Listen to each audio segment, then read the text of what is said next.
封主，我要退封。青阳剑宗。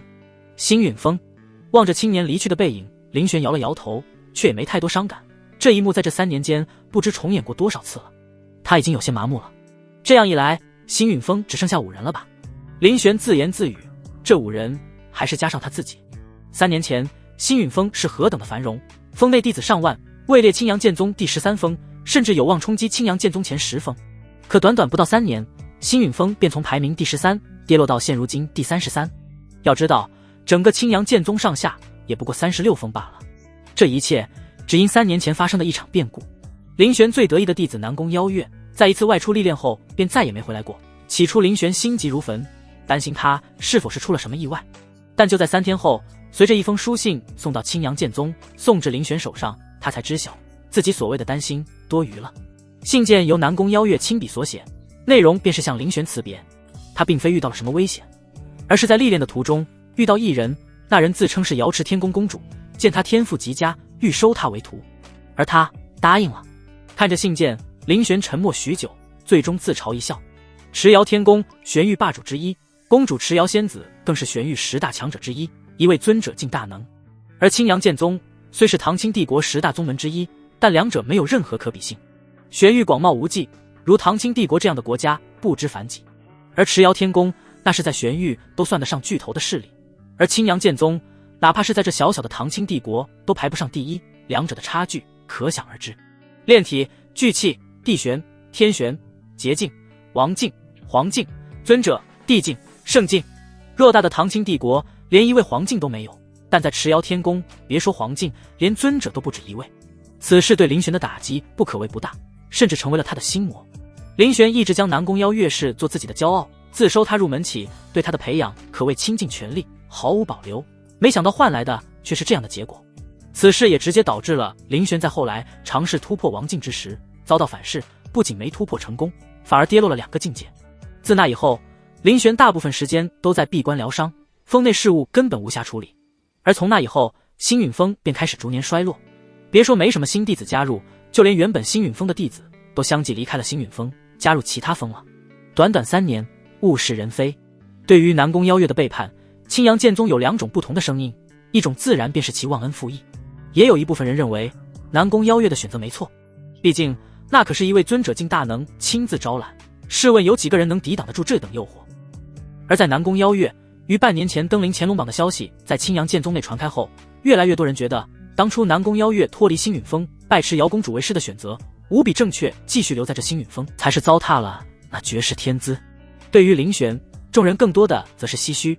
曾经宗内最炙手可热的峰主，有极大希望冲击王境的存在，却落得如今这般田地。目送那弟子离开的林玄突然发出一声轻疑，因为在杨浩头顶上方，一个虚拟框缓缓浮现。姓名：杨浩，年龄17，境界聚气一重，身份赤阳峰真传弟子，天命身具慧根，律6品。近期事件：被赤阳峰黄长老招揽，决定退出星陨峰，打算最后再劝一次其爱慕之人苏莲心师妹一同离开。这是系统。背靠在木椅之上的林玄双眸一凝，系统，多么熟悉而又陌生的字眼啊！自从穿越到此方世界，别说什么系统金手指了，连根毛都没看到。能修炼到如今的捷径，靠的全是林玄自己。以至于后来林玄对什么系统啊、金手指已经不抱任何希望了。却没想到27年之后，这个尘封已久的字眼再一次浮现于脑海之中。收回视线，林玄闭上双眼，脑海中则慢慢浮现一道虚拟框。投资返利系统，宿主林玄，年龄27，境界捷径7重，身份星陨峰峰主，天命天生剑者，蓝3品，弟子1、10。投资返利系统对于前世看过不少玄幻小说的林玄而言并不陌生，只一瞬间便明白了系统的用处。投资返利顾名思义，选择一人进行投资便可触发返利，投资的对象目前只能是林玄的弟子，投资的弟子资质越高，触发的返利越珍贵。除此之外，林玄的修炼速度也将和弟子们息息相关。林玄门下所有弟子修炼速度之和，便是林玄的修炼速度。这一点太 bug 了啊！莲心，把峰内所有弟子都给叫来，我有事要交代。激动的林玄有些迫不及待的想要试试系统的投资返利功能，直接传音给峰内的一位弟子苏连心，如今为数不多还留在星陨峰的弟子之一。他天资一般，林玄曾有恩于他，这也是他为什么至今还没离开的原因。此女虽天资平庸，但却是长了一张祸国殃民的脸。青阳剑宗内爱慕他的人不在少数，前不久刚离开的杨浩便是其追求者之一。是，峰主。星陨峰广场处，苏连心听到林玄的传音，在去通知其他弟子的途中，却碰见了刚从主殿离开不久，正准备离开星陨峰的杨浩。杨浩，你来的正好，峰主传音给我，让峰内所有弟子都去一趟主殿，有事情要交代。却不想杨浩微微摇头道：我刚从峰主那出来，我如今已不再是星陨峰弟子了。苏连心一愣，瞬间明白，面色一冷，直接错过杨浩，准备去通知其他人。苏师妹，你真的不和我去赤阳峰吗？黄长老已经答应我了，看在我的面子上，可以给你一个核心弟子的名额。赤阳峰核心弟子，这名额是多少人求都求不来的。继续待在这星陨峰没有任何意义。然而苏连心还不等他将话说完，便已经头也不回地走了。别人如何他不管也管不着，但苏连心知道自己是绝对不会离开星陨峰的，除非有一天林玄亲自将他逐出星陨峰。他虽天资平平，但却知道感恩。3年前的那件事他亲眼目睹。苏连心只恨自己资质不够，这3年来他无时无刻不在努力修炼，只希望有一天能帮峰主狠狠地打那南宫邀月的脸。但天赋的差距亦不是努力就能弥补的。不久后，星陨峰主殿，察觉到有人进来时，林玄已经睁开了双眼，但却只看到苏连心一人。王爷师兄不知去了呢？曲师姐也不在峰内，去了青阳城，但我都已经传讯给了他们，应该很快就会过来。似乎是怕林玄误会什么，苏连心赶忙解释道。点了点头，林玄心想，既然他们还没来，那就先从你开始吧，试试这投资返利系统。苏连心林玄对他的印象还是比较深刻的，虽天资平平，但修炼十分刻苦。然而当林玄目光看向苏连心头顶的虚拟矿时，却是一愣。姓名苏连心，年龄17，境界炼体9重，身份星陨峰弟子，天命苏祖地血肺金一品。近期事件，正为迟迟不能突破聚气境而感到心烦意乱。苏祖地血，金色天命。林玄差点怀疑自己看错了，要知道林玄的天命也不过才蓝色而已。从系统那里得知，蓝色之上是紫色，再是橙色，然后才到金色。哪怕是当年自己那位真传弟子南宫邀月，林玄估摸着其天命最多也不过是橙色天命。这个平日里看起来并不起眼的苏连心，居然拥有金色天命。不对，苏连心的金色天命后面还有一个废，说明这是一个被废掉的金色天命。是了，如果真有金色天命，苏连心也不至于17岁才炼体9重境。皱着眉头思索一番，林玄大概知道是怎么一回事了。苏连心应该是曾经拥有金色天命，也就是那苏祖地血，但被人生生夺走了。为了验证自己的猜测，接下来林玄问了一些关于苏连心家里的事。听完过后，林玄几乎可以确定自己的猜测8、9不离十。玄域存在着一些传承已久的古老氏族，现今虽然没落，但其祖上都曾辉煌过。苏氏一族便是其中之一。玄域苏氏虽不如持瑶天宫，但即便是持瑶天宫这等霸主级势力，也不敢轻易去得罪这等传承万年以上的古族。当然，苏连心并非来自玄域苏氏，只是玄域苏氏在唐清帝国的一个分支类似的支脉。玄域苏氏有很多，但凡支脉出生的孩子，在10岁时都要前往玄域苏氏主脉参加祖地测试，若能得到祖地认可，便可留在主脉修炼，这是多少苏氏支脉子弟的梦想。苏连心也曾参加过祖的测试，但测出的天赋一般，最终被送回了唐清帝国苏氏支脉。呵，林玄一声冷笑，这苏氏主脉还真是够狠的，不仅夺了苏连心在祖的觉醒的苏祖地血，还篡改了他的记忆。苏帝天，林玄忽然想起自己曾听到的一则传闻，这位苏帝天可了不得，出身玄域古族苏氏，现任族长之子，于数年前横空出世，强势击败了当时的乾隆榜第一，如今也依然是乾隆榜第一，无人可撼动。据说他便是觉醒了苏氏地血，被看作是苏氏重回玄域之巅的希望。如果林玄没猜错的话，那苏帝天的地血便是苏连心的吧。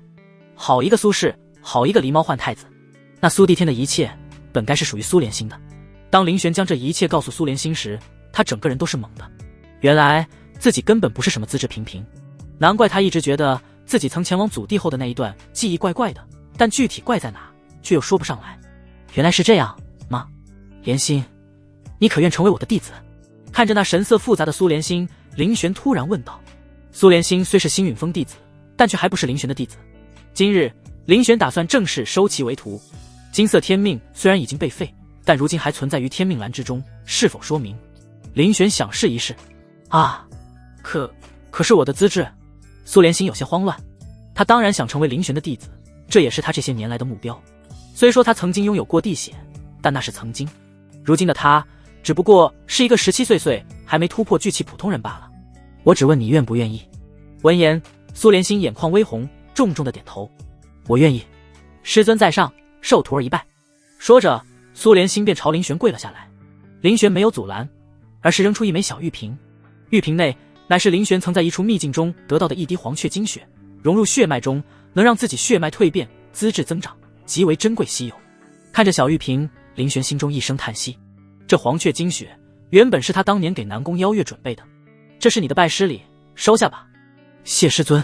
就在苏连心收下林玄的拜师礼后，系统的声音响了。叮！恭喜宿主投资黄雀精血，返利冰凤真血，金9品。叮！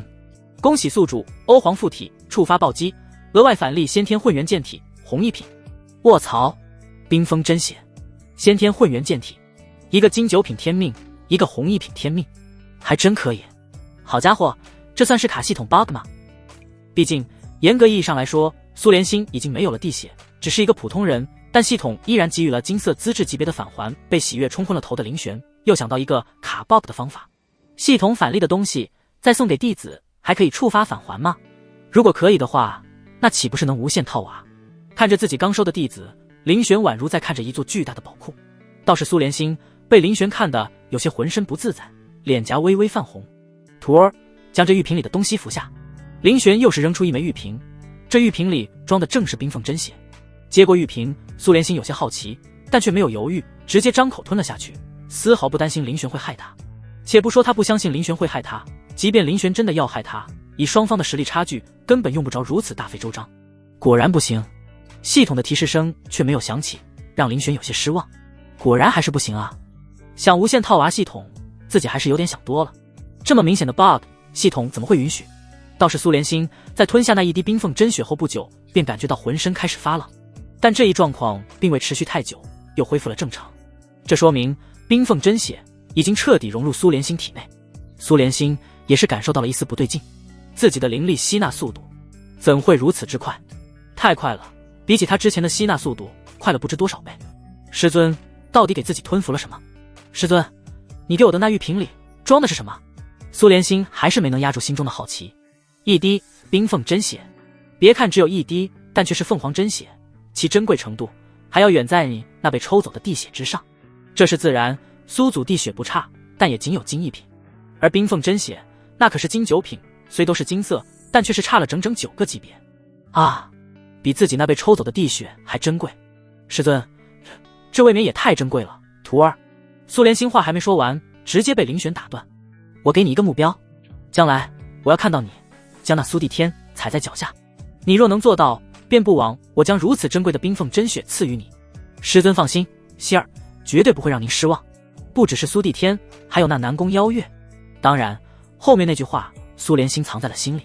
虽然不知道那一滴冰凤真血从何而来，但什么事该问，什么事不该问，苏连心还是知道的。不管如何，林玄在苏连心心里突然开始变得无比神秘起来。冰凤真血，此等至宝，别说是小小的青阳剑宗了，哪怕是苏氏主脉都不可能拿得出来。这甚至不是应该会出现在玄域的至宝。苏连心融合冰凤真血后，林玄也能清晰地感觉到自己吸纳灵气的速度也快了不知多少倍。不愧是金9品天命。再看一眼苏连心的资料，天命那一栏果然多了个冰凤真血，金9品。这样一来，自己这位刚收的弟子天赋又提升了吧？林玄再次两眼放光，他的储物戒里还有一件好东西，一本功法残本，名为洞玄真诀。这是林玄当年花了不少灵石拍卖所得。本以为能参悟出点什么，但残缺的太厉害。这些年来，林玄一直有在参悟，但都没什么收获。林玄可以肯定，这本洞玄真诀品级不低，若不是残本，至少是尊阶级别的功法。只可惜是残缺的。不过想想也是，若不是残缺，又怎会落到林玄手里？一本尊阶功法的价值，可不是林玄那点身价能买得起的。这是一本残缺功法，为师参悟多年也未曾参悟出什么，也一并给你了。说着，林玄从储物戒中取出洞玄真诀残本，随便找了个理由便交给了苏连心。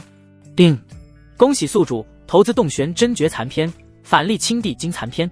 林玄心里直接骂了起来，这系统还真是够鸡贼的，我投资残篇，你也给我返还一本残篇回来。好在林玄看了一眼那返还回来的青帝经，虽然是残篇，但却和洞玄真诀不太一样。洞玄真诀是从开始就残，这残一点那残一点，根本无法修炼。而这青帝经，林玄看了一下，只是后面部分残缺了，前面却是完好无损，还算你个破系统有点良心。青帝经圣阶功法，前5重完好，第6、7重残缺。圣阶功法，林玄呼吸一滞，这就是天赋暴涨后的苏连心吗？你可真是为师的好徒弟啊！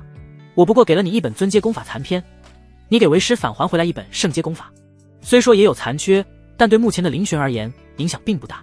看了一眼自己的储物戒，林玄一声叹息，这几年来为了疗伤，林玄家底都掏空了，要灵石没灵石，要丹药没丹药，眼下几乎没什么好东西可以再投资了，只有几枚丹药。没多想，林玄直接取出来给了苏连心。聚气丹、增元丹、破镜丹。定，投资聚元丹，反例6转玄灵丹7文 x1。定，投资增元丹，反例剑一丹4文 x2。定，投资破镜丹，反例大道金丹9文 x1。丹文，反例回来的丹药都在6品以上，丹药共分9品，分别对应着各大境界，如林玄投资的聚气丹、增元丹、破镜丹，除了破镜丹是4品丹药外，其余都是3品，而且反例回来的丹药还都是丹文级，其中甚至出现了9文丹药。丹文哪怕只有1条都是极其难得，寻常炼丹师根本炼制不出，每一文的提升都极大。寻常能在市面上见到的丹药极少会出现丹文，即便有，多数也是1文2文。6转玄灵丹，6品丹药可大幅度提升修为，黄境之下可用。剑一丹7品丹药，可助人领悟剑道真意，无数剑修做梦都想得到的宝丹。此丹只是个传说，从未有人见过，甚至在一些人看来，此丹只是个传说，并非真的存在。大道金丹，6品丹药，上古灵丹，早已失传，可助服用者在突破王境时领悟至少9条大道。大道金丹，而且还是9文。对于曾经尝试过突破王境的林玄来说，他自然知道这枚大道金丹意味着什么。大道金丹虽然只有6品，但其珍贵程度甚至还要在寻常8品丹药之上。通常捷境强者在突破王境时都必须要领悟至少1条大道，绝大部分王境强者在突破王境时都只领悟了1条大道，比如林玄当年便尝试领悟剑之大道冲击王境，但最终失败了。领悟2条大道的王境强者少之又少，他们在突破到王境时也会比寻常领悟1条大道的王境强者要强上许多。至于领悟3条大道的王境强者，那就更少了。这等级别的存在，哪怕只是刚破入王境，实力也堪比王境2重乃至3重级别的强者。而大道金丹能让林玄至少领悟9条大道，而且还不包括林玄自身领悟的大道在内，这乃是6品丹药啊，9品地丹只怕也不过如此。林玄此刻的心情无法用任何言语来形容。就在这时，前不久苏连心去通知的另外2位弟子也到了，让林玄不得不强压下心中的激动。王晏、曲幽梦2人中，王晏是林玄的弟子，天赋还算不错。曲幽梦并非林玄的弟子，而是1年前加入的星陨峰。他加入时，林玄还有些奇怪，此女虽天赋不算太好，但也尚可。排名比星陨峰更高的几峰皆可去的，却偏偏选择了星陨峰。不过当时林玄还在专心疗伤，也没太多心思去关注他。借着系统的探查功能，林玄也是看起了2人的资料。姓名王晏，年龄19，境界聚气2重，身份星陨峰弟子，林玄徒弟，天命力拔山河，绿1品。近期事件忙于修炼，在为半年后的青阳剑宗大比做准备。姓名曲幽梦，年龄17，境界地玄3重，身份星陨峰弟子，天命幽水玄体，成8品。近期事件刚从体天尊境灵魂那得到一本尊阶功法，准备修炼。王晏的资料还算正常，可这曲幽梦是怎么一回事？地玄3重，好家伙，如果不是系统的探查功能，林玄还真被他骗了。他表面上显露的境界不过只有聚气1重，还有天尊境灵魂，这该不会是体内藏着一位陨落的天尊境强者灵魂吧？尊者共分3境：尊者、地尊、天尊。到了这一层次，每个境界的差距都是极大。别看玄玉尊者有那么一些，但绝大部分都是尊者境，只有少数几人达到了地尊境界。至于天尊，玄玉一个也没有。天尊境的随身老爷爷老奶奶，自己这星陨峰还真是卧虎藏龙啊！一个苏连心，一个曲幽梦，只有一个王彦是正常人。曲幽梦17岁的地玄3重，这等天赋可不是一般的妖孽啊！哪怕比起林玄曾经的那位弟子南宫邀月，也不遑多让，甚至更有过之。以他的天赋，玄玉哪方大宗不可去得？为何会来这小小的青阳剑宗，还拜入自己的星陨峰？怕不是在谋划些什么？不过林玄暂时还不打算揭穿他。不管如何，他加入星陨峰这1年来，并未做出过什么损害星陨峰之事。天尊境灵魂，有点意思。林玄眯起双眼，看向曲幽梦，道：“此次叫你来，是打算正式收你为徒，你可愿意拜我为师？”虽不知道此女到底在谋划着什么，但林玄不在乎，他只在乎曲幽梦能给自己提供极大的修炼速度增幅。成8品的天命天赋，只怕要超过当年的南宫邀月。不收为弟子，为自己提供修炼速度，当真是可惜。至于以后如何，那是以后的事。拜师。林玄的话让曲幽梦为之一愣，显然他从未想过拜林玄为师一事。他已经尽可能低调了，所展现出的天赋也和普通弟子没什么区别，为的就是将自己藏好，不被人注意到。秀眉轻轻一皱，但很快又恢复了正常。这细微的变化却还是被林玄捕捉到了。无妨，答应他，我们还要在这青阳剑宗待上一段时间。曲幽梦识海中响起一道苍老的声音：“师尊在上。”闻言，曲幽梦也不再犹豫，直接跪地拜师。拜师之后，林玄能明显感觉到自己的吸纳灵气的速度又快了一大截。原本他的修炼速度不过和苏连心差不多，如今已经要超过其1截了。接下来，林玄又将青帝经第1重修炼法诀赐予自己的3位弟子。有系统在，日后自己必定还能得到更好的功法，因此并未吝啬，且这只是青帝经的第1种。不过林玄还是告诫3人不可外传。林玄并没有说青帝经是圣阶功法，毕竟这有些太惊世骇俗了。在这小小的唐清帝国，居然出现了超越了地阶的圣阶功法。等他们修炼过后，自然能察觉到青帝经的不凡。苏连心身怀真凤血脉，加上这圣阶功法，修炼速度只怕要再次暴涨到一个极其惊人的地步。而随之而来的是，林玄的修炼速度也会再次暴涨几个层次。至于曲幽梦，他倒是不一定会修炼青帝经，而事实也正如林玄所料的那般。在得到林玄赐予的功法后，曲幽梦甚至都没看上一眼，便直接扔到了储物界的一角。在他眼中，林玄只是青阳剑宗中的一峰之主，连王境都不是，所给之物能是什么好东西？和师尊刚赐予的尊阶功法相比，别说是林玄赐的功法，哪怕是青阳剑宗正宗功法，在他眼里都与垃圾无异，别说修炼了，看都懒得去看一眼。如果不是表面功夫要做，他甚至懒得收下，占储物界位置。在得知自己识海中的那位曾经是一位天尊境大能后，曲幽梦的眼光也高了许多。寻常之物根本入不了他的眼。当看到在得到林玄赐予的功法后，满脸震撼以及狂喜的王彦和苏连心，曲幽梦只觉得有些好笑。一本自己看都懒得去看一眼的功法，却让两人如获至宝。还有不到半年便是宗门大比了，希望你们勤加修炼，到时候替为师夺得一个好成绩。又交代了一些事情后，林玄便让几人退下了。接下来他要开始消化自己所得到的宝物了，比如那3枚灵丹，以及红1品天命先天混元剑体。先天混元剑体小成，剑道领悟速度正1000%，剑道神通威力正1000%。当林玄彻底将先天混元剑体融合后，当真是被他的增幅吓了一大跳。1000%的剑道真意领悟速度，1000%的剑道神通威力，这是何等的逆天！这便是红色天命吗？这还只是小成境界的先天混元剑体，未免有些太过于逆天了。然而更逆天的远不止于此。就在林玄尝试去领悟剑意时，叮！恭喜宿主领悟1重剑意。叮！恭喜宿主领悟2重剑意。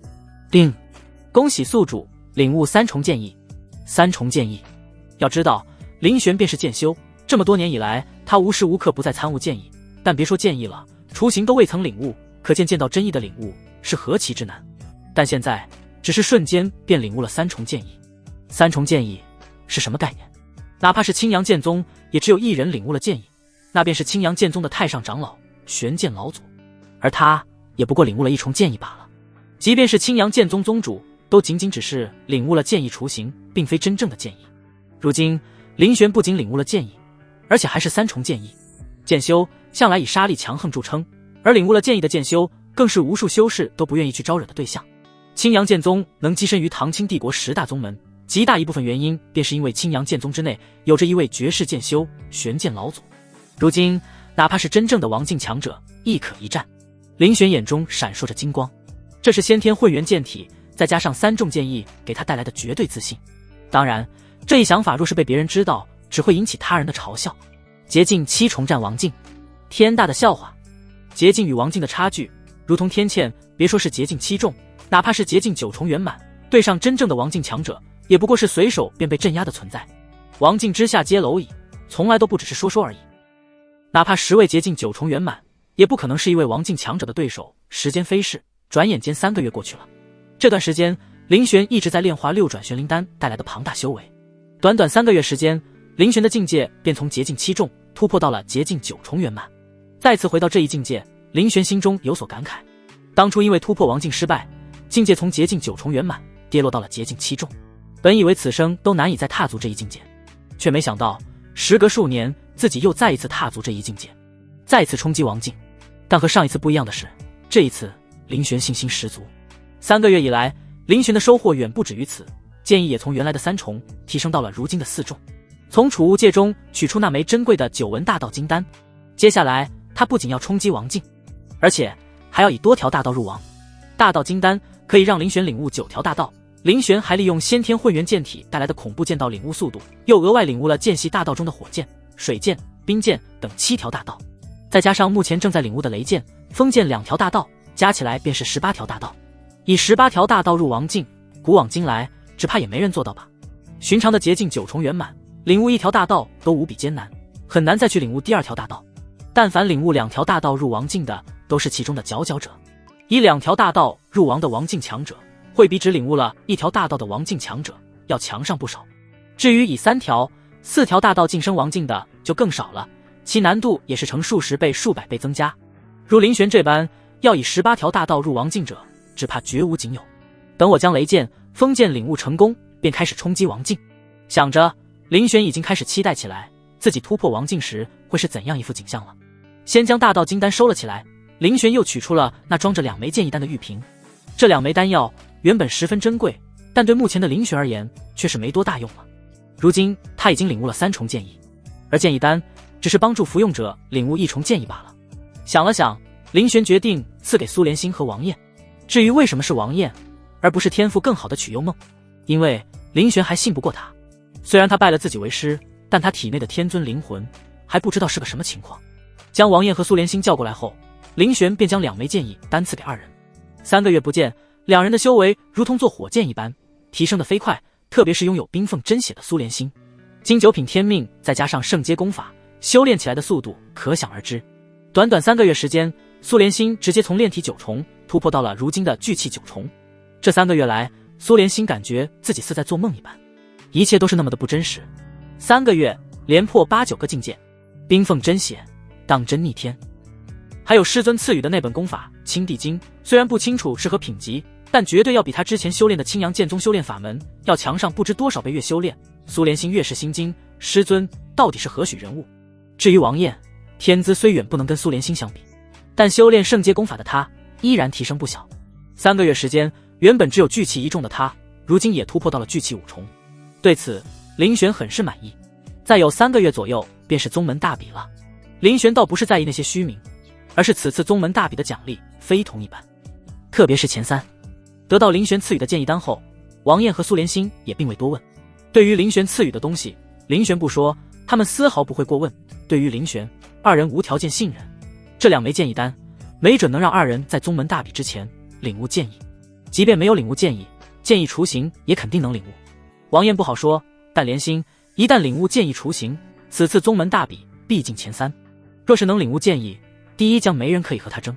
倒是曲幽梦3个月以来在峰内的时间很少，只回来过1、2次，而他的提升也是林玄的3名弟子中最小的，只从地玄3重提升到了4重。这速度其实不算慢，但要看跟谁比了。跟修炼了青帝经的苏连心和王燕比，可以说是奇慢无比。哪怕是天资不如他的王燕，这3个月来的提升都要比他大得多。这丝毫不夸张，毕竟那可是超越了地阶的圣阶功法，哪怕只有第一重，也不是曲幽梦所修炼的什么尊阶功法可比。而显然，他并未修炼林玄赐予的圣阶功法，也就是青帝经。不过，那是他的选择，功法林玄是给了，修不修炼那是他的事情了。就是不知道，当他有一天突然发现，那在不久前还远不如他的苏连星和王艳，在不久后将他超过时，会是怎样一副表情？接下来，林玄继续闭关，参悟雷剑、风剑，但才闭关不到2天，星陨峰便来了一位意外来客——天元峰峰主。天元峰位列青阳剑宗36峰第9，而青阳剑宗前10峰的峰主都是王境。虽说绝大部分都是王境一众，但王境便是王境，不入王境，哪怕是竭尽9重圆满，在他们眼里都跟蝼蚁没什么区别。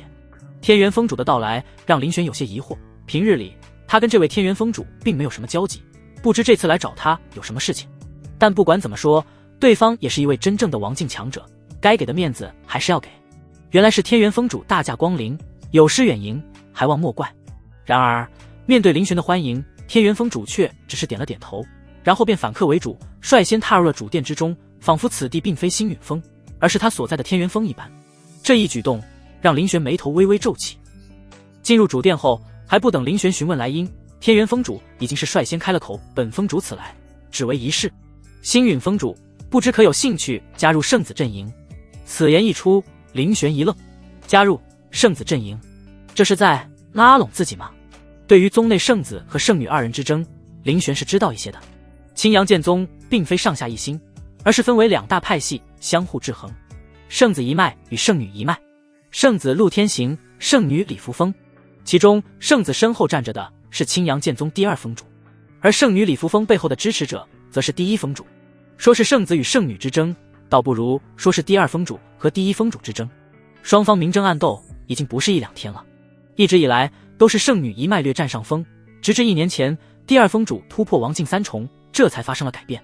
青阳剑宗王境强者超过10位，但大部分都是王境一众，只有前3峰的峰主是王境2重以上。一直以来圣女一脉占据上风的原因，很大一部分便是因为其背后站着的第1峰主是一位王境3重强者，是青阳剑宗内除开宗主、太上长老外最强之人。第2峰主为王境2重圆满，在顶尖战力这一层次上，圣女阵营要压过圣子那边一头。但这一切都在半年前第2峰主突破王境3重后发生了改变。特别是宗内还有一则传闻，那素来不参与2脉之争的第3峰最近也有向第2峰靠拢的趋势，这让的圣女那边不仅没有了任何优势，反而还处于了劣势。一旦传闻是真，第3峰主真的加入圣子一脉，那么圣子一脉的优势将是压倒性的。一直以来林玄都是中立，准确而言是被迫中立，因为根本没人拉拢他，特别是在他突破王境失败，境界跌落至竭尽7重后，如今竟然来拉拢自己了。看来这双方之争已经接近尾声了啊。沉吟片刻，林玄开口问道：“如果我加入，那么能得到什么好处？”天元峰主瞥了一眼林玄：“好处？待殿下成为少宗主后，你依然是你的星陨峰峰主。”闻言，林玄脸色一冷，他不蠢，自然听出了天元峰主话中的意思。这是好处，这是威胁还差不多。天元峰主话中的意思是，只要林玄肯加入圣子阵营，那么在圣子赢了圣女，被立为少宗主后，那么林玄依然是星陨峰峰主。但反之，如果林玄不肯加入圣子阵营，那么不好意思，到时候直接废了你星陨峰峰主之位。这是哪门子的拉拢？这是威胁自己来了。如何？要知道，宗门内如你这般竭尽7重者不多，但也不少。同样，这些人之中，觊觎你这星陨峰主之位者，更是不在少数。林玄脸色有些难看，沉声道：“这是你的意思，还是圣子的意思？”天元峰主冷笑：“既是我的意思，也是殿下的意思。”好了，给我你的回答。天元峰主已经有些不耐烦了，他堂堂王境强者，能亲自来拉拢林玄，在他看来已经是很给林玄面子了。恕不远送，没得到什么好处也就算了，反倒开始威胁起自己来了。你依然还有3分火气呢，更何况是林玄。哪怕是以前的林玄都不会妥协，更何况是如今的他。哦，林玄的回答显然有些出乎天元峰主的意料，在他看来，自己虽然没有允诺什么好处，但能让他在殿下被立为少宗主后继续担任星陨峰峰主，已经是最大的好处了。但林玄似乎有些不太识相。好，希望你不要后悔今日的决定。说罢，天元峰主也不停留，直接离开了。你也是。林玄看着他离去的背影，冷声道。闻言，天元峰主轻蔑一笑，直接离开了。对于林玄的话，他根本没放在心上，他会后悔。开什么玩笑？当天元峰主回去将此事告知圣子陆天行后，他微微一笑，却是根本不在意。无妨，区区一个洁净7重罢了，大势之下，对方加不加入都影响不了什么。既然对方不想要那星陨峰峰主之位，他也不勉强。金长老，听说你前段时间突破了。天元峰主忽然看向位于身旁不远的一位白袍老者。闻言，白袍老者对着天元峰主微微拱手。禀峰主，小老儿前不久刚突破至洁净6重。天元峰主点了点头，然后看向陆天行。殿下，不如这星陨峰峰主之位便由金长老来担任吧。陆天行一愣，旋即了然，明白了天元峰主的那点小心思，摇头一笑。可……天元峰主哈哈一笑，洁净6重担任一峰之主，其实是有些低了。此举主要是天元峰主想要恶心一下林玄，这便是拒绝自己的下场。哪怕境界比你低又如何？可选对了主子，也能担任一峰之主。天元峰主多少有些期待，到时那星陨峰主若是看到比他境界低的金长老取代他成为星陨峰峰主时，脸上的表情想必会十分精彩。金长老一听，苍老的面容之上显露出一抹红润，激动地朝陆天行和天元峰主一拜。送别天元峰主后的林玄继续开始了参悟大道。但又是刚闭关没几天，又有人找上了星陨峰。来者同样是一位峰主，第8峰主。这位同样是王境强者，而且比此前来的第9峰天元峰主还要强上一些。而且如果林玄没记错的话，这第8峰应该是站在圣女礼服峰那边的，也是来拉拢自己的。什么时候自己这个境界跌落的洁净7重变得如此受欢迎了？不过和天元峰主不一样的是，同为王境，但对林玄的态度却截然相反。在第8峰主身上，林玄并未看到任何蔑视之意，而且是带着诚意来的。圣女说了，只要你愿意加入，便可得到一枚运神丹。运神丹5品丹药，虽说是5品，但与修复神魂相关的丹药都极其珍贵，正好对林玄此前因渡劫失败造成的神魂损伤十分有效。虽然现在林玄已经不需要了，但可见对方确实也算是有心了。没有对比就没有伤害，想到此前的那位天元峰主，林玄便是气不打一处来。看看，这才叫有诚意，这才叫拉拢。本来林玄是不想参与李扶风和陆天行之间的斗争的，双方斗个你死我活也好，跟林玄没有任何关系。他只想尽快领悟余下的2条大道，然后突破王境。谁输谁赢跟他都没什么关系。一旦突破王境，天下之大，哪里去不得？但如今林玄改变了想法。我答应了，不过这枚丹药能否换一下？我伤势已恢复，已经用不上这运神丹了。第8峰主眯着双眼，呵呵一笑。可以，林峰主想要换成何种丹药？参道丹。参道丹。第8峰主思索片刻，参道丹同样是5品丹药，且还要比那运神丹更珍贵一些，主要用于辅助参悟大道，一直是那些洁净9重圆满，正尝试感悟大道，寻求突破王境之人的香饽饽。这位星陨峰主伤势刚恢复，便是立即开始为将来再次冲击王境而做准备了啊。不过他却不怎么看好，突破王境失败之人在第2次冲击王境时，难度会比第1次更高，风险更大，以至于不是所有人都敢第2次冲击王境的。往往一些人在第1次突破失败后，便没有勇气再冲击第2次了，除非是大限将至，临死前打算拼一把。此丹如果峰主做不了主，可以回去商议，到时候给我答复即可。林玄缓缓说道。无妨，此丹虽说珍贵，但老夫还是做得了主的，我替圣女答应了。半个时辰后，第8峰主满意的离开了星陨峰。林玄这边同样十分满意。参道丹对如今已经领悟数条大道的林玄而言，作用微乎其微，远远不及林玄身上的那枚9纹大道金丹，但参道丹可以作为投资，赠给苏莲心后触发返利。大道金丹便是林玄投资的4品破境丹所得，仅仅是4品丹药便如此，那么投资5品丹药，林玄多少有些期待起来。另一边，第8峰主回来与圣女汇报时，却见李扶风正满脸愁容。如今的形势对他很不利，一旦第3峰主真的加入圣子那边，那不管是对他还是对他所在的阵营而言，都是极大的打击。他不止一次去找过第3峰主，不求拉拢对方，但求对方能继续保持中立，可却直接被第3峰主拒之门外。求见了好几次，才终于见到，但对方的态度直接坐实了传闻及大概率应该是真的。第3峰主确实是在考虑加入圣子阵营。虽然见了面，但第3峰主至始至终态度都十分冷淡，只说了一句很直白的话，在他眼中，陆天行的潜力要在他这位圣女之上，想让她保持中立不是不可以，但需要李扶风在即将到来的宗门大比上展现出持平圣子乃至超越圣子的潜力，他才会再做考虑。看着一脸愁容的李扶风，第八封主叹息一声：圣女殿下如今的压力确实不小啊。殿下，好消息，林封主那边已经答应了，不过丹药换成了参悟丹，我做主答应了。此时位于李扶风身旁的还有一人，此人乃是第14封封主，虽不是王境，但却也是洁净9重圆满，而且不是一般的洁净9重圆满。听到天元封主的话，他不禁冷哼一声，实力不怎么样，要求还不少，参悟丹价值可是差不多相当于2枚运神丹了。对于此次圣女殿下的招揽，他从一开始就不怎么看好，特别是如今对方还狮子大开口要了1枚参悟丹，在他看来区区一个洁净7重罢了，根本不需要花那么大代价拉拢。一个洁净7重罢了，他加入与否根本影响不了什么。好了，如今我们处于劣势，不出点血，别人怎么可能冒着与陆天行为敌的风险加入我？李扶风缓缓说道。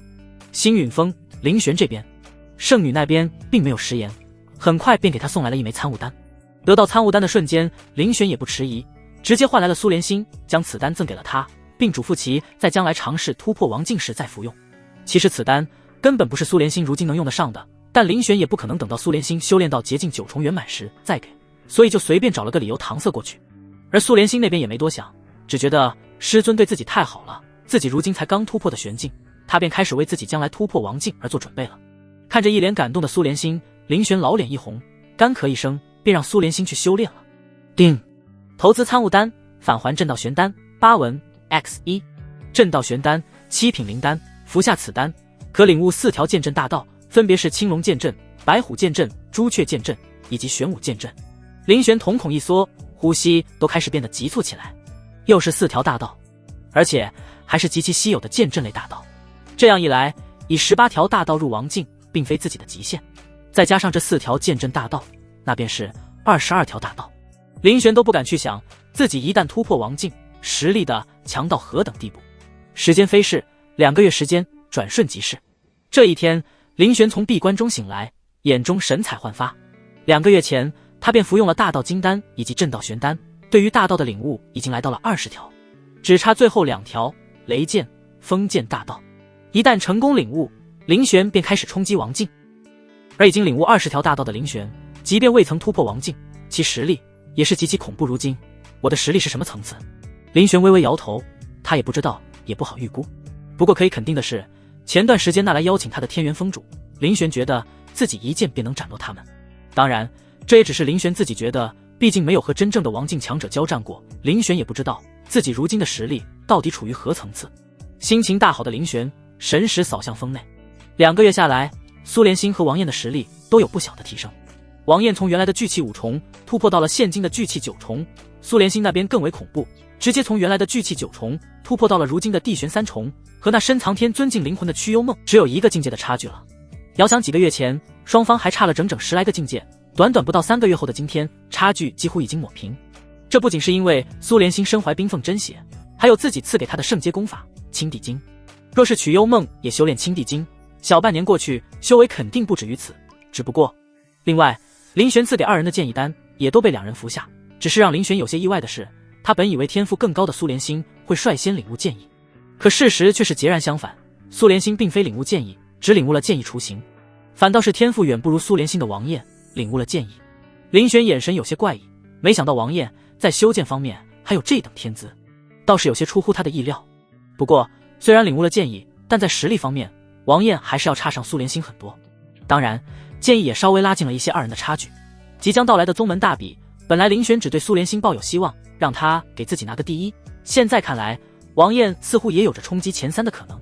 除此之外，刚出关的凌玄也刚得到一则消息，此次宗门大比的奖励已经公布，宗门可谓是下了血本了。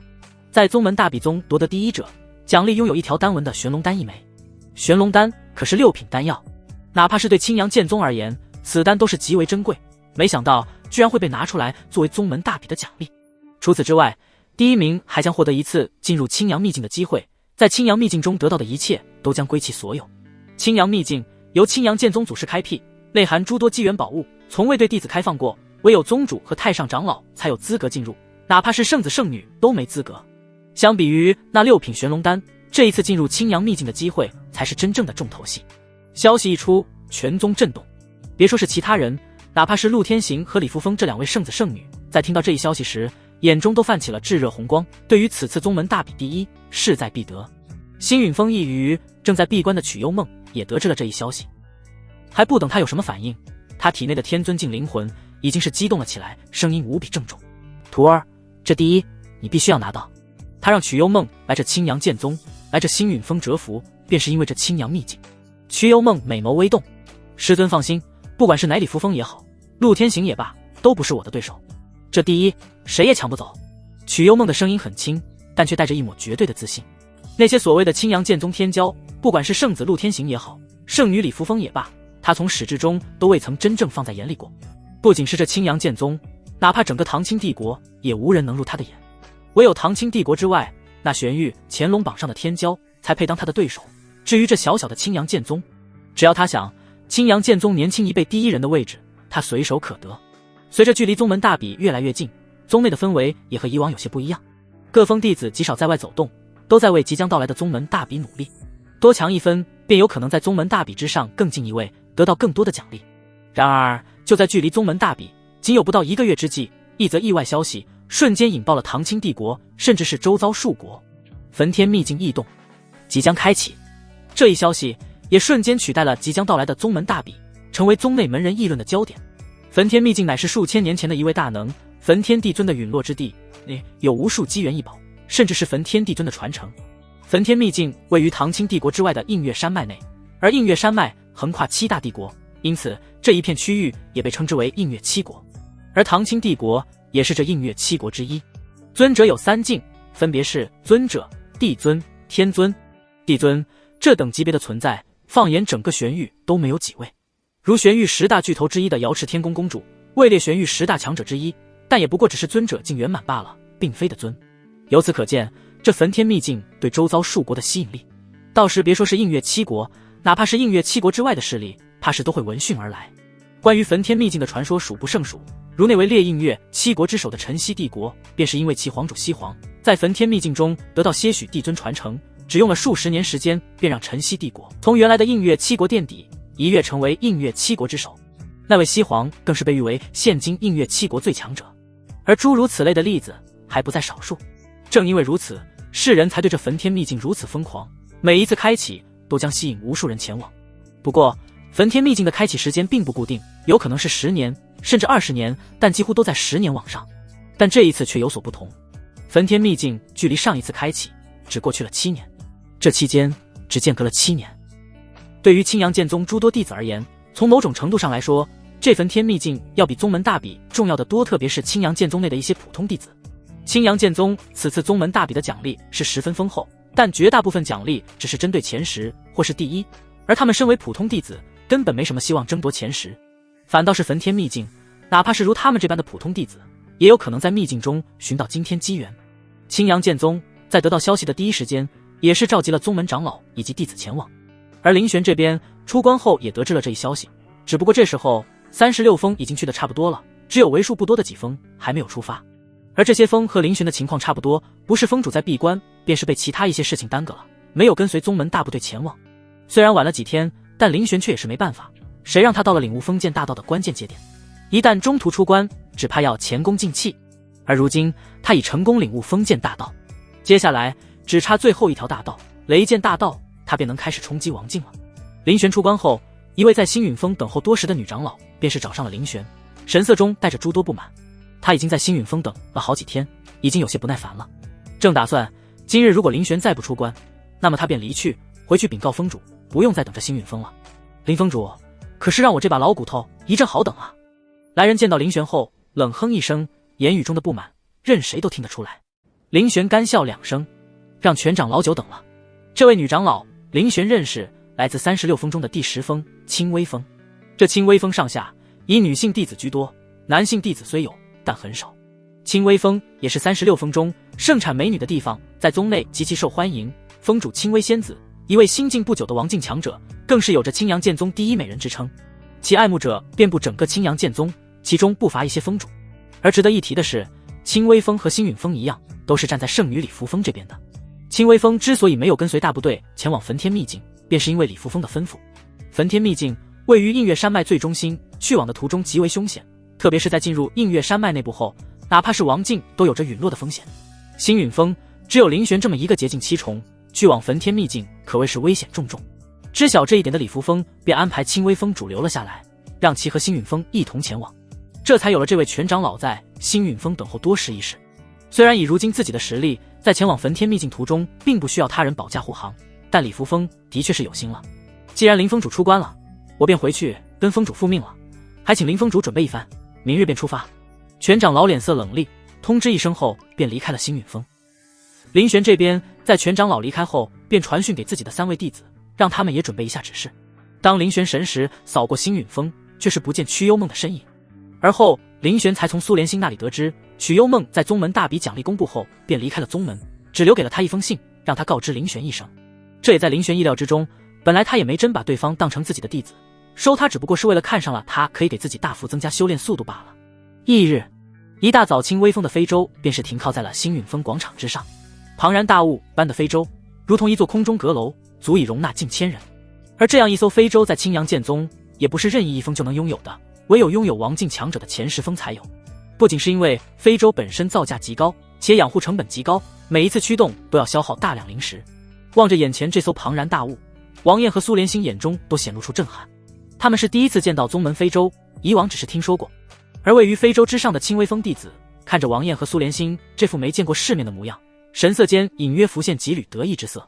带着弟子2人上了飞舟，凌玄率先看到位于甲板上的那位清冷女子，美目澈似秋水，面容细腻如白玉，倾城绝世，仿佛画中走出的仙子一般，青阳剑宗第一美人之称当之无愧。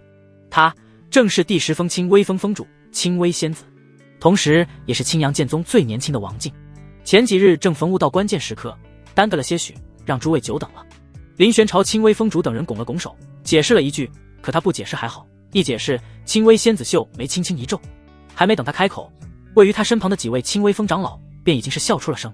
悟道？你个捷径7重悟什么道？编也不会编得好点的理由。其中一位中年长老更是有些阴阳怪气的道：哦，悟道，敢问林峰主是在悟何大道？不如说出来，你我2人论上一论。言语中的讥讽之意，任谁都能听得出来。凌玄瞥了一眼中年长老，却是一句话也没说。跟你论道，你配吗？缘由他已经说了，信不信那是对方的事情。朝青微仙子微微拱手，凌玄便离开了甲板，去往了青微峰给自己安排的房间继续修炼。看着凌玄离去的背影，青微仙子摇了摇头。他是知道凌玄的，遭亲传弟子背叛后突破王境失败，导致境界跌落，倒也是个可怜人。原本青微仙子还有些同情他的，但凌玄刚才的话直接让得他对凌玄的印象急转直下。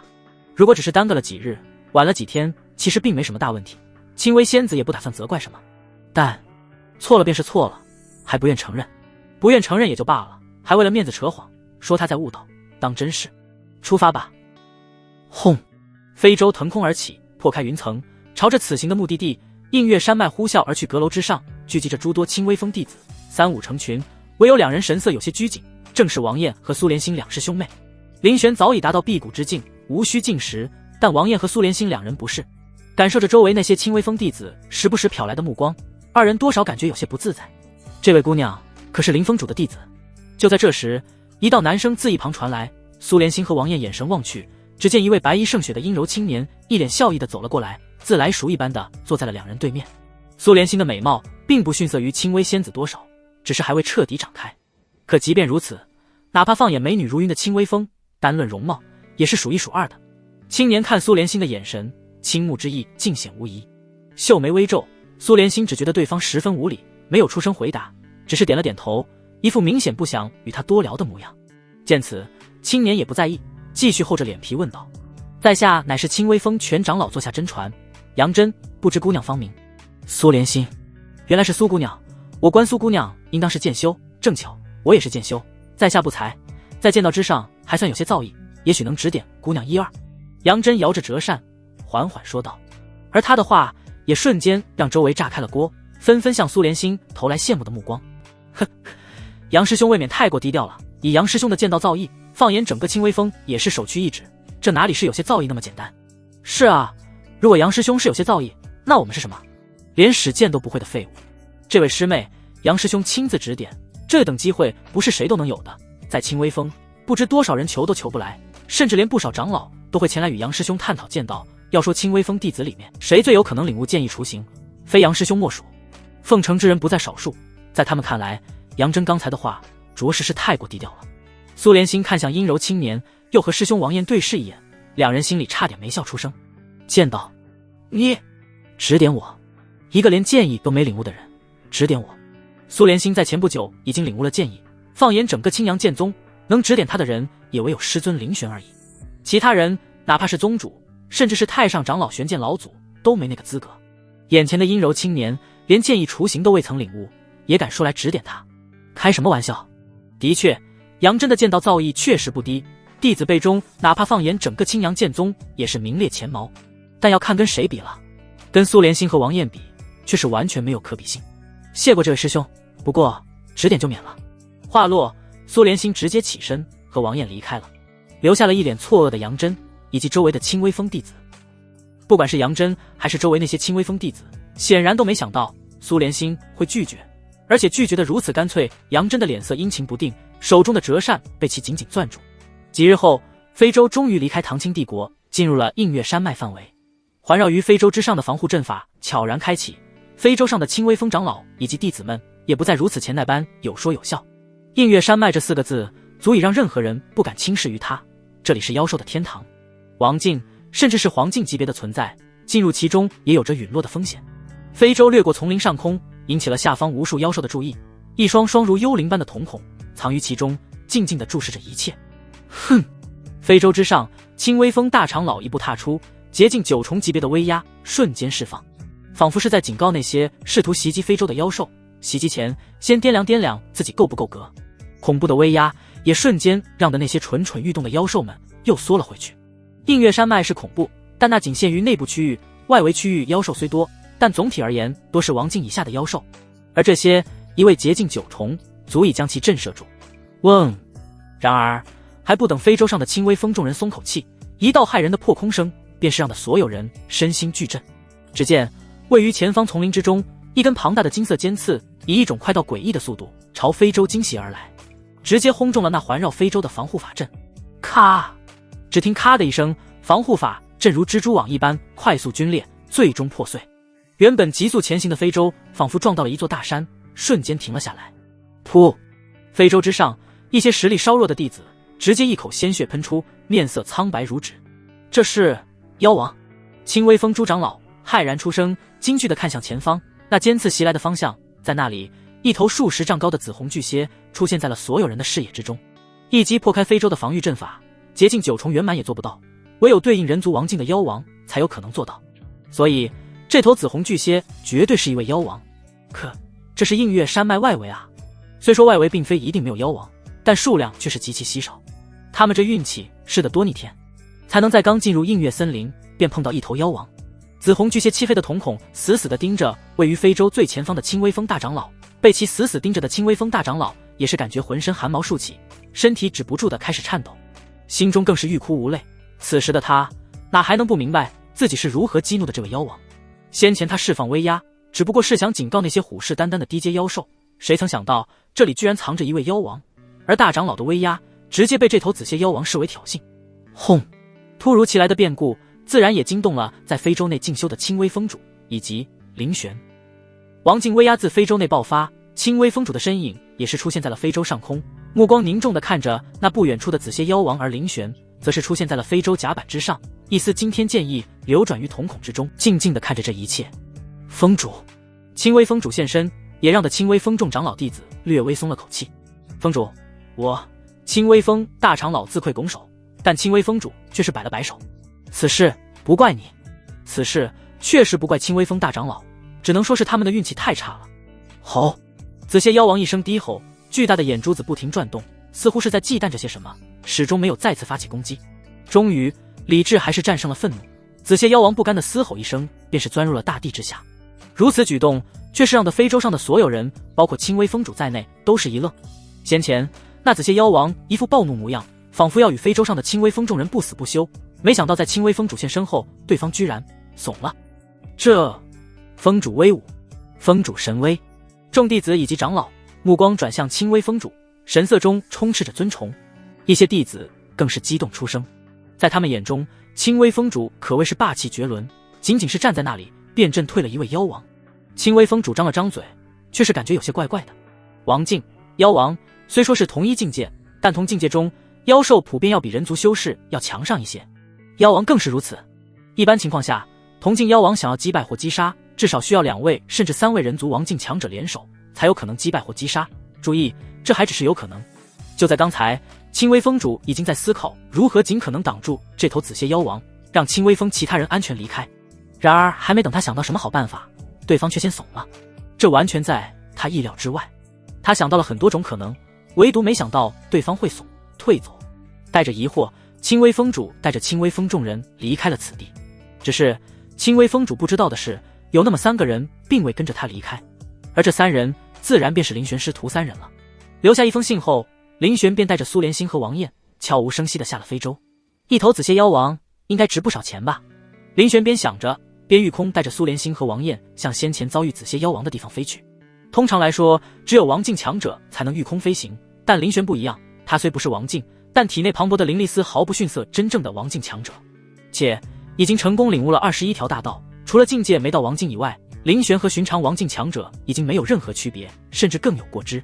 如今的灵玄可谓是缺钱缺得紧啊！苏连心和王燕并不知道灵玄带他们下非洲后的目的，不过2人也没多问，但在看到灵玄御空带着他们往回走时，心中突然想到了什么。不会吧，师尊，难道要回去找那头紫蝎妖王？这想法刚一出现，2人便是对视一眼，心中震动。而随着距离此前遭遇那头紫蝎妖王的地方越来越近，2人心中的猜测已经变为肯定。师尊，还真是冲那头紫蝎妖王去的。2人小心脏扑通扑通的，那可不是什么寻常妖兽，而是一头货真价实的妖王啊！他们是知道师尊的境界并非外界所认为的劫境7重，而是劫境9重，但哪怕是劫境9重，在妖王面前也不过是蝼蚁啊！他们知道师尊很是神秘，但带着些许担忧，王燕和苏连心2人跟随着灵玄再一次回到了遭遇紫蝎妖王的地方。轰！才一到，灵玄便是一剑劈向那不远处的大地，可怕的剑罡将大地劈出一道深深的沟渠，紧接着一声怒吼自地底传来，一头数10丈高的庞大紫蝎破地而出，愤怒地盯着3人，准确的说是盯着灵玄。人类，此前饶你一次，你当真以为本王怕你不成？紫蝎妖王口吐人言，声音中带着一抹难以抑制的怒意。而紫蝎妖王的这一句话，却是让得灵玄身后的苏连心和王燕一惊。他们听到了什么？此前饶你一次，你当真以为本王怕你不成？这忽然想到了什么，王燕和苏连心眼中都是显露出无穷震惊。其实此前第一次遭遇这头紫蝎妖王时，2人也以为是青微峰主震慑住了这头紫蝎妖王，让其退走的。但听着紫蝎妖王愤怒的言语，似乎并非这么一回事。那紫蝎妖王忌惮的不是青微峰主，真正怕的是师尊。原来如此，原来是这样。你怕我？你当然怕我。你若是不怕我，你直接就动手了，而不是在这里跟我废什么话。灵玄笑着说道。人类，你找死！紫蝎妖王腾空而起，尾部那根长长的尖刺直接是脱离了本体，朝着灵玄爆射而来。而紫蝎妖王在轰出这一击的同时，也不犹豫，直接往反方向急速逃掠而去。这一幕更是让王燕和苏连心2人惊掉了下巴。他们还以为接下来免不了一场大战，结果却是紫蝎妖王在轰出一道尖刺过后，直接选择逃了。急速逃离的紫蝎妖王并不知道王燕、苏连心2人心中的想法，他只知道自己绝非灵玄的对手。他活了那么多年，谁能惹得起，谁惹不起，他只一眼便能判断出来。灵玄这个人类太过诡异，明明只有劫境9重，但却给紫蝎妖王带来极大的压迫之意。那眼神中的骇人剑意，哪怕只是看上一眼，便足以让他心慌神惧。当面对那袭来的尖刺，灵玄纹丝不动，眼眸中一道剑光闪过，虚空之中便是劈出一道剑气，直接将尖刺斩落，然后抬手轻轻一点虚空。紧接着，紫蝎妖王所逃窜的路径之上，一道冰霜巨剑自地底劈出，瞬间刺穿了紫蝎妖王，并将其庞大的身躯生生冻住冰剑。灵玄领悟的剑系大道之一，原本灵玄还以为这一剑不足以将紫蝎妖王击杀，却不想倒是他小瞧了此剑的威力，也低估了自己如今的实力。王境1重的紫蝎妖王云，连灵玄一剑都没接下。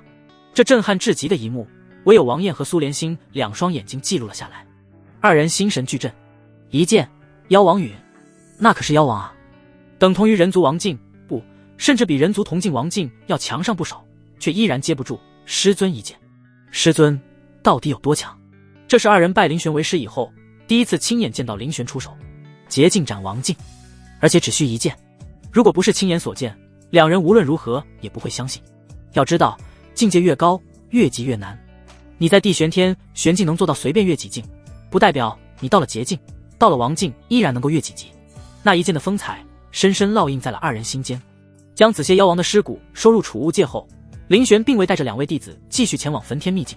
反正距离焚天秘境开启还有一些时日，早去和晚去没什么区别，去早了秘境没开，也不过只是在秘境外干等罢了。灵月城，灵月城位于映月山脉交界地，因靠近映月山脉而得名，也是林玄接下来要去往的地方。紫蝎妖王的尸骨以及内丹价值极高，但对林玄没太大用处，用来赐予弟子的话，林玄担心返还回来的东西依然是内丹。经过几次投资返利，林玄大概知道了系统的规律。系统返利的物品极大可能会是你投资之物的上位物品，如赐予内丹，那么极大可能返还的也是内丹，虽然并非绝对，但大部分是如此。林玄要内丹也没什么用，不如将其拿去拍卖，或者换取其他同等价值的物品，再赐予给王燕和苏连心。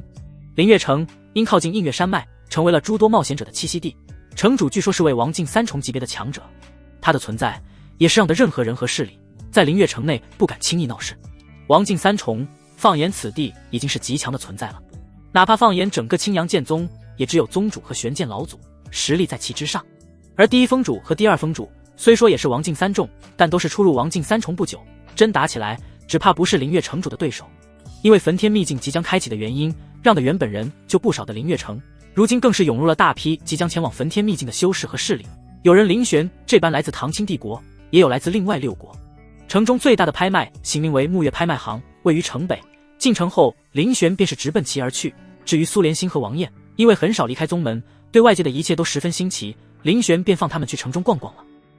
沐月拍卖行那是一座约莫30层高的巨塔，矗立于城北，格外闲言抚议。走进拍卖行，便迎面走来一位相貌秀丽的女性店员，笑着问道：“欢迎光临沐月拍卖行，请问公子是要寄拍还是？”“寄拍。”“好的，我这就。”然而他话还没说完，眼角余光便是看到了那正从拍卖行大门缓缓走来的一位紫衣青年，神色瞬间变得激动起来，以至于那还没说完的话也没了下文。缓步走入拍卖行的紫衣青年一身贵气，他的到来也不只是让林玄眼前的店员激动，拍卖行内不少店员在看到他的同时，也是纷纷想要迎上去，只是被林玄眼前的秀丽店员抢先了一步。“这位公子，不好意思，我有点急事。清河，你过来，你来接待一下这位客人。”话落便直接错过林玄，朝那紫衣华贵青年跑去，似乎生怕晚一步被方便被别人抢去一般。哦。而那位被他唤作清河的店员，乃是一名年仅16左右的小姑娘。只见她被喊到时，立马慌慌张张地拿起一册登记表，急匆匆地向林玄走来。这一幕也是让林玄为之一愣，旋即莞尔一笑，却也没太在意。他哪能不知道发生了什么？无非便是那位紫衣青年身份不简单，能给他带来远超接待自己而获得的利益。他倒也没有责怪对方，人之常情。而且秀丽店员自始至终对自己的态度都算还不错的。不多时，那位秀丽店员已经是和紫衣青年攀谈上了，正有说有笑的准备上2楼。这一幕也是惹来了周围不少拍卖型店员羡慕的目光，暗恨自己慢了一步，被秀丽店员抢了先。而那被秀丽店员唤作清河的漂亮小姑娘，也是手忙脚乱的来到了林玄面前。“公子你好，我叫清河，您是要寄拍对吗？”“是的，你不会再跑了吧？”林玄轻声调侃了一句。“不好意思。”清河小脸瞬间通红，不停道歉。“没事，我没放在心上，这是我要拍卖的东西，你看看吧，如果你决定不了，可以让你们拍卖行的负责人来。”林玄摇了摇头，直接扔出一枚储物戒。接过储物戒，清河神识往里一探，一声惊叫响彻了整个拍卖行一层，不少人都是纷纷转头看向清河，不明所以。哪怕是正准备上楼梯的秀丽店员与那紫衣青年也都停下了脚步，不解地看向清河。这是……清河有些难以置信，以至于声音都有些颤抖。他看到了什么？一头体型极其夸张的庞然大物，虽然已经死去，但周身那股骇然的气息依然是压得清河有些喘不过气来。这是王级妖兽。清河失色，这气息绝对没错，和半年前拍卖行拍卖的那具妖王骨拥有同样的气息，甚至给他的感觉比那尊妖王骨给他带来的压迫感更强。最主要的是，这还是一具完整的妖王尸骨，在其胸口处，清河甚至看到了一颗硕大的内丹。清河的小心脏都要蹦出来了，他从未想过自己竟有机会接待一位拿妖王尸骨前来拍卖的尊贵客人，而且这位客人还是被一直欺负自己的丽琴姐强推给自己的。这一尊妖王尸骨能给自己带来多少提成，清河甚至不敢去想。他只知道自己只怕待在拍卖行一辈子都赚不到那么多零食。王级妖兽，一位正缓步从2楼走下的老者疑惑出声：“袁长老，见过袁长老。”老者似乎是拍卖行负责人之一，他的出现让1楼的所有拍卖行店员纷纷对其行礼躬身。袁长老，您来得正好，这位公子给我的储物戒里竟是一具完整的妖王尸骨，包括内丹。清河深知此事已经不在自己所能处理的范围，急忙对那走下楼梯的袁长老说道：“什么？妖王尸骨？而且还是完整的？”原本袁长老还只是缓步走下，听到清河的话后，终于是不再淡定，而是直接一步踏出，身形消失在原地。再次出现时，已是清河身前，直接拿过了其手上的储物戒，神识探入其中。当亲眼看到那如小山般大小的紫蝎妖王尸骨时，饶是见多识广的袁长老也是为之一振。沐月拍卖行作为灵月城最大的拍卖行，倒也不是没拍卖过王级妖兽，但绝大部分都只是王级妖兽身上的遗物罢了，或是皮鳞，或是兽骨，或是脚或爪，内丹相对而言少了许多。至于一具完整的妖王尸骨，哪怕是沐月拍卖行建立至今都未曾拍卖出过几次。要知道，和人族王境同级的妖王，实力本就在同境妖王之上，即便是王境一众妖王，也需要至少数位同级人族王境才有可能击败，但那也只是击败，想击杀对方更是难上加难。哪怕是王境2重，也不敢说有绝对的把握能击杀一头一众王境妖王。望着储物戒内那妖王胸口处一道惊心动魄的剑痕，袁长老更是心惊不已。这头紫蝎妖王是被人一剑击杀的，感受着那致命伤口上依旧残留的淡淡剑意，袁长老只觉得头皮有些发麻。击杀这头妖王的绝对是一位修成剑意的绝世剑修，领悟剑意的剑修，袁长老不是没见过，而且还不止一位，如晨曦帝国的离渊剑王、苍鹭帝国的白虹剑王等，他们都是领悟剑道2重真意的超级剑修。但残留在这头紫蝎妖王身上的剑意，给袁长老的感觉，那股令人头皮发麻的气息，比那2位，甚至是他所见过的所有剑修都要强。这绝对是一位领悟了3重剑道真意的剑修。袁长老心中笃定，公子，请随我上7楼。袁长老声音凝重，带着林玄3人上了7楼，留下了一脸震惊的众人。先前袁长老的话，他们可是听得清清楚楚。王级妖兽的尸骨，而且还是完整的。不少人神色变动，纷纷离开了拍卖行，去将此事禀报上去。一尊完整的王级妖兽尸骨，不管对于此地的任何势力而言，都是了不得的大事。位于楼梯间的丽琴，此刻脸色苍白如纸，心中的懊悔如潮水般涌来，嘴唇都被咬破了皮。他深知自己错过了什么，但后悔已然迟了。周围不少店员纷纷羡慕地看向清河，感叹他的运气。虽然清河只是短暂接待了一下那位尊贵的客人，但这一单显然是要算在清河身上的。袁长老领着林玄来到了7楼的贵宾间，让林玄稍等片刻后便是离开了。但没过多久又回来了，只不过此时在他身旁却是多了一位冷艳美妇。美妇虽并未刻意放出威压，但那股属于王境的气息却是怎么也掩盖不了。本座沐月是这家拍卖行之主，不知公子贵姓？如秋水般的眸子细细打量着林玄，美妇红唇轻启，声音轻柔：“林玄，原来是林公子。我听袁长老说，你想要拍卖一头王级妖兽尸骨，不知可否让我一观？”林玄点了点头，便将那装有紫蝎妖王尸骨的储物戒扔给了美妇。接过储物戒，沐月将神识探入其中，却是一愣，脸上的笑意也全然散去。紫蝎妖王，让他惊住的并非是储物戒内有着一头王级妖兽尸骨，毕竟在来之前便从袁长老那里得知了。他震惊的是这头王级妖兽，他认识。何止是认识，这头紫蝎妖王当年给他留下的创伤，至今还未彻底恢复。当年他连同3位好友，一共4位王境，试图狩猎这头紫蝎妖王，本以为不在话下，可结果却是这头紫蝎妖王实力比预计中更为强横，以1敌4的情况下，还重伤了2人，其中1人便是他。那毒刺留下的毒素，至今都还未完全清楚。他怎么也没想到，今日会在一枚储物戒中看到那头紫蝎妖王的尸骨，特别是在他看到那紫蝎妖王胸口前那道触目惊心的剑痕时，心中更是震动万分。冒昧问一句，这紫蝎妖王的尸骨，林公子是从何得来？当然，只是出于好奇。如果林公子不愿意说，那便当我没问过。虽然有些冒昧，但沐月实在好奇的紧。我杀的。林玄语气轻缓，仿佛是在讲述一件微不足道的小事一般。闻言，美妇一愣，其身旁的袁长老也是一愣，旋即微微一笑，却也没说什么，只把这话当成林玄不愿意说的借口罢了。子歇妖王，哪怕是4、5位王境联手都难以拿下，林玄身上显露出的气息不过捷径罢了，也难怪美妇不信，传出去也没任何人会信啊。见此，林玄也没多说什么，他说的可都是实话，信不信可不关他的事情了。接下来，林玄又和美妇商量了一番关于抽成的事宜后，便离开了拍卖行。抽成1%，美妇算是给足了诚意，并说明拍卖会将在3天后开始，还请林玄在城中等待几日。这几日，沐月拍卖行会通过自身的各种渠道对这具王级妖兽尸骨进行宣传，尽可能让其拍出最高价。城中区域几座巨大的擂台屹立于此，工人比斗切磋。焚天秘境将开，灵月城涌入大量外来者，此地也可谓是热闹非凡，聚集了不少来自7国的天骄，正摩拳擦掌，跃跃欲试。其中一座擂台上，一位白衣少女格外惹人注目，不仅是因为她那靓丽的外表，还是因为她就在刚才仅用一剑便击败了一位刚拿到5连胜、实力强劲的修士。少女正是苏莲心。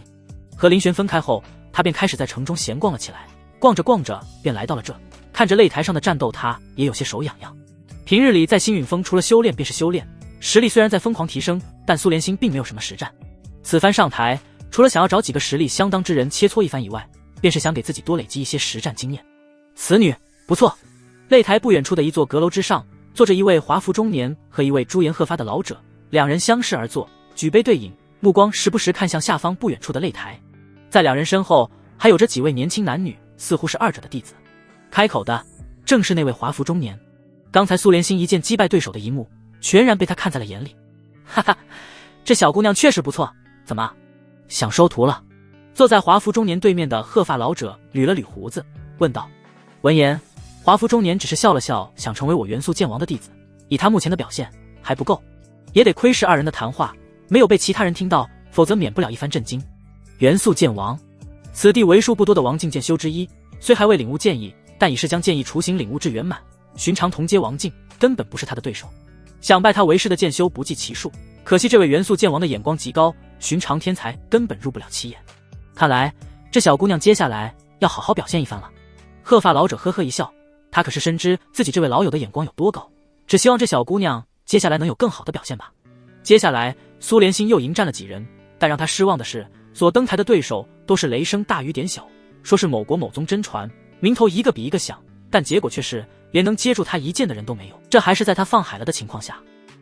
鹿晗，你去，他若能接下你一剑，本王今日便收他为弟子。阁楼上的华服中年对其身后的一名弟子说道。是，师尊。名为鹿晗的青年对着元素剑王微微抱拳，便是直接纵身一跃，落到了苏莲心所处的擂台之上。鹿晗，元素剑王二弟子，地玄三重。师尊有意收你为弟子，当然前提是接下来你能接住我一剑，只要能接住我一剑，便算你合格。你我同境，这个要求应当不算高。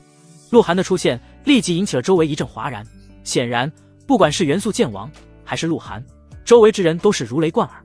元素剑王，此地为数不多的王境剑修之一，而且还是一位将剑意雏形领悟至圆满，距离领悟剑意只差临门一脚的超级剑修。一旦他领悟剑意，便将可以与灵月城主那等顶级强者并列。而如今即便未曾领悟剑意，实力也要比沐月拍卖行之主那等王境要强不少。想要拜其为师之人不知凡几，但这位元素剑王眼光极其之高，至今也才收了2位弟子罢了。这鹿晗便是其中之一。鹿晗的话一出，不少人都是将羡慕的目光投向苏莲心。此女当真是好福气，就看她接下来能否接下鹿晗公子一剑了。鹿晗公子作为元素剑王的二弟子，其剑道天赋非比寻常，别说是同境，哪怕是境界高过他的修士，都未必是他的对手。接住其一剑，这看似简单的要求，其实并不简单。看着那一上来便开始自说自话的少年，苏莲心无语至极。我什么时候说过要拜你师尊为师了？目光直视着对方，苏莲心缓缓开口。第一，我并不知晓你师尊是谁，也从未想过要拜他为师。第二，话音到此戛然而止，取而代之的是一道浩瀚剑光从鹿晗身侧骤然斩过，冷冽的罡风刮得其脸生疼。突如其来的一剑让擂台上下都安静了下来。台上的鹿晗眼神愣然地看着眼前不远处的白衣少女，目光中的惊骇之色几乎要溢出。那一剑他连反应都没来得及反应。换句话说，如果刚才那一剑是冲着他来的话，那么他已经死了。当然这还不是最主要的，最主要的是在那一道剑光之中，鹿晗居然感知到了他难以理解的剑道真意。那一丝剑道真意令他毛骨悚然，腰间的长剑都在颤抖，仿佛是遇到了何种大恐怖一般。身为剑修，他对那一丝剑道真意再熟悉不过，那正是他做梦都想要领悟的剑意，不是剑意雏形，而是真正的剑意。那一丝剑道真意给他的感觉，比师尊还要强上不知多少倍。师尊元素剑王已经是将剑意雏形领悟至圆满，再进一步便是真正的剑意。在苏连心所展出的那一道剑光之中，他清晰地感觉到所蕴含的剑道真意远在师尊之上。这说明什么？说明眼前的白衣少女领悟的并非是剑道雏形，而是真正的剑意。一个16、17岁的小姑娘，剑意，如果不是亲眼所见，鹿晗无论如何也不会相信。要知道，连他师尊一位王境剑修都未曾领悟剑意啊！眼前这位境界与自己相当的白衣少女，居然领悟了连他师尊元素剑王都未曾领悟的剑意。这一刻，别说是鹿晗了，就连阁楼之上的元素剑王都猛然站起身来，手中的茶杯已经被他捏成粉末。元素剑王的震惊并不比他那位弟子少多少。距离领悟剑意越近，越是能够明白想要将其领悟是有多么困难。别看外界传言，他元素剑王距离领悟剑意只差临门一脚，可只有他自己知道那临门一脚有多难。多少人都被卡在了这一阶段，绝大部分剑修一卡就是一辈子，至死也未能领悟剑意。可他看到了什么？一位年仅15、16岁的小姑娘居然领悟了剑意，这是什么妖孽？这等妖孽又怎么可能会出现在映月7国？这已经不是天才能够形容的了。一剑拜师，斩出一剑后，苏连心直接转身离开了，留下的2句话却是深深刺痛了鹿晗和阁楼之上那位元素剑王的人。可笑的是，元素剑王居然妄图收对方为徒。谁收谁为徒？一个仅领悟剑意雏形的人，居然妄图收一位领悟了剑意之人为徒，简直是倒反天罡，让人无语。苏连心收他为徒还差不多。3天后，拍卖会如期举行。灵月城内的人明显可以感觉到，今日入城的人比以往多了不少，甚至王境强者都能从中看到几位。林玄同样带着自己的2位弟子去了拍卖行，在出示了那拍卖行之主给的信物后，林玄3人便被十分客气地请到了一间贵宾席中，等待拍卖行的开始。这是本届拍卖会的拍卖名单，请公子过目。负责接待林玄的下人将一本名册递给了他，上面有着此届拍卖会所要拍卖的所有物品，包括林玄的紫蝎妖王尸骨。此物作为压轴之物，被放到了拍卖会的最后。扫了一眼，林玄发现还是有不少好东西的。这沐月拍卖行倒也不愧为此地最大的拍卖行之一。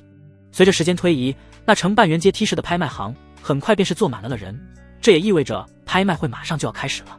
当所有灯光聚焦于主台之上，一位身姿优雅的貌美女子自帘布后缓缓走出。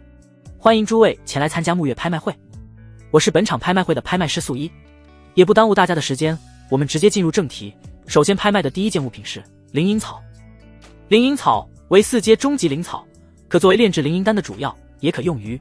在拍卖师素一的一番介绍过后，来自拍卖场4面8方接连响起了竞拍声。不过这灵隐草只是此次拍卖会的开胃菜，并未引起太激烈的争抢，最终被人以3600灵石拍下。林玄并未参与此次竞拍，此物不在他目标行列之中。但接下来拍卖的第2件物品，林玄便是来了兴趣。第2件物品，一文聚灵丹，4阶高级丹药，聚集天地灵气，提高修炼速度的不二之选。此丹由青木丹王所炼制，委托我行进行拍卖，底价8万灵石，开始竞拍。第1件拍品成交价不过几千，如今这第2件拍品上来便是8万底价，跨度不可谓不大。对于此丹，素一并未过多介绍，青木丹王4个字足矣。果然不出所料，在素一道出此丹乃是由青木丹王所炼制后，拍卖场中立即引起了一阵骚动。不愧是青木丹王，一出手便是丹文级。青木丹王丹道王境，不仅本身实力强横，且炼丹之术高深莫测，是此地仅有的能炼制出丹文级丹药的炼丹师。9万、10万、12万，聚灵丹的出现立即遭到了大量修士的激烈争夺。聚灵丹本身就十分珍贵，再加上是丹文级，又是出自青木丹王之手， buff 可谓是叠满了，价格很快便来到了20万灵石。这时候已经有不少人放弃了，只剩下为数不多的几人还在争夺。20万灵石，这个价格已经不低了，要知道寻常洁净修士的身价也不过如此。23万。随着位于26号贵宾席上的坐着一男一女，在2人身后还站着几位随从，全都是清一色的洁净，可见其2人身份之尊贵。开口的正是那一男一女中的少女。拍卖场内也是随着少女喊出23万灵石的价格后，陷入了沉寂。一文级别的聚灵丹固然珍贵稀有，但23万灵石显然已经超出了其本身的价值。25万，然而，就在所有人都以为这一文距林丹非少女莫属时，位于67号贵宾席，林玄的声音缓缓传出。距林丹，林玄本身是不太需要，但若是拿来投资，没准能返还回林玄能用得到的保单。27万。少女微微皱眉，目光看向67号贵宾席。30万。林玄毫不相让。他如今身上虽没有多少灵石，但拍卖会结束后，他将会有至少300-400万灵石入账，紫蟹妖王尸骨的价值绝对低不了。31万。26号贵宾席中，声音再次传出，但却不再是少女的声音，而是少女身旁的那位玄袍少年。此时开口了，此举让少女眉头皱得更深了。木狼，你别多管闲事。却不想木狼嘿嘿一笑，道：这怎么能叫多管闲事呢？只要是你想要的东西，我无论如何也会帮你弄来，区区一枚聚灵丹算什么？少女无语。见此，木狼转过头来，目光看向67号贵宾席中的林玄。我乃圣阳帝国穆家之人，不知阁下可否看在穆家的面子上，给几分薄面，将此单让于我？玄袍少年看似客气，但任谁都听得出来，这是赤裸裸的威胁。圣阳帝国，穆家。对于圣阳帝国和穆家这几个字，在此之人都不陌生。映月七国中，晨曦帝国位列七国之巅，其下便是圣阳帝国了。而穆家乃是圣阳帝国顶级大族之一，王境强者不下10位，其中穆家老祖更是一位踏足王境4众的存在。王境4众，这等级别的强者放在灵月城近乎是无敌般的存在。玄袍少年面含笑意，望着林玄，他相信林玄会给他这个面子的。然而林玄接下来的话却是让他脸色突然巨变。32万。林玄紧紧地瞥了他一眼，便是再次开口。玄袍少年目光死死地盯着林玄，脸色有些难看，却是没有再加价，而是对身后的一位家仆说道：等拍卖会结束，传讯给六长老，让他过来一趟。是。家仆抱拳领命，心中在为67号贵宾席中的青年默哀。为了一枚丹药赔上性命，值吗？然而少女却是心中冷笑一声，简直猪脑子一个。那人在明知道你出身穆家的情况下，还敢有恃无恐的出价，显然不是寻常人物，背景只怕也不简单。不过少女却没有提醒木狼，甚至若是能借此人之手。想到这里，少女眼眸微微眯起。小小的插曲并没有影响接下来的拍卖，最终林玄以32万灵石的价格拍得了那枚一文聚灵丹。不过也让的拍卖场内之人对67号贵宾席内的林玄高看了几分，此人连穆家都敢得罪，当真是有几分胆色，就是不知道接下来能否活着从灵月城离开了。看到穆家少主的模样，显然不打算就此罢休。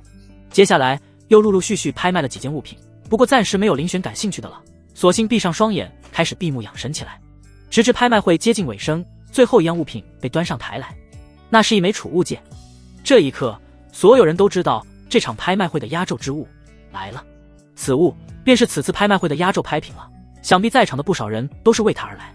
随着拍卖师素一欠手一挥，一尊庞大的躯体便是出现在了拍卖台之上，几乎占据了整个拍卖台，视觉冲击极强。这便是王级妖兽的尸骨。不少人心神震动，即便已经陨落，那庞大身躯所带来的压迫感依然让在场诸多修士心惊不已。然而更让人心惊的是，那位于王级妖兽胸口的那一道触目惊心的剑痕。这一道剑痕几乎要将其拦腰斩断，一分为二。那剑痕之上散发出的淡淡剑意，却是让的在场所有人头皮有些发麻。那一道剑痕，这是剑意。在场之中不乏剑修，瞬间便感知到了那剑痕之上散发出的淡淡剑意。这头王级妖兽是被一位领悟剑意的金氏剑修一剑斩杀的。死！道吸凉气之声在拍卖场中接连响起，所有人眼中都显露出一抹惊色。这头王级妖兽虽说只有王境1众，但想要一剑击杀，哪怕是王境2众也难以做到吧。能击败是一回事，能击杀又是另一回事。王级妖兽可不是那么好击杀的，不然也不至于一头王级妖兽的尸骨会引起如此大的轰动，这般珍贵。场内议论纷纷，拍卖台上的素衣却是微微一笑，道：首先要拍卖的是这头王级妖兽的内丹，底价200万，每次加价不得低于1万，现在开始竞拍。轰！正当素衣话音落下，一股恐怖的威压瞬间席卷整个拍卖场，让的所有人心中都是一沉。201万，这王级妖兽内丹，老夫要了。所有人目光望去，位于阶梯1361号座位之上，一位秃头老者缓缓站起身来，那股恐怖至极的威压正是从其身上传来。这突如其来的变故也直接让的那些原本准备出价之人打了一个冷战，瞬间将到嘴上的话给吞了回去。这股威压至少是王境2重圆满。明空王，是他。不少看向秃头老者的目光之中满是惊惧。明空王在此地的名声实在太过响亮，凶名赫赫的他手段极其残忍，但凡得罪过他的人，没几个是有好下场的。一人得罪他，全族都得陪葬，灭族灭宗之事，对明空王而言如喝凉水一般简单。因其在焚天秘境中得到一本超绝遁术，哪怕实力在他之上的王境强者也抓不住他，这也让其做起恶来更是肆无忌惮。此前明空王已经在此地销声匿迹一段时间，甚至有人怀疑他已经陨落或是离开此地了，却不想如今他又出现了。此时此刻，那些本就是冲着王级妖兽内丹而来的人们纷纷心中一沉，为此他们甚至准备了数百万灵石，为的就是能将妖王内丹拍下，却不想如今竟发生这等事情。当真是有钱也不敢花。明空王，你这是什么意思？人未道升先至，拍卖行之主沐月的身影出现在了拍卖台之上，神色凝重地看着阶梯最上方的秃头老者。月王，素衣对着沐月便是一拜，面色发苦。这突然起来的变故已经不是他所能处理的了。拍卖场内不少人也认出了月王，但心中苦笑。月王放眼灵月城都属于顶级强者行列，但众人也不认为月王的出现能改变什么，那可是明空王啊！即便是王境3众的灵月城主都奈何不了对方，更何况是他。没什么意思，老夫只是参加拍卖，不行吗？老夫破坏规矩了吗？老夫有不让他们出价吗？你们说有吗？明空王目光扫视一圈，见无人感应，哈哈一笑，笑声中带着一抹浓浓的猖狂。所有人敢怒不敢言。就在这时，一道纯白剑光回应了他。嗡！67号贵宾席中，林玄直接展出一剑，剑指明空王。纯白剑光宛如一道流星，将阴暗的拍卖场彻底照亮，如同白昼。这一剑吸引了在场所有人的目光，谁也没想到，居然有人敢对明空王出剑，好胆！同样，这一剑也出乎了明空王的预料，他还真没想到这拍卖行之内还有人敢忤逆他，简直是找死！目光直接锁定了位于67号贵宾席中的青年，正欲无视掉那斩来的剑光，直接将那青年捏死。但很快明空王便是察觉到了一丝不对劲，那道剑光，随着剑光距离明空王越来越近，那剑光之中蕴含着的恐怖剑意，终于是被明空王所感知到。一瞬间，只觉得一股死亡之意袭遍全身，仿佛是被某种大恐怖盯上一般。不好！明空王根本来不及去思考太多，遁术瞬间施展，便是以极快的速度暴退。但他快，剑光更快。是，在无数人震撼的目光下，明空王的右臂硬生生的被剑光斩断，鲜血喷涌而出，让得其脚下红毯更鲜艳了几分。这一幕来得太快，发生的太过突然。你捂着断臂，明空王惊恐地看着林玄，眼神中除了恐惧以外，还有浓浓的疑惑。这青年是谁？好恐怖的一剑，别人或许不知道，只有明空王自己知道。刚才那一剑，如果不是自己及时施展从焚天秘境得来的那门高阶遁术，此时的自己恐怕就不仅只是断掉一臂那么简单了，而是死。在场之人，包括拍卖行之主月王在内，均是被林玄的这一剑惊得说不出话来。特别是月王，他是认识林玄的，那位将紫蝎妖王尸骨带来委托自己拍卖的青年。他依稀记得，当时他还询问过对方，这紫蝎妖王的尸骨从何而来。当时对方说的是他斩的，这话沐月只当是对方不愿说出真相，随意找的借口罢了，并未当真。但现在沐月苦笑，原来那并不是一句玩笑话，更不是什么借口，只是因为太过离谱，自己不信罢了。而事实是，他并未说谎。那斩向明空王的剑光中所蕴含的剑意，和紫蝎妖王胸口处那道剑痕中残留的淡淡剑意一模一样，出自同一人。这也证明了，他便是那位绝世剑修。位于26号贵宾席内的木狼和其身旁的妙龄少女同样震撼不已，吓坏了，冷汗浸湿了衣襟，背脊凉飕飕的，一股深深的后怕自心底袭来。一剑废掉一位王境2重圆满一臂，这等实力，自己刚才居然妄图想要报复对方，当真是作死至极啊！别说是6长老来，哪怕2长老、大长老来都无济于事。而其身旁的少女心中的震惊并不比木狼少多少，她原本只是觉得林玄应该背景不凡，或是有什么依仗，不然也不敢得罪木狼，却不想对方是有依仗没错，但那依仗是他自己。那一剑的风采，少女只觉得小心脏扑通扑通的在狂跳，不知道是因为害怕还是恐惧，居然能接下我一剑，不错，但第2剑呢？林玄脸上显露出一丝惊讶，随之欲展出第2剑。等等，我与阁下无冤无仇，阁下为何要置我于死地？明空王惊恐求饶，那一剑不仅斩断了他一臂，也击碎了他的骄傲。他深知眼前的青年比他强大的何止一星半点。无冤无仇，那可未必，让你死个明白。台上的王级妖兽尸骨是我的。话落，林玄便是直接斩出第二剑，不带丝毫迟疑。断我财路，你不死谁死？这一刻，明空王恍然大悟，原来如此。拍卖场内的人这时候也才明白，林玄为何突然要对明空王出手。你把人家拍卖的物品压到200万灵石，对方如何能不生气，如何能不愤怒？原本能拍卖出300-400万的王级妖兽尸骨，如今只值200万灵石。第二道剑光轰然斩出，跨越整个拍卖场，斩向明空王。然而这时候，一道声音响彻了整个拍卖场：且慢！紧随而至的是一股比明空王更为浩瀚的威压，而且对在场诸多人而言，这股威压很熟悉。灵月城主，城主来了。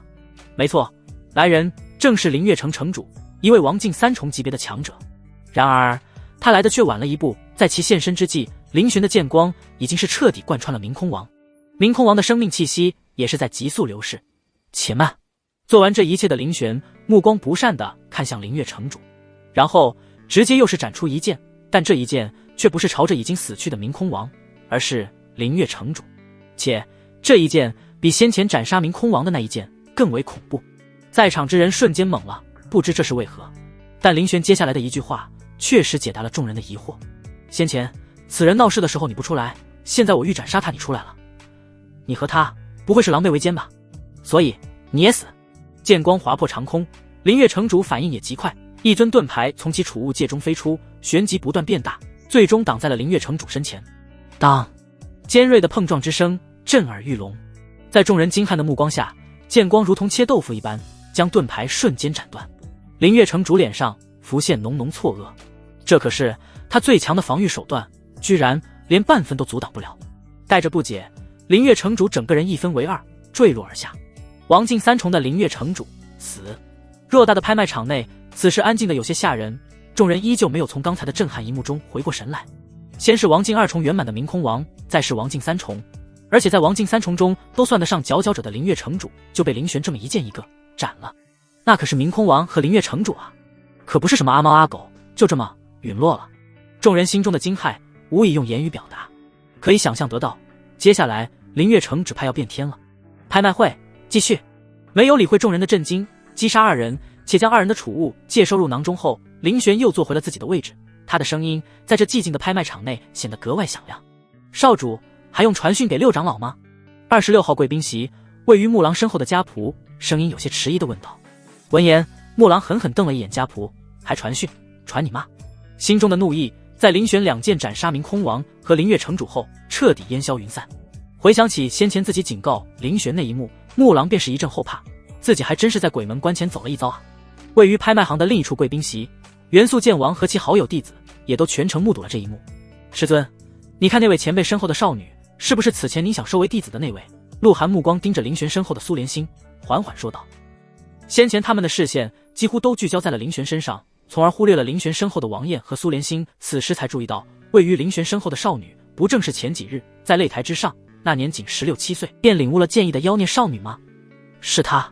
元素剑王也一眼认出了苏莲心，原来她竟是这位前辈的弟子，难怪啊，自己当时的想法还真是够天真的。元素剑王自嘲一笑。拍卖行结束后，林玄带着自己的2位弟子，在拍卖行之主越王的恭送下，满意的走出了沐月拍卖行。此番拍卖会，林玄祭拍的紫蝎妖王尸骨总共拍出了563万灵石，扣掉林玄拍卖一文聚灵丹的32万，还有531万，这可是一笔巨款。除此之外，还有意外收获2位王境强者的储物戒。不过从明空王身上得到的储物戒却是没什么珍贵之物，只有一本名为天蓬影的王阶遁术。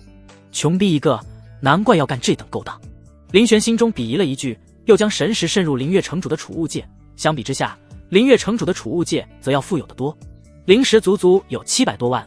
除此之外，还有不少好东西，如灵甲、丹药、灵草等。发了。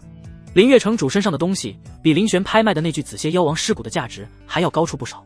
从原本身上只有几十万灵石，到如今身揣1000万灵石，啧，1000万灵石已经是可以买到一枚7品丹药了。虽然只有7品低级，但也是7品。若是用来投资弟子，岂不是至少能返还回8品丹药，甚至9品也不是没有可能。林玄越想越是激动。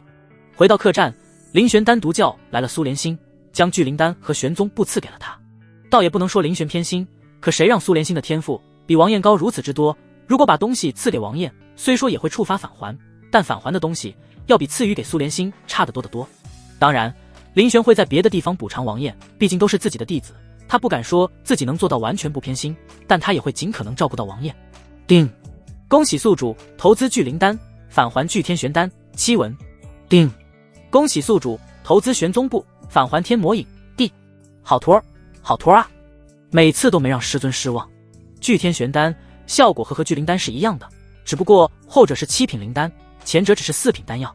至于天魔影，一门地阶遁术，不仅可以用来逃跑，还可以用来对敌。天魔影共有9层，第1层可凝聚出10尊拥有自身实力1/10的魔影分身，虽是分身，但除了实力以外，和本尊无任何区别，很难分辨。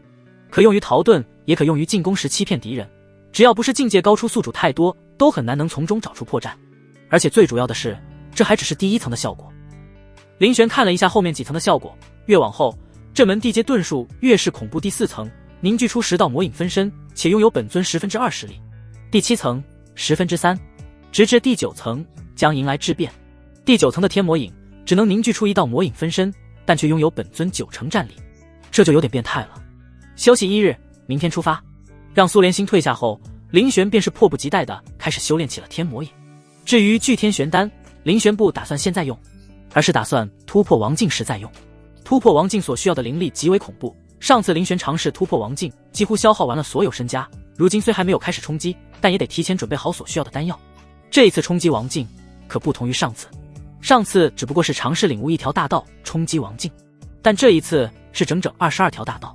所需要的灵力之恐怖，虽不说是上一次的22倍，但至少也是5-6倍。林玄的做好充足的准备，别到时候因灵力不够突破失败，林玄哭都没地方哭去。而就在林玄身悟天魔影时，在外的王彦却是在城中一处石楼内碰到了几位熟人。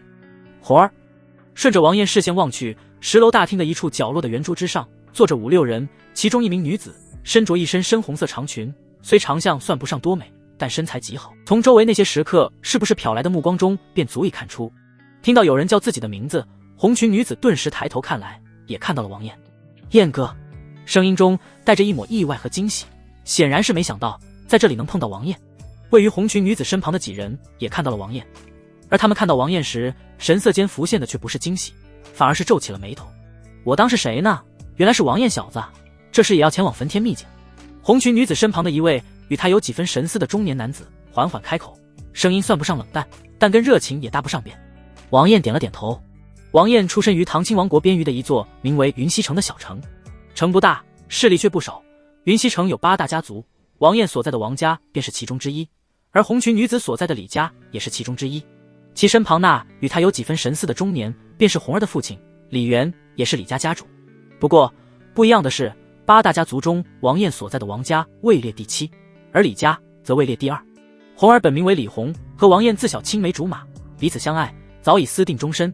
但李元和李家内部一直有些反对两人在一起，反对也是正常。李家位列云溪城8大家族第2，不管是家族产业还是族中强者，整体实力都要胜过王家很多。李红身为李家家主之女，嫁给王彦绝对算是下嫁了。李家之中，包括李元在内，都一致认为王彦配不上李红。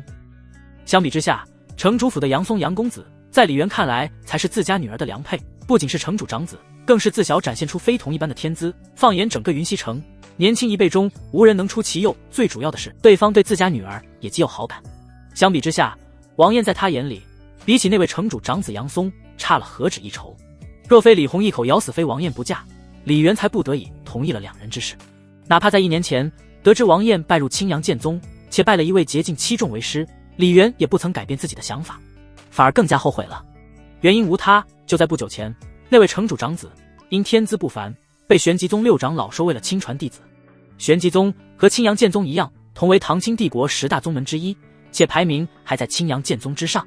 玄极宗6长老那可是货真价实的王境强者。得知这一消息后，李元别提多后悔了。如果当初自己不心软，没准李家已经抱上了城主府这条大腿了。被一位王境强者收为亲传，前途不可限量，悔恨交加之下，让得李渊越看王晏越是有些不顺眼。李叔，可是遇到了什么难事？先前王晏便注意到了，李家一群人坐在一起，桌上的菜都凉了也不吃，话也不说，一副心不在焉的模样，还不是那人太过分了。说到这里，李弘便是气不打一处来。原来从灵月城到焚天秘境入口，途中要经过几处险地，低阶修士想要通过风险极大，唯有王境级别的强者才拥有一定自保之力。想要前往焚天秘境的修士极其之多，这也让得一些王境强者发现了商机，只要缴纳一定灵石，便可以得到王境强者护送前往焚天秘境。李家一行人也和一位王境强者的亲传弟子谈好了价格，只不过即将出发之际，对方灵石涨价了，原本只需5万灵石，如今需要10万灵石。哪怕是5万灵石，对于李家而言都不是一个小数目了，更何况是10万。别看李家在云溪城8大家族中排名第2，但云溪城只不过是个人口20来万的小城罢了，李家最强的李元也不过才是天玄8重罢了，连捷径都不是。5万灵石已经是目前所带的全部身家了，那还能再去凑来5万灵石？说好的价格说变就变，让得李元愤怒不已，当即让对方退还灵石，另寻他人。但那亲传弟子不过冷笑一声，只说了一句话：只给你们2个选择，1再缴纳5万灵石，2滚。言外之意，退是不可能退的，灵石都进了腰包，哪还有退还的道理？而对此，李元却是敢怒不敢言，一位王境强者，不是他们这些蝼蚁所能得罪的，这个哑巴亏不吃也得吃。5万灵石打了水漂，如今身上的灵石加起来不过才几千，如何能再寻一位王境强者护送？如果没有王境强者护送，凭他们这几个天玄的玄，只怕还没走到一半就死在了妖兽之口，这未免也太过分了。堂堂王境强者，居然纵容弟子做出如此不守信用之事来。王晏听完自然也是愤怒无比，心爱之人受到如此委屈，王晏心里怎么能不愤怒？对方如今身在何处？我去拜托师尊，去给你们讨个说法。晏哥，不要！李弘赶忙站起身来，拉住王晏。对方乃是王境强者，我们惹不起。再者，他们已经出发前往焚天秘境了，不在城内。晏小子，你说你师尊也在城内，那你宗门队伍也在城内吗？道士李元在听到王晏提及师尊2字时，立马眼神一亮，询问道：宗门队伍不在，我和师尊师姐并未跟随宗门大部队。王晏摇了摇头。闻言，李元眼中掠过一抹失望。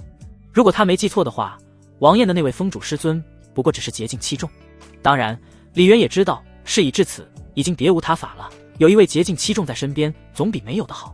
立刻说道：晏小子，你看能否去与你师尊商量一下，带上我们一起前往？王晏点了点头，他也刚想提这件事，想来师尊应该不会拒绝，当即传讯询问灵玄，得到的回答是：可对于灵玄而言，多带几个人并没有什么。在灵月城主的储物界中，灵玄还找到了一艘大型飞舟，丝毫不比当初清威风的那艘小。得到师尊应允后，王晏便是开口：师尊答应了，明日一早便出发。好，好，晏哥，谢谢。红儿，你我之间还用说这个？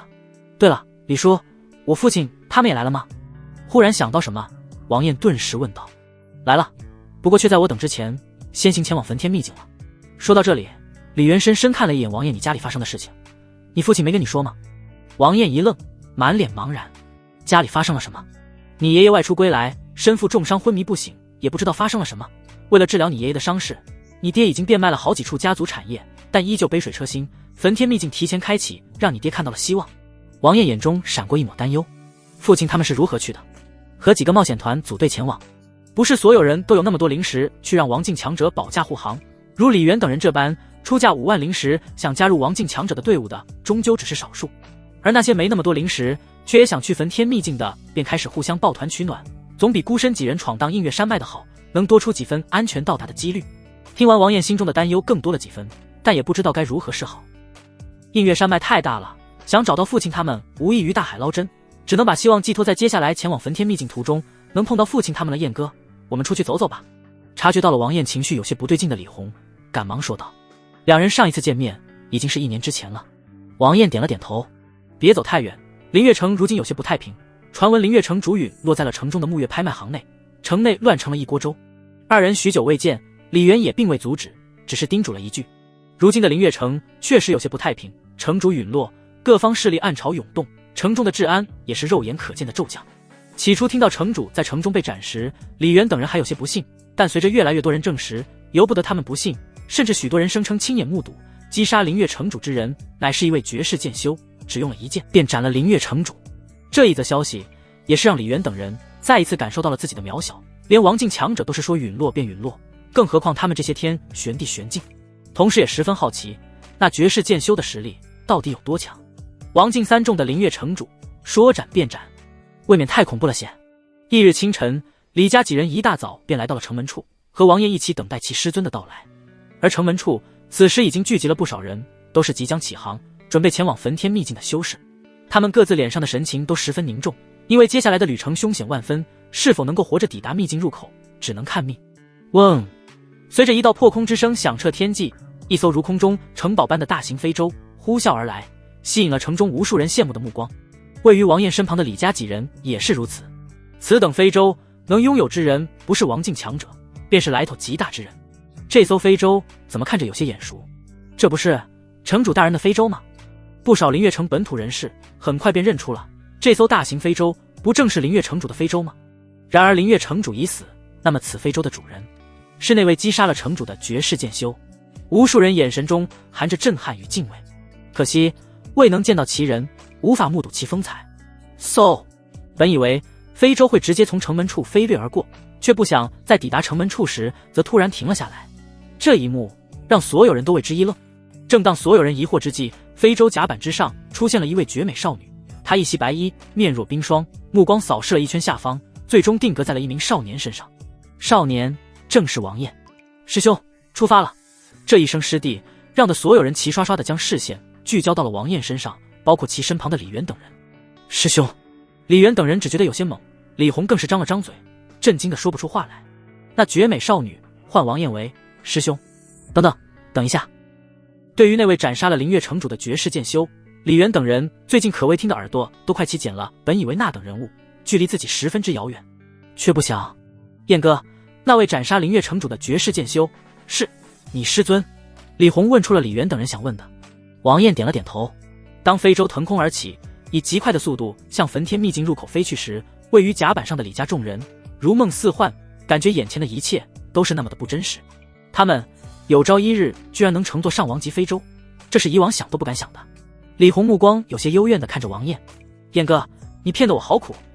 你1年前回来时不是说只是拜了青阳剑宗一位劫境7众的峰主为师吗？这又是怎么一回事？李红指了指非洲最高处的一间，那里正是灵玄闭关的地方。王晏挠了挠脑袋，也不知道该怎么解释了。师尊1年前确实只有劫境7众啊。李渊此时看向王晏的目光带着一丝复杂。此前王晏在他眼里是远远比不上城主府的那位杨松杨公子的，且差了不止1星半点。但如今王晏不如杨松，王晏高攀了自家女儿，谁不如谁？谁高攀了谁？显然这一刻答案已经十分明显。日落时分，随着夕阳缓缓下沉，天空被染成了绚烂的橙黄之色。王父望着眼前的黄昏，微微一声叹息。夜晚又将来临，同时也意味着危险也即将来临。和几个冒险团商议组队后，一行人便直出灵月城，进入了这片凶险之地。映月山脉，妖兽的天堂，其内部区域更是连王境强者踏足都有陨落的风险。起初在映月山脉外围时还好，一路走来虽说妖兽不少，但绝大部分都是捷径之下，加上他在内，一行20余人组成的队伍中，共有超过10位天玄境修士联手之下，哪怕是天玄境9重的妖兽也可以周旋1、2，只要不碰到捷径妖兽。可自从进了映月山脉内部，王父等人发现，但凡是只妖兽，几乎都在捷径之上。20余人组成的临时队伍，可谓是寸步难行。特别是夜晚，他们甚至不敢生火，但凡引来任何一头妖兽的注意，他们都将全军覆没。如此这般小心翼翼，导致了这支20来人组成的队伍行路十分缓慢，但又不得不慢。到处是捷径以上的妖兽，但凡不躲着走，下场便是全军覆没。而这仅仅才是进入映月山脉的第2天，距离焚天秘境入口依旧还十分遥远。此时此刻，众人眼中都显露出了迷茫之色。他们真能活着抵达秘境入口吗？王父老哥，别想那么多，我们肯定能安全到达焚天秘境的。来，喝一杯。一位魁梧大汉来到了王父身旁，拍了拍他的肩膀，递来一杯烧酒，倒是比王父看得开。大汉名为秦刚，是这一行人中3个冒险团之一，猎虎冒险团的团长，一身修为已达天玄境8重，是这支20来人的临时队伍中实力最强之人。常年出入映月山脉的他，经验十分丰富，正是因为有他在，王父等人才得以避开诸多危险。因为跟王父很合得来，因此这一路上对王父也算是照顾诸多。休憩闲暇之时，便喜欢找王父喝酒。这不又来了。接过酒杯，王父正欲与其对饮，却不想一道嘹亮的鸣叫，直接让得所有人都紧张了起来。抬头向西边云霞处望去，只见一头通体雪白的巨鸟正在快速飞掠而来，漆黑的眼眸死死地盯着位于下方树林中的王父以及秦刚等人。云缩鸟，捷径妖兽。身为常年混迹于映月山脉的冒险者，秦刚等一众冒险团之人一眼便认出了这巨鸟的来历，眼中除了惊惧外，更多的则是绝望。正因为认识，才绝望。云缩鸟，捷径中阶妖兽，因其极快的飞行速度，而被称之为冒险者的噩梦。但凡被它盯上，逃跑都是一种奢望。哪怕是捷径后期的人族修士，碰到它也一样头大。靠着绝对的速度和能够飞行的优势，它能将一些捷径后期人族修士活活耗死。云缩鸟并非群居妖兽，而且数量较少，一般情况下是很难碰到的，除非运气实在太差，如王父、秦刚等人这般。秦刚怎么也没想到，他刚刚才安慰王父，下一刻就嗡。然而正当王父、秦刚等人满脸绝望之际，一道宛如流星般的血域长剑自东方急速掠来，在众人瞪大的目光下，精准命中了云缩鸟。没有丝毫反抗之力，云缩鸟直接被这恐怖至极的一剑从空中击落，定杀于大地之上，旋即一股浩瀚的剑压呈弧形朝四面八方扩散而去。所过之处，无数妖兽仿佛遭遇了大恐怖一般，疯狂逃窜。这一剑好霸道！正处于深深震撼中的王父、秦刚等人不知发生了什么事情时，一艘灵光环绕的大型飞舟自东方飞驶而来，由小变大，最终停在了此方树林上空。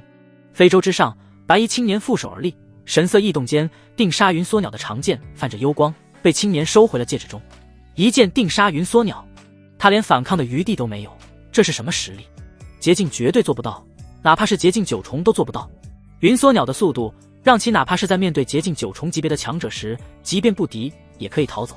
唯有王静，这白衣青年绝对是王静。多谢前辈出手相。最先回过神来的是秦刚，立马双手抱拳，欲感谢对方救命之恩，但他话还没说完，却是被那位于白衣剑修身后的一名憨厚少年给打断了。爹！一声爹，让得下方所有人都是一愣，包括秦刚在内。王父也被这一道激动之声拉回了现实，目光看向了那位于白衣剑修身侧的少年燕儿。王父张了张嘴，神色中充斥着难以置信，不仅是对王燕会出现在这里而感到难以置信，更是对王燕为何会出现在这非洲之上的震惊。不只是王燕，在非洲甲板之上，他还看到了另外几道熟悉的身影，李媛，自己未来的儿媳妇李红。非洲上的几人自然便是林璇几人了。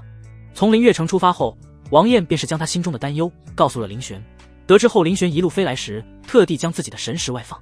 这不，刚进入映月山脉内部没多久，便发现了王燕父亲的踪迹，这才有刚才那飞逝而来的一剑。林璇也是有些感慨，得亏是自己神识提前感应到了，要是再晚一步，只怕……秦刚等人看了一眼王父，又看了一眼非洲上的王燕，陷入了无边错愕之中。王父老哥居然认识那非洲上的尊贵之人，不，何止是认识那么简单。可是这一路上在和王父的交谈中得知，王父不过是来自唐清帝国边隅的一座小城，族内最强的也不到捷径，怎么会和王境强者扯上关系？若真有这关系，王父也不至于沦落到跟他们一路啊。很快王燕便跳下了非洲，和王父潘谈到了一起。静静看着二人，林璇并未催促。燕儿，这位前辈是……王父终于是将心中最疑惑的事问了出口，目光则是同时看向那甲板最前方俊逸非凡的白衣剑修。爹，我来介绍一下，这位是我师尊。闻言，林璇也是朝王父点了点头，面带笑意。倒是王父被林璇这一丝笑意搞得有些受宠若惊，赶忙抱拳回礼。王父见过前辈，也不怪他会这般。王境强者，这根本不是他所能接触到的存在。虽然见过，但还从未和哪位王境强者搭过话，也从未有任何王境强者正眼看过他。对于那等存在而言，连捷径都是蝼蚁般的存在，更何况他才区区天玄。无需这般，你既是王燕的父亲，便是自己人，上来吧。林璇邀请道。就这样，王父带着几位同样处于震惊中的王家之人上了非洲。你们也上来吧。正当秦汉等一众冒险团之人面露羡慕时，林璇的声音再次传来。啊，多谢前辈，多谢前辈。收了云缩鸟的尸体后，非洲再次御空而去，朝焚天山脉的方向急速掠去。林璇已经继续回房闭关，他能感觉到自己距离领悟最后一条大道已经近在咫尺了。而王父、王燕等人则是位于甲板之上，望着那不断倒退的景色，心中感慨不已。何曾几时，他们于山脉之中寸步难行，无时无刻不在担惊受怕，晚上睡觉都睡不安稳，稍有动静便紧张的不行。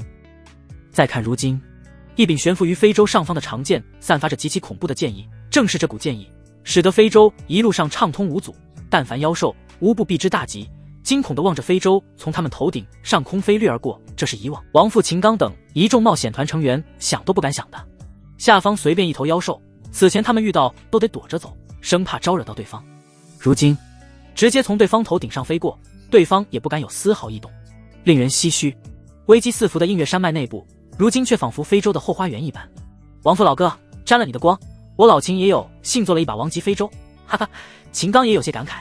2日后，非洲抵达焚天秘境入口，并没有想象中的人山人海，有的只是零零散散的修士，如林玄等人这般刚抵达这里。看来入口开启的时间也提前了，不过应该没晚多久。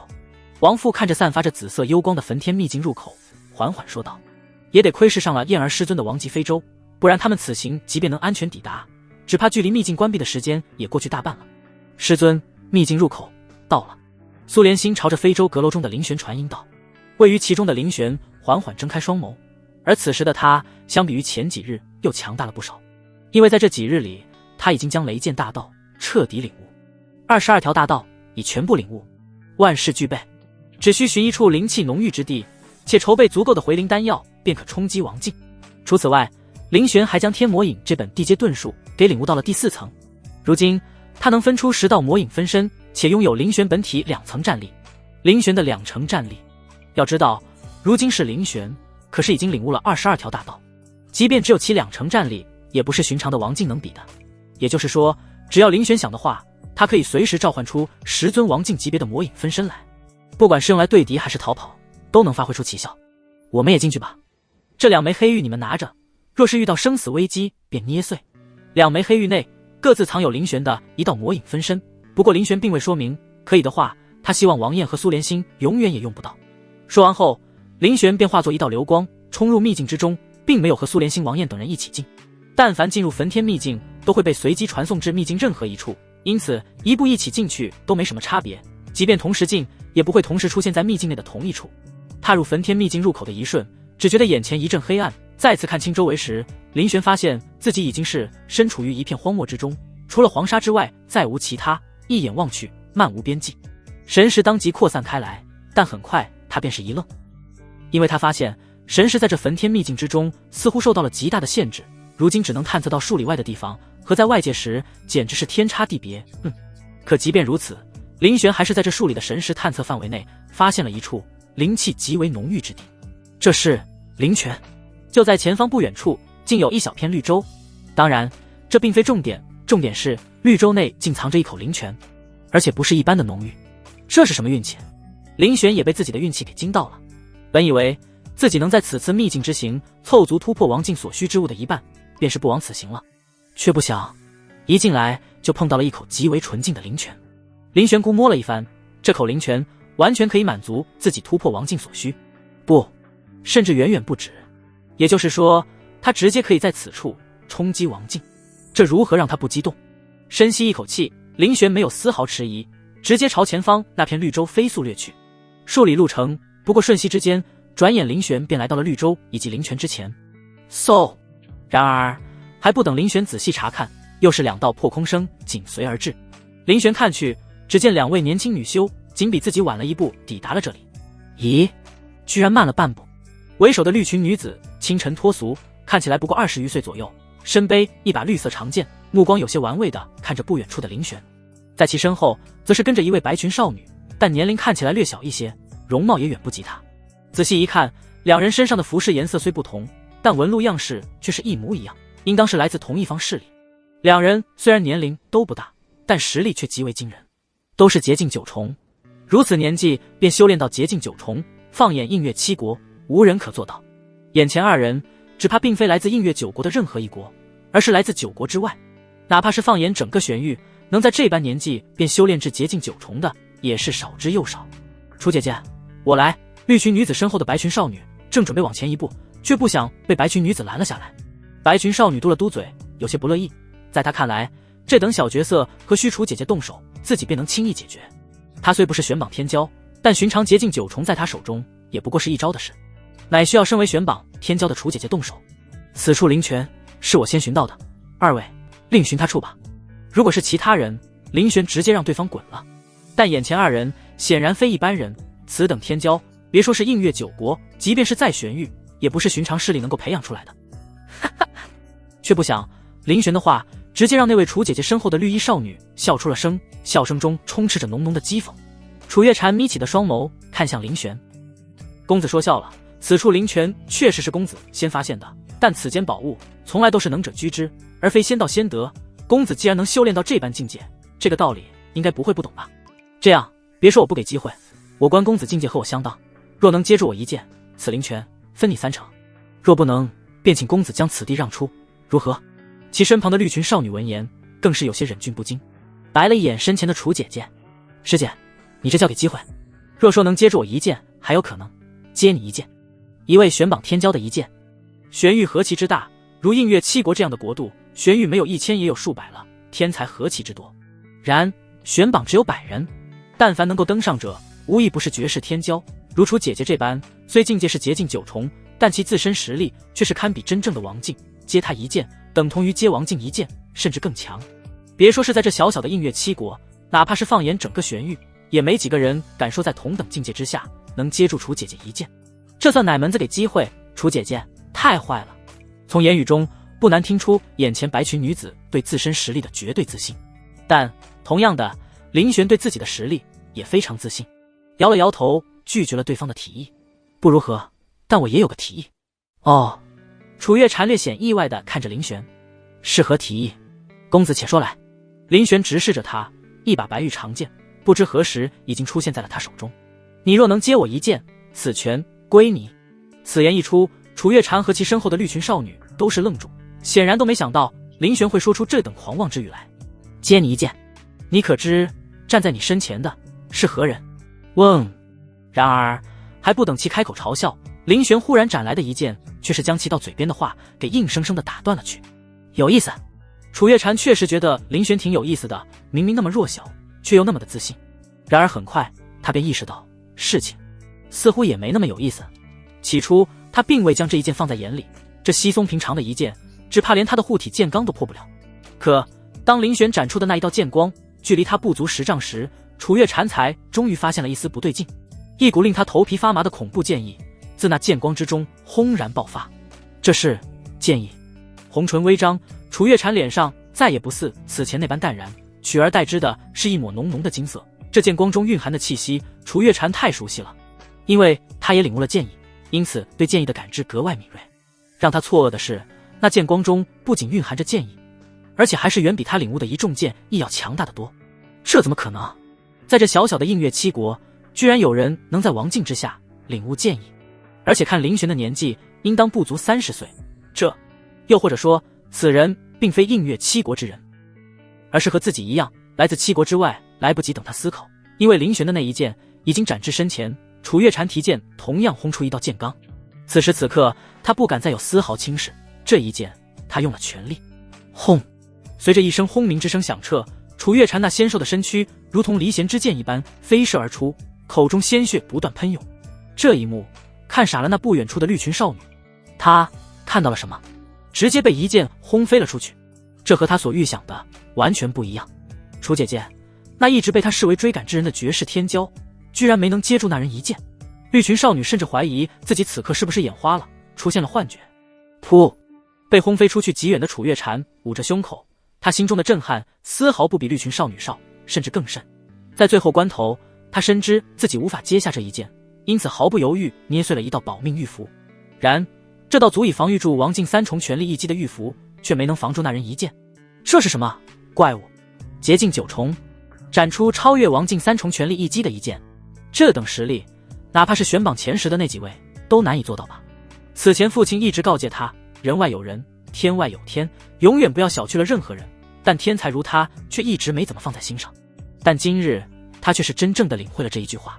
此等恐怖的剑意是几重剑意？2重，绝对不止。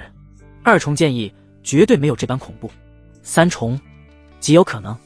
竭尽九重，不仅领悟了剑意，而且还是3重剑意，此等离谱之事，哪怕说出去也没人信吧。但他却是亲眼所见，而且还远不止于此。竭尽9重，哪怕领悟了3重剑意，也不可能展出那超越王静3重全力一击的至强一剑。此人简直是个怪物。想起自己此前说让对方接下自己一剑的话，楚月禅就想笑，自嘲一声。楚月禅朝林玄抱了抱拳，没有再做丝毫停留，带着绿裙少女便是离开了。今日的他可谓备受打击。离开时的绿裙少女一愣一愣的，显然还处在林玄一剑击败楚月禅的震撼之中，久久难以平复。望着两女离去的背影，林玄收回视线，目光看向下方的灵泉。此处灵泉的价值若放在外界，只怕难以估量。这焚天秘境无愧为尊者陨落之地，当然也是自己运气逆天。此灵泉的珍贵程度，哪怕放眼整个焚天秘境，也属于极为靠前之物。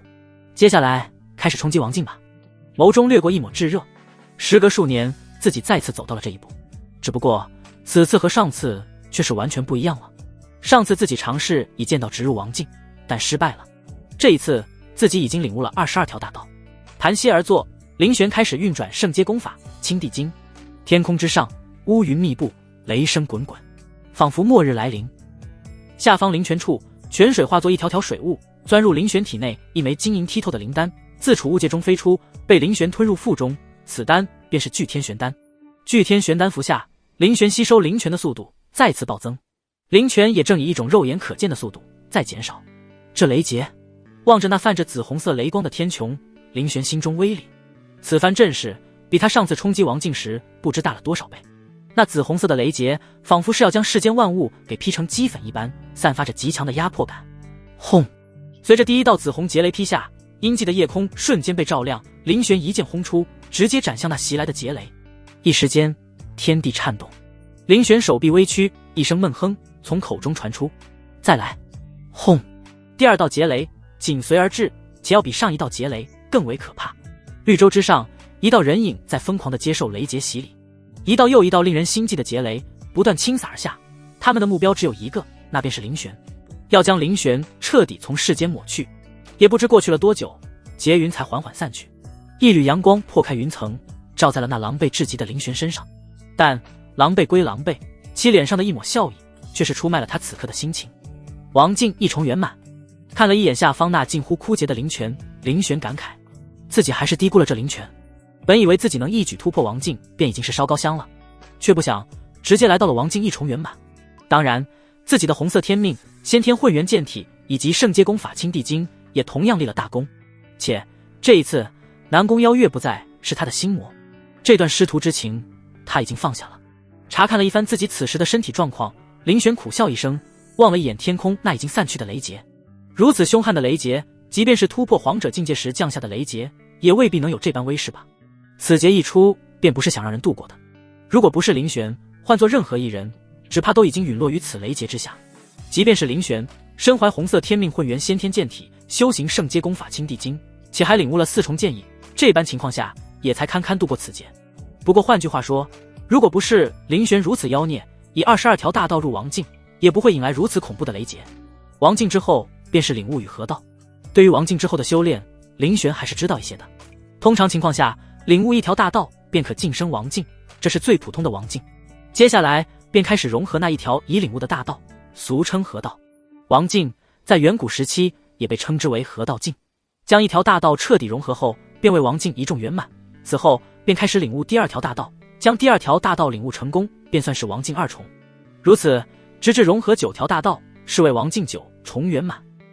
当然不乏一些天才在王境时能领悟融合超过9条大道，他们的实力也远比寻常的王境9重圆满要强得多。严格意义上来说，他们属于王境，又不属于。毕竟王境只有9重，但他们已经融合领悟了超过9条大道。到了王境9重圆满，便可以开始感应雷劫了。王境想要突破皇者，需度过9次雷劫，9次雷劫便是自身所领悟的9条大道雷劫，越往后雷劫越是恐怖。不知多少王境9重圆满陨落在了这9道雷劫之下。黄路难，难如登天。这也是为何映月7国内没有一位黄境的原因。不过因为林玄领悟了22条大道的原因，别的王境9重圆满只需要度过9次雷劫便能晋级皇者，而林玄需要度过22次雷劫，这还是在林玄今后不再领悟且融合更多大道的情况下。若今后林玄又领悟了更多大道，这渡劫的次数还要增加，以后干脆在雷劫里洗澡得了。林玄忍不住吐槽了一句：“先恢复吧。”自己如今体内的状况极差，仅能调动体内的一丝丝灵力。此时的他说是手无缚鸡之力也不为过。焚天秘境内处处充满危险，谁也不知道下一秒会遇到什么。服下2枚恢复灵力的丹药后，林玄又看向下方那所剩不多的灵泉，取出小玉瓶，林玄便是准备将那剩余不多的灵泉给收了起来，准备拿回去赐给苏莲心。这灵泉灵玄虽不知为何物，但能支撑他突破至王境，而且还是王境一重圆满，其珍贵程度不言而喻。若是拿去拍卖，拍出1000万甚至更高的价格，林玄都丝毫不感到意外。此泉绝对不简单，其价值不逊色于7阶灵物，若是拿来赐予给苏莲心，至少能返还回来8阶物品，甚至运气好的话9阶也不是没有可能。9阶那可是相当于地境圣物啊，退一步，即便只返利8阶物品，那也是相当于尊阶级别的宝物。然而正当林玄取出小玉瓶，正准备收取灵泉时，几道破空之声接连响起，几道身影瞬息间便已经抵达了此处，出现在了林玄视野之中。林玄眉头一皱，一共4人，分别是2男2女，加上林玄和他身后的魔影分身，此地目前共有6人。这4人实力都不简单，都是清一色的王境。林玄此前突破声势过大，但凡看到之人都以为是至宝出世。几人不仅距离最近，且都是王境强者，能够御空飞行，自然要快于其他人抵达了这里。当看到下方那处散发着极其浓郁灵力的灵泉时，几人眼中分别掠过一抹炙热。这是虽没人认识此泉，但浓郁到极点的灵力波动，足以让几人知晓此泉之珍贵。发了！林玄眉宇微挑，魔影分身不知何时已经出现在他身后。林玄刚渡完那恐怖至极的雷劫，体内状况糟糕到了极点，此时说是手无缚鸡之力也不为过。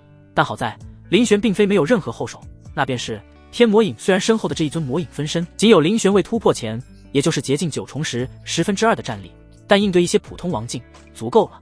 至于为何魔影分身只有林玄劫境9重时的2/10战力，那是因为魔影分身还未来得及更新。林玄这才刚突破，且体内的灵力消耗殆尽，根本运转不了天魔影。如今身后的这尊天魔影是林玄未曾突破王境之前凝聚的，他的战力参照的是未突破王境前的林玄，而非现在。眼前几人虽都是王境，但都只是王境1重左右，对林玄构不成威胁。只是先前自己突破的动静实在太大，所见之人只怕都会误以为是重宝出世，来者肯定不止眼前几人，只是那些人离得较远，还未抵达罢了。眼前的局面林玄还能掌控，但再过一会就不一定了。当然林玄倒也不慌，如今他体内的灵力和伤势正在缓慢恢复，只要等他凝聚出一丝灵力，更新一下魔影分身，到时别说是几个王境1、2重，便是王境5重以上的存在，林玄也不惧。如今的他虽不清楚自己全盛时期的实力如何，但可以肯定的是，寻常王境3、4重重在他眼里跟蝼蚁无异。哪怕是王境5重甚至更高级别的强者，林玄也有十足的信心一战甚至击败，这是绝对实力带来的自信。王境1重圆满，领悟了22条大道，融合了1条大道，再加上先天混元剑体以及4重剑意，林玄都不敢去想自己如今的实力有多恐怖。此拳妾身拿3成，诸位应当没意见吧？2男2女中的那名妖娆女子眯着双眼，缓缓开口，说着身上威压轰然释放。轰！王境1重圆满。感受着这股威压的强大，另外3人对视一眼，心中有了决断，默认了妖娆女子所要的3成。我要2成，我也拿2成。另外2名男子也都同时开口，他们身上的气息虽不如那妖娆女子，但却差不了太多。如此便只剩下3成了。妖娆女子和2名男子目光看向林玄身旁那被一身黑袍包裹、看不清面容的魔影分身，以及最后的那位紫衣女子。至于林玄，很自然的被无视了。他如今气息极弱，只怕被当作是那黑袍人，也就是魔影分身的晚辈了。剩余3成，你们2人分，如何？妖娆女子主动说道。几人都不是蠢人，正因为如此，才没有因为宝物大打出手。一旦为争夺灵泉打起来，等后续之人赶到，他们只怕1成都别想拿。紫衣女子点了点头，她的实力相对妖娆女子和那2名男子都略有不如，少拿半成也没什么。抱歉，我不同意。被几人无视，林玄也不生气，而是耸了耸肩，一步踏出你，瞥了一眼林玄，几人略微皱眉。他们从始至终都没正眼看过林玄，只把林玄当成了黑袍人的晚辈。如今看来似乎不是，2人之间似乎是以白衣青年，也就是林玄为主。没时间磨蹭了，马上要来人了。这样吧，我再分出半成给你，你拿2成。妖娆女子有些不耐烦了，因为她怕再拖下去，其他强者也纷纷抵达。另外3人同时看向林玄，却不想林玄依旧摇头：“小子，别得寸进尺，信不信我等几人联手，能在其他人抵达这里之前，将你身后的那位击杀，让你一成都拿不到。”2名男子中的阴雾中年目光冷厉，死死地盯着林玄。面对如此威胁，林玄依旧面带笑意，目光也看向那阴雾中年，不信。轰！可怕的威压自阴雾中年体内轰然爆发，身后的长刀已然被其握住，便是要对林玄出手。慢！妖艳女子伸手阻止了阴雾中年。别看阴雾中年说的轻松，但事实却是，即便4人联手，也未必能在短时间内拿下林玄身后的那位。能修炼到王境，都不是简单之辈。目光冰冷地看着林玄，妖艳女子再次开口：“那你打算怎么分？”却不想林玄则是疑惑地看着他，语不惊人死不休：“分？谁说我要跟你们分了？这灵泉10成都是我的，至于你们，滚！跟我分东西？你们几个也配？区区几个王境一众，还想跟自己分东西？即便是未突破王境之前，林玄都不惧几人，更何况是如今的林玄？你好像很狂。”林玄看向那阴雾中年，嘴角一挑，对身后的魔影分身道：“去，斩了他！”嗡！魔影分身闻言，提剑便是对着阴雾中年砍去，期间没有丝毫犹豫。魔影分身并无自主意识，林玄说什么，他只会照做。砰！谁也不曾想到，林玄说动手便动手，而当他们反应过来时，那阴雾中年已经被魔影分身一剑轰飞了出去。从其嘴角那溢出的丝丝鲜血中，不难看出刚才那一剑的凶悍，仅一剑便分出了胜负。诸位还愣着干什么？与我一同出手，拿下此料。刚才那小畜生的话你们也听到了，唯有镇杀他们，我们才能拿走这灵泉。干咳几声，阴雾中年明显有些怂了，深知自己不是魔影分身对手的他，立马开始鼓动几人。妖艳女子和其余2人对视一眼，也不犹豫，近乎同时对魔影分身发起攻击。魔影分身丝毫不惧，化作一道黑光爆射而出，直接冲入几人之中，以1敌4，竟是丝毫不落下风。至于林玄，这时又往自己嘴中扔了2枚恢复灵力的丹药，继续疗伤，如同一个看客般静静看着这一切。期间几次，妖艳女子都想甩开魔影分身对林玄出手，但都失败了。但凡察觉谁欲要甩开他，试图对林玄出手，魔影分身便会对其疯狂出手。4人之中最惨的莫过于那阴雾中年，有好几次都险些被魔影分身斩于剑下，若非有妖艳女子等3人牵制，阴雾中年只怕早就被魔影分身斩了。嗖！忽然在妖艳女子轰出一道强横火浪，将魔影分身逼退半步后，找准时机的阴雾中年瞬息消失在了原地，再次出现时已经是距离林玄不远。林玄一愣，旋即面色有些煞白，瞳孔之中闪烁着惊恐。而看到这一幕的阴雾男子眼中快意更甚，他眼中闪烁着疯狂与怨毒，赤红的双眸死死地盯着林玄，旋即癫狂似的大笑起来：“小畜生，现在知道怕了？刚才那股狂傲劲呢？你在狂啊？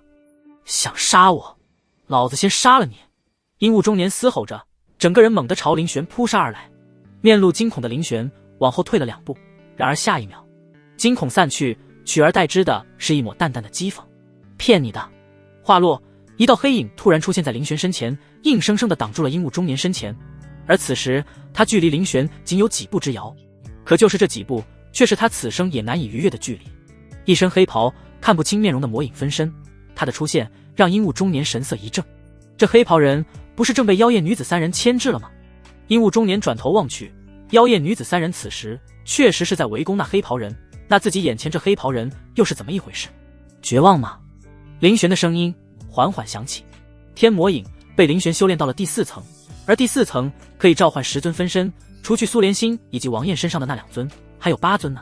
林玄本以为一尊魔影分身便能解决几人，结果是他想多了，多召唤出1尊魔影分身，林玄便要多分出1丝灵力。林玄此时急需灵力修复自身伤势，如果不是迫不得已，他还真不想召唤出第2尊魔影分身。绝望吗？闻言，阴雾中年心中升起一抹深深的无力。一尊黑袍人已经是让他们头疼不已了，如今还有1尊。刚才那小畜生脸上的惊恐与苍白都是装出来的，自嘲一笑，原来真正的小丑是自己啊。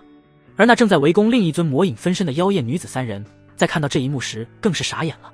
原本他们4人加起来才能与那黑袍人斗个不分上下，如今少了鹰鹫中年后，压力倍增，只希望鹰鹫中年能快些解决林玄。谁曾想当他们眼角余光朝林玄所在的位置看去时，却看到了另一位黑袍人的身影。这一瞬间，妖艳女子三人瞬间傻眼，一股深深的绝望感由心而生。而这一瞬的分神，却被那一尊正在与其三人交战的魔影分身抓住，直接轰出了至强一剑，那紫衣女子瞬间被那刺眼的剑光湮灭。而接下来，在两尊魔影分身联手之下，其余几人更是毫无反抗之力。仅片刻后，此地已经只剩下妖艳女子一人。此时的她极其狼狈，所有能用的保命底牌已经全部用尽，望着那前后将自己拦住不让自己逃跑的两尊黑袍人，眼底尽是绝望。可就在妖艳女子绝望之际，觉得自己必死无疑时，又是一道道破空声接连响起。此地再次来人，而且来的还不少，足足有8人之多，且8人都是王境级别。这也正常，也唯有王境强者才能在极短的时间内赶至这里。诸位，那绝世珍宝就在此人身上，不过还请小心，此人十分诡异，不知是修炼了某种邪法还是什么，能照出比肩王境一众圆满的诡异黑袍人。8大王境的出现让妖艳女子看到了一线生机，急忙指着林玄对众人说道。在刚才两尊魔影分身掠杀妖艳女子几人时，林玄已经是将灵泉给收入小玉瓶内，放入了储物戒中。真是没完没了了，林玄忍不住说道，但在他脸上却不见丝毫紧张之色。体内的灵力正在恢复，虽然速度缓慢，但只要让他凝聚些许灵力，别说是这10来个王境，即便是来几十个，林玄也丝毫不惧。而新来的8人也深知时间拖得越久，来人越多的道理，二话不说，直接朝林玄杀来。两尊魔影分身却也是丝毫不惧，迎击而上，挡在了林玄身前。除此之外，林玄又召唤出了2尊魔影分身，面对着8人，不算是妖艳女子，便是9人，其中还有一位王境2重，2尊魔影分身只怕够呛能是他们的对手。很快，4尊魔影分身便与9人交战在了一起，一时间竟难分胜负。不多时，汇聚而来的人越来越多，而当得知那引发异动的宝物就在林玄身上时，这些人也纷纷加入了围攻林玄的行列之中。眼看着4尊魔影分身在10余位王境的围攻之下节节败退，林玄再次召唤了4尊魔影分身。随着4尊魔影分身加入战场，原本劣势的局面再次被扭转。该死，怎么还有？一位被轰飞吐血的王境怒声吼道。然而他话刚落，一道浩瀚剑光已经是迎面斩来，将之一分为2，神魂俱灭。一场大战涉及20余位王境，那些从4面8方赶来的修士均是被眼前的一幕给震撼到了。这等级别的大战，在外界一般也只各国10大宗门级别的大战才能够看到。族长，我们真的不出手？那宝物引发的异动也看到了，绝对是了不得的至宝，若是错过了。然而却也非所有赶至这里的王境都会选择加入其中，例如此时正在远处遥望这场大战的银霜严家银霜帝国，映月7国之一严氏一族，便是银霜帝国内的一方王级家族，族内共有4位王境强者，其中族长严嵩更是融合了2条大道的王境2众强者。此时的他正与族中2长老远远观望着此战，却未加入围攻林玄的行列之中。其实严氏2长老是迫切想要加入的，此前的异象他完全看在眼里，绝对是了不得的至宝，不然不可能引动如此异象，但却被严嵩生生拦阻，让他不得出手，以至于2长老只能干着急。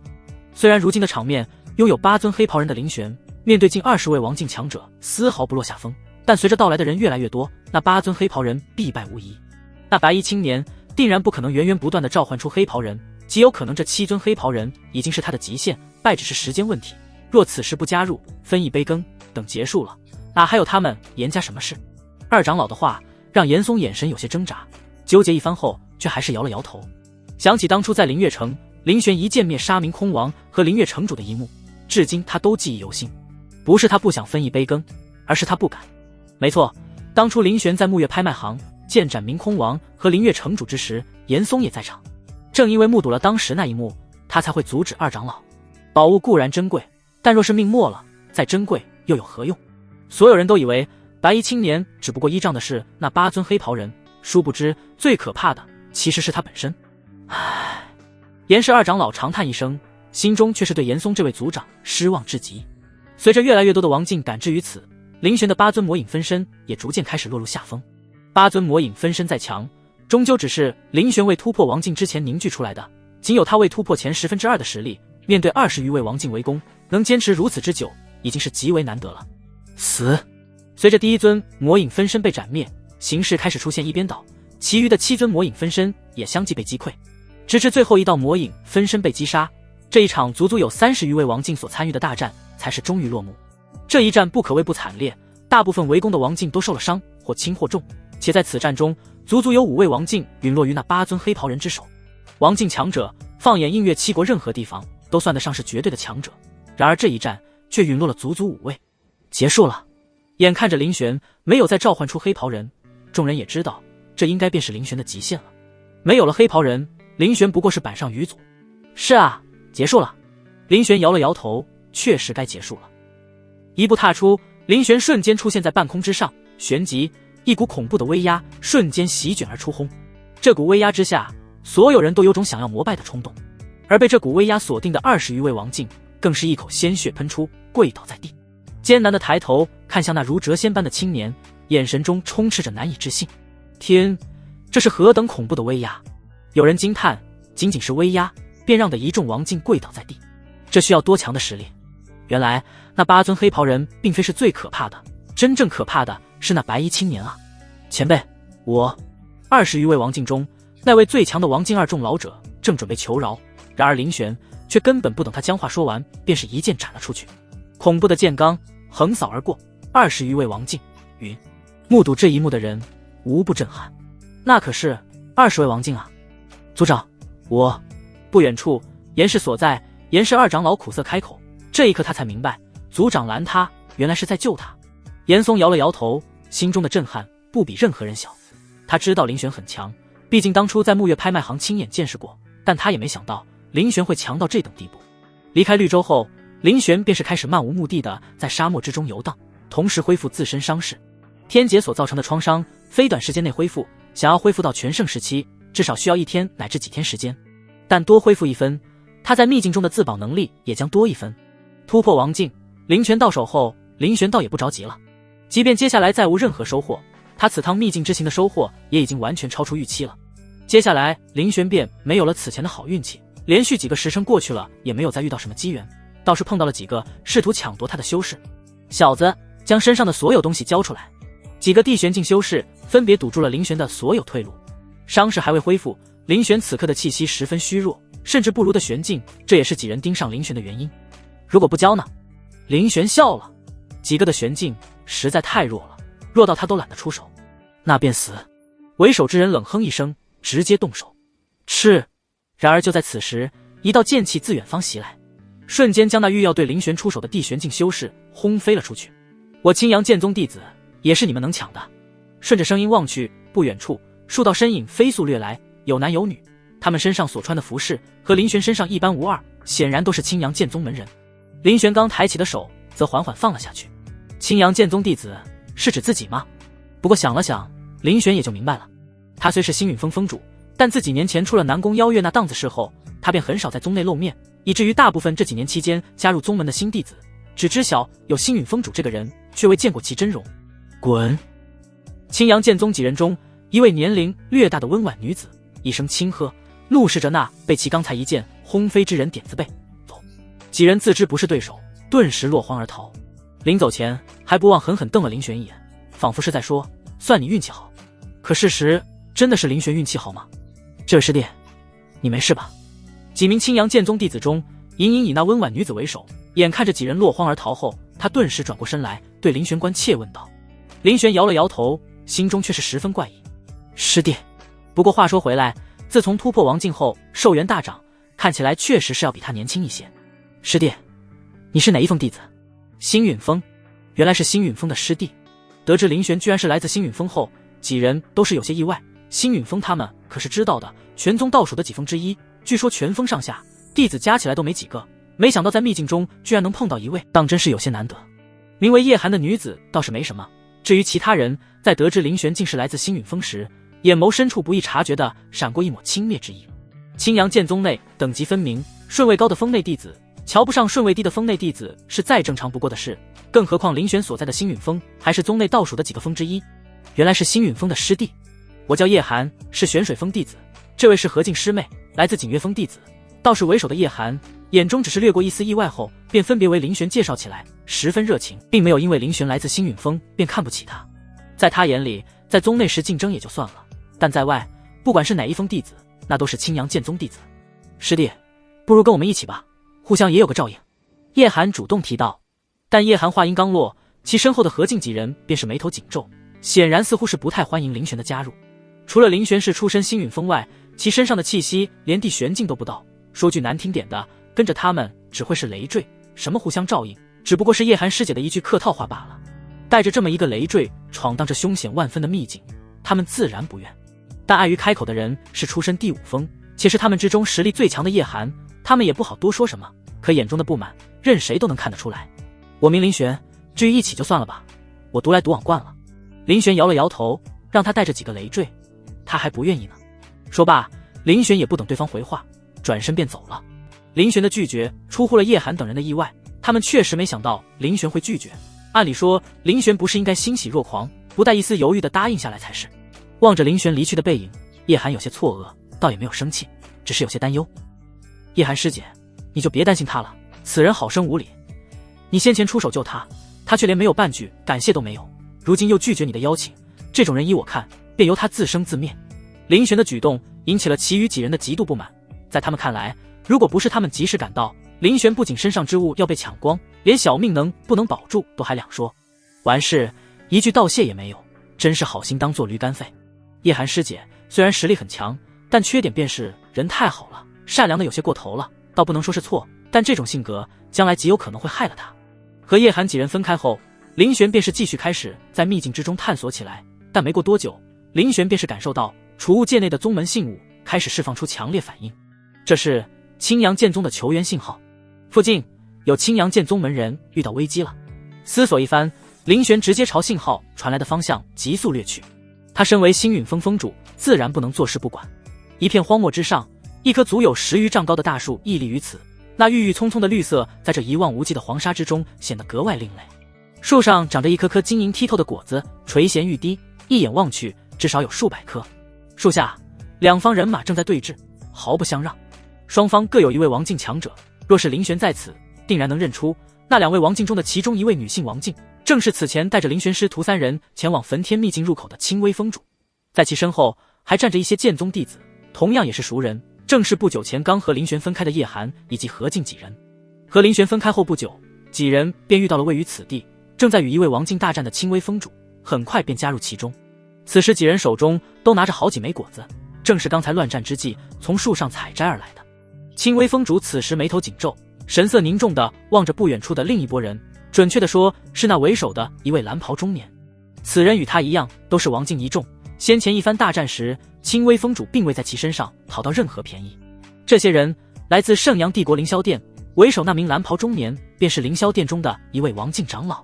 这凌霄殿青微峰主有所耳闻，虽不是圣阳帝国10大势力，但也能排到个15、16的样子，不如青阳剑宗在唐清帝国这般贵为10大势力之一，但圣阳帝国是仅次于7国之首晨曦帝国的第2帝国，整体实力要比唐清帝国强上不少。因此凌霄殿虽说在圣阳帝国排不进前10，但论实力可不比青阳剑宗差上多少。一场大战之后，青微峰主和那蓝袍王境中年互相都奈何不得对方，只得各自发出求援信号，等待援手。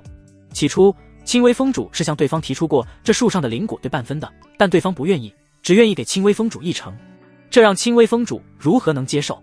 如今双方都在等，青微峰主和那蓝袍王境中年都各自发出求援信号，若有宗内强者临近此地，必将会赶过来。现在就要看谁的运气比较好，哪一方的支援能够到来了。阁下，听我一句劝，拿着你们手上的那些灵果，赶紧离开此地，否则待会我凌霄殿副殿主抵达，你们怕是一枚灵果都拿不走。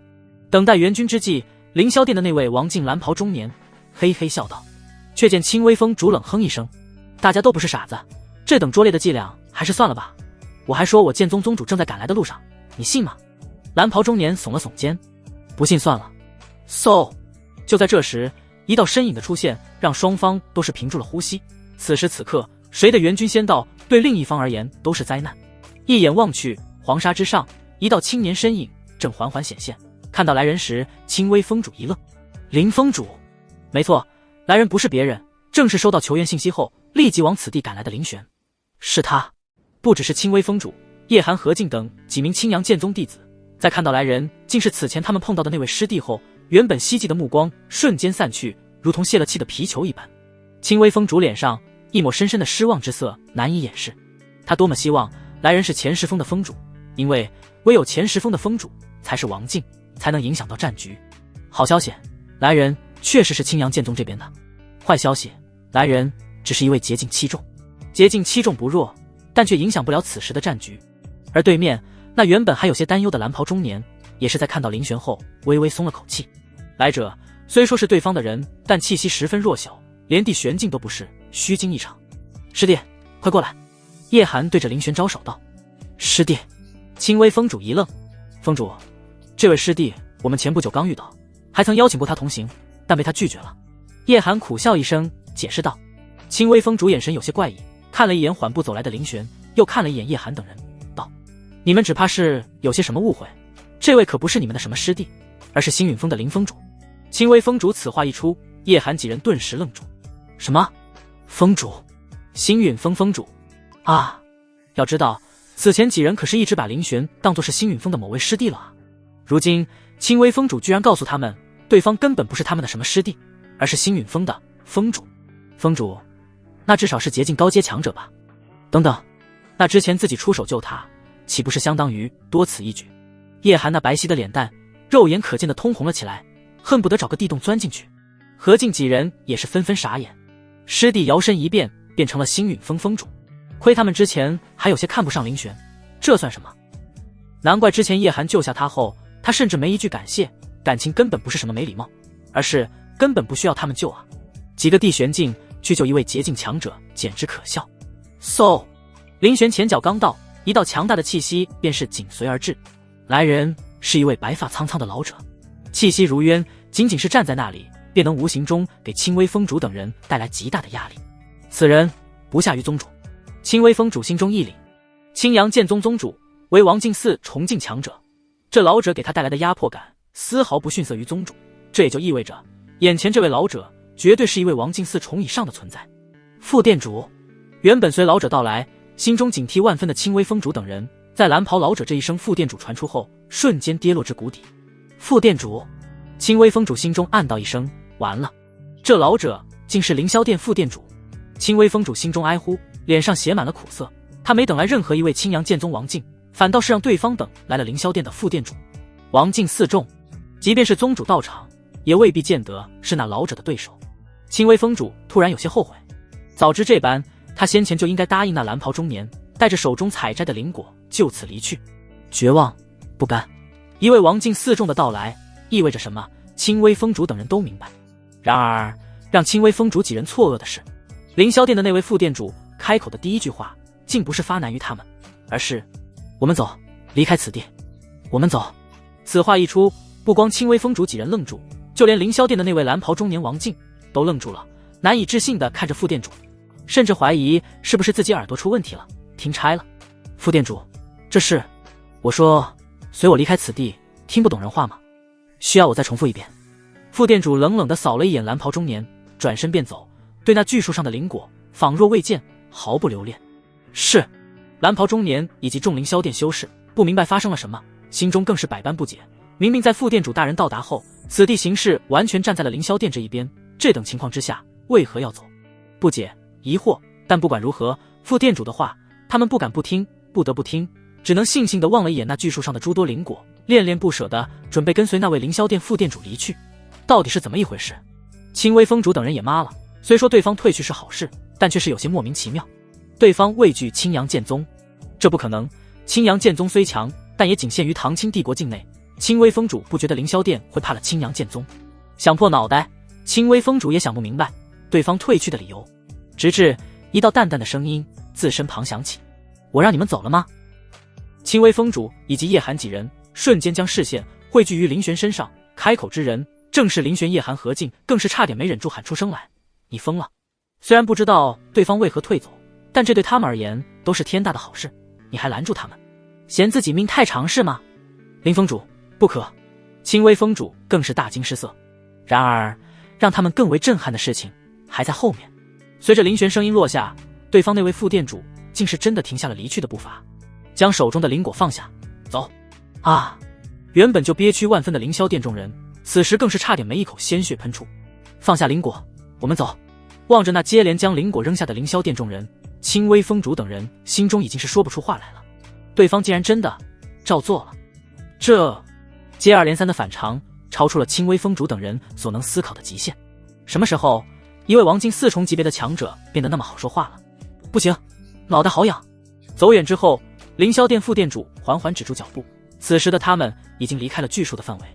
瞥了一眼身后蓝袍中年等人脸上的不甘和不解，他全然看在眼里。是不是很疑惑？明明我等占据着绝对上风，却要这般灰溜溜的离去？副殿主问道。蓝袍中年等其余凌霄殿门人均是点了点头，何止是不解，他们想破脑袋都不明白为何会这样。副殿主抬了抬下巴，示意几人回看巨树所在的方向。从这里看去，正好可以看到一道流光正在快速朝巨树所在逼近。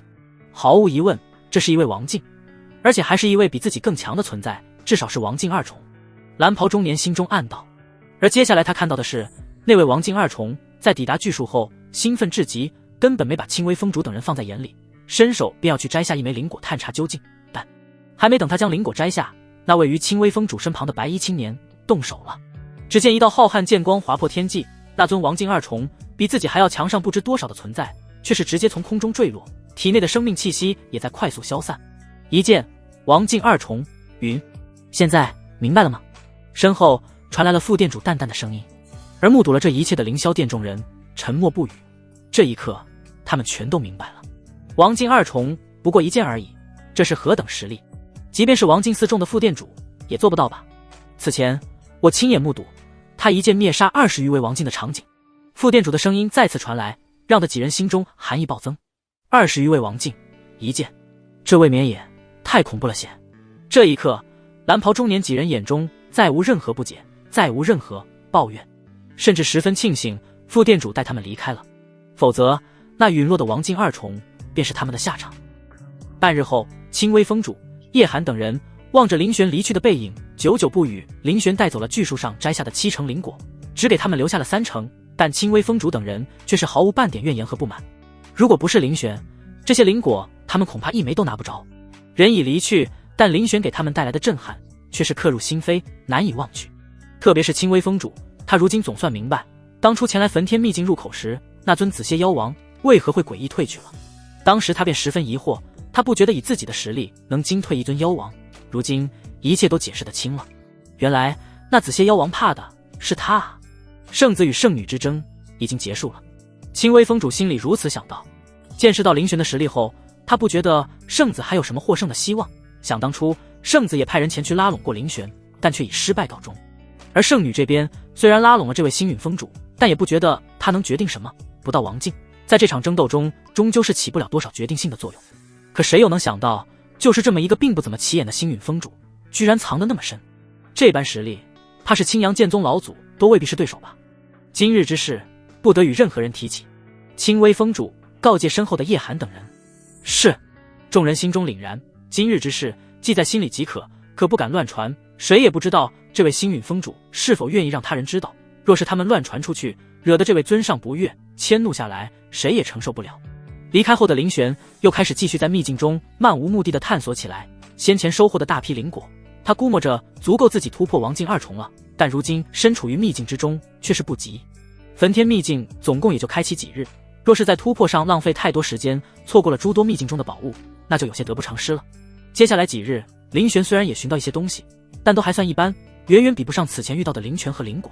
就在林玄以为此趟秘境之行差不多到此为止时，神识中却是感应到一处散发着极强灵力之地。没多想，林玄直接飞速赶去。抵达时，却发现此地已经是聚集了不少人，他们成圆环盘底而坐，以最中间的一棵枯木为中心。那散发着极强灵力波动之物，便是那棵位于众人最中心的枯木。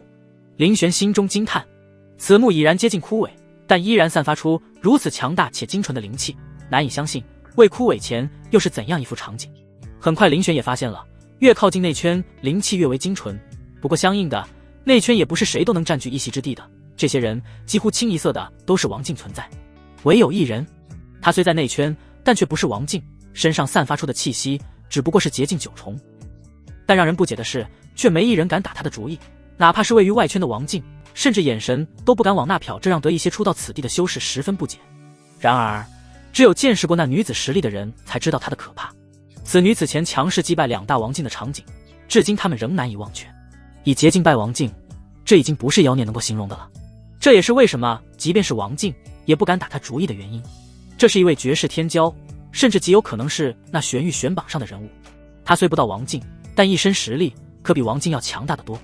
他的存在使得那些自诩为天骄的七国天才黯然失色，自惭形秽。和他比起来，他们也配成为天才。即便同处于内圈的诸多王境，对他也是忌惮十足。此等人物绝非出自映月七国，更不是寻常势力能够培养得出来，其身后必定站着一尊庞然大物。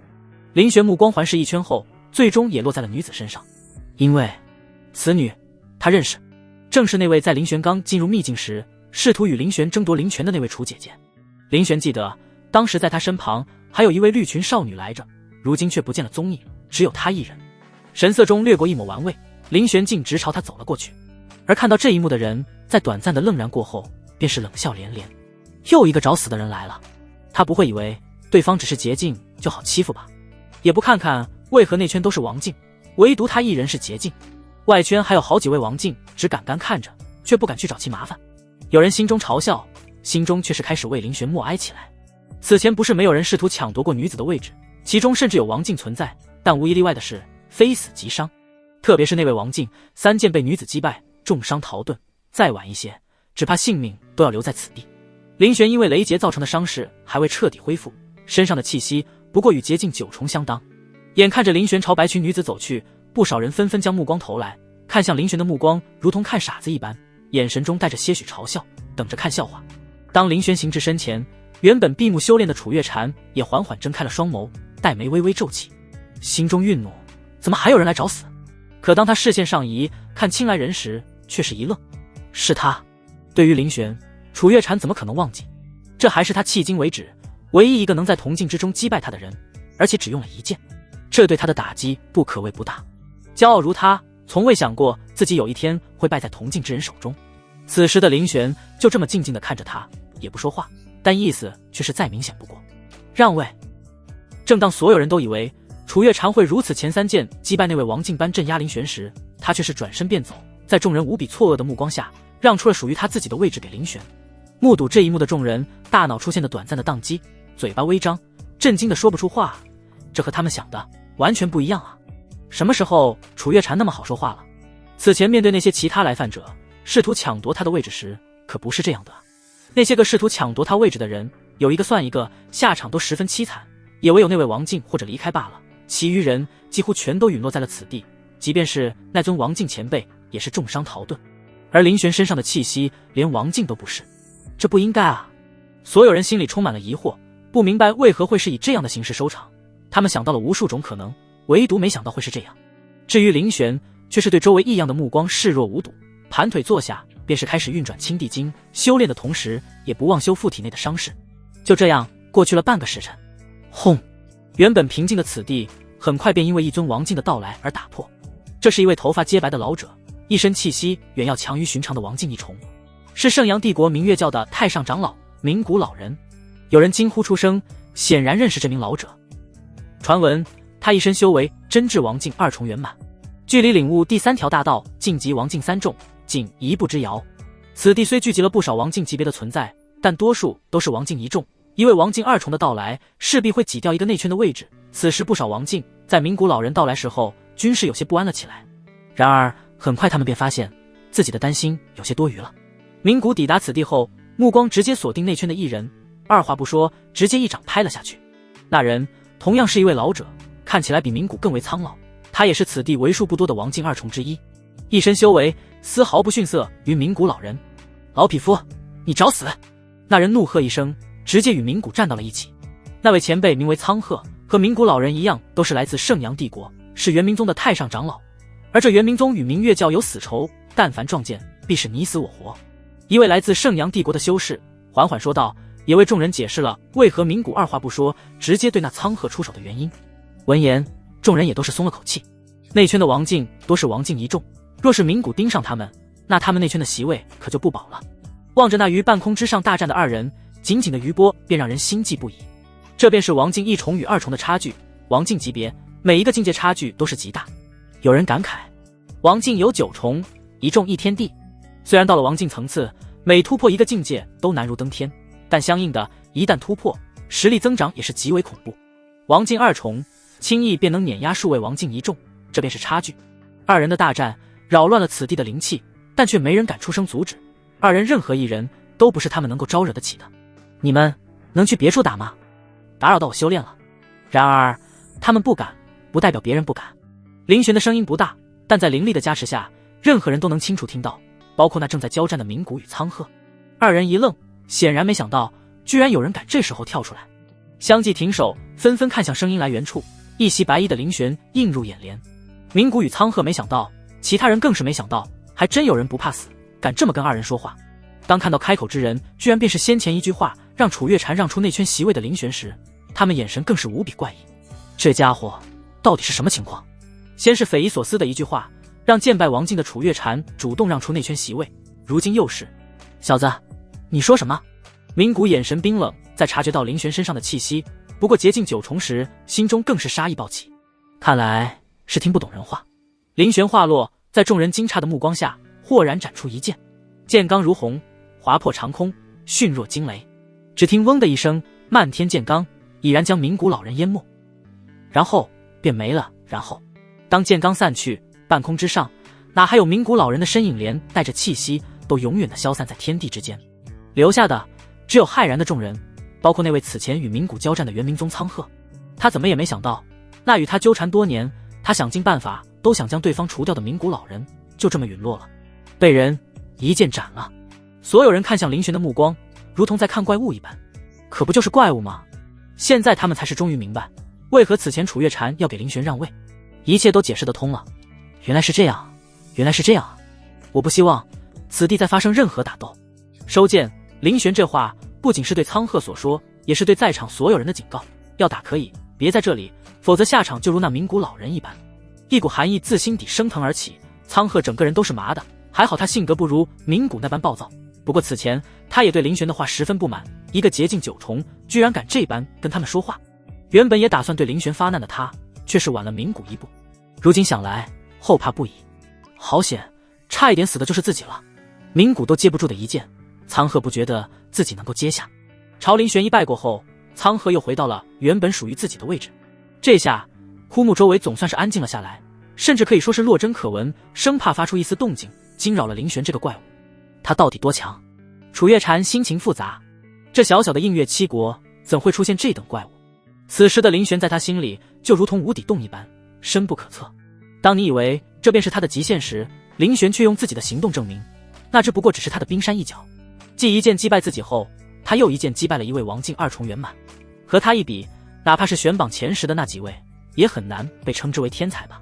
不得不说，枯木蕴含的灵气相当之庞大，如此多人10余位王境共同汲取之下，依然过去了将近半日，才终于枯竭。望着那棵已经彻底失去生机的枯木，众人仍有些意犹未尽。这半日的修炼，抵得上他们在外界修炼数月乃至数年。林玄同样收获良多，不仅伤势接近完全复原，且修为也更进一步。原本就已经王境1重圆满的他，如今直接来到了王境2重，距离2重圆满也仅一步之遥，只等他将第2条大道融合。要知道，距离他突破王境也仅仅只是过去了几日罢了。当然，这也得益于林玄早早便领悟了22条大道，直接省去了最难的领悟大道部分。望着那已经毫无生机的枯木，众人相继离去。一段时间后，此地只剩下了寥寥几人。林玄伤势也是彻底恢复，站起身来便也准备离去。但就在这时，一声巨响让得他停下了离去的脚步。只见那原本已经没了生机的巨木，却又传出丝丝复苏的迹象。很快，巨木崩解，众目睽睽之下，竟是化作一尊铜甲木人，位于一座巨大木台之上。他就这么立于木台一端，似在等待着挑战者登台，一决高下。这诡异的一幕让为数不多还留在此地的修士震惊不已。这是什么？一尊铜甲木人，金银铜。有人疑惑，却也有人瞪大了双眼，神色中尽是惊色。祖术试炼，这是祖术试炼。哈哈，果然留在这里是对的。祖术试炼，祖术试炼，传说中的祖术试炼。天，有人听说过，也有人没听说过，可但凡听说过这个传说的，无一不是惊出声来。传闻焚天秘境中存在一棵祖树，据说是焚天帝尊从天荒海域所得，距离上一次发现此树已经是数百年前的事了，而后数百年至今，祖树仿佛消失了一般，从未再出现过。没想到如今变为了一棵枯木，难怪即便枯萎，也还蕴含如此精纯浓郁的灵力。据说只要通过祖树试炼，便能得到极其珍贵的奖励。那所谓的试炼，应当便是这尊铜甲木人了吧？木人的实力会随着挑战者的境界而发生变化，挑战者是何境界，木人便是何境界。几人跃跃欲试，目光炯炯地看着那尊铜甲木人。惊天般的巨响也吸引了很多此地周围的修士，纷纷赶来。不多时，这里的人又开始渐渐多了起来。一道身影却是抢在所有人之前，出现在了铜甲木人木台之上。此人正是林玄。是他。此时此刻，这里的人已经是换了一批又一批，因此认识林玄的人寥寥无几。而认识林玄的几人，此时无不屏息凝神，将目光投向他。于木台之上的林玄登台后，二话不说，直接挥剑斩向木人。璀璨的剑光沿着木台急速斩向铜甲木人，只见木人反应也不慢，双拳豁然轰出，试图以拳硬汉此剑。轰！事实证明，这无异于螳臂当车，在那纯白剑光之下，木人直接被轰飞了出去，708碎。一剑败。紧接着，一张剑阵绘图缓缓印入了林玄识海，这便是击败铜甲木人的奖励。林玄一愣，奖励居然是一张剑阵图。不多想，林玄直接落下木台，闭眼参悟起来。而目睹这一幕的在场之人，第一反应便是，这铜甲木人未免也太弱了吧。本以为这传说中的祖树试炼应当是极其困难才是，如今就这般轻易被人击败了。我来。望着渐渐复原的铜甲木人，见林玄如此轻易便击败了他，得到了奖励，有人终于是按耐不住，继林玄之后一跃登上了木台。这是一位肌肉虬结的壮汉，身背一把宽刀，看起来十分凶悍，是银霜帝国的刀魔秦武。刀魔秦武，岩刀门的那位。没错，银霜帝国年轻一辈，前10级别的天骄。据说这秦武于半年前已经领悟了刀意雏形，如今他的实力更是深不可测。现在我是越来越期待七国大比的到来了。登台的壮汉并非泛泛之辈，一登台便有人认出了他来。而不认识他的他国之人，在听到刀意雏形4字后，也意识到这登台之人的不简单。而位于台上的秦武挥舞着手中巨刃，罡风呼啸间却已是狠狠朝木人砍去。而铜甲木人的出招却是和此前硬汉林玄剑光的一拳如出一辙。轰！巨刃与双拳碰撞，爆发出一阵金铁般的轰鸣。秦武一声闷哼，只觉得一股恐怖的力量自巨刃传至双手，整个人不受控制般的倒飞而出，周围的景物飞速倒退。杀！被轰飞出去的秦武身体根本不受控制，在地上拖出了一道长长血迹。这一幕却是看得在场众人双眼瞪大。秦武败了，而且是连铜甲木人一招都没撑过，直接被轰飞了出去。这让的那些和秦武一样出身于银霜帝国的修士难以置信。如果是别人也就算了，但那可是秦武啊，银霜帝国排进前10的天骄人物。旋即众人全是齐齐将目光投向了那正盘膝而坐闭眼参悟着什么的林玄。感情根本不是什么木人太弱，而是挑战铜甲木人的林玄太强了。同样是一招，一人是击败，一人是被击败。而正在参悟剑阵图的林玄却是懒得理会这些。接下来依旧有不信邪之人登台挑战，但下场均如此前的秦武一般，甚至更惨，以至于在场之人很快便清楚了一个事实：铜甲木人的强远超乎他们的想象。别说是击败他，便是能在他手中撑过一招者都很难有。至今为止，也只有林玄做到了。其他人即便是银霜帝国前10级别的天骄秦武，也没能在铜甲木人手里撑过哪怕一拳。随着时间的推移，聚集于此的人越来越多，自四面八方而来的天骄也越来越多。特别是一位华服青年的到来，让的现场彻底炸开了锅。晋阳皇子和此前的秦武不一样，对于秦武，几乎只有来自银霜帝国的修士认得他，其余6国修士知晓他的人并不多。但这晋阳皇子不一样，大晋帝国位列映月7国之3，而这位晋阳皇子乃是大晋皇帝第9子，更是大晋帝国无可争议的第一天骄，其威名甚至传到了其余6国。可还没等众人惊叹完毕，又是一位重量级天骄出现在了这里。这是一位身背古琴的绝色女子，灵真帝国云衣仙子。灵真帝国位列映月7国第4，论背景虽不如晋阳皇子，但这位云衣仙子的名气之大，却是丝毫不逊色于晋阳皇子。他不修剑，不修刀，修炼的乃是那琴音之道。出世后便一直牢牢占据着灵真帝国第一天骄的名头，从未有人撼动过他的出现，也是让得在场不少人眼神略显玩味。前不久，晋阳皇子问见灵真帝国年轻一辈的事情，可谓是闹得沸沸扬扬。从第10开始，晋阳皇子一路挑战灵真帝国天骄，屡战屡胜。就在不久前，仅次于云一的灵真帝国第2的天骄古雨被晋阳皇子3剑击败，一时间轰动7国。那古雨乃是灵真帝国仅次于云一的天骄，世人想到过他会败，但却没想到会败得如此凄惨。在晋阳皇子手中，他甚至连3招都没能撑过。经此一战，晋阳皇子名声大噪，所有人都知道晋阳皇子下一个要挑战的必定是号称灵真帝国第1天骄的云一仙子。事实也的确如此，只不过在晋阳皇子即将挑战云一之际，焚天秘境意外开启，才导致了这一战被耽搁。云一的到来让得晋阳皇子眉头一挑，目光看去时略带着一丝挑衅。倒是云一至始至终都未曾看过晋阳皇子一眼。晋阳皇子连败灵真帝国9大天骄，就连位列灵真帝国年轻一辈第2的古雨都3招败给了他。外界更是普遍认为，这即将到来的一战，晋阳皇子胜算更大。但世人不知道的是，他从未将晋阳皇子当成对手。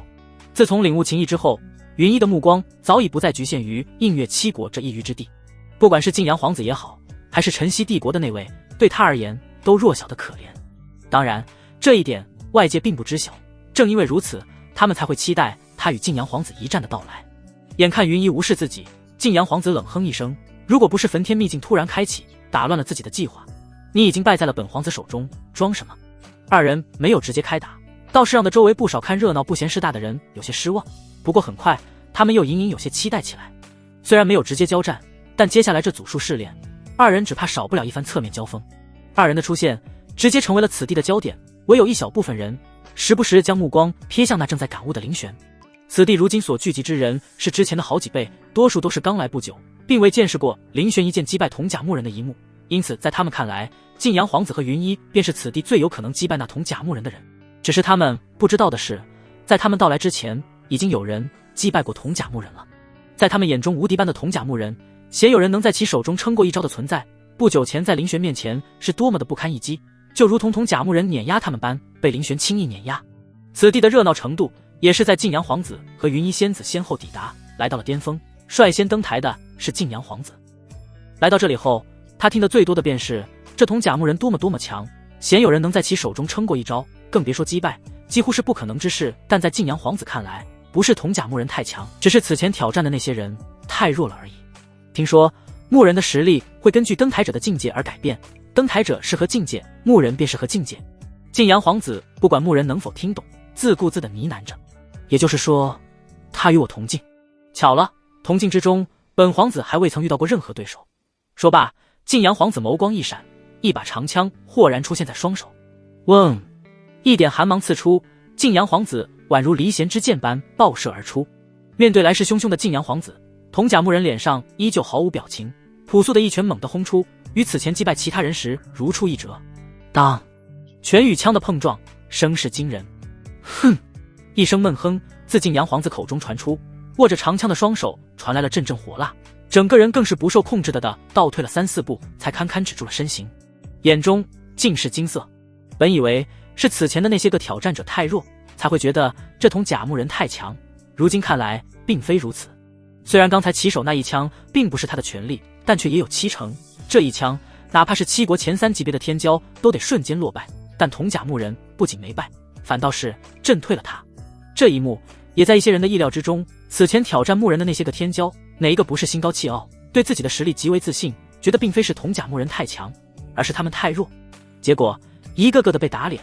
如今即便是大晋帝国的第1天骄也不例外。越是如此，那些见识过林玄一剑击败铜甲木人的修士越是震撼。铜甲木人越强大，越彰显此前一剑击败他的林玄实力之恐怖。再来，晋阳皇子战意升腾，整个人再次化作一道残影，冲向铜甲木人。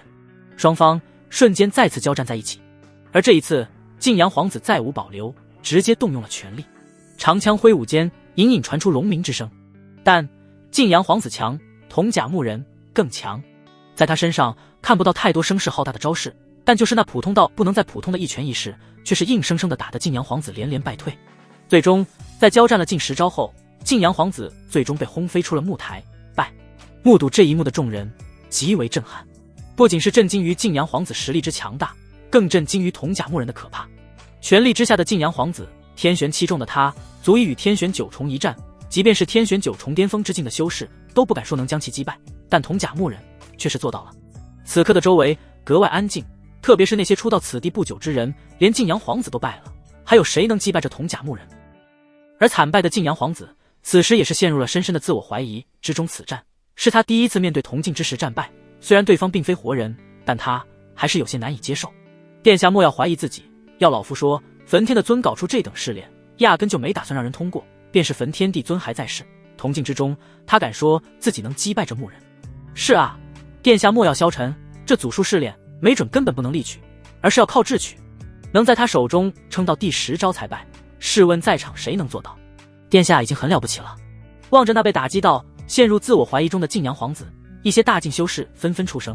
晋阳皇子一直以来都是大晋帝国无数修士的骄傲，更是大晋皇帝钦定的下一任皇主，若是因此损了道心，可就得不偿失了。因此纷纷开口劝慰。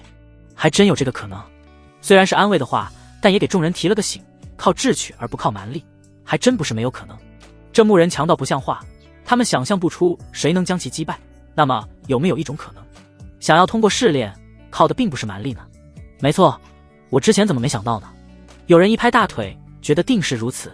同样陷入沉思的还有云一。晋阳皇子和铜甲木人的一战，他全程看在眼里。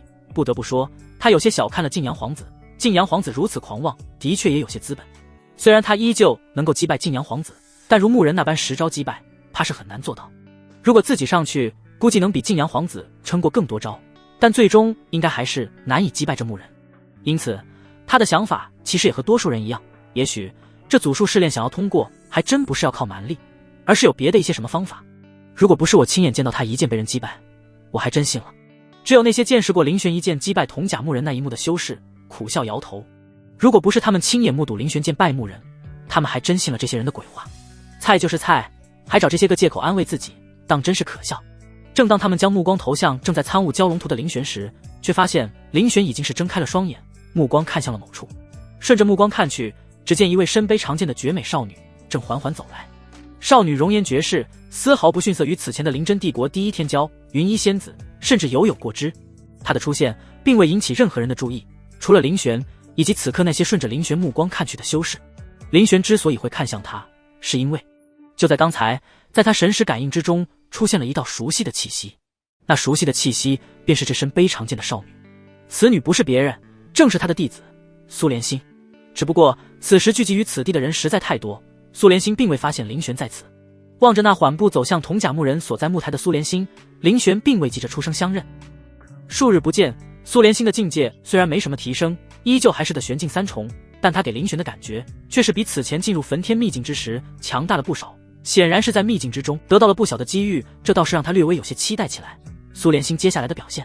当少女登上木台，所有人的目光几乎都是齐刷刷地看了过去，目光中带着些许错愕。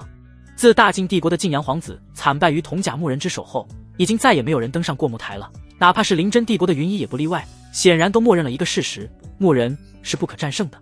他的强大根本不是铜镜之人可以战胜的。天才如晋阳皇子也没能在木人手中撑过3招，他们上去不过是自取其辱罢了，若是运气不好，被木人一拳打死都是极有可能。正因为如此，苏连心的登台才让他们如此意外。而且环顾四周后，他们发现竟没有一个人认识此女，也就是说此女并非是7国天骄人物，一看就是刚来到此地，不知晓铜甲木人的可怕。喂，小丫头，我劝你还是快些下来，这铜甲木人不是你所能敌的，连大晋的晋阳皇子都惨败而归。一些不忍心看到如此佳人香消玉殒的修士纷纷出言相劝，但木台上的白衣少女却是无动于衷，且缓缓拔出了背负于身后的长剑。眼看着苏连心不听劝告，仍要一战，众人纷纷摇头，他们已经可以预见苏连心接下来的凄惨下场了。只是接下来的一幕却是和他们所预想的完全不一样。长剑低鸣，恐怖的剑意游离于剑身之上，狠狠斩向铜甲木人。想象中的苏连心一拳被轰出木台并未发生，反倒是在第一次剑与拳的交锋中，苏连心纹丝未动，而铜甲木人却是被生生轰飞出了10余米远。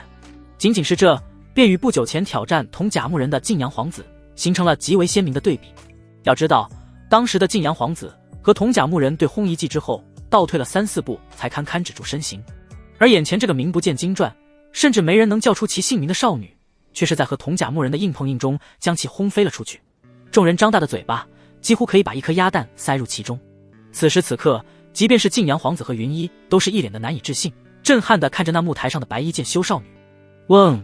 在他们震惊之余，白衣少女又是一道剑罡劈出，将那还未来得及稳住身形的铜甲木人轰飞出了木台。铜甲木人两剑败，这骇然的一幕让得此地鸦雀无声，死一般的寂静。就在不久前，他们还信誓旦旦地说铜甲木人不可力敌，铜镜之中根本不可能有人能将他战胜，不可战胜。那此时发生在他们眼前的这一幕又是什么？苏连心用实际行动向他们证明了一件事：铜甲木人并非不可战胜，他们觉得不可战胜，只因他们实力太弱罢了。晋阳皇子此刻脸色更是难看到了极点，此前那些安慰他的那些大晋帝国修士更是尴尬至极，恨不得找个地洞钻进去。少女的强大让得此前惨败于铜甲木人之手的晋阳皇子成为了彻头彻尾的笑话。不错，但要牢记，剑者一剑出，山河皆可破，当是勇往直前，一丝一毫的犹豫都是大忌。一道声音打破了此地的宁静，开口的正是林玄。少女两剑击败铜甲木人，在他人看来无可挑剔，但在林玄看来还是有些瑕疵的。他有一剑击败木人的实力，却最终用了两剑。林玄的点评在众人听来却是那么的刺耳。少女能两剑击败铜甲木人，在他们看来已经夸张到了极点，到了林玄口中却还有瑕疵，故意找茬。你算什么东西，还在这点评上了？还不等他们出声嘲讽，白衣少女接下来的一句话却是生生的让得他们到嘴边的话憋了回去。师尊教训的是。白衣少女朝着林玄微鞠了一躬，一副受教了的模样，让得那些此前心中还有些嘲讽林玄的人懵了。师尊，这青年是他的师尊。有人双眼瞪大。走吧，此地已无我等机缘。林玄说罢，转身便带着苏连心离开了此地。走远后，苏连心才将刚才击败铜甲木人所得到的奖励，也就是一本图录，恭谨地献给了林玄。林玄对他的大恩，他无以回报，一直以来都是师尊赠予他宝物，如今终于有了报答的机会，少女自然没有丝毫吝啬。深深看了苏连心一眼，林玄嘴角露出一抹笑意，没有拒绝，拿过了他手中的图录。一看之下，林玄发现此图和此前自己击败铜甲木人所得到的剑阵图并不一样。看来每个击败铜甲木人后所得到的奖励都是不一样的。苏连心多得到的图录是一份焚天的尊本人，对于剑道的理解，从这里不难看出，这位焚天帝尊应当也是一位剑修。将这份图录记录在脑海后，林玄便将图录还给了苏连心，同时还将自己在击败铜甲木人后所得到的剑阵图也一并赐予给了苏连心。剑阵图上面的内容已经被林玄牢记于脑海，留着也无用，倒不如赐给苏连心，看看能得到什么返还。毕竟从某种程度上来说，弟子越强，林玄也就越强。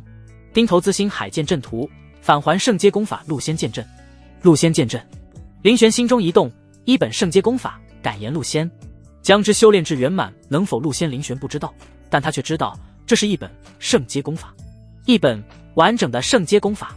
要知道，此前林玄得到的青帝经虽然也是圣阶，但却是一本残缺的圣阶功法。师尊，怎么了？此时就连苏连心也隐约察觉到了林玄的情绪波动，故而问到林玄收敛身心，摇了摇头。接下来的时间，林玄除了和苏连心继续探索秘境，其余时间全在参悟着陆仙剑阵。陆仙剑阵一旦展开，位于其中的林玄可将自身灵力转化为亿万道陆仙剑，屠尽一切来犯之敌。虽然如今的林玄还做不到这一点，但却给了林玄无限的遐想。陆仙剑阵的强大与否，取决于林玄拿何等品阶的剑来作为阵基。比如此时的林玄身上品阶最高的不过是一把5阶之剑，这还是当年林玄耗费巨资购买材料，以及请唐清帝国内有名的铸剑师打造而成。以此剑为阵基，林玄只能造出100余道陆仙剑。而如果此剑换成一把6阶之剑，林玄将能同时操控1000把甚至数千把陆仙剑，而且是更强大的陆仙剑对敌。林玄一声苦笑，说到底还是穷啊。5阶之剑对于之前的林玄来说还勉强够用，但对于突破王境后的他而言已经是有些掉档次了。但6阶之剑，特别是一把好的6阶之剑，价格往往高得惊人。但不管怎么说，自己如今的实力在得到了陆仙剑阵后又得到了极大的提升。如今的林玄更不好预估全力状态下的自己实力会达到何等层次了。目前的林玄还没遇到能让他动用全力的对手。接下来本想着还要继续探索的林玄二人感受到了一阵强大的吸力传来，林玄知晓这是秘境即将关闭的征兆。果不其然，仅一炷香过后，二人只觉得眼前一黑，然后便出了秘境。焚天秘境入口处，不断有人相继被传送出来，林玄和苏连心二人也是如此。出来后，林玄神识一探，王艳的身影也在其中。三人同时进入，几乎也是同时出来，只是他如今的脸色有些难看。当看到林玄和苏连心向他走来时，他顿时有些慌乱，目光躲闪。林玄眉宇微挑，问道：“怎么了？”王艳支支吾吾：“师尊，我好像闯祸了。”林玄没有说话，示意他继续说：“我在秘境中寻到了一株高阶灵草，正欲采摘时，又来了一人。他二话不说，直接出手抢夺，我自然不肯，便与其发生了冲突，刀剑无眼。我没想到他如此之弱，连我一剑都接不住。”听到这里，林玄有些好笑，有没有一种可能，不是他太弱，而是你太强？王艳实力虽不如他师妹苏连心，但修炼了青帝经，且已经领悟剑意的王艳，虽然只有聚气9重，但实力比起寻常的地玄2、3重还要强大得多。王艳声音有些沉重，继续说道：“事后我才知晓，我此前斩杀的那人来自晨曦帝国，且出身晨曦帝国的一尊大势力，身份极其尊贵。师尊，我给师门给你闯下了大祸，请责罚。”说着，王艳直接跪在了地上，向林玄请罪。我还以为是什么事呢？责罚？谁说为师要责罚你？伸手一挥，一股庞大力量直接将王艳抬起。且不说此事本就错不在你，再者，他敢向你出手，说明也做好了被杀的准备。若他比你强大的多，那死的便是你了。所以，你何错之有？啊！王艳震惊地看着林玄，在他心里，只觉得是自己给宗门闯下了大祸，给师尊闯下了大祸，杀了一位不该杀也不能杀之人，却不想从林玄口中却没听到半分责怪，这让他惊错之余，却又感动无比。放心，天塌了，有为师顶着，此事你不必担心，好好修炼，更不可因此事耽误了修行。林玄拍了拍王艳的肩膀。数日后，林玄和自己的2位弟子回到了青阳剑宗，宗门其他人也都相继返回了宗门，有人欢喜，有人愁，有人在秘境之行后收获满满，也有人在秘境之中颗粒无收，失望而归。然而林玄还是没有在星陨峰内看到祛幽梦的身影，该不会死在秘境了吧？不同于苏连心和王艳，林玄和祛幽梦之间并没有什么师徒之情，仅有一个师徒之名。林玄收他为弟子，也仅仅是因为看上了他能给自己提供修炼速度罢了。不过当林玄看了一眼系统弟子那一栏，祛幽梦的名字依然还在，说明他并未陨落，只是没回来罢了。焚天秘境之后，接踵而至的便是青阳剑宗大比了。圣女李扶风和圣子陆天行的争锋，也是让的这一届的青阳剑宗大比有些非同寻常。在无数人的期许下，宗门大比如期而至。苏连心和王艳也都是在大比开始之前相继突破。首先的苏连心从原来的地玄3重突破到了如今的地玄5重，王艳那边也从原来的聚气9重成功突破到了地玄境。如此恐怖的提升，也是让两人惊叹不已。宗门主殿广场之上，一座座以金石铸成的擂台平地而起，擂台周围则是站满了密密麻麻的剑宗弟子，他们摩拳擦掌，翘首以盼，目光中闪烁着斗志，多年修炼，只为这一刻的到来。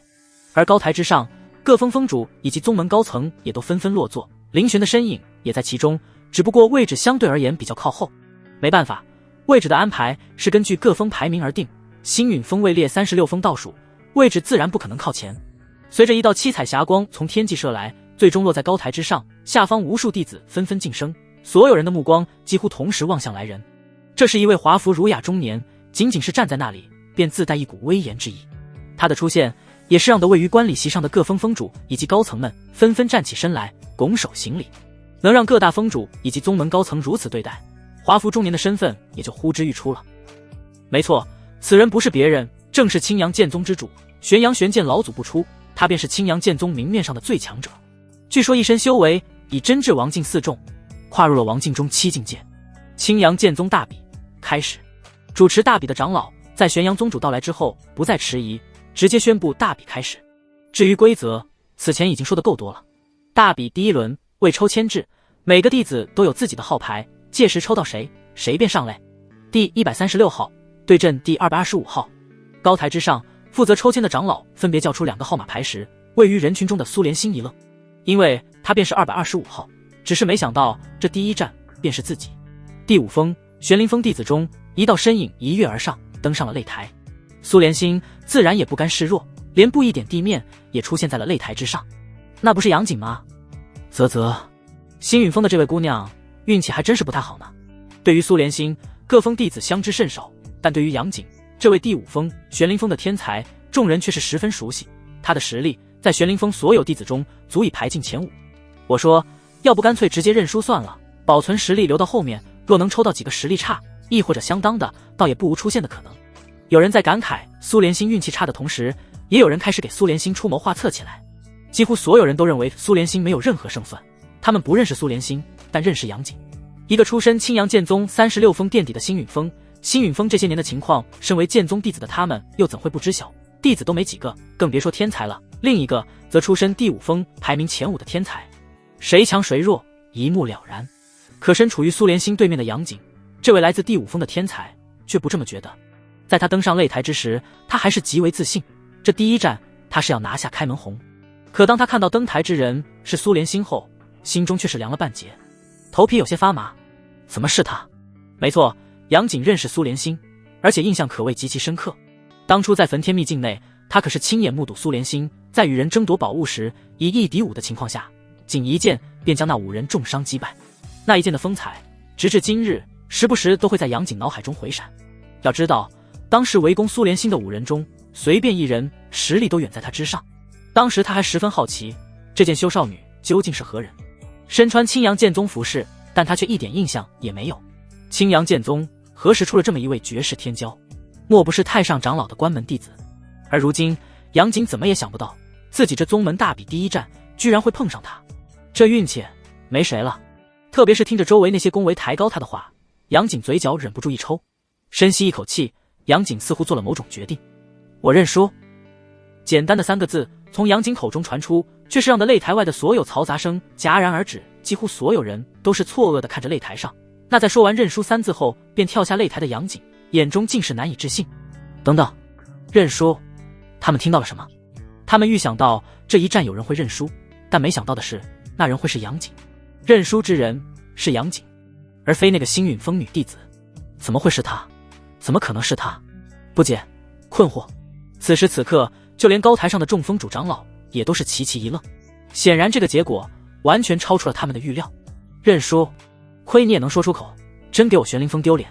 玄灵峰弟子中，一名年龄稍小、英俊不凡的少年，目光冷冷地看着回来的杨景。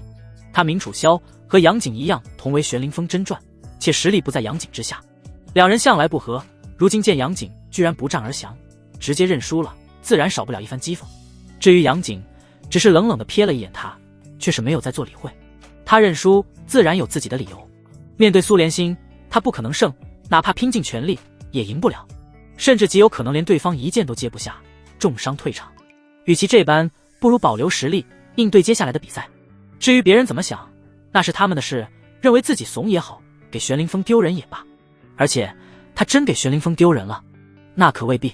待在不久后，众人知晓此女的真正实力时，就会明白自己此时的选择多么明智了。总算赶上了。呼！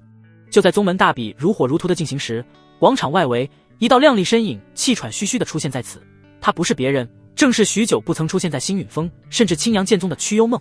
位于高台上的林玄也是第一时间感应到了，目光望去却是一愣。倒不是曲幽梦的出现让他意外，而是此时在曲幽梦身上，林玄居然感应不到他体内那道天尊境灵魂的波动。那尊曲幽梦体内的天尊境灵魂陨落了吗？还是……带着疑惑，林玄再次扫了一眼曲幽梦如今的状况。境界还是的玄境4重，没有任何变化，但他身上的气息却是比几个月前的他强了不止1筹。可见想必是这几个月来得到了不小的机遇啊。不过想到这里，林玄就有些好笑。曲幽梦这几个月来的机缘或许不小，但和苏连星以及王艳相比，如果当初曲幽梦也修炼青帝经的话，以他的天资，便是天玄境也未必没有可能。可惜罢了。还是那句话，这是他自己的选择。曲幽梦此时似乎也感应到了什么，看了过来。当看到是林玄时，他立即抱拳躬身，隔空朝林玄行了一礼。虽然这位便宜师尊和自己仅仅只有师徒之名，但此时还在青阳剑宗，表面功夫还是要做的。师尊陷入沉睡，不知何时苏醒，不过问题不大，以我如今的实力，拿下这大比第一，轻而易举。师尊，等着徒儿的好消息吧。曲幽梦信心满满，他此时口中的师尊指的自然不是林玄，而是原本位于他体内的那道天尊境灵魂。1号擂台由365号对阵255号。当苏连心再次登台，看到自己接下来要将对阵的对手时，双方都是一愣。师姐，师妹。苏连心望着擂台对面的曲幽梦，无奈一笑。对于这位和自己同时拜入师尊门下的师妹，他相知甚少。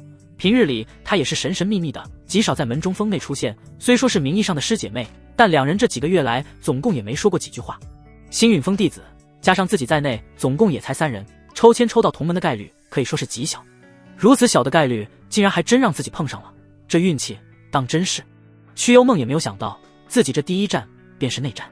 师姐，得罪了。虽说是名义上的师姐，但她自是不会手下留情，毕竟此次的宗门大比，她是冲着第一去的，而且也答应过师尊，必须要拿到第一。而也就是在这时，周围突然爆发出一阵喧哗，原来是5号擂台之上迎来了一场焦点之战，第5峰的10号对阵第6峰的江兰。此2人可不简单，10号被誉为是第5峰首席真传，而江兰同样是第6峰的首席真传，两人接下来的一战瞬间成为了此时的焦点，所有人的目光几乎都汇聚到了5号擂台之上。此时此刻，就连高台坐席上的众长老以及峰主也都是把目光投向了5号擂台，以至于其他4个擂台的比试结果根本无人去关心。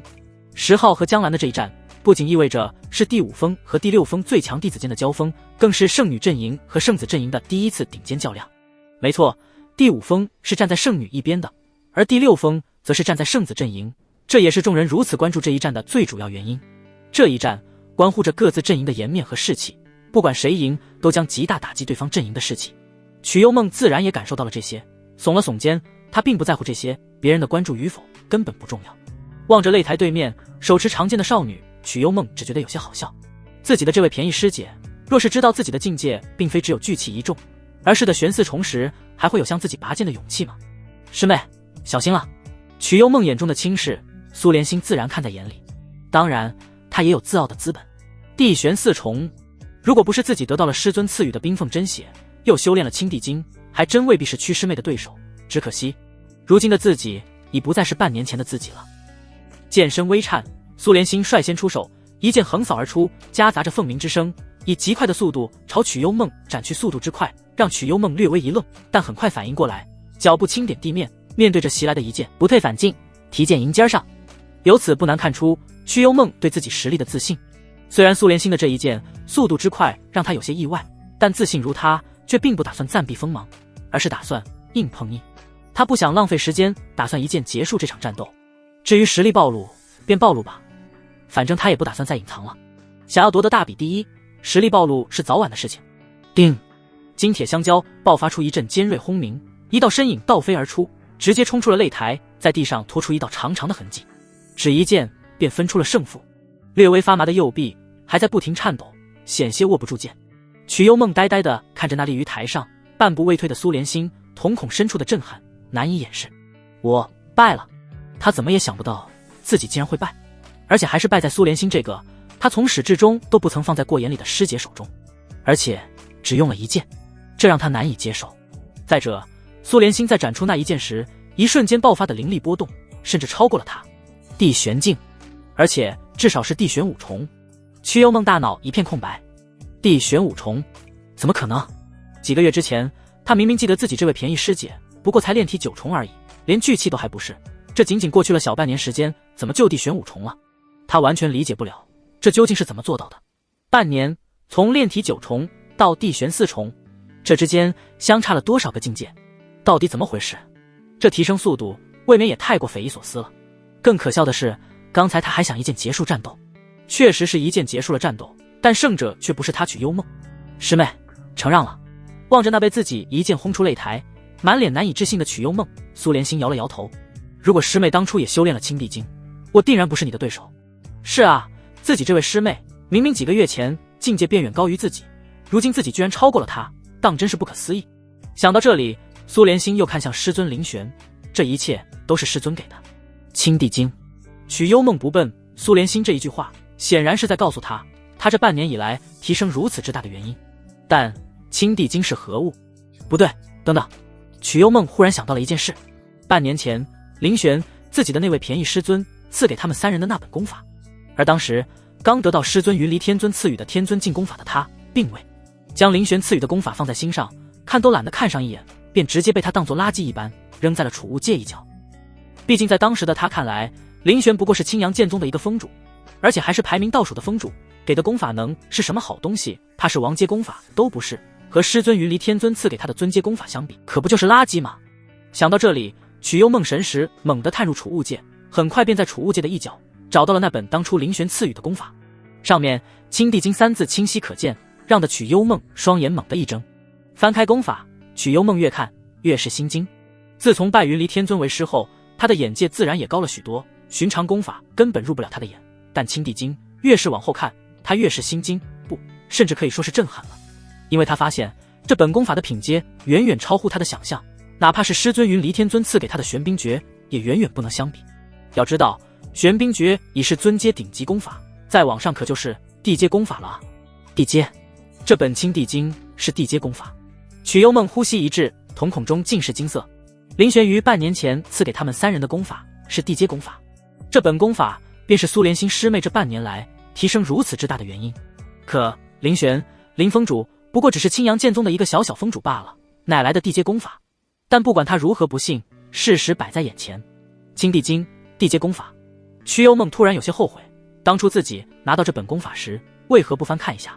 只要看上几眼，肯定会发现这本功法的不凡。正如苏莲心师妹所言，若当时自己也修炼了这青帝经，如今一股莫大的悔意袭遍身心。1号擂台上的胜负，除了林玄等寥寥几人外，没什么人关注。弟子也好，峰主长老也罢，几乎都在关注5号擂台上10号是江兰的战斗。而这时10号和江兰的战斗也已经接近尾声，随着双方底牌进出，最终还是江兰略胜一筹，将10号轰飞出了擂台。第6封江兰胜，而江兰所在的第6封是属于圣子阵营。厉害，江兰，江兰，江兰师兄好样的！圣子方士气大涨，无数人为之欢呼。双方阵营迄今为止最强一战，最终还是圣子这边赢了。反观圣女方这边士气无比低落，就连李扶风本人美眸中也是流露出丝丝不甘。这一战对他而言，对他所处的阵营而言都异常关键。10号好几次都有希望击败江兰，但最终还是没把握住机会，败了。闭上双眸，李扶风尽量让自己不被影响到，还没到绝望的地步。自己如果能击败陆天行，那么一切都还有挽救的可能。睁开眼，却发现陆天行正看向自己，嘴角带一抹冷笑，略带讥讽地看着他，仿佛在说这只是开始。双方眼神碰撞间，隐隐擦出火花。就在这时，高台上的长老再次喊出了2个号码：1号擂台13号对阵79号。念出2个号码时，明显可以听出那长老声音都变得有些迟疑了起来。观众席上更是突然安静了起来，落针可闻，安静的有些吓人。所有人都是震惊地看向李扶风和陆天行。别人的号牌他们未必会记住，但李扶风和陆天行的号牌他们可是记得清清楚楚。没错，李扶风便是13号，而陆天行则是79号。什么情况？这要巧，李扶风对阵陆天行，最终之战提前上演了。此时此刻，就连李扶风和陆天行脸色都是带着些许错愕，但下一秒2人一个闪身，几乎是同时出现在了1号擂台之上。可怕的气息自2人身上相继爆发。李扶风是地玄5重，陆天行同样也是。单论境界，2人冠绝青阳剑宗年轻1倍，能在这般年纪便修炼到地玄5重，这等天资，整个青阳剑宗也绝无仅有。没想到这一战来得如此之快，不过正合我意，你我之间也该做个了断了。当着众高层和弟子的面，我要让所有人知道，我陆天行才是最有资格成为少宗主的人选，而你不配。陆天行笑着，虽然比预期的提前了许多，但他不在意。在他看来，这一战早或晚，结果都不会有什么改变。对李扶风来说，不过是早败晚败的问题罢了。有没有资格，还是手底下见真章吧。说着，一股森冷的剑意自李扶风体内轰出，让得不少观战弟子心中一凛，只觉得周遭的温度都下降了不少。这便是剑意雏形。不少惊叹之声自四周传出，哪怕是一些高层也纷纷为之侧目。整个青阳剑宗领悟剑意的仅有太上长老玄剑老祖1人，而领悟剑意雏形的人同样不多，仅有不到10人。李扶风和陆天行便是其中之2。青阳剑宗向来以剑修居多，而领悟剑意也是无数弟子门人的至高梦想。但剑意之难，难如登天，许多人穷极一生也难以领悟皮毛。比如那些坐于高台上的长老高层，其中绝大一部分钻研剑道多年，却也连剑意雏形都未曾领悟。玄阳宗主感受着李扶风的森冷剑意，眉宇微挑。不错，年仅这般，便将剑意雏形领悟到这等地步。圣女派系的峰主与长老们相视一笑，李扶风越强，越是证明他们没有跟错人。然而陆天行在擂台上直面这股剑意，非但没有畏惧退缩，反倒向前一步，长剑轻抖，旋即一股更为凌厉的剑意瞬间迸发，直扑李扶风的面门，须臾之间席卷整个广场。相对李扶风的剑意，陆天行则更为冷冽、锐意、森然。二人虽都只是剑意雏形，可明眼人都看得出，至少在剑意的比拼上，李扶风弱了一筹。此般剑意比起圣女更为强横。有圣子在，将来我青阳剑宗在唐清帝国的排名，指不定还能动一动。剑意的对拼只在刹那，台下和峰主们的交流没影响李扶风半点。他眸光镇定，脚踏极其玄妙的步伐，如惊鸿游龙，直取陆天行命门。不出手则已，一出手绝不留一丝余地。这便是李扶风的剑。然陆天行也并非吃素的，提剑迎上，五阶灵剑在周身一挥，便是一片炫目残影，狂暴的锐气无差别攻击擂台上所有活物。瞬间两人已战至一起，二人境界相当，但李扶风吃了剑意略逊的亏，导致场面上看去一直是被陆天行压着打。陆天行虽占据些许上风，但也难以击败李扶风，一时间竟是谁也奈何不了谁。忽然较为被动的李扶风一声轻叹，没想到他为此准备了那么久，在修为和剑意上竟还是比不过陆天行。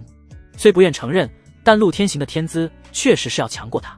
唇边被李扶风咬出一抹嫣红，紧紧抿唇，带着些许不甘。还有什么底牌，一并用出吧，否则你可要败了。带着一丝挑衅的话语自陆天行口中传出。一直以来，他和李扶风被并称为青阳剑宗双骄，李扶风是何感想他不知晓，但他对这样的称谓十分反感。在他眼中，李扶风何德何能与自己并列？今日他便要让所有人都知晓，青阳剑宗从来没有什么双骄，能被称为天骄的只有他陆天行一人。一击硬拼过后，李扶风退至擂台边缘，面对陆天行的挑衅，他面无表情，深吸一口气，闭上双眸，再次睁开时，一股令人心悸的气息自他身上散发而出。如你所愿。李扶风弹口轻启，轰然骤起的灵气波动，令台上台下大多人都变了脸色，纷纷惊诧瞪大眼睛，甚至有长老骤然起身，不可置信，激动颤抖。伴随着一声脆响，陆天行来不及做出任何反应，只见李扶风素手握着剑柄，剑意在他身上节节攀升，万千剑光虚影遍布擂台，几乎将陆天行淹没，甚至溢出擂台边缘。围在边缘的宗门弟子后怕倒退，还不忘抬头观战，却只能看到施然站在上方的李扶风，还有他体表已经化为实质的剑意。这是剑意？不对，这是青山剑诀，是我青阳剑宗的宗门绝学，青山剑诀最后一式长剑扑空。不可思议，圣女居然已经领悟了青山剑诀的最高层次。这一刻，连玄阳宗主都有些坐不住，眸光闪闪，望着擂台上清冷的少女。青阳剑宗的宗门绝学之一，青山剑诀，最高层次能涤荡剑意，令剑意化为实质，如臂使指。但领悟要求奇高无比，天资稍差一线都难以勘破。一旦成功领悟，日后领悟真正剑意的概率将大幅度提升。宗门内的长老实力稍弱些的都不得门道，只步青山剑诀第3层，可李扶风小小年纪竟真至第5顶层，何等妖孽！轻微仙子低声呢喃，欣喜之意溢于言表。而第3峰主在李扶风展露绝学时，眉头微皱，自己倒是小看了他，不过居然是青山剑诀。圣女不声不响，竟然学会了我等没参悟明白的宗门绝学，此前可是从未听说过，藏得太深了啊！看来还是圣女更胜一筹啊！台上长老峰主惊叹，台下宗门弟子则更是震撼。在看到万千剑影密布，如瀑布流空时，绚烂的剑光剑影就令他们心中止于拜服。青山剑诀，而且还是第5层的青山剑诀，如此悟性太过恐怖，羡慕不来，当真羡慕不来。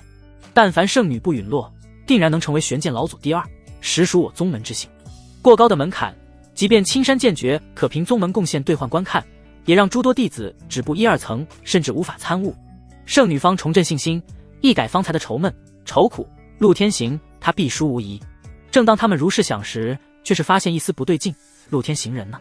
长剑扑空的每一重剑影都不是虚影，触之必伤，剑影笼罩在擂台上，细细密密，毫无缝隙可言，但却不见陆天行踪影。莫非已然败于圣女之手？众人心中猜测纷纭，但台下天元峰峰主眉梢微挑，万千剑影中有一人身影显露，非但毫发未损，手掌拂过面容后显露出的平淡更是令人惊骇。陆天行，他不仅没有受伤，从李扶风的长剑铺空中走出，还游刃有余，甚至气息还在攀升。不可能！这一刻，李扶风手指轻颤，眸光震颤，仿佛看到了不可思议之物。他将青山剑诀领悟到了第5层，是最了解这本功法威力恐怖之人。但为什么不仅没能击败他，甚至没能让他受伤？陆天行轻松摆脱剑影，长剑在手，剑指李扶风，他脸上根本看不出惊诧，唯有十拿九稳的平静。很惊讶吗？青山剑诀不止只有你会。白衣俊朗，俏如寒松，陆天行唇边噙着轻松的薄笑，从漫天剑影中走出时，身形骤然消失，再次出现时，已然是李扶风身后。滴答，一滴又一滴鲜血自陆天行剑尖滴落，旋即一道触目惊心的血痕出现在了李扶风锁骨之处。李扶风败。玄阳宗主感触着四周散落的剑意，疏忽长啸。这是青山剑诀第6层，虽只领略了雏形，可天行将剑意与剑完美融合，鞭辟入里，眼前无剑意，但处处是剑意。玄月峰峰主落到玄阳身侧，眼神晦涩。可青山剑诀不是只有5层吗？哪里来的第6层？若非如此，这局本是圣女必胜之局。似他们这等级别的强者，不用多看就知晓比斗结果花落谁家。可也正因为如此，才会更不甘心藏经阁中青山剑诀分明只记载了5层。此话非也。天剑峰峰主心情愉悦，瞥了看对手一眼，看到对方难看到铁青的脸色，更觉得像是3伏天灌了一大口冰寒之气十足的灵酒。他难掩喜色，笑盈盈解释：当初青山老祖创青山剑诀确实只有5层，所谓的第6层乃是修心之剑，并未成章。天行能够领悟第6层，可见其悟性之妖孽。言下之意，便是直指圣女道心不稳。玄月峰峰主听了出来，可技不如人，他脸上隐忍闪过怒气，冷笑道：小人得志。天剑峰峰主笑道：无碍，你想骂就骂吧，我总不能不许舒家成口舌之快。一句话让玄月峰峰主脸色更难看了。而台上，李扶风唇色惨白，我败了。碾压，他竟然被陆天行碾压致死，被打得毫无还手之力。此前的战事焦灼，现在在他眼中看起来和笑话无异。李扶风眼底闪过深深的不甘，紧握双拳，指关节泛白，片刻后又无力松开。只有5层的青山剑诀，陆天行却能领悟出第6层，令人不可思议。匪夷所思，他试得了奇遇，才顺利领悟的第5层。可陆天行呢？他是也有奇遇，还是本身天资便强悍至极？陆天行欣赏了一会李扶风的脸色，这才收剑，戏谑道：你方才是不是以为自己赢定了？可惜论实力，你比不过我；论剑意，我更胜一筹，就连青山剑诀也是我先走到了尽头，是不是很绝望？他好整以暇，欣赏着李扶风变化莫测的脸色，只觉得这些年被拿来和他相提并论的玉气全都发泄出来，不禁心头一松，气息竟是又攀升了一分，仿佛只要有个机会，他就能突破当前境界。亲眼看到陆天行小破境界，李扶风重重合眼，遮住自己眼中的颓然。他身形轻颤，自嘲一笑，努力了这么久，到头来竟都是无用功，所期盼的一切都化作镜花水月，就连宗门大比都变成了为他人做嫁衣，亲手将人送上少宗主之位。可恨又可悲，这场战斗的转变太过突然，不仅让周围的宗门弟子猝不及防，就连峰主们也都出现了短暂的怔愣。本应李扶风崭露底牌，支持圣女的群峰热烈激动叫好，但在陆天行一剑将李扶风击败后，便快速回落，场面急速降温，堪比冰点。圣女输了。第1、5、10、14峰战队圣女的各峰全都不可置信，士气一瞬暴跌，无数弟子慌了神。他们深知圣女一旦败，对于他们这些支持圣女的门人而言意味着什么。悲哀的负面情绪蔓延，却无人能制止。但其他支持圣子的峰头就形成了鲜明对比，一个个激动不已。这场少宗主之争总算是落下帷幕了。圣子无愧天骄之名，竟领悟了第6层青山剑诀，实属震撼人心。少宗主之名，实至名归啊！虽李扶风已经极力掩饰，但转身下台时，对上亲近之人失望的神情，还是不可避免红了眼眶，露出一丝闪躲。高台之上，第3峰主见状，轻轻摇头。他早就知道会有此一遭，对这个结果也并不意外。早先他曾答应过圣女，只要他能在宗门大比中获胜，那他就可以考虑继续保持中立。但答应归答应，第3峰主却始终不看好，更不认为他能胜过陆天行。现在看来，他果真是没能带给他任何惊喜。可真是时也命也运也，天命落在圣子身啊！长老虽还没宣布最终结果，但明眼人都看得清清楚楚，这场比斗的胜利者已然出现。玄月峰峰主轻轻吐出一口浊气，看着台上意气风发的陆天行，脸色越发难看。这场比斗看似是小辈们的比斗，但远没有这么简单，更是他和第二封封主的交锋。明争暗斗，圣女就这么落败，让他怎么甘心？怎么愿意认下结局？不甘。圣子和圣女的比斗聚焦了宗门内所有人的视线，眼见结局已定，第9封主痛快畅笑，朝着在自己不远处的林玄丢过去一个挑衅的眼神，冷笑一声：如何？咱们林封主对这场比斗可满意？说完，他又拍了拍自己的脑袋，表情看着是一片歉意，但眼底却恶意浓郁，不留余力讥笑。哦，对了，看我这个记性，真是对不住林封主，险些你忘了，你加入的是圣女那边，不知如今林封主可曾后悔了自己当初的选择？你这个封主之位，只怕是到头了。可惜啊，可惜，神仙难买后悔药。你现在就算是后悔也迟了。后悔？林玄心中一笑，而目光至始至终都不曾看向第9封主，他的冷嘲热讽更是给林玄造成不了半点情绪上的波动，继续观望着场上再度续展开的战斗。见林玄直接将他无视，把他当成了空气，第9封主面上稍有些挂不住，恨恨从鼻子里喷出一口气，心里恶意腹诽：等着瞧吧，你也就现在还能装出来若无其事的样子。他倒是要看看，等林玄的封主之位被一个还不如他的长老夺走时，林玄还能不能保持这么风轻云淡的姿态。想到那个场景，第9封主不受控制勾起嘴角，心情越发愉悦。他很期待，在短暂的低沉亦或者情绪激动昂扬过后，宗内弟子们大多重振信心，为了自己的排名斗争。5座擂台再度被填满，你争我抢，剑光眼花缭乱，不时有几个天资还不错的弟子，看得一些长老暗自点头，隐隐动了收徒之心。一切趋向正常。在1号擂台再次被清空，赢家输家全都离场后，高台上的长老飞掠上前，再度喊出号码：1号擂台79号对阵129号。79号自然是圣子，而陆天行也没想到自己这么快就又被抽到，面上稍显诧异，但又释然一笑。他随手丢开肩上的血色鹤氅，一副怡然自得的模样，轻笑，2步上台挽了个剑花，独属于圣子的宽和与大气展露无遗。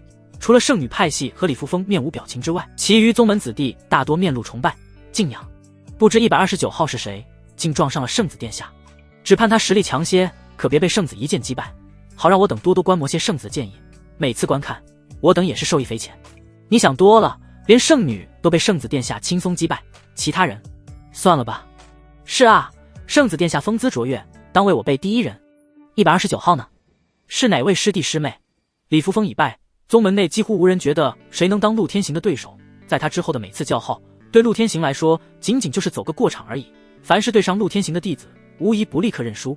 宗门大比第一必定属于陆天行，这毫无疑问，没有人会怀疑。就连陆天行自己也没把接下来的这场比斗当回事。擂台下，苏连心看了眼自己手中号码牌，正是129号。他宠辱不惊，无有波澜，对着林玄所在方向微微点头：师尊，弟子去了。下一刻，苏连心飞身上台，不卑不亢，拱拱手说道：星陨峰峰主亲传弟子苏连心，请圣子指教。他腰板挺直，长剑在手，赫然是准备开打的作势。星陨峰，陆天行眸光一暗，原本的好心情多了点瑕疵。这不就是那个不接受他的招揽，不识抬举的33峰？果然，从上到下，不管是林玄还是这个苏连心，都格外碍眼。苏连心的登台令不少人哗然，其一便是因为苏连心的美貌在宗门内都是少见的，其二则是苏连心开口爆出的名头。星陨峰在青阳剑宗内可谓是不名声不小，当然并不是什么好名声罢了。峰主破境失败，境界跌落，最有天资的南宫妖月弃他而去，其他人也树倒猢狲散，只剩下峰内一群普通又平庸的弟子。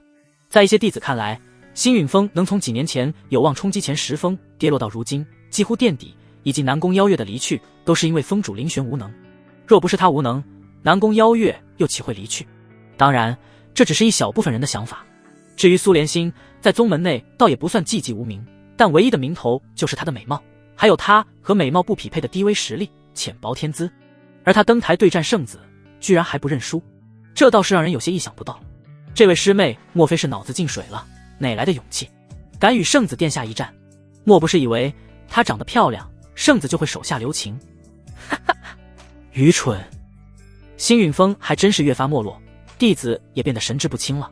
勇气可嘉，但不理智。以圣子殿下的实力，但凡出手，便是随手一剑，也不是他能抵挡。一旦受伤，之后的比赛可就难了。认输，保存实力，这才是明智之举。出乎意料的一幕，令陆天行都愣了愣，他微微眯起眼：你不认输？换来苏连心看傻子一样的眼神。我为何要认输？就凭你是圣子吗？见此，陆天行被挑衅的不悦越发浓郁，但面上倒是一派笑意，耸了耸肩道：有意思，但我可不会留情。不过看在师妹勇气可嘉的份上，你出手吧，我给你一个出手的机会。他佯装思考道。星陨风没落，若是你能在10招之内让我后退一步，我亲自招揽你加入第2封。苏连星笑了。10招？不，一剑即可。话音落，没等陆天行再开口多说一句话，苏连星毫不迟疑，一步为踏，干净利落斩出一剑。这一剑看起来连点波澜都没惊起，不是陆天行那般暗藏杀机的风平浪静，也不是圣女那般波涛汹涌轻飘飘极不起眼，但眨眼之间剑光已至身前。陆天行动作反射性的想要回击，就感到手上猛地一沉，心口冰凉。他愕然低头，却只看到了擂台的边缘。他竟是在不知不觉中直接被斩出擂台，掌心传来撕裂般的痛楚，让他回过神来。他败了。陆天行不可置信，眼睛瞪大。苏连星平静收剑道：承让了，圣子殿下。话毕，苏连星立刻扭头去看林玄，当看到林玄眸中赞赏，还有他轻轻点头之后，这才开心露出一个小小的笑容。但所有人都无心关注这对师徒了。在陆天行落出擂台时，他们就被惊到豁然起身，全场震惊，就连玄阳宗主都不例外。败了。陆天行领悟了青山剑诀第6式，不费吹灰之力击败了圣女，一跃成为青阳剑宗第1人的圣子陆天行。他居然败了，而且还是被苏连星一剑击败，怎么可能？李扶风满眼皆是震惊，他因惊骇从椅子上站起，回神发觉不妥后又缓慢坐下，可纵使如此，他眼中的惊愕也没消减片刻。令他难以望其项背的圣子陆天行就这么输了，难以置信。他的目光死死粘在了擂台上娇媚的少女身上，怎么看都不觉得像是能打败陆天行的人。可事情就这么真实发生了，由不得他不信。而且他甚至只用了1招便将陆天行轰下擂台，令他毫无还手之力。那可是他拼尽全力底牌尽出也难以击败的存在啊！他居然能输得这么轻易，巨大的落差让李扶风有些难以接受。天剑峰峰主更是因为太过震撼，险些扯断自己的美髯。他好悬稳住自己的峰主气质，但瞳孔中的震撼和不可置信是骗不了人的。若不是因为场上多的是和他一样因惊骇万分站起身的宗门长老，他都要以为自己是眼花了，仿佛是在做梦。陆天行轻松赢下和圣女的一战，却败在星陨峰弟子之手，还是惨败，被星陨峰弟子一剑击败，连反应都没反应过来，人便已经下去了。这怎么可能？圣子殿下居然败了，连青山剑诀都参悟出了隐藏一事，入道以来未尝一败，更早早领悟了剑意雏形。然而说的再多也改变不了陆天行落败的事实。我败了。陆天行缓缓回神，脑中陡然冒出的3个字差点让他宕机，像是一记重锤，狠狠砸在他的脑域中，把他敲得头晕目眩。他收不住脸上的震撼，抬头望向还在擂台上的苏连星，不得不承认，就算是从仰视的角度去看，苏连星的五官也没有任何瑕疵，端地是皎白如玉，面若桃花。但开什么玩笑，只觉得方才自己说的话都如同一道道巴掌，狠狠扇在他的脸上，无比生疼。认输，10招之内击退我，准你入第2封。勇气可嘉，给你出手机会。想想这些可笑的话，什么10招，事实就只用了1招，但不是被他击败，而是直接把他请下了擂台。周围的目光都好像一瞬变得嘲讽奚落，目光如有实质，扎得陆天行遍体鳞伤。愤恨屈辱之感将他淹没，他狠狠攥紧拳头，哪怕指甲深陷肉里也不觉得疼。披头散发的他此时如同一个疯子，难以保持理智。苏连星看着台下圣子变脸的大戏，压根没有欣赏的念头。他收剑蛇身，3步并作2步跳下擂台，路过陆天行身边时只留下一句话：太过自负可不是什么好事。他倒是挥挥衣袖走了，其他人可没从震惊中回过神来。那惊天一剑破了陆天行的防，更打破了宗门内众人对星陨峰一直以来的看法。直到苏连星下了擂台，他们才竞相回神，爆发出阵阵议论。这位师妹是星陨峰的弟子啊，那不是咱们宗门36峰垫底倒数有名的峰吗？这位苏连星师妹怎么此前从未听过她的名头，未免有些太妖孽了。楚萧听着耳边一声声惊叹，尚且未回过神来，此刻他那看向苏连星的眼中亦是止不住的惊骇。这就是杨景认输的原因。此前他曾言杨景认输是玄灵峰丢脸，当时的他恨不得取杨景而代之，亲自下场比斗，为玄灵峰挽回颜面。现在回过神来，楚萧硬生生被吓出一身冷汗。圣子尚且扛不住苏连星的一剑之威，他若是对上，只怕更惨。包括他在内的其他人更是已经回过味来。杨景这位玄灵峰前5的天才，面对苏连兴这个名不经传的星陨峰弟子，他主动认输，不是怂，更不是软弱，而是早就知道打不过啊。众人恍然后，便是恍惚，圣子殿下都被一剑击败，杨景上去，结果只会更惨。你早便知晓苏连兴的真正实力。楚萧忍不住压低声音询问，玄灵峰其他弟子也纷纷竖起耳朵，等着听杨景的解释。但众人心里也都有了答案，这杨景定然是早就知道了苏连兴的实力，所以才不战而屈。投降是弱者所为，要遭受鄙夷唾弃，但面对不可敌的强者，主动认输保留实力也太不失为明智之举。反正怎么着都是输，还不如稳妥起见，保存实力留到后面的比赛，以期拿得好的名次，为玄灵峰争光。玄灵峰的弟子们也都明白过来，他们本和楚萧一个想法，在杨景认输之后，没少给他白眼和奚落，深觉杨景丢了他们第5峰的人，现在才恍然发现是自己等人错了，而且是大错特错。杨师兄，抱歉，杨师兄。一个个的声音中饱含歉意，少有不好意思说话的也投来愧欠的眼神。杨景没有说话，而是冷哼一声。他等这一刻等了许久，他不是圣人，又岂会半点不在乎他人的嘲讽与奚落？面对苏连兴这等级别的怪物，他认输那是明智之举。要说最不可置信、最难受的是谁？莫过于第9峰主了。就在刚才，第9峰主还得意洋洋嘲讽林玄，未曾想打脸来得如此之快，差点把他生生噎出心梗。这脸可真是打得啪啪作响，他尴尬又僵硬，老脸皱着，心情久久无法平静，满盈的羞辱之情如泉水般炯炯涌现。且自始至终，林玄都未曾看过他一眼，无论是他之前的大放厥词，还是如今他被狠狠打脸，憋闷屈辱，都没换来林玄一个眼神，一句讥讽，仿佛对林玄而言，一切都是过眼烟云，无有区别。这一刻，第9峰主才感到了什么叫真正的羞愤。他如小丑一般，独自一人唱了一出滑稽好笑的戏，而看客却不为所动，连看都不曾看过他一眼。第9峰主的脸直接涨成了血红，圣子居然输了。高台上的许多长老仍旧无法回神，更没办法接受，对他们来说，这个实在是惊悚的事实。他们沉浸在刚才的比斗中，回忆着苏连兴的一招一式，回忆着圣子的失败。陆天行在擂台下僵硬站了许久，他的脸色随着时间的推移越发难看，指缝间更是过于用力而染上血色。即便过去了一段时间，他也接受不了自己居然会输给一个普通弟子的事情，这让他怎么接受？他可是堂堂圣子，是青阳剑宗未来的希望。几年苦修，一刻不敢懈怠，费尽千辛万苦参悟青阳剑诀，甚至几度被反噬，差点走火入魔。他好不容易习得第6式，到头来不到半天就被狠狠扇了一巴掌，被一个倒数峰上的弟子击败，一个名不见传的女弟子，这让他怎么接受？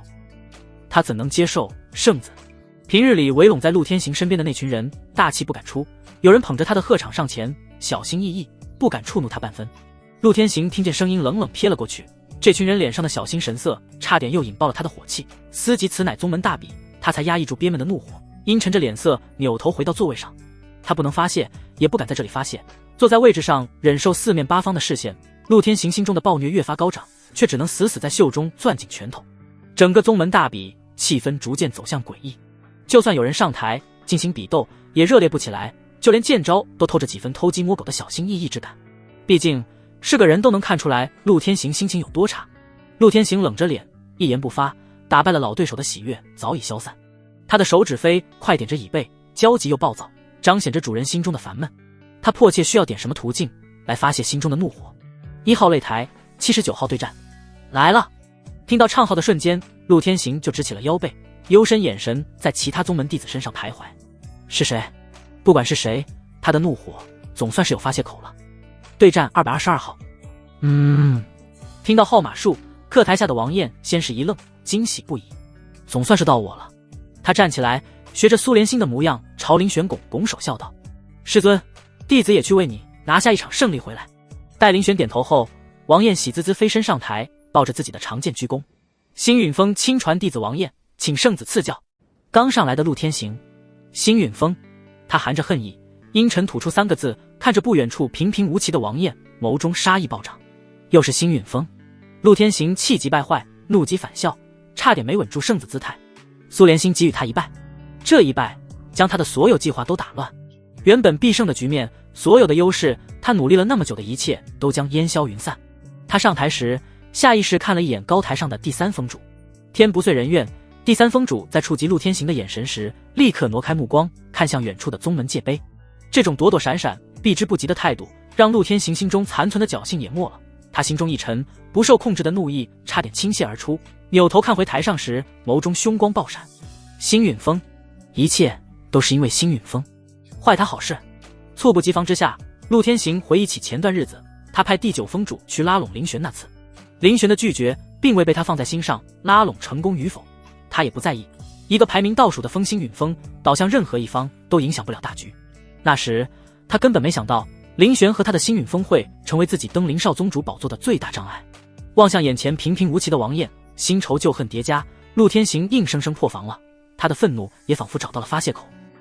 赠五阶宝剑出鞘，暴力的气息席卷全场，仿佛神怒，令无数实力低微的弟子身体畏缩惊惧可想而知。这一战，陆天行只怕再不是想要战胜对手那么简单了。直面陆天行气息的王晏适应良好，这点建议都不如师尊杀的那只蝎子。站在直扑自己面门的汹涌暴虐剑气中，王晏脸上和煦的笑意逐渐退却，转为冷凝。他冷笑一声，抬手轻轻握住剑柄，目光趋于坚韧。是，他的实力确实不如苏莲心师妹，天资也普通，但你陆天行算个什么东西？打不过苏师妹，就把气撒在我身上。王晏缓缓拔出系着天青色流苏的长剑，那他只能说陆天行找错了人。他王晏不是好欺负的，苏师妹不好欺负，星陨风更不好欺负。无人在意王晏的心理活动，在看到王晏登场，知道他是星陨风弟子，感知到他展露出来的实力后，不少人都在为他默哀。他们只知道王晏要惨了。区区地玄境一众，面对的是地玄五重且暴怒的圣子，这个王晏恐怕非死即惨。没有出乎众人意料，二人登场后，处于暴力状态的陆天行毫不犹豫，直接霸道出手，招呼都懒得打一个。雏形剑意缠绕在他的周身，他上来起手就是青山剑诀第6式，不给王晏留下任何机会。那宣泄的怒火令陆天行看起来简直疯魔，围观之人俱心惊胆战，大多都后退了好几步，匆匆避开他的锋芒。在这种状态下，站立不动的王晏就尤其显眼了。他怎么不动？怕是吓傻了。要怪也只能怪他出身星陨风吧。也有一些人为陆天行的行为感到不耻，打不过苏莲心，却把怒火撒在其他星陨风弟子身上，此等行为多少有些让人看不起。唯有最近的玄阳宗主仿佛感觉到什么一样，疏忽皱起眉头，但无人发现。擂台上，面对狂暴逼近的无声无息剑光，王晏轻轻吐出一口气，右腿后撤，将自己牢牢定在原地。他右手一紧，猛然抽出长剑，站在原地巍然不动，唯有恐怖的气息层层暴涨。陆天行本以为自己这一出手定能轻易碾压王晏，报一剑之仇。他打不过苏莲心，还打不过你一个的玄翼虫。呵，但一股异样感觉不知何时突起，陆天行握剑的手都在微微颤抖，他的剑似乎已不受他的控制。在惊愕中，陆天行只听见同台上王晏的低吟：我不如苏师妹，所以我会全力出手。苏莲心击败陆天行那一剑惊天是纯粹的剑法，王晏虽不认为自己弱于陆天行，但他境界毕竟差了一线，就算修炼了青帝经，心里也没底。为了稳扎稳打的胜利，他分毫不敢轻视。是以陆天行上来便是至强一击，王晏亦是。当他的剑彻底出鞘时，所有人都是脸色一变，特别是高台之上，不少长老更是直接站起身来，面容急剧变化扭曲，满是震惊和愕然。剑意雏形，不是剑意，真正的剑意。剑意无人陌生，青阳剑宗担着个剑宗名头，全宗门上下主修的自然便是剑。宗内长老绝大多数也都是剑修，奈何成为剑修容易，只要有一把剑即可，修剑问鼎却极难。整个青阳剑宗别说是剑意了，只说剑意雏形，能领悟的人也少之又少，寥寥无几。真正领悟剑意的，全宗上下只有一人，那便是青阳剑宗的最强者玄剑老祖。其余人，哪怕是玄阳宗主，也仅仅领悟了剑意雏形。即便是剑意雏形圆满，那也就只是雏形，并非真正的剑意。只有剑意的虚影，没有剑意的神韵。无论是长老还是峰主，全都因惊愕而起立，不可置信瞪大眼睛，死死盯着擂台中的那道身影。不会错的。感受着周遭洋溢的剑意气息，这下再无一人能淡定，甚至还有峰主脸上不可控制地浮现出嫉妒神色。这小子才多大？20岁不到，地玄境一众就已经领悟了剑意。这环绕在擂台附近的所有宗门弟子都难以置信，瞪大眼睛。倘若不是亲眼所见，直接告诉他们有一位19岁的地玄境一重领悟了剑意，他们根本不会相信。这可不是什么大白菜，而是剑意啊！即便亲眼所见，他们也很难相信有人能不声不响领悟剑意，直到宗门大比时才展露实力。玄阳宗主目不转睛地看着王燕，感受着空气中越发浓郁醇厚的剑意，惊愕过后便是无法掩饰的欣赏与惊喜。他立在擂台边，看向王燕的目光是止不住的炙热与激动。宗门内竟还有如此天骄，前有一个苏连心一剑败圣子，后有一个王燕年纪轻轻领悟剑意，真是天佑他青阳剑宗啊！玄阳宗主目光轻颤，眼底闪烁着若有所思。和他的重视与欣喜不同，圣子派的风主长老们极快回神，神态是止不住地看。面对领悟了剑意的王燕，圣子有胜算吗？即便他比王燕高出好几个境界，但擂台上黄暴的剑意破体而出，王燕长剑横在身前，脚下一踏便冲飞出去，裹挟万千剑意灵光疯狂出手。此时他就是剑，剑便是他。剑意何其恐怖！陆天行在发现王燕领略剑意后，心神便慌了。就算他大王燕几个境界，也根本不是此时王燕的对手。在王燕狂暴迅疾的攻势中节节败退，身上很快出现了细碎的伤口，一袭锦衣都染成了血色。轰轰，一剑一招一式，剑剑刚猛，招招锋锐，气场强大。不到半炷香时间，在擂台上苦苦硬撑的陆天行就被一剑轰飞出擂台。和上次与苏连心的战斗不同，那时他最少还能站着下擂台，这次却直接就是倒飞出去的斧一落地，便猛地发出一声闷响。陆天行撑着胳膊跌坐半趴在地上，立刻翻转身子，哇地吐出一大口血，气息也紧跟着弱了一大截。惨败，不仅是惨败，还身负重伤。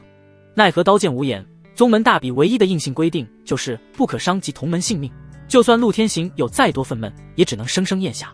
青石板上的鲜血艳丽刺红，陆天行眼中带着无尽震撼，愤而抬头看向王燕，情绪几度起伏，憋屈和憎恶在他眼中疯狂闪烁。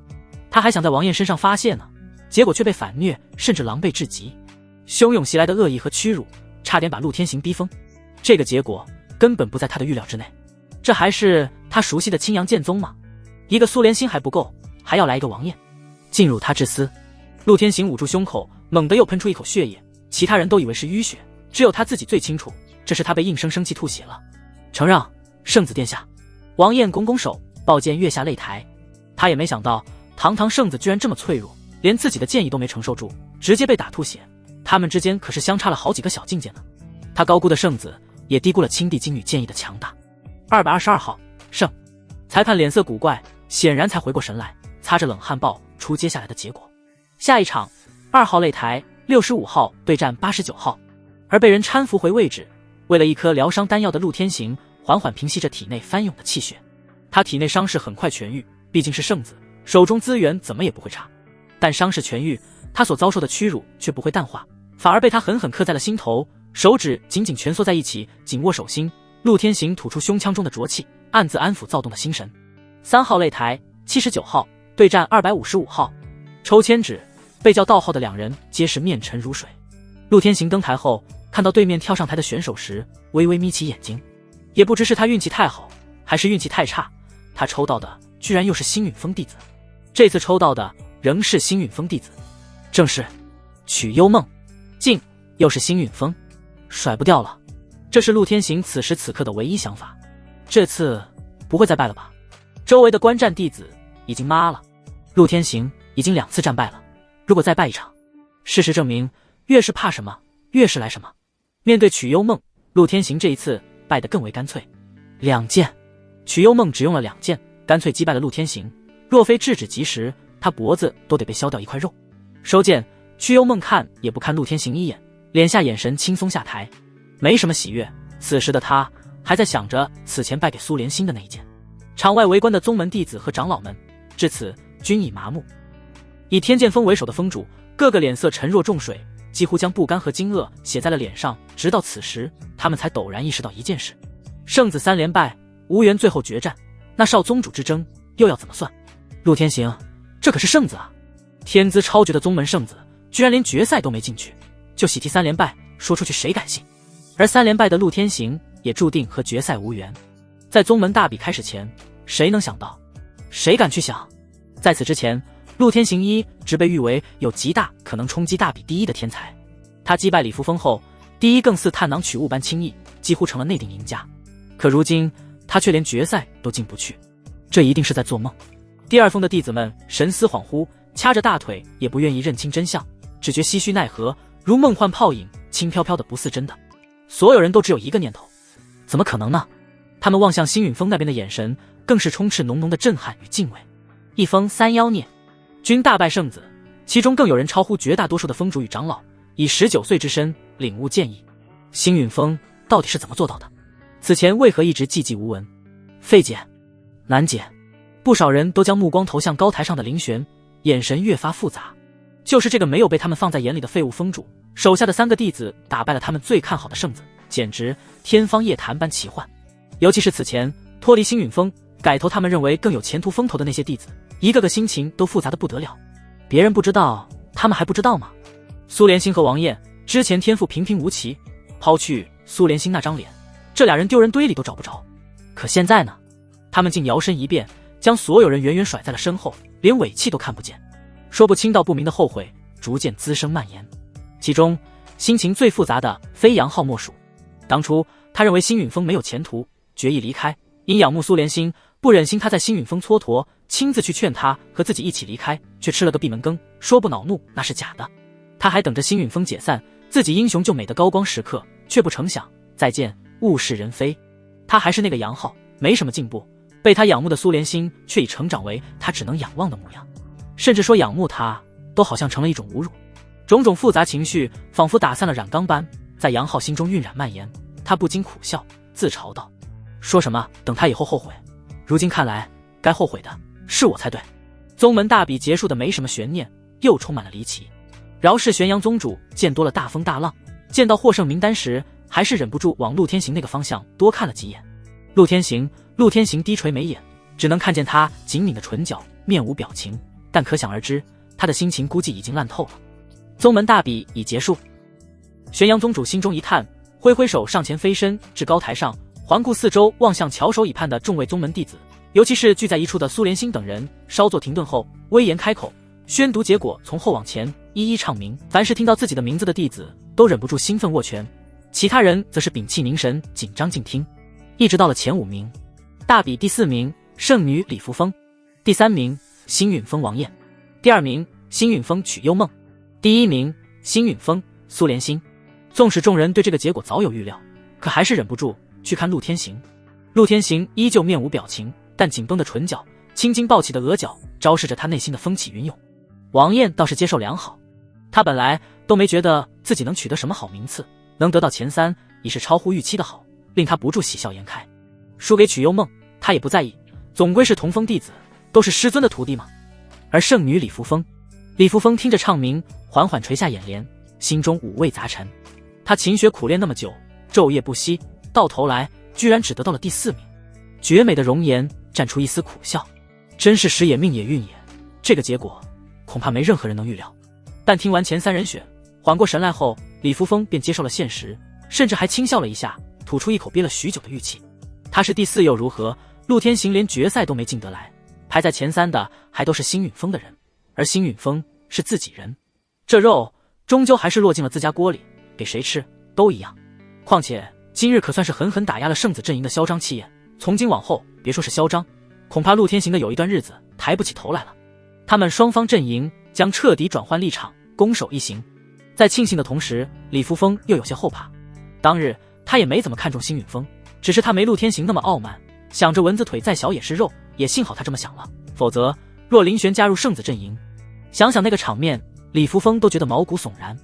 他可不愿意经受陆天行的待遇，有多庆幸就有人后悔。比如陆天行平静中压抑着癫狂，癫狂中透着暴怒，还掺杂了屈辱不甘愤恨。再比如第9峰主，比赛结果出来的时候，第9峰主的眼前就一黑又一黑。此刻他坐在林玄不远处，忽地觉得林玄将自己视如无物也挺好，至少少丢了些许脸面。就在他这么想时，却忽地听到身侧一声轻笑，笑声主人正是林玄。第9峰主扭头看去，便见林玄似笑非笑望着自己，口中徐徐吐出一句话来：我这个峰主之位只怕是到不了头了。如今看来，谁后悔了可真是一目了然啊，你说是也不是？第9峰主的脸色低沉如水，打脸不成反被打脸。第9峰主的脸在众目睽睽之下涨成了猪肝色，宗门大比以所有人都想不到的结果落幕，却无人质疑。散场过后，陆天行在原地沉默许久，望着已经离去的辛允峰众人背影，阴沉着脸色转身离开。而这之后，辛允峰便一改曾经的门庭冷落，变得热闹起来。来者多是那些此前背离了辛允峰的弟子。在外人看来，辛允峰出了苏连心、王晏、屈幽梦3位天才，是因为他们自身天资过人，但他们这些曾待在过辛允峰的人却是很清楚。不说曲幽梦、苏连心、王晏二人，当初他们还在辛允峰时，二人只不过是峰内普通弟子，甚至不是真传。而如今一跃晋升为力压圣子的天骄，这其中要说没有峰主林玄的功劳，任谁也不信。而他们来的目的也再明显不过，试图重返辛允峰。他们实力与天资不差，最少比曾经的王晏好，他们愿意为现在的辛允峰奉上忠诚和信任，只为一个回头是岸的机会。杨浩便是其中之一，他几经辗转，总算是找上了苏连心。苏师妹，杨浩紧张吞咽唾沫，眸中是不加掩饰的渴望，但他话还没出口，就被苏连心打断了。杨师兄，你此番找我，不会也是想让我去替你说情，让师尊与你重新回到辛允峰的吧？被苏连心拆穿了心中想法，杨浩面色一红。他确实是这个想法，被这么干脆利落戳破，着实尴尬。但他又觉得没什么不对的。水往低处流，人往高处走，自己之前离开也是人之常情，何况自己天赋不错，哪怕是黄长老都多加称赞。若是杨师兄也是这种想法，那还是免了。苏连心冷漠看着杨浩，杨浩什么都还没说，他还是一眼就看出来他的想法，他的声音也越发冷了下来。苏连心干脆利落拒绝，毫不拖泥带水。辛允峰不是你们想来就来，想走就走的地方，既然选择背离辛允峰，背弃师尊，那我辛允峰也不会欢迎此等背信弃义之徒。杨师兄，好走不送。话音落，苏连心冷着脸，明确表达自己的情绪，没有任何可以回转之地。杨浩脸色难看，碰壁的尴尬懊恼将他吞没，可他也明白辛允峰确实今时不同于往日，他就算羞愤也无计可施，只能转身离去。望着他离开的背影，苏连心声音徐徐传来：杨师兄，当初你不是还劝我跟你一起离开吗？你说我会后悔，如今这话还给你，我想问，事到如今你后悔了吗？后悔？杨浩脚步顿了顿，没有回头也没有说话，一言不发离去。他当然后悔，如果不是后悔，他也就不会回来了。可惜世界上确实没有后悔药可以吃。苏连心目送杨浩离去后，蛇身回去找林玄，面朝殿中的师尊，苏连心恭敬拜了拜。师尊，我和王晏已经将想要回来的那些弟子全部拦下，回绝了，没有让他们扰了师尊的清静。很好。林玄夸了苏连心一句，唇边勾起一丝淡漠的弧度。自宗门大比结束之后，他想得很清楚，辛允峰和他都不需要那么多弟子，他也不需要很多亲传，他要的不管是他的弟子还是辛允峰的弟子，任何一位都成为绝对的天之骄子。辛允峰非天骄，不收。想要再度拜山门的弟子都被拦下了，没有打扰到林玄的清静，但他也没能清静太久时间。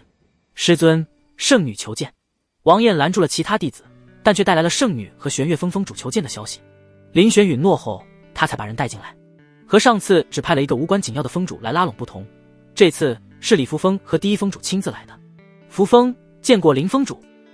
李扶风恭恭敬敬，所有礼仪到位，纵使按照身份来说，他贵为圣女，根本不需要向林玄行礼，但他还是行了拜见礼，抬起头来。李扶风道明来意：今日我是来送上一份礼物，以庆祝贵峰3位弟子取得第一的好名次。他笑容轻缓，继而舒心，一身月白皎月丝裙衬托得他亭亭玉立，颇有天骄的风采。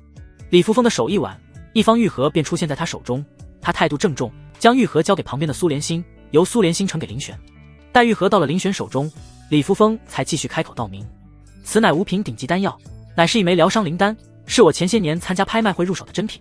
之所以送给峰主，是为了感激，若不是辛允峰助我一臂之力，那我这次必将陷入万劫不复之地，对此我感激不尽，这是他最庆幸的。倘若这次一个操作不当，让陆天行得势，第3峰主加入陆天行那边，那他就危险了。想到第3峰主，李扶风便情不自禁想起原本拒绝了他示好的第3峰主，在大比结束之后，竟主动找上了第1峰，言辞之间客气诚恳，再无偏向陆天行的意思。其变化之大，甚至让人怀疑他是不是换了个人。要知道，当初他求见第3峰主的时候，可是3顾茅庐，他才肯露面，如今倒成了他想尽办法见他，可真是时也命也。而这一切只因为辛允峰。李扶风眼中闪烁着波光粼粼，他可不是陆天行那个蠢货，会随便得罪看起来平平无奇的峰主。修行界这些年来忽然冒出的黑马还少吗？他有预感，星陨峰的这些人绝对会颠覆所有人的认知，让所有人都大吃一惊，而他也将顺势而上，少宗主之位定不会落到陆天行之手。李扶风怀揣着野望离开，今日的星陨峰却注定不能平静。在他离开之后，玄阳宗主紧随其后姗姗来迟。往日里不曾见过的宗主，此时表现出来了极度的和蔼，看着王晏的眼神更是炽热无比。不过他到底是宗主，有度量也有气度，多看了王晏几眼过后，便将话转移到了自己这次的来意上。我这次来是为将宗门大比的奖励送到获胜者手中。玄阳宗主面容含笑，手中取出3只储物袋，他态度极好，将3只储物袋分别给了星陨峰的3个弟子，而且没有多说一句不该说的。林峰主教导出来的3位好弟子，真是为我青阳剑宗增光。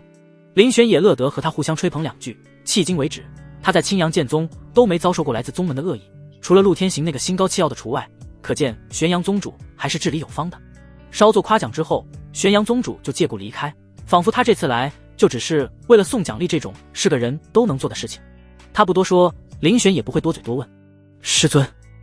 在宗主离开后，苏连心只看了一眼储物袋中的东西，就迫不及待捧到了林玄面前，他态度极其诚恳，水汪汪的眸中满是亲近和尊敬之意。弟子没有辱没师尊的教导，宗门大比成功取得优胜，拿下第一，这第1名的奖励，弟子想要献给师尊，还望师尊不要嫌弃。苏连心呈上来的丹药，乃是宗门大比早就预定好的奖励，6品丹药玄龙丹。这次宗门也算是出了血，将这等珍贵的丹药给弟子作为奖励。林玄没有拒绝，收下丹药后问他：丹药我收下了，你可有什么想要的？同时他也在翻看储物袋，想着有什么能奖励给苏连心的，但苏连心却直接拒绝了。他轻轻摇头，面上绽开一抹惭愧道：徒儿不需要任何东西，都说师父有其事，弟子服其劳，一直以来都让师尊操心，玄龙丹是我要献给师尊的，若是还要奖励，那徒儿也太不是东西了。他咬着嘴唇，眸中倔强闪着水光，态度极其坚决。林玄心头微暖，苏连心这个徒弟收的确实很对自己胃口，懂得感恩，不愧他一直将大部分的返还都投资到他的身上。但他要奖励苏连心，可不是单纯为了奖赏，最重要的是返还。玄龙丹乃是苏连心送的，再送给他也不能触发奖励。林玄略略思索片刻，就取出了玉盒中装着的那枚5品丹药。没等苏连心拒绝，林玄直接道：这5品丹药我留着也没用，你总要出去历练，就留着防身也好，这并非奖励，而是为师的关切。刚从李扶风那里得来的丹药还没捂热乎，就又送了出去，但林玄压根不心疼。在苏连心满怀感激收下后，他立刻得到了返还。定，投资回灵丹，返还素元灵丹8文 X1。素元灵丹上古灵丹7品顶级丹药，可助人重塑肉身。7品顶级丹药虽然珍贵，但对林玄无用，便扔到了储物戒中。让苏连心把王晏换来后，林玄没有犹豫，直接取出玄龙丹。有一条丹纹的玄龙丹是绝对的珍品，林玄直接赏赐给王晏，鼓励他再接再厉。在王晏的感激眼神中，林玄触发玄龙丹的返还。定，投资玄龙丹，返还9幽玄明焰丹 X1。9幽明焰丹一种极其特殊的上古灵丹，吞服后没有什么特殊效果，但可以帮助吞服者觉醒一种特殊体质，名为9幽明焰体。9幽明焰体虽只是金3品的天命，但放眼整个玄域，早已远超南宫邀月。此丹刚好合适王晏，正好名字里也有个晏字，算是跟王晏有缘。林玄心中念头一闪而逝，再度取出9幽明焰丹送给王晏。这是什么？王晏低头看着瓷瓶内的丹药，却发现自己根本不认识，疑惑出声。此乃9幽明焰丹，服用后可觉醒特殊灵体，视为师奖，赏你这次宗门大比取得好成绩的奖励。特殊灵体，饶是知道师尊对自己等人一直大手笔，王晏还是差点忘记呼吸，心中无比震动。众所周知，特殊灵体就意味着超绝天赋，这就这么给自己了。师尊，王晏激动到不知该如何是好，脸都激动红了，忙拜谢林玄。多谢师尊栽培，弟子日后定愿为师尊赴汤蹈火，在所不辞，以报师尊再造之恩。虽然没有苏连心钟灵敏秀，可王晏胜在老实憨厚，心性忠诚，确实也是可靠的弟子。林玄挥挥手，让他回去自己吞服丹药，改变体质。王晏感动的眼眶都红了。如今林玄手下3位弟子就没有一个是废物，所有人的天命都在成品之上，整个玄域都绝对的望尘莫及。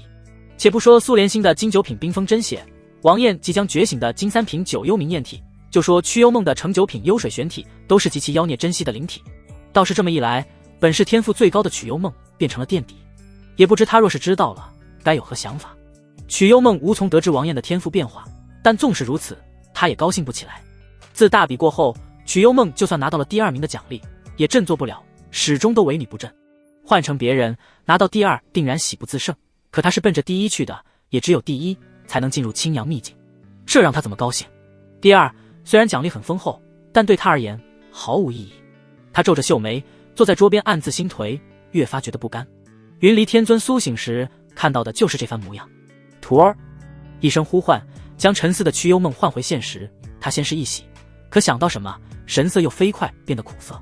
这是怎地了？巫徒怎么看起来闷闷不乐的？可是有什么心事？伴随女子清灵中带着笑意的声音，一道纯白倩影以灵魂体的方式飘然出现在曲幽梦身侧。这是一位看起来约莫20余岁的女子，身姿窈窕，面色恬淡，仔细看去要比曲幽梦更美上几分。曲幽梦本身已经是不可多得的美女，但这灵魂体却比她更要美得惊心动魄，宛如一位翩翩仙子。她不是别人，正是曲幽梦体内那一尊天尊境的灵魂，也是曲幽梦的师尊。至宗门大比结束，她终于苏醒了过来。苏醒来第一件事，云离天尊稍作掐算，面上浮现出几缕恍惚。我居然沉睡了这么久的时间吗？徒儿，宗门大比可结束了，你可有拿到第1名？该来的总是要来的。曲幽梦略显愧疚，眼神躲闪，垂头丧气，摇摇头，让师尊失望了。徒儿愧对师尊，没能拿到大比第1。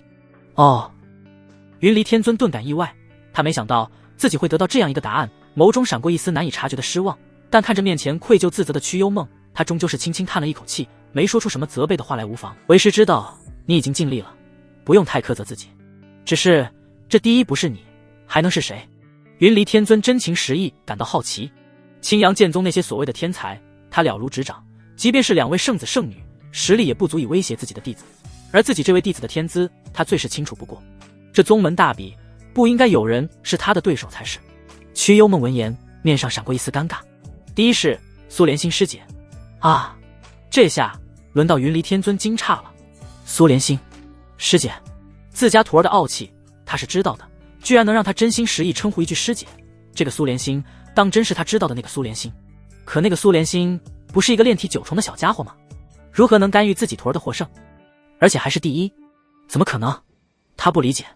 要知道，炼体9重和地玄境4重之间差的可不是几个小境界，而是几个大境界。若想以力胜之，难如登天。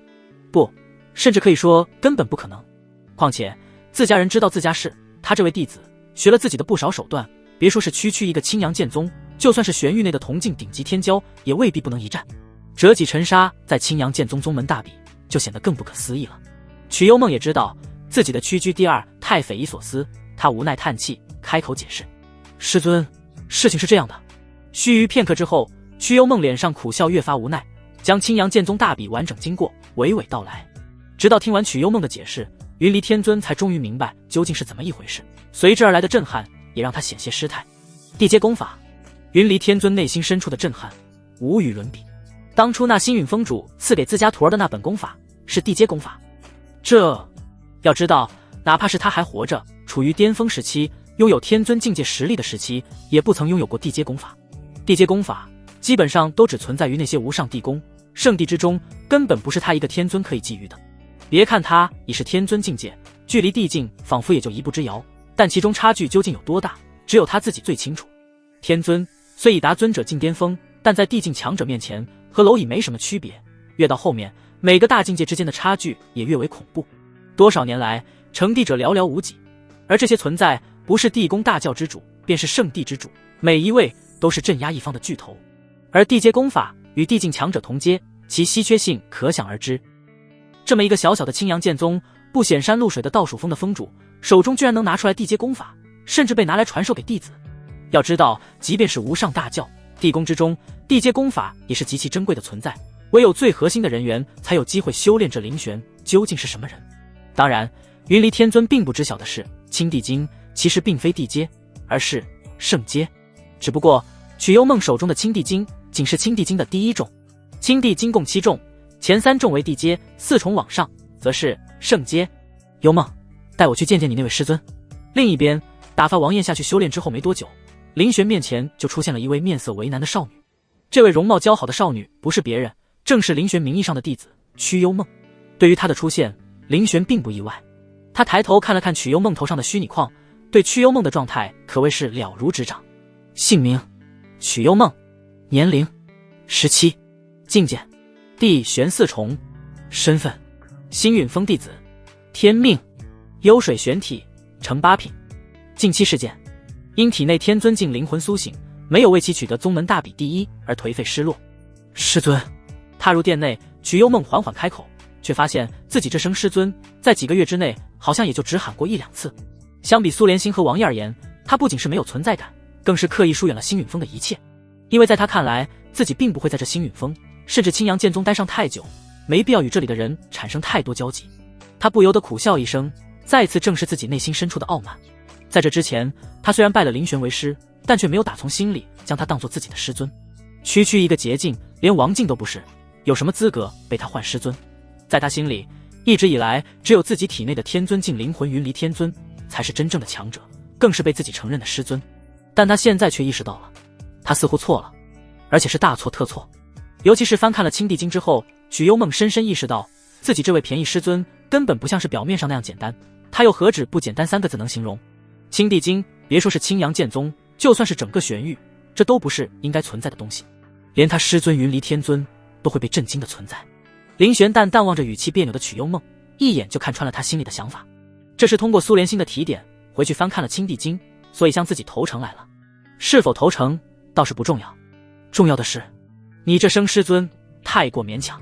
行了，既然不习惯，叫我峰主便是，我怕你师尊2字叫的多了，你体内那位真正的师尊该不高兴了。毫无保留，甚至没有留下一块遮羞布，林玄直接将曲幽梦隐藏在最深处的秘密翻到了明面上。他话音刚落下，原本垂着头的曲幽梦便猛然不可置信抬头，瞳孔紧缩，面色更是泛着不正常的煞白，惊恐望着林玄体内。真正的师尊。林玄知道了，他知道他体内还藏着一尊天尊境的灵魂。怎么可能？曲幽梦心中的惊恐几乎达到了顶峰，若不是他足够自持，恐怕会忍不住转身就跑。当初师尊可是亲口说过，哪怕是尊者境，只要他有心隐藏，对方都不一定能察觉到他的存在。眼前的林玄到底是怎么回事？不光是曲幽梦吓了一跳，就连云离天尊也难以幸免。他险些以为是自己没有隐藏好，又否定了这个念头，惊骇望着面容平和的林玄。他是怎么知道自己的存在的？别慌，我并没有恶意。就算看不见云离天尊的表情，都能知道这对师徒有多么惊吓。林玄淡淡笑了笑，开口安抚道。曲幽梦却晦涩难言，半晌之后艰涩问道：师尊，峰主早就知道了。这是自然。林玄轻松点头，又道：虽然不知道你们是何目的，但左右也没什么恶意，对我也造成不了什么影响，也就随你们去了。但说到底，谁不是在互相利用呢？林玄也是利用他的天资，助自己修行一臂之力罢了。当然，林玄也给出了补偿，那本青帝经第1层就是补偿。奈何当初曲幽梦没有耐心多看一眼，以至于现在才发现青帝经的玄妙之处。听了林玄的话，曲幽梦不禁深深吸了口气。师尊啊师尊，原来你的存在早就被峰主知道了。一种莫名的羞愧涌现他的心头，亏他2人还以为在这小小的青阳剑宗无人可以左右他们，更没有人能发现呢，原来竟都是他们自以为是了。无声注视着曲幽梦的种种神态变化，林玄慢悠悠补上一句：既然给你了，那我就不会收回来。青帝经你可以修炼，但如果你想得到后面的部分，就需要真正意义上的拜我为师，当然前提是需要你另一位师尊同意。青帝经后面几重林玄不会轻易赐予，前3重还好，还只是地阶品级，但第4重之后的青帝经便不再是地阶，而是圣阶功法了。除非对方对自己绝对忠心，否则林玄不会给予。都已经连续提到了自己几次，云离天尊在曲幽梦体内悠悠叹了口气，知道林玄想看到自己的表态。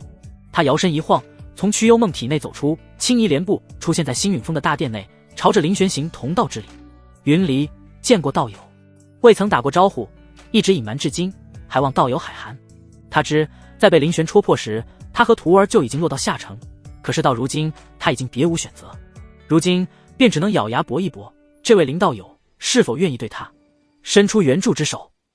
从曲幽梦体内走出的雍容仙子对着林玄微微点头，表情平和友善。他便是云离天尊，那一尊天尊境的灵魂体，也是曲幽梦一直藏匿着的真正师尊。这是林玄第一次真正见到这位天尊灵魂体，样子倒是没有林玄想象的那么仙气飘飘，但也确实是一位角色。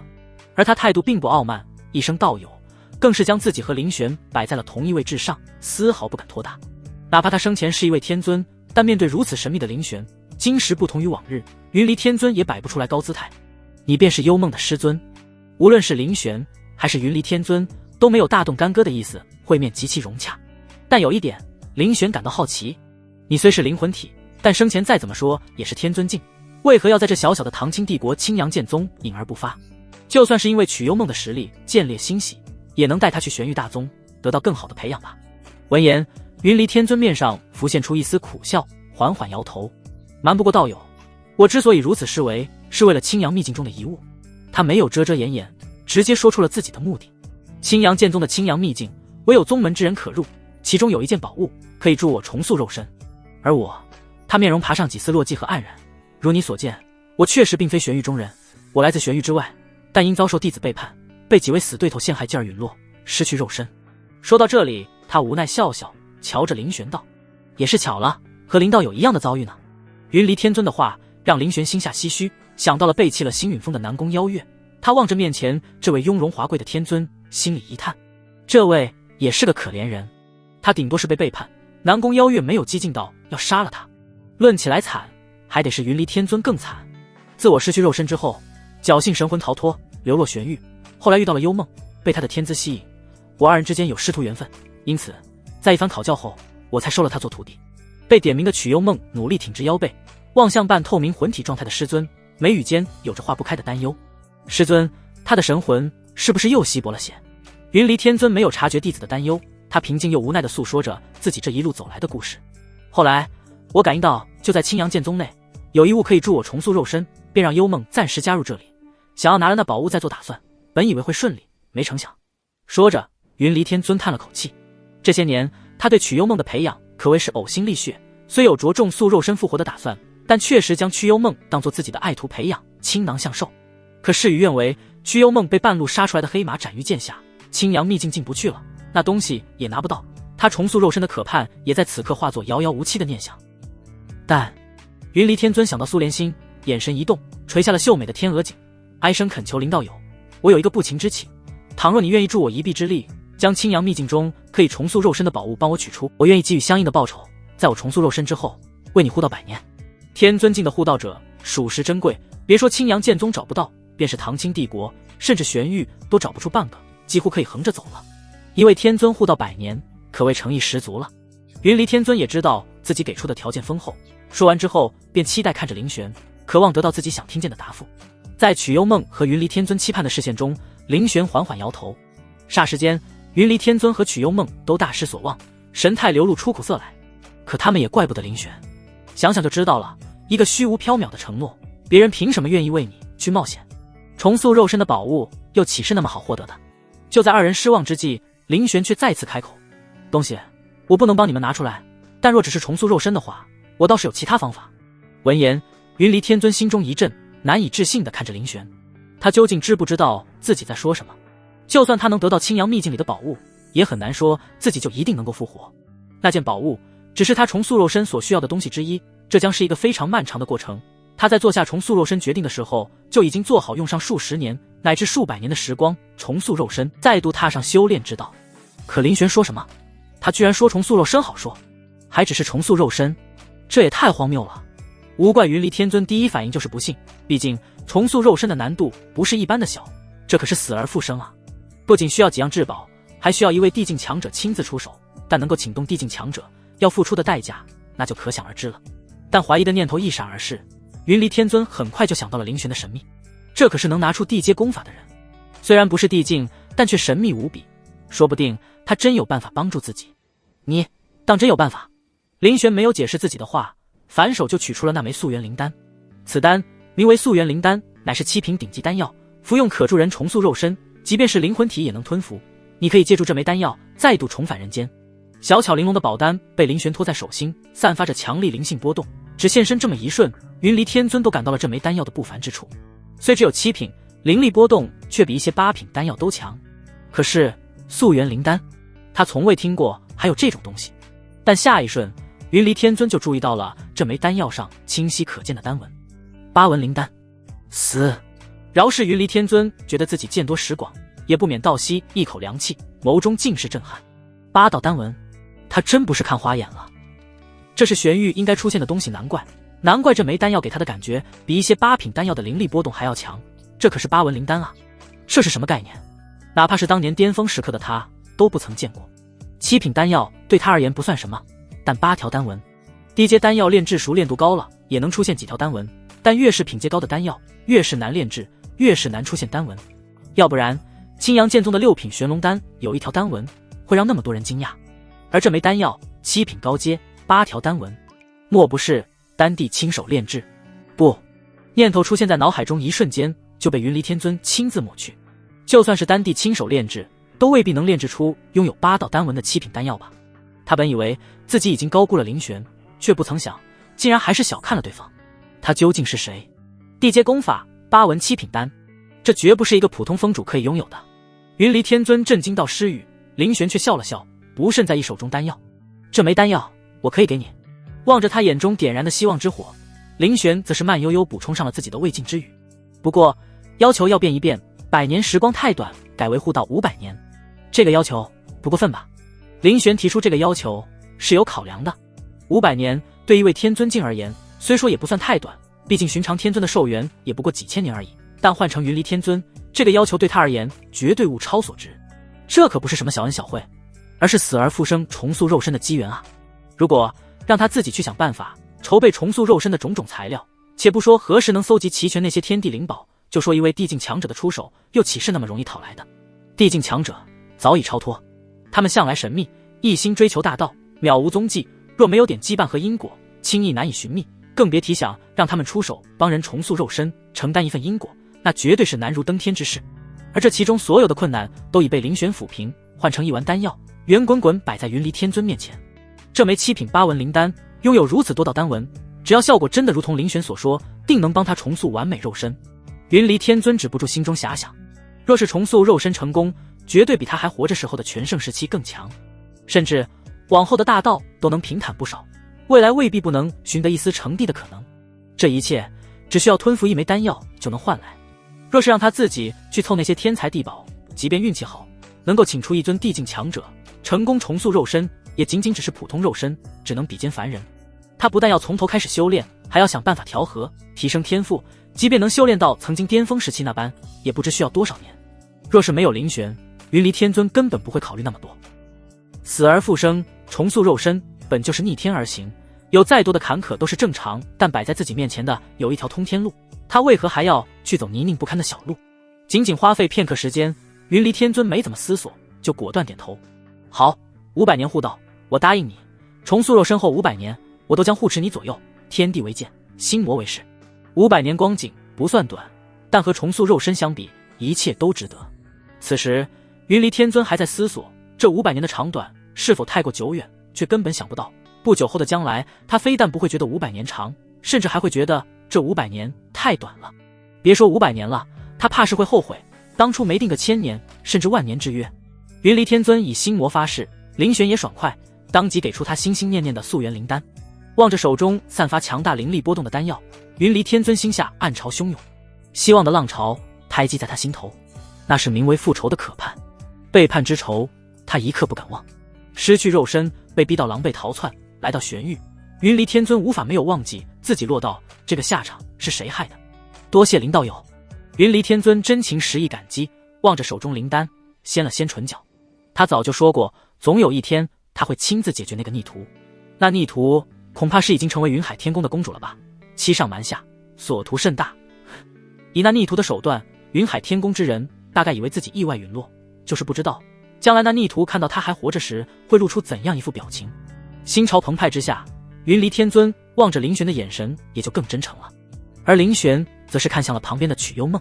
曲幽梦稍微有些不好意思，但云离天尊已得到重塑肉身的机缘，将他从尘埃里拉起来的师尊总算是能真正活着了。他心头一松，望向凌玄的眼神多了几分亲近。师尊，一声师尊清脆悦耳，让凌玄微微点头，语带揶揄。这一声可比之前甜多了，不错。他呵呵一笑，倒也不怪罪曲幽梦。他本就天资卓越，没受过星陨峰的任何庇护，而云离天尊和他只看二人之间的偶尔互动就明白，云离天尊真切疼爱瞿幽梦，倾囊相授。若是瞿幽梦直接反水，抛弃云离天尊，林玄反倒不会收他。一个不懂得感恩的弟子，无论天资如何，注定只能成为南宫邀月第二。星允峰不需要狼心狗肺之人，他更不要。林玄的调侃令瞿幽梦脸色都红了，鼓着脸颊娇嗔满面，朝着旁边的云离天尊难得露出小女儿姿态。这一声师尊是他真心实意换的，也是得到了云离天尊的音誉。不是音乐，是示意。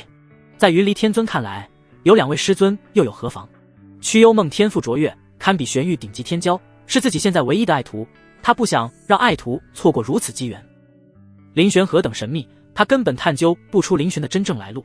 若是与之失之交臂，不仅是瞿幽梦，就算是他，都定会后悔终生。不过是区区500年罢了，救命之恩，500年值得。短暂安抚爱徒后，云离天尊看向林玄，主动开口告辞：“林道友，护道人一事，当尽快提上日程。我将随幽梦一同回去闭关吸收药力，攻城之日，当立刻前来为你护持，绝不二话。”可林玄微微点头，目送师徒2人离开。重塑肉身需要一段时间，依照云离天尊的境界，倒也不会太短，自然是尽快开始为妙。2人离开后，林玄随意拨弄储物袋，眸中划过一抹深思。迄今为止，他手中还有1000多万灵石，不算太多，但也不少，最少足够他购置一把6阶王级灵剑。5阶灵剑对于如今的他而言有些弱了，林玄迫切想要一把6阶灵剑来作为他施展戮仙剑阵的阵基。到那时，戮仙剑阵的威力将迎来质变，那时皇者未必不可伐。正当林玄留意拍卖会时机尚未敲定之际，苏连心却匆匆裹挟风翼而来。怎么了？殿内，苏连心主动求见，却神态犹豫，吞吞吐吐，几个呼吸的时间过去都没说出一句完整的话。林玄轻挑眉峰，对自己最看好的弟子全然安抚宽慰。发生什么事了？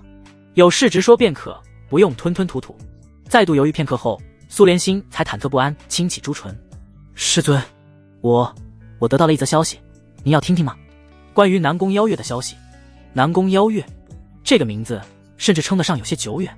林玄面色没有变化，略抬了抬手，如常问道：“他怎么了？”他早已放下这段师徒缘分，如今再听到关于南宫邀月的消息，也没了什么情绪波动，更别提为他牵肠挂肚，那是不可能的。苏连心觑着林玄的脸色，眼见他毫不在意，才松了口气。他清清嗓子，干脆道：“南宫邀月前些天连败数位乾隆榜天骄，强势踏入乾隆榜前10，以一己之力打造了一个不败神话。这件事情如今在玄玉传得沸沸扬扬，很多人都开设擂台，赌南宫邀月能走到哪一步。是吗？那倒是有趣。”听完，林玄一笑而过，仿佛真的只是听到了一件无关紧要的事情。他也是真的不在意，南宫邀月再厉害也不是他的弟子，况且林玄也不认为自己的弟子会逊色一筹。望着师尊平静的脸色，苏连心闭上嘴，不再多说，但他心里却暗暗记下，悄声发誓，不过是乾隆榜罢了。师尊，你放心，我定会将那南宫邀月狠狠踩在脚下，让他后悔背叛我们星陨峰，更让他后悔背叛您。苏连心眸中闪烁着隐秘的焰火，几乎能烧透玄玉的穹顶。他知道林玄已不在意南宫邀月背叛的事情，可师尊宽宏大量，不是轻飘飘饶恕背叛者的理由。这些年来师尊的沉沦，他都看在眼里，记在心里。胆敢伤害师尊的所有人，都是他的仇人。师尊不记仇，他记。他定要让南宫邀月后悔终生，亲自在师尊面前赔礼道歉。苏连心带来南宫邀月的消息，虽没有搅乱林玄的心绪，但确实让他暂且搁置了筛选拍卖会的计划。没等他重新捡起来，便接到了玄阳宗主的紧急召唤令。紧急召唤令非大事不出，一旦动用，定然是10万火急。虽不至于是危害宗门之事，但也鲜少用到。林玄收到紧急召唤令后，眉头一皱。玄阳宗主不光是让他过去，还让他带上王宴。简单的口信中没说什么，但一看就知道似乎是出了什么事。带上王宴，林玄若有所思，终究是起身带上王宴，朝着主殿走去。刚到主殿，林玄还没踏入其中，就感到了气氛有些凝重，不是一般的严肃。等他进去，便见宗门高层、诸位峰主、玄阳宗主，甚至是一位鹤发苍苍但周身气息波动强横的老者都在。这位老者不是别人，正是青阳剑宗最强之人玄剑老祖。平日里玄剑老祖神龙剑手不见尾，今日居然也出现在了这里，可想而知发生的事情定然非同小可。且众人都面色凝重，在林玄带着王宴踏入主殿后，霎时间吸引了所有人的视线。看过的目光情绪不一，指责、质问、厌恶、憎恨、嘲笑、讥讽，种种复杂情绪可见一斑。不同于林玄心理素质良好，在见到这种大场面的时候，王爷脑子还没反应过来，脸色就白了。而后他后知后觉，吞咽了一口唾沫，心中隐约浮现出一个猜想。没给师徒二人说话的时间，一声暴喝在王爷耳边炸响：王爷，你可知错？我且问你，林玉宗少宗主是不是你杀的？你胆大包天，该当何罪？一上来开口便是质问。王爷脸色煞白，眼神慌乱，即便不开口也能看出很多问题所在。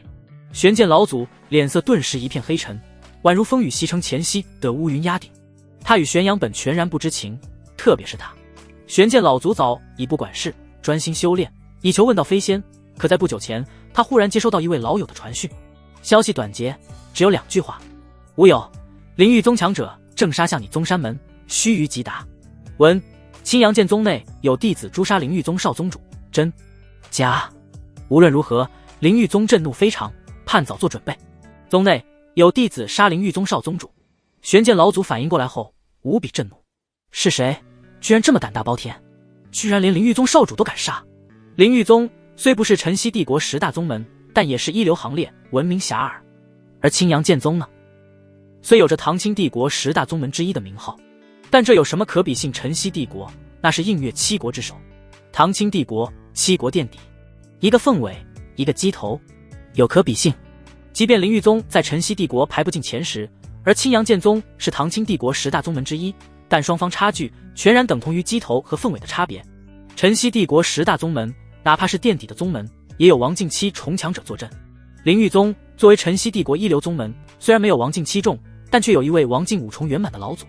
而青阳剑宗最强者也不过是他，玄剑老祖王境4重，虽然依靠着剑意让他能横压同境绝大多数强者，但面对王境5重级别的存在，他根本不是对手。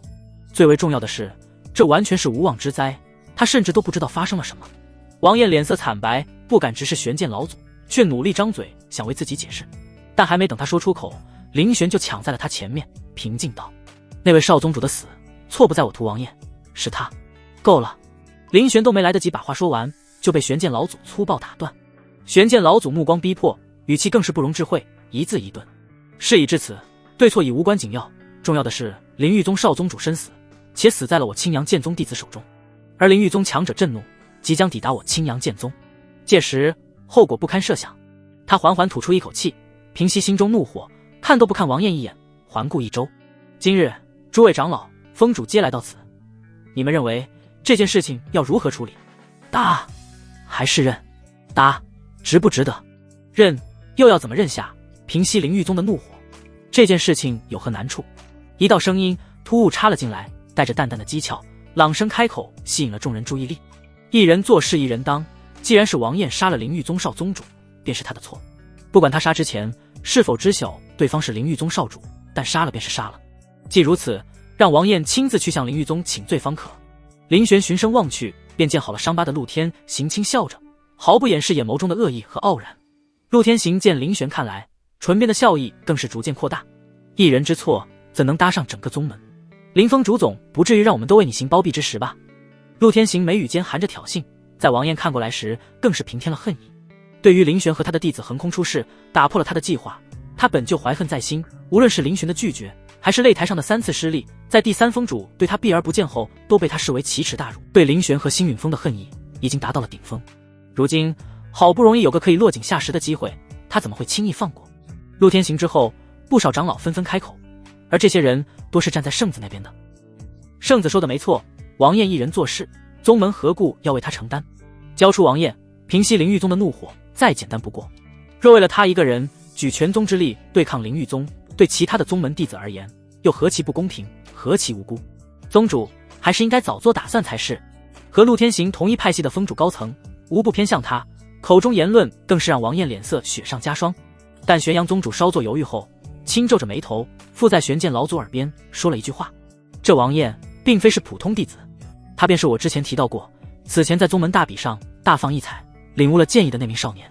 玄剑老祖神情一顿，深深看了一眼王晏，小小年纪就能领悟剑意，绝对是天才中的天才，若是培养得当，日后定能超越他，成为青阳剑宗的鼎立之柱。但林玉宗则……没等玄剑老祖开口说些什么，陆天行对面的女子已然踏出一步，愤怒异常。陆天行，这种话你们也能说得出口？究竟是何居心？李扶风胸口起伏，银白的脸庞凭空添了一抹绯红，显然是气得不轻。他咬紧牙关，愤恨瞪了陆天行一眼，扭头看向玄阳宗主。此事绝非王晏之过，在外历练闯荡，焉有不死人的道理？刀剑无眼，无非是那位灵玉宗少宗主技不如人罢了。倘若我们交出王晏，外界该如何看待我青阳剑宗？日后谁还敢加入我青阳剑宗？说不定还要讥讽我宗门上下连护住一位弟子的能力都没有，这样只会寒了门人的心。他言语铿锵有力，目不斜视，不再看面色微变的陆天行一眼。李扶风一字一顿道：我提议与那灵玉宗死战。灵玉宗虽强，但我青阳剑宗也并非没有一战之力，而且那灵玉宗乃是晨曦帝国势力，一旦开战，皇室必不会坐视不管。李扶风信念感极强，眼神真诚且坚定，并非因为林玄站在他这边，他才开口相帮。今日就算犯了事的是一个普通弟子，李扶风也会挺身而出。他的理念如此，毫不动摇。你可以说他愚蠢，但他始终坚定且固执地认为着，如果一个宗门连自己的弟子都保护不了，那宗门的存在还有什么意义？即便是普通弟子，也断不可因为其他宗门上门要人就直接交出。可是李扶风微微垂下眼帘，留意着周围沉默的动静，心下微寒。他都把话说到这个份上了，却无人站出来附和。这一瞬间，他忽然有些认清了宗门上下，也是忽然之间觉得自己盼望了那么久的少宗主之位不是那么重要了，甚至让他觉得有些恶心。天真。不多时，殿内陡然传来声音，却不是李扶风所期待的回响。站出来呵斥他的封主面色薄怒，忍不住嘲讽起来：圣女怕是高高在上太久了，不知人间疾苦，更不知道宗门运筹有多不易。王晏可曾为宗门做出过什么贡献？只为了他一人要死不知道多少人。愚蠢，天真。他大加呵斥，整个殿内几乎只剩他一个人的声音。饶是如此，一些站在圣女阵营的封主和长老也没有开口辩驳，更不打算在这时站出来和李扶风一起同仇敌忾。显然在大多数人看来，这件事都漠不关己。既事不关己，自然是高高挂起。为了一个弟子搭上全宗性命，有必要吗？即便这名弟子天赋不凡，那又如何？这世间多少天才，但只有活着的才是天才。多少天才还未崛起便陨落的不知凡几。要怪就怪他自己不知轻重，杀了不该杀也不能杀之人。说到底，不过是他们认为灵玉宗的实力太强，一旦开战，青阳剑宗毫无胜算罢了。指望唐清皇室插手，只能说太过天真。思及至此，许多封主长老按捺不住，纷纷开口：圣女殿下，我等可不愿意为他人过错付出性命。是啊，想要找死便主动站出去，别牵扯不相干之人。一人做事一人当，圣子说的没错。一时之间，大殿内争论不断，情绪激昂起伏，但听着这些话的李扶风心却越来越冷，越来越沉。他面上划过几丝讽刺至极的苦笑，这就是他期待了那么久的宗门。好了，嘈杂中，玄剑老祖出声打断，令所有人静声。他的威严无人敢犯。一时之间，殿内真落可闻。李扶风忍不住有所期待，老祖是怎么想的呢？既然各有说法，那便举步表决，若同意交出王晏，便往前一步。啪的一声，众人侧目。陆天行面不改色，先一步站出，谁也不看站在大殿中央，态度分明。紧接着便是第二封主、第9封主，绝大部分封主都在极短时间内站到了陆天行身后，其中甚至有属于圣女阵营的封主。李扶风眼眸中的光灭了。那些封主不愿去看李扶风，但他们并不觉得自己有错。他们何错之有？就算他们归属李扶风的阵营，可这件事他们还是更认同陆天行的说法。交出一个弟子，平息一场风波，如此划算，何乐不为？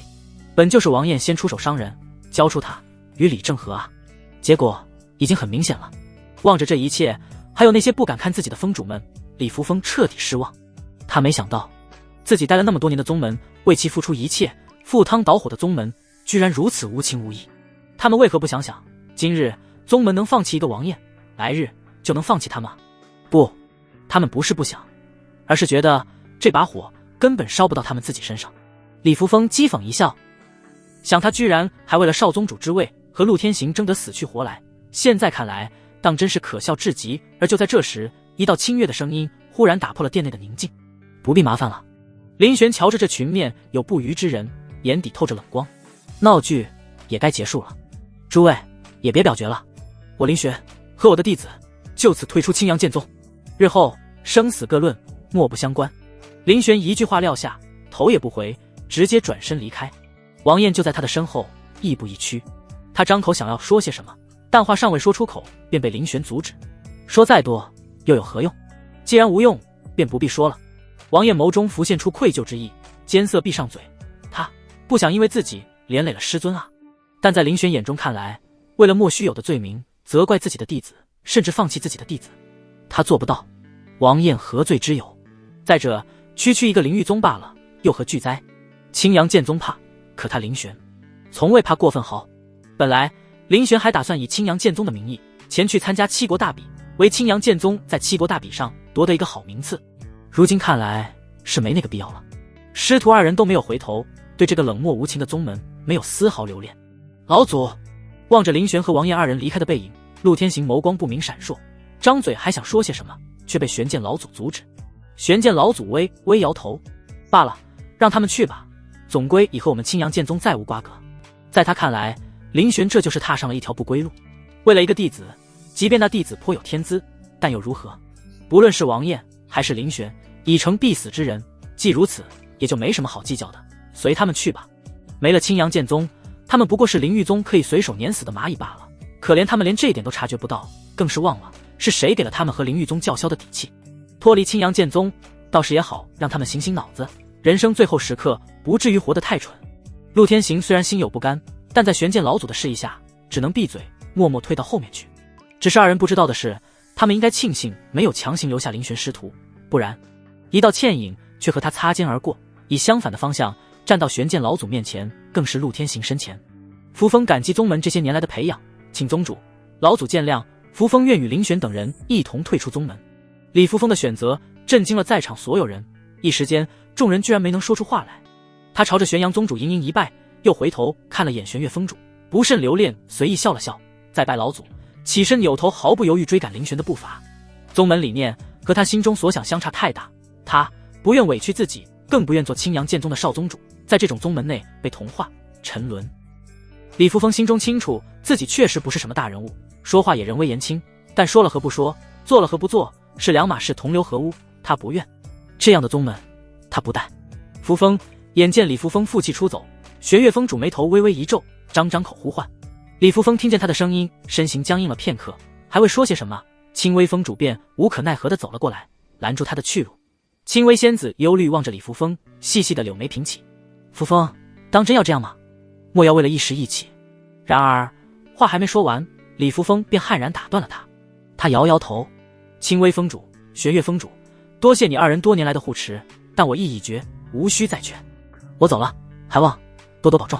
李扶风眼中没有丝毫不舍，只有淡淡的释然。他朝着玄月峰主和青微峰主拜了拜，再度提步离开。看着李扶风飘然离去的浅白色背影，玄剑老祖面色难看，玄阳宗主也是如此。王燕和林玄的离去还算可以接受，但李扶风，他再怎么说也是宗门圣女，就这般离去，实在是有些打击士气。罢了，随他去吧。玄剑老祖缓缓眯起双眸，等李扶风走得看不见人影之后，忽扭头看向殿内其他人，疏忽提问：除了他们几个，可还有人要离开？现在走，本座放你们离去，不动干戈。话音落，几息过后，人无人动弹，也无人回话。青微峰主垂下头，轻轻咬着嘴唇，心里有无数个念头在翻腾，但最终还是没说出口。他和李扶风不同，李扶风年少轻狂，固然可以一甩手就离开。他虽然也不认同玄剑老祖所作所为，可他身不由己，有着不能离开的理由。扶风，青微峰主心头怅然若失，莫名有种自己失去了什么的感受。此刻最得意的人莫过于陆天行，最记恨的星陨峰没了，直接原地解散。天资稳压过他的少年天才王燕也被驱逐出宗门，指不定苏连星和曲幽梦也要一同跟着林玄一同离开。和他一直作对的李扶风也走了，少宗主的位置本来都和他擦肩而过，如今只能落到他的头上，这可真是太美妙了。陆天行脸上喜形于色，好半晌才压下去发自内心的喜意。唯有玄阳宗主真心实意叹息了一声：王燕天赋绝佳，真是可惜了。那可是建议，没什么可惜的。玄剑老祖忽然冷硬道：旧的不去，新的不来，我青阳剑宗有足够的魄力失去，况且天才也得是能活下来才能被称之为天才，死的了只能是遗憾。而且玄剑老祖略略一顿，翻手取出几物，吸引了众人视线。他神情中浮现出一丝自得笑意，这些乃是本座前阵子在焚天秘境中所得，只是失去了几名弟子罢了，无妨。话音落，玄剑老祖手再一翻，玉白瓷瓶被他握在手中展示此物。众人呼吸都一瞬间停止，看到玄剑老祖手中宝物，险些被喜悦冲昏头脑。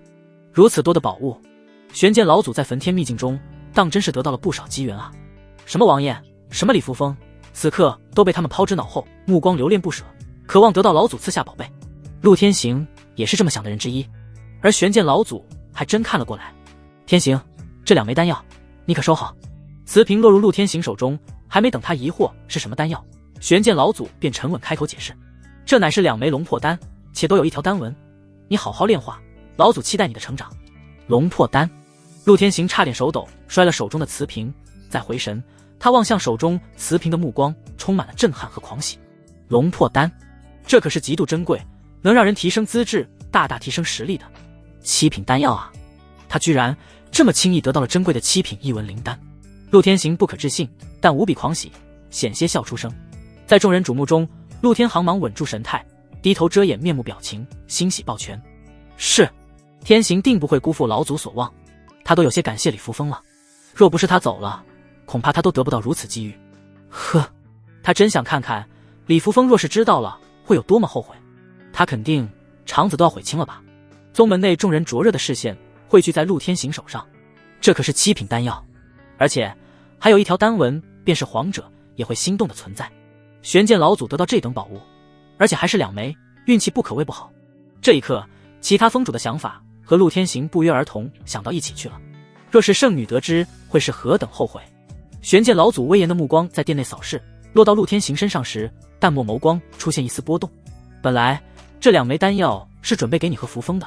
他话音未尽，但其他人都明白玄剑老祖的未尽之语是什么意思。要怪就只能怪李扶风自己没福气。玄月封主脸色更是不好看，心中暴汗，暗恨自己没有多说几句，劝李扶风留下。玄剑老祖不在意封主们心中所想，他淡淡望着陆天行的眼睛，一双幽静如古井深潭的鹰眼似乎能看进人的内心深处。2枚丹药足以让你的资质蜕变，我青阳剑宗将来便靠你了。一句话让陆天行喜不自胜。是，他险些难以抑制喜色。李扶风、王燕等人走了，他的天赋将成倍增长的同时，有玄剑老祖这句话，相当于亲口内定了他的少宗主之位。此后再也没人能动摇他的位置，他怎能不激动？但我有一个要求。玄剑老祖话音一转，眸光中浮现出锐色，紧盯着陆天行道：在不久之后的映月7国大比，我要你夺得前100名。此次7国大比的奖励非同寻常，前100奖励更是丰厚。你身为我青阳剑宗之圣子，理所应当崭露头角，拿下一个名次，你可做得到？7国大比，此话一出，全场哗然。这7国大比前100名，难如登天。青阳剑宗自创建宗门至此，历届都曾参加过7国大比，但都不曾出现过进入前100名的天才，最好的名次也才是200多名。若非此次运气极好，在焚天秘境中得到2枚龙魄丹，前100名，玄剑老祖也根本不敢去想。便是唐清帝国皇室，亦或者唐清帝国前3宗门的那些首席弟子，都不敢断言自己能拿到7国大比前100名次。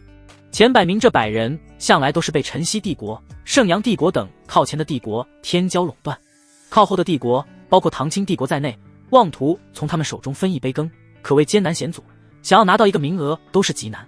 但如果青阳剑宗能够在7国大比中拿到前100的名次，成为崭露头角的黑马，也将注定大放异彩，让青阳剑宗彻底扬名，正好弥补了失去李扶风等几个天才的损失。而且李扶风的离去倒也未必是坏事，反倒是变会了陆天行，让他不用与李扶风瓜分龙魄丹，他一人吞服龙魄丹，以他本就极高的资质，绝对会超过王燕、苏连星几人。想到这里，玄剑老祖心里淡淡的遗憾淡了许多。他也是前不久才破开这枚在焚天秘境中得到的破旧储物戒，拿到了2枚7品龙魄丹，也因此错过了宗门大比，只从玄阳宗主那里听了一耳。原本他还打算重点培养一下王燕，谁知发生了这等事情。陆天行听了玄剑老祖的吩咐，没有丝毫犹豫，躬身行礼，还望老祖放心，我定然不会让您失望，也不会辜负这2枚龙魄丹，前100绝非我的极限。换做之前的他，也许会没有信心，可从今往后，他将判若两人。瞧着陆天行踌躇满志、信心十足的模样，玄剑老祖点了点头，心中浮现期许之意。七国大比前百名，他青阳剑宗这次要力压唐清帝国朱门。另一边，林玄已经回了星陨峰，身后紧跟着满脸忐忑、惴惴不安的王晏。苏连心一见林玄便迎了上来，曲幽梦正好也在他的身旁，二人香汗淋漓，身上残留着未退的战意。在林玄归来前，他们二人显然是在切磋比试。师尊，师尊，你回来了。林玄瞧着自己的三位弟子，想了想道：即日起，我将脱离青阳剑宗。他的话还没说完，苏连心便急忙开口：师尊去了，我便去了。曲幽梦也是一样。师尊，我来青阳剑宗本也就目的不纯，对青阳剑宗谈不上任何感情。您去了，我和云离师尊自然就跟着去了。林玄不说原因，他们也不问，更不在意。待离开青阳剑宗的范围后，林玄脚步稍作调整，缓缓开口：虽然脱离了青阳剑宗，但七国大比还是要参加的。这次七国大比，我给你们的目标是包揽前三，前三而已。他相信自己的弟子，冰凤真血、幽水玄体、九幽冥岩体，再加上自己赐给的青帝经，若连这小小的七国前三都拿不下，谈何与玄玉天骄争锋，定不会让师尊失望。三人应下，而林玄也不打算隐瞒对自己退出青阳剑宗的原因，稍作解释。他没有添油加醋，平静解释了离开青阳剑宗的原因。可纵使如此，还是惹来苏连心和曲幽梦的愤怒。他们耻与这等人为伍。师尊，接下来我们要去往何处？要参加七国大比，就得有宗门，而且还是有参赛名额的宗门，散修是参加不了大比的。这也正是林玄所想的问题。他们现在无门无派，自然也没有名额，但随意加入一个宗门，难保不会成为第二个青阳剑宗。靠别人终究不如靠自己。不若自己创建一个宗门，为何一定要加入别的宗门？何不自己创建？但创建宗门却也不是那么容易的。道友可是打算寻一落脚地点。恰值此时，云离天尊从曲幽梦体内飘然出现，仍是眸光清浅的模样，但相比之前的急躁，他唇边多了丝丝笑意。困扰他良久的重塑肉身难题已经解决，接下来只需寻个安全地方消化药力，就能再拥有属于自己的身体。云离天尊心中的阴影一扫而空，也不再隐匿自身。这段日子，他已和林玄门下的所有弟子都熟识，时不时还会亲自教导他们。因此，苏连心和王晏见到忽然出现的灵魂体也不意外。云离天尊现身后，便直奔正题：若是道友暂时无处可去，不如去苍鹭帝国，我曾在那儿创建过一方势力，只是不知这么多年过去是否还在。道友可以先去那里稍作落脚，下一步再做打算。云离天尊给出的提议确实不错，林玄微微点头。左右确实没什么去处，反正他参加七国大比确实需要几个名额。思及至此，林玄将自己的想法告诉自己的几个弟子。为师打算创建自己的势力，名为剑阁，但剑阁不轻易收弟子，唯有天资妖孽者方可入内。非他傲慢，林玄在说出这个想法时，心中便有了清楚的考量。他会将青帝经前三重作为剑阁的主修功法，供往来弟子参悟修炼。日后若是有缘得到更为高深厉害的功法，林玄倒是可以考虑将青帝经四五重修炼法门放入其中。要知道，青帝经第四五重已经属于圣阶层次了，若是让其他人知道了林玄的念头，恐怕会不可置信，惊爆眼球。青帝经虽然只是前三重，但地阶功法作为主修功法，真是有够奢侈的。便是一些玄域巨头，怕是都不敢想。且不说他们能不能有这种魄力，就说他们自己有没有地阶功法，那都不一定。林玄的想法很简单，他既要创建宗门，那自然不是普通宗门，他要将剑阁打造成一个超然势力。不求弟子遍布天下，但定要让世人听见剑阁二字就闻风丧胆，噤若寒蝉。宗内弟子不求多，但每一人必当是独当一面，横压一方的绝世妖孽。不过想到云离天尊说的话，林玄若有所思。映月七国分别是辰溪帝国、圣阳帝国、大晋帝国、灵真帝国、银霜帝国、唐清帝国、苍鹭帝国。他曾经创建的势力在苍鹭帝国，这倒是让人想不到。苍鹭帝国在七国排名中比唐清帝国还要弱上一些，是为七国垫底。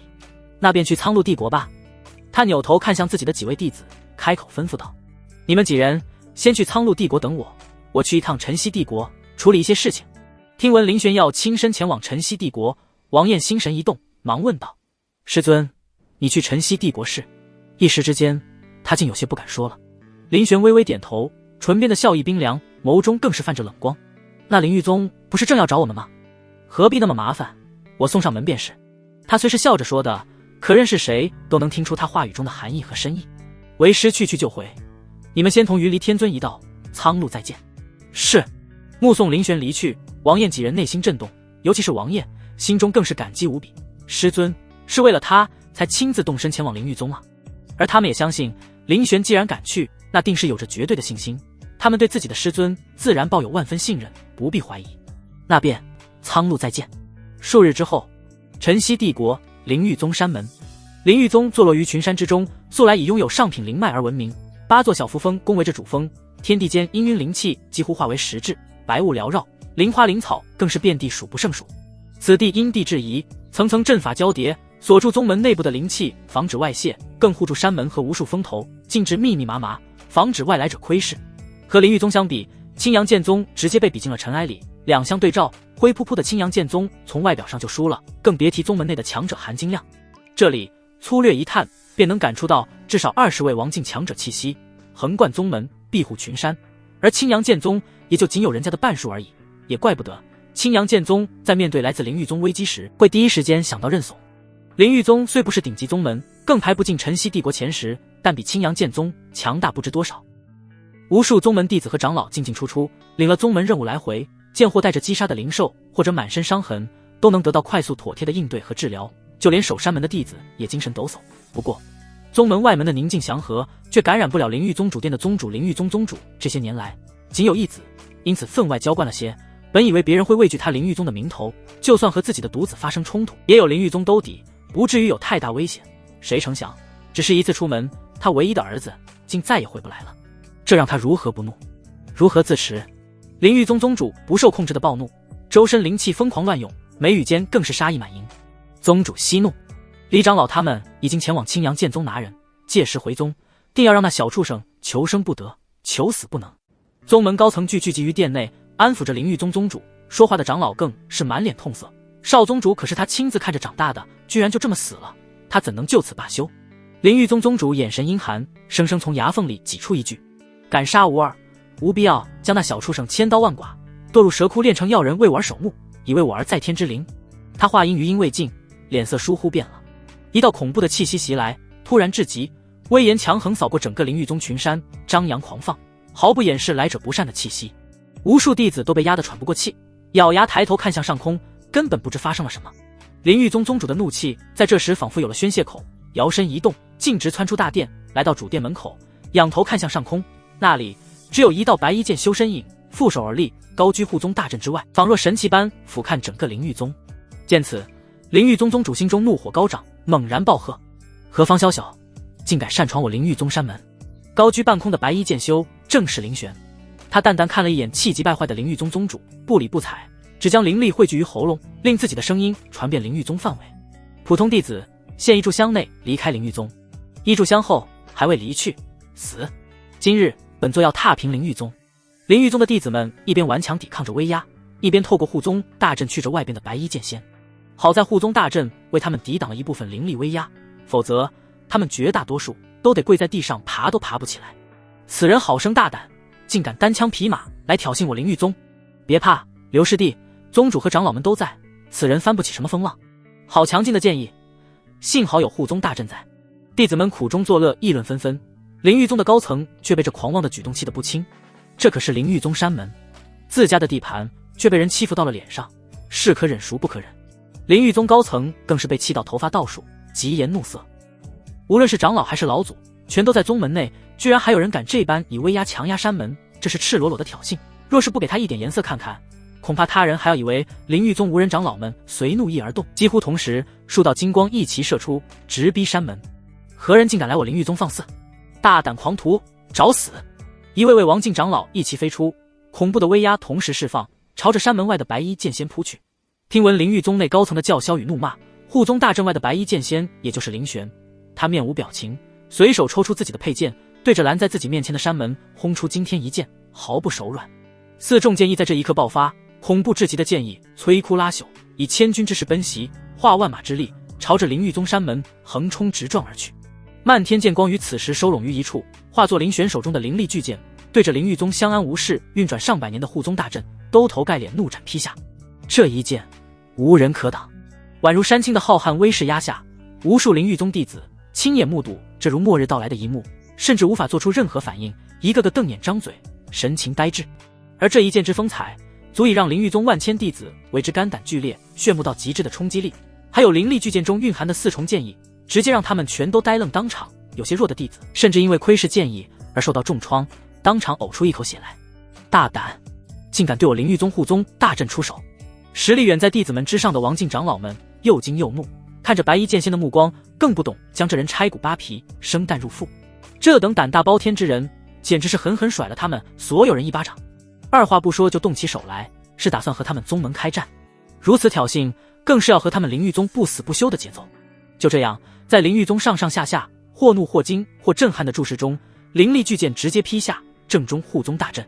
咔嚓咔嚓，在宗门长老们目眦欲裂的视线中，护宗大阵裂了，密密麻麻的裂纹如濒临溃散的蜘蛛网一般迅速扩散，在灵域宗弟子的头顶上方显形，伴随着噼里啪啦的声音，直至崩溃，化作漫天晶莹飘散。震撼！无数弟子和长老在这一时刻都化作相同的植物人，无比震撼。灵域宗引以为傲的护宗大阵就这么被人破了，而且还是一剑轰碎。这人究竟是谁？他的实力未免也太恐怖了些。此时又是一道金光射出，正是姗姗来迟的灵域宗宗主。丧子之痛已是悲痛欲绝，如今又被人踩着灵域宗的脸面上门挑衅，偏偏此人实力过于强大，即便未曾一战，只凭借弥漫于空中的恐怖剑意，灵域宗宗主就知道自己绝对不是对方之敌。且不说是他，就算是老祖亲临，也绝技不是对手。这个念头一起，灵域宗宗主险些呕出一口老血，脸色铁青，强压下心中怒意，憋屈至极丧子之痛，辱门之耻，这还不把他当人了？他强忍怒意，朝着白衣剑仙喊话：“这位前辈，我灵域宗与你无冤无仇，你为何要这般辱我山门？”他发自内心感到憋屈，甚至是委屈。这强者的样子他也看了，他分明不认识，连一面之缘都没有，怎么惹出来的这种灭门之仇？却不成想，被他问到的白衣剑仙非但没有正视他，反而还笑了起来。果然，当你远比他要强大时，他开始跟你讲起了道理，可笑。林玄挑眉，看着一脸隐忍的灵域宗宗主：“无冤无仇。”他淡淡道：“不是你要找我的麻烦吗？怎么，我现在亲自送上门来，你却说无冤无仇？”呵，一连串的反问，配上林玄讥诮的笑容，很难让人不恼火。灵域宗宗主的感觉更甚，找前辈的麻烦？前辈说笑了，我灵域宗怎么敢？话只说到一半，一个念头在灵域宗宗主的脑海中如电光石火般窜过，令他硬生生刹住话头，猛然抬头，惊愕望着外边的白衣剑仙。他的眼神几番变化，最后定格在惊恐中，想到那个可能，声音都变得无比艰涩：“前辈，不知您与青阳剑宗的王燕？”林玄语气平淡：“他是我弟子。你灵域宗好大的威风，不问缘由，不管对错，便要去青阳剑宗拿人。如今我亲自来了，怎么，你们怕了？”林玄似笑非笑，可眼底却只有凉薄，声音更是格外嘲讽。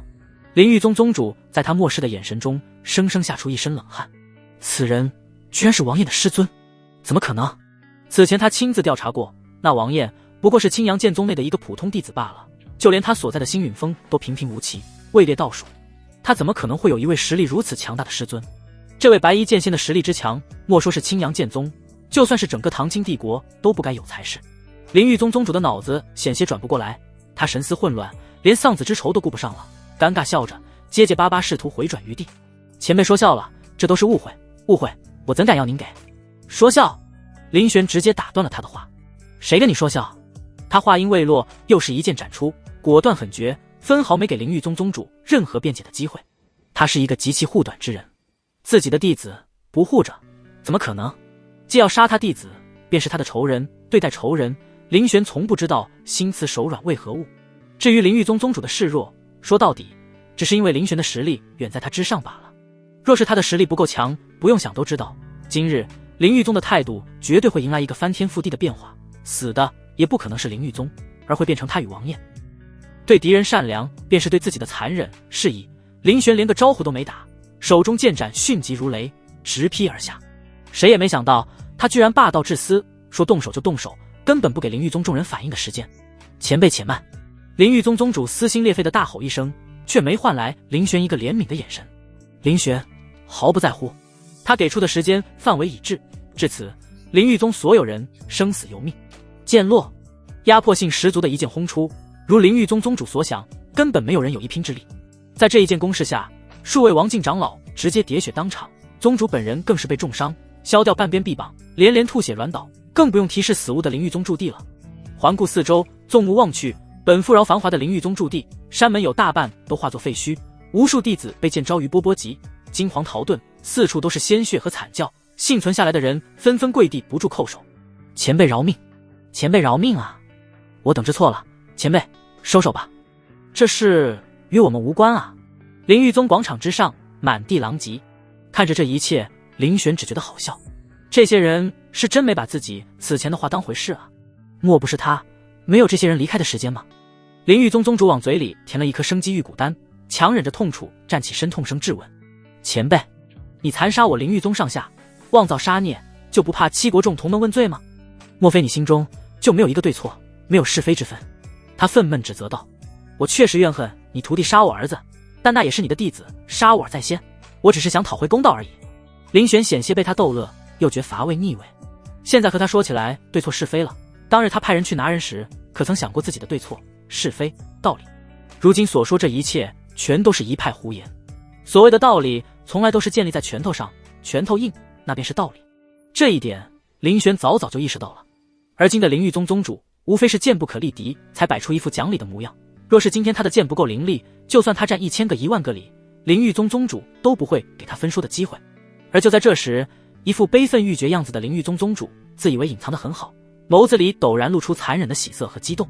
林玄身后，一鹤发童颜老者面容枯瘦，悄无声息现身，朝着林玄的后脑探出手去。他的手如鹰爪，一丝诡谲的力量附着其上，寸寸接近，令注视到这一切的灵域宗宗主鼻孔都因兴奋而扩张。老祖！风无声无息地动了，没人见到林玄是怎么动的，眨眼间他就出现在了不远处。而站在他原本身位后的老者，圆滚滚的头颅咕噜噜滚到了灵域宗宗主脚下，那张老脸还残留着奸计得逞的阴笑，却永久定格在了惊恐的死不瞑目中。老祖！灵域宗宗主悲痛欲绝，他一声惨叫，险些当场晕厥，那可是他们宗门老祖，足有王境5重境的存在，居然就这么死了。别说是灵域宗宗主的心痛至极了，就连其他还清醒着的弟子和长老们也因为震惊而说不出话。这可是他们宗门老祖，是他们的底气来源，结果却被一剑杀之，这是在做梦。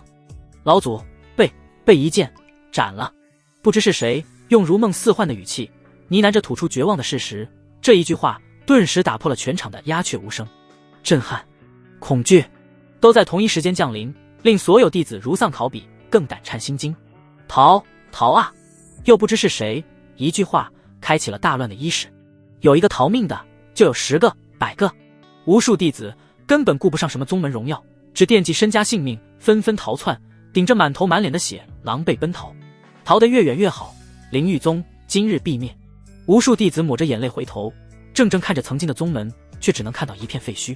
谁能想到不久前还繁华无比，身为晨曦帝国一流宗门的灵域宗，竟会被一位神秘剑修一人一剑当场踏平呢？望着那道伫立在废墟上的身影，不少弟子打了个寒战，只觉心中寒凉刺骨，逃得更快了。这一幕，这一人绝对是他们此后余生中的阴影，甚至极有可能演变成心魔。而林玄毫不在意，他不在意那些逃窜的普通弟子，但被他盯上的绝不会有人侥幸存活。前辈，我……灵域宗宗主在林玄看过来时，脑中警铃爆响，他下意识说些什么，试图为自己再争取片刻的生机。聒噪！林玄却不愿再听必死之人最后的一语，他毫不犹豫出剑，剑意锋利，斩下灵域宗宗主的头颅，让他和自己的老祖阴间团聚。而后风止，剑停，不少长老都松了一口气，暗自擦着冷汗。罪魁祸首已死，这尊杀神总该停手了吧？原本和宗主同仇敌忾，辱骂王彦是小畜生的长老，更是忘记自己此前都说过什么，不停咒骂着已经陨落的灵域宗宗主，为灵域宗招来了这么一尊杀神。但他们的庆幸没能持续多久，林玄悬停在他身侧的剑再次动了。当所有人意识到之时，为时已晚。爆开的凌厉剑光在刹那间将整个灵域宗淹没，没有踏出这片地界的所有人全都陷入了永恒的缄默中。一刻，永恒。剑光弥散，逐渐露出灵域宗驻地的本貌，目睹之人无不倒吸一口凉气。死！灵域宗山门没了，整个山门连带着山门后的人物堂、外门弟子峰，一切的一切全都没了。在一片令人窒息的废墟中，最引人注目的身影便是那位白衣剑仙。他仍一尘不染，随意在废墟中走过，飘然离去。白衣剑仙走得轻飘飘，但他的身影却让目睹之人无意敢忘，不甚至可以说这是永生难忘之景。一人一剑扫平一个在晨曦帝国都算得上一流宗门的势力。在一片灰尘和哀寂中，有人小心翼翼吞咽了一口唾沫，颤颤巍巍从储物袋中取出传音符。是我。大新闻，绝对的大新闻！晨曦帝国灵域宗没了，没了。那人是谁？无从得知，只知他一人一剑踏平灵域宗。4剑仙，苍鹭帝国边陲。数日赶路，林玄总算赶到了地方。这里是一座边陲之城，名为镇苍城，因接壤银霜帝国，再加上苍鹭帝国近年来与银霜帝国关系恶化，更是被安以重兵镇守。此城也是他和云离天尊和几位弟子约定会合之处。林玄甫一出现，位于城中一处客栈内的苏连星便有所感应，前来迎接，忙不迭将师尊接入几人暂时落脚的客栈里。亲眼见到师尊安然无恙，几位弟子们马上站起身，松了口气的同时，悬着的心总算是放下了。他们几人虽然对林玄有信心，但终究不知师尊的真正实力，担忧也是在所难免。此去晨曦帝国，师尊一人一剑，而且灵域宗怎么说，终归是比青阳剑宗更强大的存在。师尊，王晏有些忐忑，站起来询问：“那灵域宗灭了？”林玄话音落下，淡淡吐出的2个字，却让几个徒弟心神震动不已。王晏和苏连星对视一眼，都在彼此的视线中看到了浓浓的震惊之色。从师尊口中得到的简单2字，似在说一件微不足道的小事，但一个宗门的覆灭，怎么可能是小事？而且那可不是什么小事哩，而是比青阳剑宗还要强大的宗门，就这么被师尊灭了，太可怕了。3位弟子在这时也是不约而同的在思考一个问题：师尊究竟有多强？灵域宗整体不光比青阳剑宗强，更是有着王境5重的镇宗老祖在，那是比青阳剑宗的玄剑老祖更为强大的存在。王境5重，放眼整个唐清帝国，也只有那唐清皇室以及前3级别的宗门才有。几个徒弟胡乱猜测，但受到震撼最大的还是暂时没有成功重塑肉身的云离天尊。他仍在曲幽梦体内，近日里都是清醒的，也听到了他们几人的对话。而他不同于这几个小辈，毕竟云离天尊活着的时候可是天尊境，身为天尊境的大能，他见过的天骄不在少数，眼界更不是这几个小家伙比得上的。那些天骄妖孽，任何一个放在玄域都是横扫当世的存在，和他们比起来，即便是玄域玄榜上最靠前的那几位都要逊色不少。但即便眼光高如他，也从未见过妖孽之私的存在。王境2重的境界却能灭掉一个拥有王境5重老祖坐镇的宗门，这是玄域能诞生的妖孽，那可是一方一流大宗啊。放眼7国之首的晨曦帝国，也是1等1的顶级势力。按理来说，便是一位王境6重出手，都未必能灭掉灵域宗。虽然至高战力能够碾压，但别忘了，一个宗门的构成可不是小猫3两只。灵域宗除了老祖是王境5重之外，还有王境4重、3重的宗主、长老坐镇，全宗上下的王境强者绝对不少于20个，否则灵域宗也不可能在7国之首的晨曦帝国稳坐一流势力之位。再加上护宗大阵的存在，更让的灵域宗固若金汤。可就是这般强横的灵域宗，就这么被灭了。林玄此去花了多少时间？不过短短1日。饶是云离天尊见多识广，也忍不住深吸一口气。他也不是没有见过天才，但妖孽到这般程度的，林玄之前便是他也闻所未闻，更别说见了。这真的是玄域能够诞生的天骄吗？怕是那些无上帝宫、大教圣地的传人，也远没有这般妖孽吧。心中思绪翻涌，云离天尊勉强压住嘈杂的念头，主动现身在外界。他朝着林玄盈盈一拜，开口说起正事：“恭喜道友平安归来。关于我们之前所说之事，近日我已经打听到了一点眉目。”几人绕桌坐下，听脸上略有回忆叹惋之色的云离天尊缓声道来：“当年我随手创立的宗门，名为玉衡剑宫，说来也是运道不错，迄今为止仍旧存在。不仅如此，经过多年的发展，玉衡剑宫已经晋升为苍鹭帝国7大宗门之一。宗门内共有3位王境坐镇，最强者为副公主韩月，王境2重修为。”王晏挠挠头皮，顿感疑惑：“副公主最强，那公主呢？”按理说，一宗之内最强者基本都是宗主、太上长老、老祖之流才是，玉衡剑宫却是副公主最强，修为最高。瞿幽梦瞥他一眼，无语凝噎。笨，公主自然是远在天边，近在眼前。云离天尊无奈勾了勾唇，垂下眼帘，眸中划过一抹温色。他打听到的消息里，玉衡剑宫掌权者就是副公主韩月。自建宗以来，韩月一直以副公主自居，而公主从未有人见过，更不知是否存在。不是没人质疑过，但都被韩月压了下去。可别人不知道，云离天尊还能不知道为什么韩月自称副公主吗？那个动不动就哭闹的小丫头，如今已经可以独当一面了呀。丝丝眷念从她口中溢散，满是对故人的怀念和感怀。从她得知玉衡剑宫只有韩月一位副公主时，便知道时过境迁，那丫头却从未停止过对她的思念。真是。云离天尊摇摇头，面上噙着抹淡笑，站起身来道：走吧，林道友已至，我们该启程去玉衡剑宫了。他倒是想快些见到那个小丫头了，多年未见，也不知她见到自己会是怎样一副表情。云离天尊相当期待。提及玉衡剑宫，云离天尊眸子里氤氲温和，仿佛下定决心般开口说道：此去大概有一段时间，有林道友在身侧，我刚好可以吞服丹药重塑肉身，接下来的路程就拜托林道友了。对此林玄自然是无有不应。苍鹭帝国玄月密林附近，别再做无谓的挣扎了，陈雄，你死期已至，你跑不掉的，陈雄。人影闪烁，一群人一前一后穿梭在幽静的密林中，身形在重峦叠嶂中疾闪。前头的是一个肌肉虬杂的虬髯大汉，肤色古铜，身上法衣破损，血线顺着他的胡须歪歪扭扭流淌，他气息急喘，却在强忍痛楚不断提速。从他浮动的气息来看，此人境界约莫在王境一众，在苍鹭帝国也算一方强者了。按理来说不会这么狼狈，奈何追杀他的二人全都是王境2重级别的强者。纵使名为陈雄的大汉拼命逃窜，却还是在被逐渐拉近双方的距离，无需太久便会被追上。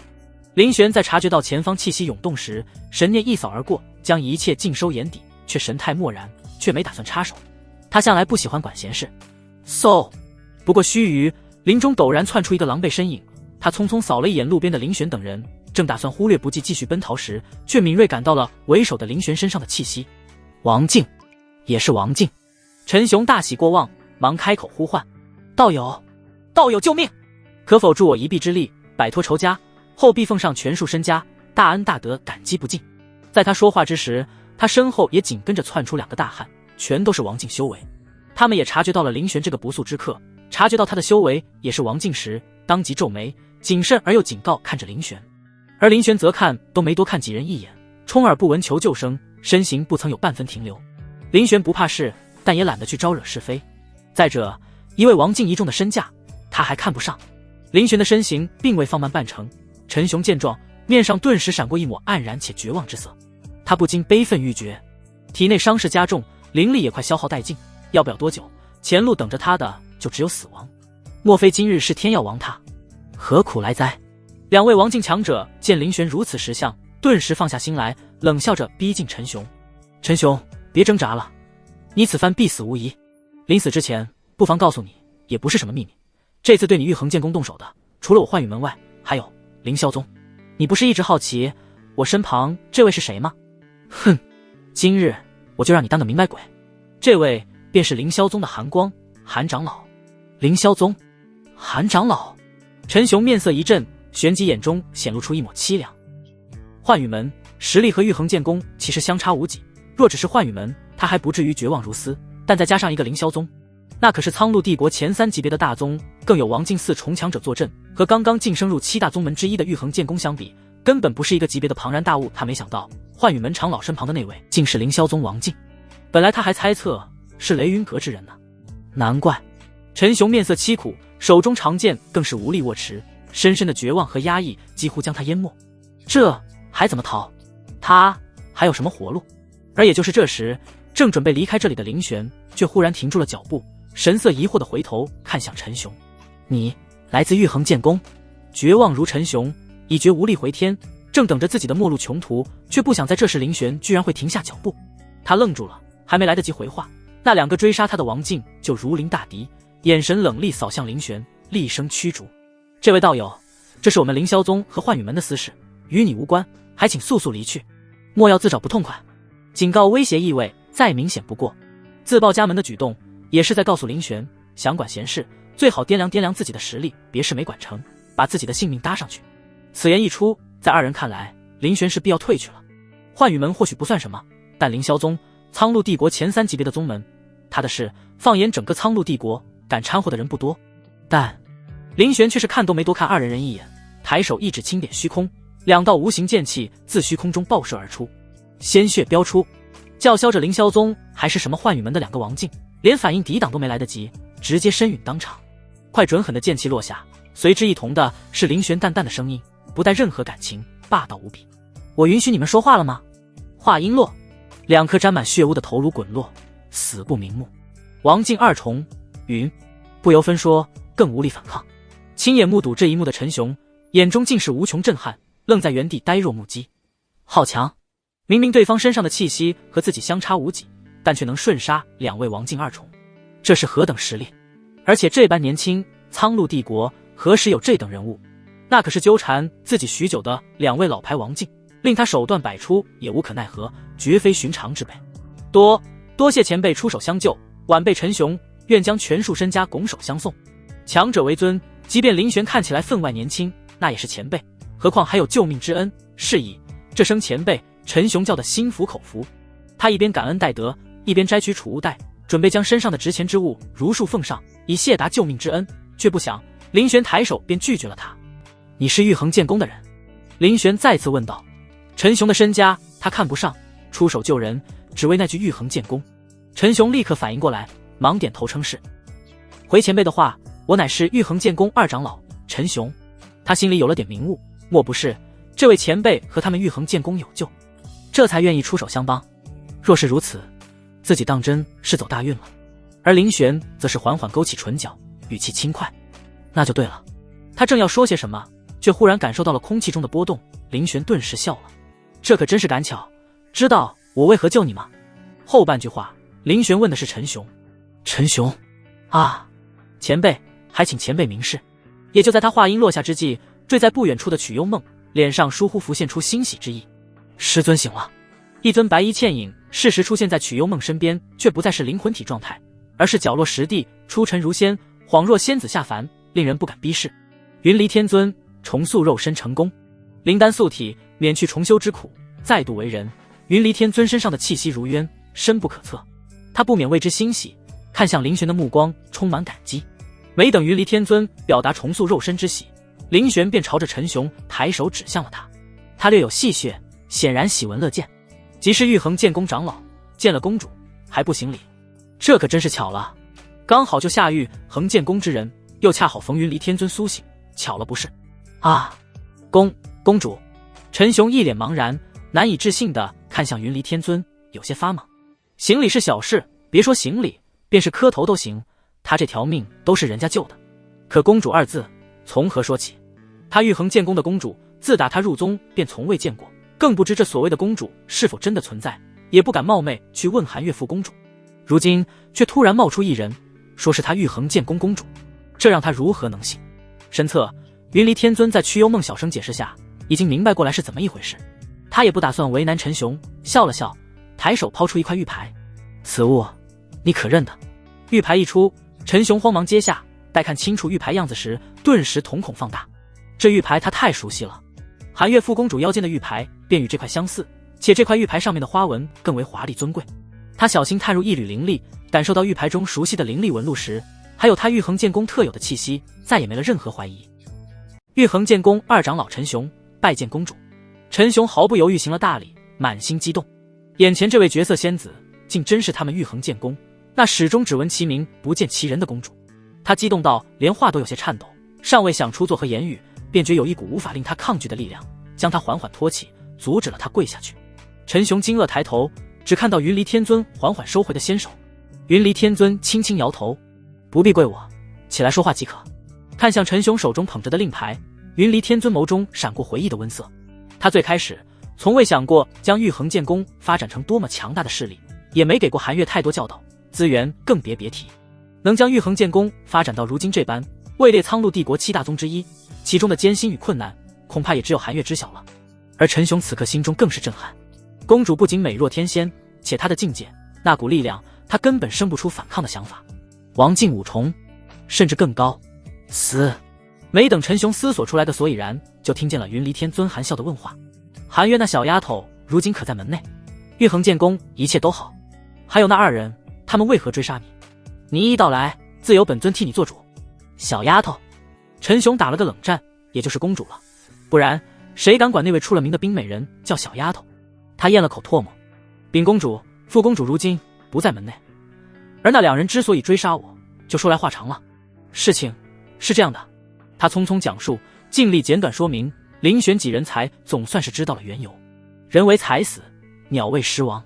苍鹭帝国在印月七国中视为末流，顶级宗门只有7个。幻羽门与玉衡剑宫同属苍鹭七宗，前者实力稍强一线，二宗一个在北，一个在南，往日里基本没什么交集，弟子之间也难有冲突，可以说得上是无冤无仇。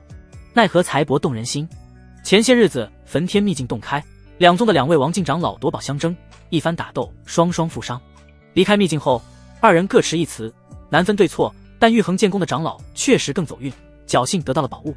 幻羽门长老心中怨愤，出秘境后携其他几位宗门王境一同降临玉衡剑宫，以势相逼，逼迫玉衡剑宫交出至宝。玉衡剑宫的长老自然不肯，冲突自然而然爆发。幻羽门虽有4位王境，可韩月仙子实力极强，以1敌2，独占幻羽门正副门主的情况下，竟还占据着上风，最终强势逼退幻羽门。幻羽门即便不甘，也只得悻悻离去。但此事并未结束，就在几日前，玉衡剑宫得到密信，幻羽门正欲联手同为7宗之一的雷云阁对玉衡剑宫出手。雷云阁，苍鹭帝国7宗之一，实力排名在幻羽门之上，也在玉衡剑宫之上。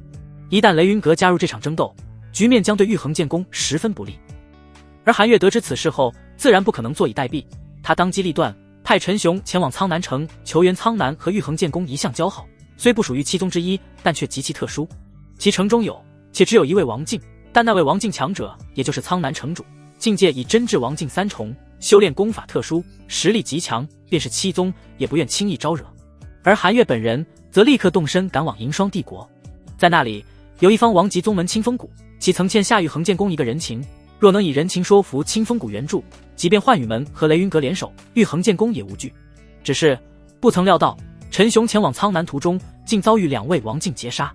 其中一位他认识，是幻羽门的长老，另一位虽陌生，可也是王境2重，不是他能力敌之人。若不是林玄，他必死无疑。而他本以为追杀自己的陌生王境强者是雷云阁派出来的，却不想竟是凌霄宗。凌霄宗，陈雄得知时差点失态。凌霄宗不同于雷云阁、幻羽门，那可是苍鹭帝国排名前3的超级大宗，怎么会和幻羽门联手，只为针对玉衡剑宫？那一瞬间，陈雄都绝望了。若幻羽门联合的是雷云阁，玉衡剑宫尚且还有一战之力，可雷云阁变成了凌霄宗，玉衡剑宫拿什么拼？2个玉衡剑宫加起来也不是凌霄宗的对手啊。若凌霄宗真和幻羽门联合，那玉衡剑宫所谓的求援根本毫无用处，没了意义。即便苍南城主和清风谷都一同伸出援助之手，也无济于事。简单说完，陈雄满脸苦涩，摇头叹气。副公主已经尽力了，玉衡剑宫也已经动用了所有能动用的力量，可我们哪里是凌霄宗的对手呢？他心里发苦。原来如此。至此，林玄几人也算是理清了脉络，更对苍鹭帝国势力分布大概有了个大概认知。稍加思索后，林玄直接取出一枚存有魔影分身的黑玉，扔至陈雄手中，吩咐他：你且去一趟幻羽门，拿上这枚黑玉，到了地方捏碎即可。陈雄接住黑玉，听了林玄的话，却愣住了。他去幻羽门？他不过王境一众，去了幻羽门还有命回来？可抬头望着林玄，陈雄握紧了手中黑玉，坚定点头：是，晚辈遵命。这位是他的救命恩人，旁边还有他们玉衡剑宫的公主，2人一看就关系匪浅，定不会害他。况且他这条命都是林玄救下来的，他相信这位前辈不会让他去做无用功之事。旋即，陈雄拿上黑玉，朝着几人抱拳后离开。看他那舍生取义的模样，不知道的还真以为他是去送死了。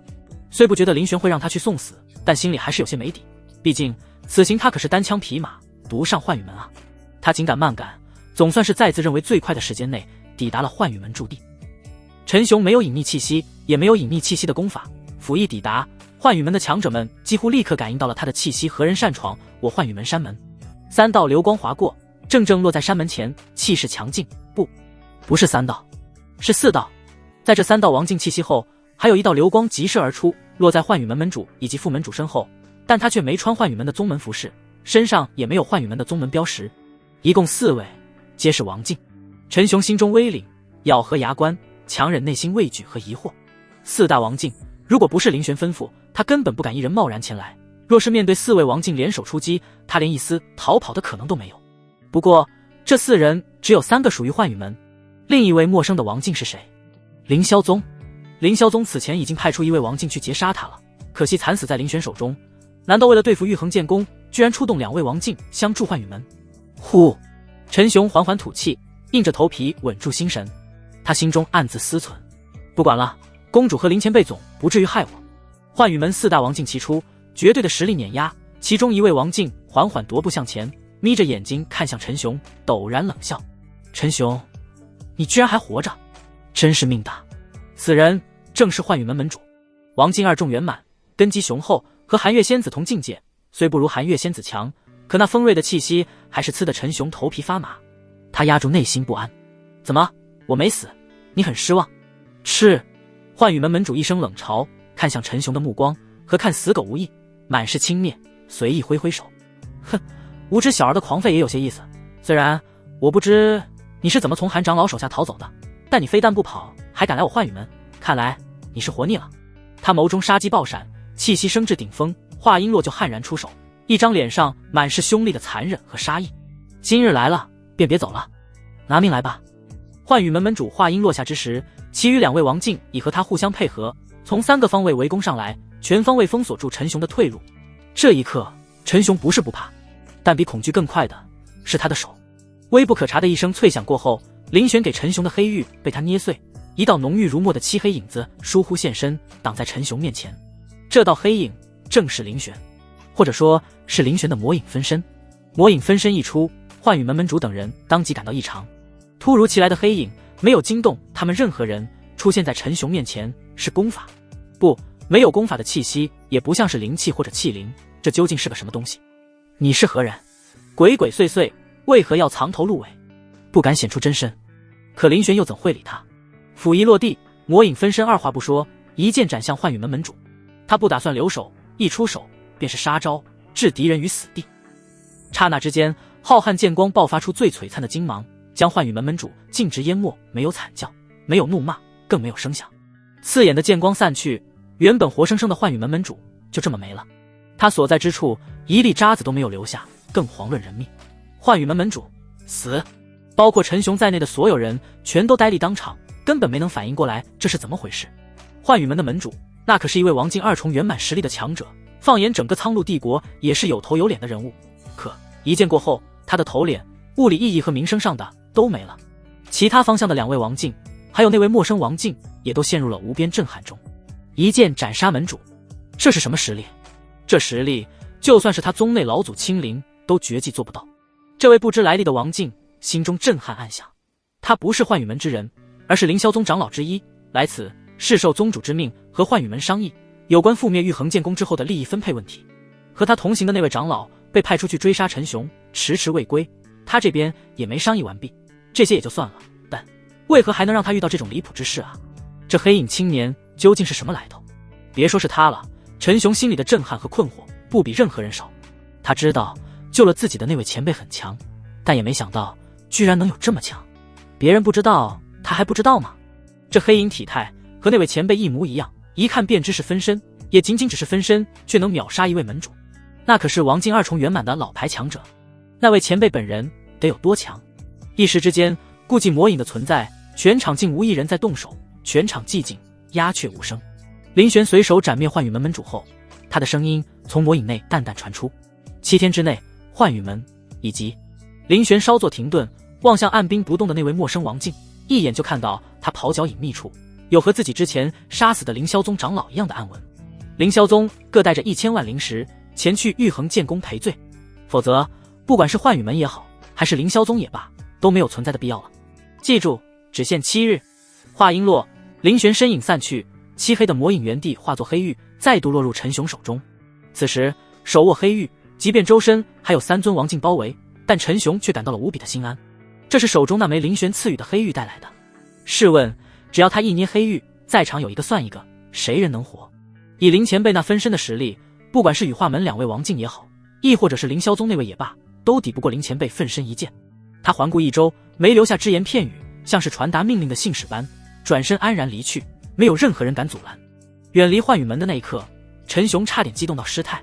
一人独闯幻宇门，只身面对5大王境，斩其一，安然离去，无人敢阻。什么叫实力？这就叫实力。何谓强势？这就叫强势。原地被留下的几位幻宇门长老、副门主和凌霄宗的那位长老沉默良久，面面相觑。最终，幻宇门此时身份最高的副门主开口打破了僵局：“周长老，那个，接下来该怎么办？你问我，我问谁？”周长老冷扫了一眼幻宇门副门主，如今的他正愁回去后该怎么和宗主交差呢？死了一位王境，即便对于凌霄宗而言，也是难以接受的。此时他自顾不暇，哪还有闲心去管幻宇门如何？一甩袖袍，扭头便走，离开了幻宇门。他要立刻返回凌霄宗，将此事告知宗主。那玉衡剑宫不管此前如何，今后绝对是他们惹不起的存在。1000万灵石。周长老离去之后，幻宇门副门主嘴角显露出一抹苦涩。门主陨落，还要赔上1000万灵石。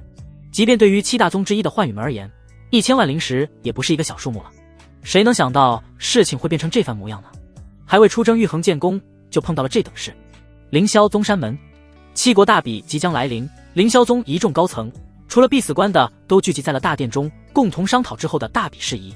7国大比不是小事，凌霄宗自然无比重视。相比之下，与幻宇门联合对付玉衡剑宫的事根本不叫事。凌霄宗任何一位高层都不曾把此事放在过心上。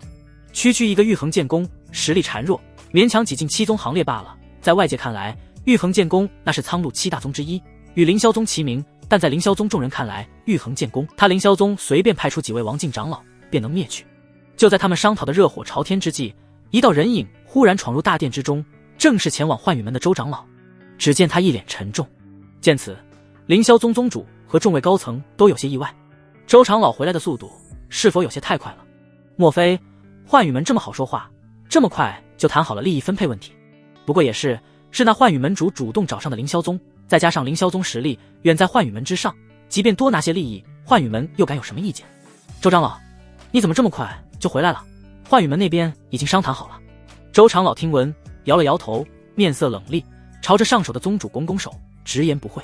宗主，发生了意外，韩长老不幸陨落。而且他简短讲述了有关魔影之事，话毕，脸色沉重。那人扬言要您倾携1000万灵石登门，前往玉衡剑宫赔罪，否则灭我凌霄。放肆！好胆！当我凌霄宗是什么？竟敢这般威胁！他当自己是谁？周长老话音落下，顿时激起千层浪。这一刻，何止是凌霄宗宗主，其余高层长老也全都怒喝出声，被小觑和蔑视的愤怒充斥他们每个人的脸上。这已经不只是在挑衅了奇耻大辱，简直是奇耻大辱。他们凌霄宗是何等存在？整个苍鹭帝国，哪怕前2的2大宗门都不敢这么对他们放话，除非想要激起苍鹭的动荡。凌霄宗可不是什么小宗门，而是足以排进7宗前3，宗门内王境族有2位数的超级大宗。什么阿猫阿狗也敢随随便便威胁他们？周长老听着自己这些往日同僚们的愤怒，面上却始终保持着沉默。对于这些话，则是有些嗤之以鼻。也就是你们不知晓那黑袍青年的厉害，否则借你们几个胆子也不敢说出这等话来。愤怒讨伐声不绝于耳，周长老懒得理会，而是从储物袋中取出一枚流影石递给宗主，其他不愿多说。宗主看了流影石，自会明白。凌霄宗主怒色未消，接过流影石，下意识探入神识查看，这一看却是把他给看沉默了。一瞬间，握着流影石的宗主如同泄了气的皮球一般，所有愤怒全都尽数散去，怔怔望着手中流影石，瞳孔都在震荡，仿佛看到了不可思议之物一般。沉默，良久的沉默。此前有多愤怒，如今便有多沉默。准备好1000万灵石，本座亲自前往玉衡剑宫拜宗赔罪。所有怒气冲冲的长老这一刻全都愣住。啊，是他们听错了，这和他们所预想的完全不一样。本以为宗主会亲自发话，派人前往玉衡剑宫兴师问罪，却不想宗主居然真打算带上灵石去赔罪。这是什么意思？所有长老都茫然了，但是看着宗主变幻莫测的脸色，却也有些长老反应过来，下意识看向宗主手中握着的流影石。从刚才开始，宗主的态度就不对了，这份不对劲正是从他看了流影石之后开始的。明明此前宗主还和他们一样愤怒不已，恨不得活生生撕了敢蔑视他们凌霄宗的人，但现在流影石有问题。几位长老的眼神如火，凌霄宗主也没有故意吊着他们的胃口，他沉默不语，却抛出了那枚流影石。抛飞的流影石在半空中被灵力击中碎裂，里面的画面顿时被放了出来。画面中仅有一位黑袍青年，在他四周是正在冲上来的人。凌霄宗几位长老一看便认了出来，这是幻羽门的门主，还有幻羽门的长老3位王境。这青年没等他们评价什么，那黑袍青年就不急不缓抽出一剑直接斩杀了面目狰狞的幻羽门门主，速度之快，甚至没有用上一息。霎时间，整个凌霄宗大殿都陷入了死寂，和此前的凌霄宗主一般无二。长老们差点把眼睛瞪到脱眶而出，一剑秒杀王境2重圆满的强者，就算是他们凌霄宗的老祖也做不到吧？这是什么实力？最重要的是，有些眼神毒辣的长老看了出来，死的人是幻羽门门主，而杀了他的人似乎仅仅只是一道投影分身。这时周长老开口说话了，这应该就是一道分身，是玉衡剑宫的长老用了一枚古怪的石头召唤出来的。这句话再度给众位高层带来了难以言喻的震撼，仅仅只是分身就已经拥有了如此实力，那其本尊又该有多强？只是想想他们就头皮有些发麻。一位长老立刻起身道：宗主，我这就吩咐下去，准备1000万灵石前往玉衡剑宫。他们又不傻，更不会怀疑那黑影言语的真实性。若他们不拿出1000万灵石上门赔罪，一旦那黑影降临凌霄宗，凌霄宗宗主没有阻止，略显疲惫，挥挥手解散了商议小会。他独自一人坐在殿中，回想着那个黑袍青年的面容，眼神晦涩，缓缓吐出口气。看他的身上没有任何宗门标识，样子也很陌生，剑法更是闻所未闻，应当不是我们苍鹭帝国之人。只是这等强者又怎会和玉衡剑宫扯上关系？他不懂，更不明白。与此同时，唐清帝国青阳剑宗灵玉宗长老一天没来，他们就一天没办法安心，心中更是越发记恨林玄和他的弟子，平白无故为他们青阳剑宗惹来这么大一个麻烦。他们倒好，拍拍屁股走人。他们不理解宗主和老祖为何要放任林玄师徒等人离去，要他们说便该拿下几人，待灵玉宗来人后再交给对方，平息怒火，以免对方迁怒于青阳剑宗。如今只能祈祷灵玉宗的人知道林玄等人脱离青阳剑宗后，别再迁怒青阳剑宗才是。玄剑老祖也没了闭关的心思，坐镇宗内等待可能到来的危机。老祖，宗主，出大事了！青阳剑宗外派负责情报的弟子匆匆而来，见到玄剑老祖和玄阳宗主之后，猛地喘了一大口气，神态惊慌中带着莫名的激动。玄阳宗主眉头轻皱，淡淡呵斥：发生了何事？怎么如此慌慌张张，成何体统？那情报人员忙狠狠喘了几口气，没把气喘匀，便急急汇报：禀宗主，老祖，出事了，灵玉宗被灭了。什么？玄剑老祖神色猛地变化，一步来到汇报的弟子身前，双眼死死盯着他。你说的可是真的？真的。情报人员急急忙忙解释，据说前段日子就被灭了，整个宗门都已化作废墟，门人更是死的死，跑的跑。唐清帝国离得远，消息来得慢，所以现在才知道。那位欲要来我们剑宗拿人的灵玉宗长老，来到一半便掉头回去了，现在人都不知道去哪里了。据说是一位绝世剑修，一人一剑荡平了灵玉宗，屠杀了灵玉宗近乎所有高层，包括灵玉宗老祖在内，死了，全都死了。什么？玄剑老祖和玄阳宗主闻言大惊失色，心中震撼无比。灵玉宗的老祖可是王境5重级别的存在，据说他距离6重就只差临门一脚，就这么死了，连跑的机会都没有。呼，深吸一口气，玄剑老祖只觉得心头压着一块巨石。世事无常，世事无常啊！连比青阳剑宗还要强大不少的灵玉宗，都在一夜之间被人灭去。青阳剑宗，这一刻，玄剑老祖越发越觉得自己当初的选择是对的。此方世界太过危险，一个不慎便会和那灵玉宗一样，下场凄惨。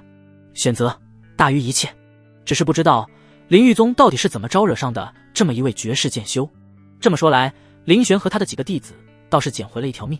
打发走回报情报的弟子后，玄阳宗主忽地叹了口气。他始终觉得宗门不该放弃林玄和他的弟子王彦，可他虽为宗主，宗门大事向来不是他说的算，而是玄剑老祖。灵玉宗被灭门的事情很快就传遍了唐清帝国，陆天行也得到了消息。彼时他正在消化残余的丹药药力，听到消息时陡然睁开双眸，眉宇间闪过一丝阴郁，还真是走了狗运。静心。天剑锋主从旁边走来，对着陆天行轻轻摇头，几个丧家之犬罢了，不值得挂心，如今最重要的是七国大比。陆天行一眼点头，轻轻吐出一口气，沉淀静心，但还是忍不住讽刺了一句：锋主放心，我无心和他们计较，只是将来若有幸让我再碰上他们，我要他们死。说着，陆天行眼中闪过一抹冰冷之意。对于当初灵玄3位弟子击败他，使他在宗门大比上丢尽脸面之事，他依旧有些怀恨在心。你有这个觉悟便好。对了，老祖这段时间对你的指点，你要好好牢记，莫要让他老人家失望。对于你，老祖可是寄予了厚望，稳住心神，将龙魄丹药力消化吸收，不留残余。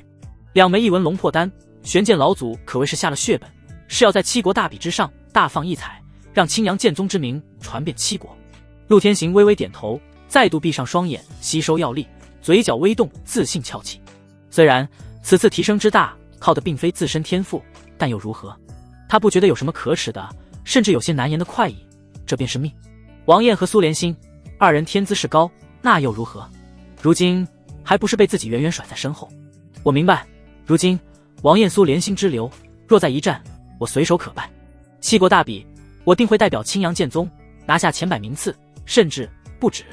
至于他们，这辈子都不可能再有和我同台竞技的机会了。陈雄此前被追杀，一路奔袭，早已远离玉衡剑宫，是以林玄遇到他的地方距离玉衡剑宫还有一大段距离。就在林玄一行人赶往玉衡剑宫之时，寒月仙子也跋涉千里，抵达了银霜帝国清风谷。清风谷位于一处风灵力浓郁的草木之谷中，主修木之大道，实力不俗。寒月仙子没等多久，便见到了清风谷主。他直言不讳，将玉衡剑宫面临的窘境告知，稍有些紧张，说出了自己此行的目的。只需清风谷助我玉衡剑宫一臂之力，便当是还了我当年的人情。除此外，寒月仙子再次扔出数枚玉瓶，里面装着不少珍贵丹药，单从散发的气息来看，便可知其中的丹药何等珍贵。为了说服清风谷主，寒月仙子也可谓是下了血本。清风谷主听着，眉头微微一皱，陷入沉思，而寒月仙子也是秀眉微皱，心里有些没底。当年清风谷主虽欠下他一个大人情，但玉衡剑宫这次面临的麻烦着实不小，稍有不慎就会灭宗。若他不是走投无路，也不至于如此。然而清风谷主思虑片刻后，却对着寒月仙子轻轻摇头。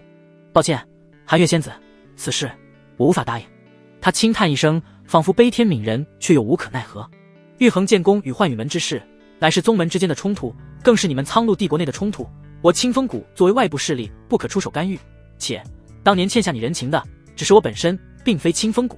若我现在出手相助，参与你和幻羽门的斗争，必会被认为清风谷也要参与其中。我不能拿宗门前程去冒险。若你还有其他的困难，我倒是可以帮你。他说的义正言辞，但只要仔细一想，就知道什么不合适不应该，无非都是他不愿意的借口。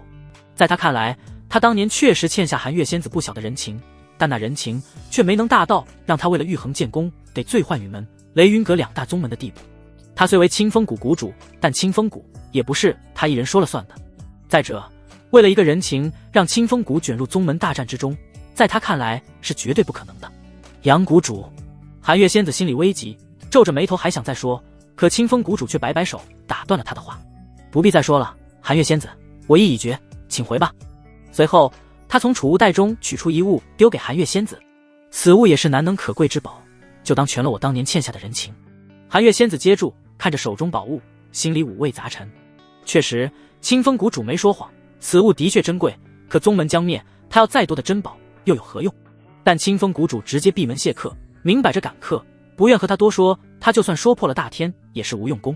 他心中绝望，紧扣双手，咬牙离去。如今只能寄希望于陈雄长老能够请来苍南城主了，否则玉衡剑宫威以清风谷拒绝出面，寒月仙子没再试图请动杨谷主，离开清风谷，加快速度赶回玉衡剑宫。他回宗时没有惊动任何弟子，但看着宗门内一片和睦，寒月仙子还是忍不住心里抽疼，脸色晦涩。玉衡剑宫，他帮公主守了那么久的玉衡剑宫，怎么可以没等到他归来就这么灭亡？可是他还能怎么办？玉衡剑宫议事厅内，所有长老、太上长老、管事基本上都聚集于此，个个都心事重重，面露愁容，心生绝望。正当这时，眼见寒月仙子归来，他们纷纷望去，焦急追问：副公主如何了？清风谷可愿意出面帮我们？寒月先是沉默，而后坐下摇了摇头。他一言不发，问话的长老面上飞快爬上一抹灰暗，坐回位置上，面如死灰。这可如何是好？寒月仙子嘴角发苦，议事厅内只有绝望弥漫，一片凄然。他轻轻扯动嘴角，苦涩问道：弟子们私底下反应如何？他们还不知晓此事，我和李长老封锁了消息，幻宇门和雷云阁联手针对我宗之事，暂时没有外泄。一位长老先是回话，而后有些不死心。清风谷当真不愿意驰援我等，我们可以出灵石，出丹药，出任何能给的东西。没等寒月仙子回答，旁边一位面容严肃的长老叹息开口：已经没有意义了，即便清风谷现在改了主意，也没用了。闻言，寒月仙子一愣，不明所以。此话怎讲？副公主有所不知，你离去后不久，我们的线人就传了消息回来，和幻宇门合作的并非雷云阁，而是凌霄宗。什么？凌霄宗？寒月仙子不可置信，震惊重复了一遍，神色恍惚，如遭雷劈。怎么会是凌霄宗？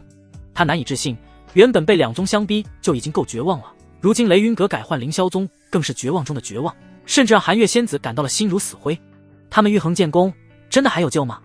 这是天要亡我玉衡剑宫啊！但这还不是最令人绝望的。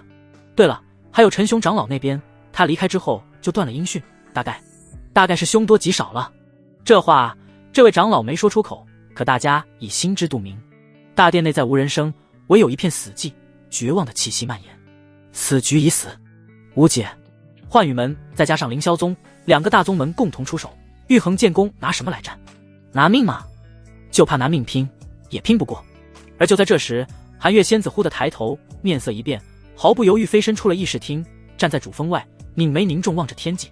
其他长老忙跟上，不等他们开口问怎么了，就都变了脸色。他们感觉到了，就在玉衡剑宫外，正有数道强横气息自天边袭来，其中王境气息远超10位，开启护宗大阵，吩咐门下弟子列阵，让低阶弟子躲好。幻宇门、凌霄宗的人来了。他们飞快布置安排下去，随寒月仙子一同急匆匆赶至山门，却在赶到的一瞬间僵硬当场。只见山门之外，幻宇门的王境来了3位，虽不见幻宇门主，但副门主等人全都到场。凌霄宗则是有着整整10位王境，包括凌霄宗主在内，悉数到齐。来了！玉衡剑宫众长老和寒月仙子心中一沉，全都面露绝望。双方隔着护宗大阵，寒月仙子深深呼吸一口气，面露决绝，已准备舍生取义。可还没等他拔出武器，便见对面的凌霄宗宗主已快他一步，先行抽。不对，他根本没有拿武器，而是取出2枚储物戒，朝着玉衡剑宫山门内寒月仙子遥遥一拜。凌霄宗、幻宇门已按照要求送来灵石，共2000万，还请寒月仙子收下，以解我双方之误会。一声饱含歉意的话语，让包括寒月仙子在内的玉衡剑宫所有人全都愣在当场。这是什么情况？按照要求？谁的要求？2000万灵石给他们玉衡剑宫的。一位玉衡剑宫洁净长老脚下一个没站稳，踉跄一步，满脸恍惚。老朽难道是在做梦？玉衡剑宫的长老们当场宕机，面面相觑，只有满脸茫然。眼前这些人是凌霄宗和幻宇门没错啊，可他们竟然不是来找麻烦的，而是来赔礼道歉的。这怎么可能？所有玉衡剑宫长老都不可置信。自家人知道自家人，他们可不觉得玉衡剑宫有什么是值得幻宇门和凌霄宗忌惮的。特别是凌霄宗，说的难听点，自家宗门和凌霄宗对上，无疑是蚍蜉撼树。那可是凌霄宗，是苍鹭帝国前3的势力啊，他们有什么好值得人家畏惧的？包括寒月仙子在内，有一个算一个，全都傻眼。看着凌霄宗宗主双手捧过来的储物戒，在场的长老们硬是没有一个敢伸手去接，甚至怀疑是不是和凌霄宗和幻宇门想出来羞辱他们的把戏。在没办法搞清楚状况之前，所有人都不敢轻举妄动。见寒月仙子不肯收，凌霄宗宗主和幻宇门副门主却是急了。仙子还请收下，我等是真心实意上门赔罪，还望仙子能转告那位前辈，此事确实是我2宗有眼无珠，不知前辈与玉衡剑宫有关，赔礼奉上，我2宗日后定退避3舍，再不敢挨前辈尊严。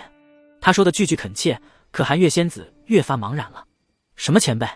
他这个副公主怎么不知道自家宗门还有这么一尊厉害前辈？是不是搞错了什么？可是他们这么大张旗鼓上来道歉，也不能是误会啊。就在寒月仙子疑惑不解，迟迟不敢妄动时，天边却有一道流光掠来，一道人影出现在众人面前，正是许久联络不上的陈雄陈长老。你还活着？玉衡剑宫的长老们一惊又一喜。陈雄挠挠头皮，呵呵一笑，那是当然，我的联络玉佩在被追杀时弄丢了，所以才一直没有联络宗门，闲话后续再说。副公主，你还是收下他们的赔礼吧，若是不收，他们只怕是不肯离开了。玉衡剑宫的高层们都以为陈雄不幸陨落了，没想到还能有再见他的一天，但却被他说的这番话搞得丈二和尚摸不着头脑。陈长老，你这是什么意思？面对诸位同门的困惑不解，陈雄看了一眼还在旁边的外宗宗主以及长老们，呵呵笑着摇头。此事说来话长，先收下灵石，回头我再和你们慢慢细说。总之，宗门危机已解，日后凌霄宗与幻羽门再也不会，也不敢找我玉衡剑宫的麻烦了。他说的自信洒脱，满脸傲然，却让玉衡剑宫内的高层们一阵心焦。人家凌霄宗和幻羽门的高层还在旁边呢，说这种话跟打人家的脸有什么区别？然而接下来发生的一幕却让玉衡剑宫的长老们再度陷入蒙圈。只见幻羽门副门主和凌霄宗的宗主相视，嘴角不约而同流露出丝丝苦笑。是，我们确实不敢找贵宗的麻烦了，之前的事是我们的不是。凌霄宗宗主满脸都是苦涩，连忙应和。只看他的这副模样，谁能想到他居然是凌霄宗的宗主呢？寒月仙子犹豫片刻，伸出手，终究是接过了储物戒。如此，那我便收下了。凌霄宗宗主望着被他收下的储物戒指，暗暗松了一口气，赔礼送道：“我等就不多叨扰了，告辞。”他忙不迭带着宗门内的一阴长老离开。幻羽门失去了门主，更是连说话的资格都没有，急匆匆追在后头。一众王境强者化作流光，稍纵即逝，只留下满地蒙圈的玉衡剑宫高层。我们这护宗大阵还开不开了？开自然是没必要开了。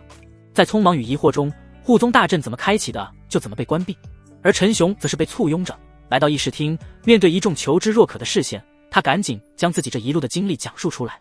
此去苍南，他讲的细致，虽然是大白话，但听到陈雄在途中遭遇2位王境追杀时，众人都忍不住为他捏了一把冷汗。回忆起当时的惊险，陈雄本人都有些啧舌，满是庆幸。虽然危险，好在天无绝人之路，让我碰见了林前辈和公主，不然今日只怕是回不来宫中了。他摇头叹息，满是后怕。可在一侧旁听的长老们却敏锐抓住了他话语里的词汇。公主，他们半惊半茫然，不由得看向上手的寒月仙子。在座的长老们加入玉衡剑宫已有多年，但从未见过公主，也不曾听闻过公主的什么事迹，所知晓的一切仅存在于寒月副公主的口中。是以他们许多人甚至一度认为玉衡剑宫的公主早就陨落了，或者根本就没什么公主，所谓的公主只是寒月仙子用来摆脱一些势力窥视的托词罢了。而寒月仙子在听到公主2字时，神情瞬间变得无比激动，一步上前急迫追问：“你见到公主了？你当真的见到她了？”陈雄也不敢拖沓，忙点点头，将自己见到林玄一行人的所有来龙去脉都详细描述了一遍。其中说的最详细的还是那位白衣公主的外貌气质。听完陈雄的描述，寒月仙子眼中闪烁着一丝晶莹，激动和雀跃难掩，差点喜极而泣。公主，真的是公主。她消失了那么多年，终于想起自己，想起苍鹭帝国还有一个玉衡剑宫了吗？仿佛是老天开眼，真的应糊了寒月仙子的内心一般。在她难掩喜色之时，几道气息冲入玉衡剑宫，径直落在主殿之外。在这之前，甚至没有长老反应过来，直到外来气息到了主殿前，他们才后知后觉。是谁？所有高层鱼贯而出，但冲在最前面的寒月仙子却在见到闯入者的其中一人时，当场愣在原地。陈雄则是激动无比，连忙喝止周围的长老们：“停！不得冒犯公主和林前辈，这是我玉衡剑宫的贵客，来者正是林玄一行人。因为一些事情，他们在路上耽搁的时间有些久了，否则早就到了。不过现在也不算迟。”寒月仙子被陈雄那一声高呼惊醒，回过神来，看着不远处言笑晏晏的绝美女子，当即眼眶一红，毫不犹豫跪下：“公主，您终于回来了。”云离天尊微微一笑，望着清冷如明月却激动到红了眼眶的女子，眼神也多出了几分触动。当年的那个小丫头，如今已经长成这番模样了。他随手一挥，一股无形之力将寒月仙子缓缓托起，不容置疑：“你长大了呢。”一句话更是差点让寒月仙子眼泪差点止不住。而旁边的长老们心头震动，都震惊于云离天尊的实力，一时间默不敢言。一番叙旧，引入正殿后，云离天尊不再拖沓，当即切入正题。他朝着玉衡剑宫的众人肃穆庄严抛下一个惊天炸弹：“日后不必再称我为公主了，寒月，你这个副公主前面的副字差不多可以去掉了。”没等寒月仙子焦急，云离天尊便向众人介绍起身边的青年，再度引爆众人的惊愕：“这位是林玄，林阁主。如今我便是隶属于林阁主麾下的剑阁，为第一剑主。”云离天尊一语落下，众人皆惊。他们第一次用正眼打量起林玄几人，原本还以为这几人是云离天尊的弟子或是属下，却不曾想竟是倒反天罡公主是他的部下。寒月仙子张了张嘴，想说什么，但最终还是摇了摇头：“一切都听公主的。”云离天尊稍显无奈，望着过了这么多年还是小古板的丫头，轻笑摇头：“你这丫头，都说了不必叫我公主，算了。言归正传，我这次回来的目的还有一个，便是让林阁主的3位爱徒参加七国大比，需要玉衡剑宫的3个名额。众所周知，七国大比便是七国之间的比斗，自然限定于七国宗门弟子方可参加，而且须有名额。如玉衡剑宫作为苍鹭帝国7宗之一，也有着名额，而名额多寡取决于宗门实力强弱。玉衡剑宫的名额不多，仅有10个。”对此，寒月仙子一听便一口应下：“当然没问题。况且您才是公主，这只是一件小事，哪里需要问我这个副公主？”其他长老也都默不作声，显然对这个决定没有一点意见。笑话，他们又不是傻子，若是没有公主和这位林前辈，玉衡剑宫说不定都已经没了。他们只是要3个名额罢了，便是全都要了，他们也没有任何意见。见众人都没有意见，云离天尊微微点头：“既如此，那就这么说定了。”是。几日后，玉衡剑宫演武场，这里是诸多弟子比斗演武之地，今日却腾空收拾出来，所有弟子都在场上跃跃欲试，满面兴奋，只因接下来的事件关乎着他们日后的荣誉。因为七国大比的名额就在今日宣布。肃静！陈雄眼看时间到了，以灵力凝聚在嘴边扩音，高声喝止地下的嘈杂。他长身而立，脸色严肃，看起来倒真有点二长老的威风。今日我玉衡剑宫参与七国大比的人选将在此公布，接下来凡是被我念到名字的弟子全都上台来。敖风到，青羽到，寒霜、苏连心、王燕、曲幽梦。好了，上述10人回去之后好好准备，1个月后随我前往晨曦帝国参加七国大比。陈雄是个无情的念名字机器，也不在意自己念完10个名额后会发生什么，径直下台圆满完成任务。但他给出的名单一出，全场弟子皆哗然。前7个名字都还正常，都是宗内排的上号的天骄，直到后面苏连心3人的名字出来时，就让所有人都不由得为之一愣，十分意外。苏连心是谁？宗门内有这号人吗？没有玄墨。怎么会没有玄墨？莫青云也不在名单上，不应该啊。梁曲也是。什么情况？苏连心、王燕、曲幽梦这3人是谁啊？怎么从来都没有听说过？真的是我们玉衡剑宫门人吗？众人哗然。别说是其他人了，就连被叫到名字的玄墨3人都愣在了原地，在他们脸上也看到了浓浓的意外之色。原本他们都以为自己的名字必定会在名单之上，结果这算什么？他们的名字根本不在，而且挤掉他们的还是3个从未听说过的名字。不知道从哪里来冒出来的3个人，抢走了本属于他们的名额，这如何能忍？3人难以置信，目光扫向台上，看着陌生的苏连心3人，有些不甘，更是不服气。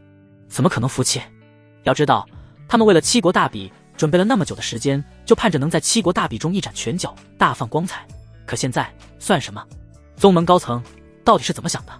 可不管他们心里多么错愕，多么震惊难受，陈雄念完名单就干脆利落的离开了，连点悬念都没留。玄墨冷着脸看了苏连心3人许久，忽地扭头，表情分外森冷。此事必须给个说法。不服气的另外2个人毫不犹豫抬腿跟上，直接找上了陈雄。陈长老，我等不明白，为什么那3个人能抢走我们的名额？玄墨隐忍着怒火，执拗盯着陈雄，想得到一个答案，却不想陈雄只是淡淡瞥了他们一眼。为什么？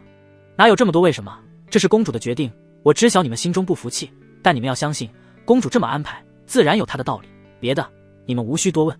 陈雄在宗门内脾气向来不错，就算这几个弟子有所冒犯，他也没有发脾气。毕竟名额是属于宗门的，不属于任何弟子，给谁向来都是宗门说了算。可玄墨3人差点愤懑叫出声来，这怎么可能一样？那可是本属于他们的名额。但他们知道自己是问不出来什么了，只能满面阴沉不忿，憋屈注视着陈雄离开。而陈雄话中的公主2字也被他们忽略了。玉衡剑宫迄今为止只有1位副公主，许多弟子私底下称呼起寒月便是公主，所以他们3个下意识以为陈雄口中的公主指的就是寒月副公主。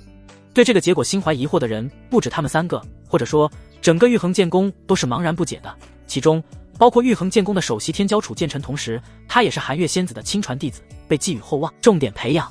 楚剑尘不同于玄墨等人，他直接找上了寒月仙子，轻声询问：师尊，弟子有一事不明白，您为何要让那3个人顶替掉玄墨3人？您难道忘了我们和玉玄剑宫的赌斗了吗？玉玄剑宫曾经是玉衡剑宫的一部分，更是玉衡剑宫内的第一峰玉玄峰。可玉玄峰峰主激进，理念和韩月仙子背道而驰，两者之间产生了巨大的分歧隔阂。在一次决裂后，玉旋风宣布脱离玉衡剑宫，独立存在，后更是直接搬迁去了银霜帝国。玉旋风走归走，还带走了玉衡剑宫内不少强者，也是因此让玉衡剑宫实力大跌，否则玉衡剑宫早早就能晋升入苍鹭帝国七宗之一，何须等到现在？而脱离出去的玉旋风势头猛烈，竟在经年累月的积累下发展成为了银霜帝国前10的大宗。这些年来，虽然二宗有救，但为夙愿，只要见面必定伴随着明争暗斗，你争我抢。玉旋剑宫之主始终没有忘记当年的冲突，这些年过去，仍想要证明错的人是韩月仙子。是以在1年前，两宗的友好切磋中定下了一次赌约。那场切磋对楚剑臣而言是深深的耻辱，在那时，玉衡剑宫和玉旋剑宫都派出了10位弟子进行切磋比斗，可惜最终结果不甚理想，玉衡剑宫以4胜6败的劣势输给了玉旋剑宫。那次失利让整个玉衡剑宫都难受了许久，上上下下见到玉旋剑宫的人更是抬不起头来。也就是那一次，两宗定下赌约，约好在7国大比之后就在银鹿圣山举行友好切磋，而参与切磋的弟子就是参与7国大比的弟子。因此玉衡剑宫这次派出参与7国大比的人，不只要参与大比，还肩负着赢下旧时夙愿赌约胜利的重任。所以临到头忽然把熟悉的师弟换成了陌生人，楚剑臣有些难以接受。他早早就准备好了，谋足了劲，就等着靠这一次的比斗洗刷去年的耻辱，更要夺回颜面，力压玉旋剑宫。他本来信心十足，结果师尊却忽然让3个他听都没听过的弟子取代玄墨3人。对楚剑臣而言，这无异于在他昂扬的劲头上狠狠泼了一盆冷水。如果是玄墨3人，他断定绝对可以赢下这场比斗，但这3个来路不明的野路子，实力如何都不知晓，又不曾听闻过名头，他能有信心就怪了。但是听了他的愤懑，韩月仙子却只是淡淡看了一眼自己的徒弟，轻轻摇头。到时候你就明白了，此事无需再提。我意已决，莫要劝说，去吧。是。楚剑臣深深呼吸一口气，见师尊如此执拗坚决，知道自己说的再多都无用，遮掩住眼眸中的失望，不再吭声，扭头离去。他心里难受的发紧，却又做不出来泄愤的行为，只能强压晦暗，祈祷顶替了玄墨3个的家伙不要太差。望着楚剑臣离开的背影，韩月仙子无奈摇摇头，自己这个弟子天赋不错，就是有些太较真了，意气用事，这可不好。至于比斗的事情，他完全不担忧，有林前辈的3位爱徒在，这次7国大比，又或者是和玉旋剑宫的比斗，又何止是力压那么简单，他可是亲眼见识过了啊。况且去年玉旋剑宫之所以会赢，弟子们不清楚，他还不清楚吗？呵。韩月仙子眸中闪过一道冷芒，缓缓勾起唇角。既然玉旋剑宫不守规矩，那他也不打算和老对手讲规矩了，请外援吗？你请，我也请，就看看谁请来的外援最厉害了。距离7国大比还有一段时间，这些时日，苏连星和王燕、瞿幽梦3人在玉衡剑宫内行走时遭遇的不友善目光数不胜数。玄墨、莫青云、梁瞿3人乃是玉衡剑宫内有名的天骄，实力稳坐年轻一辈前10，且出手仗义，在宗门内有为数不少的追随者。在那些追随者们看来，苏连星这3人不知从哪冒出来，夺走了本该属于玄墨师兄等人的名额，所以自然不会对几人有什么好脸色。而苏连星几人对此却是不以为然，看似他们3人夺走了玉衡剑宫的3个名额，是他们占了便宜，但实际上是玉衡剑宫占了便宜，而且还是大便宜。翌日，林前辈，有一件事，不知你是否感兴趣？韩月仙子身影一闪而现，出现在林玄面前，神色尊敬。眼前青年虽看起来和他年纪相当，但不管是实力还是身份地位，却是远在他之上，连公主都只是他门下一位贱主。位于苍鹭帝国中部银鹿圣山上即将举办升仙大典。林玄微微疑惑，升仙大典？韩月仙子一愣，而后才想起来，这位林前辈并非本国人，他忙开口解释，所谓升仙大典，其实就是苍鹭帝国7大宗门共聚，对外招收弟子入门的盛会，历年都在这个时候举办。届时苍鹭帝国的7大宗门都会派人前往，而来自苍鹭帝国各地的天才也都会前往，寻求加入7宗的机会。7大宗门几乎垄断了苍鹭帝国所有的修炼资源，更是蕴藏着不知几何高级功法。对于外界无门无派的散修天才来说，若是有幸能被7宗看中，便是一步登天，不光有了背景，有了资源，还免除了单打独斗的未来，更是天然拥有了许多非7宗不得入内的修炼圣地入场券。林前辈，可有兴趣？韩月仙子对这位实力强劲的林前辈分外客气尊敬，就凭陈雄所言，他能一剑杀2王，就不是他能得罪得起的人物。当然。林玄在听完韩月仙子的讲解之后，便来了兴趣，眼中一亮。目前为止，他且仅有3名弟子，但他的弟子栏位却有10个，远不到头，还有7个空缺。弟子越多，天赋越高，他的修行速度也就越快。若是能收满10个天资出众的弟子，他的修炼速度用1日千里来形容都是小觑。当然，必须得是天骄才可以。而拥有系统的林玄，正是可以看到别人的天命与经历，更能看出一些身怀奇特体质，或是天赋妖孽却惨遭埋没的天才，人数众多的升仙大典，对他来说是好事。眼见林玄来了兴趣，寒月仙子也不多说，从储物袋中取出一枚令牌来。这枚令牌代表着的是我玉衡剑功，前辈若是有兴趣的话，便拿着这块令牌前往银鹿圣山即可。林玄毫不见外收下，心里盘算着时间，距离7国大比还有一段时间，这么一来一回，时间上也不耽搁，刚好。寒月则是趁机道：银鹿圣山规矩不多，但有一个熟悉的人，前辈应该会更方便，便让陈雄与您一同前往吧。对此，林玄自然没有意见。那我这便去为前辈准备，前往银鹿圣山。与此同时，苍鹭帝国边境总算是进入苍鹭帝国范围了。白云悠悠，在苍鹭帝国边境上空，一艘小型灵舟以看似缓慢，实则迅捷的速度飘过。在舟头坐着一位身背古琴的古雅女子，云衣来自灵真帝国的第一天骄，主修琴道、音律，并且已经感悟出琴艺，年纪轻轻已令许多人望尘莫及。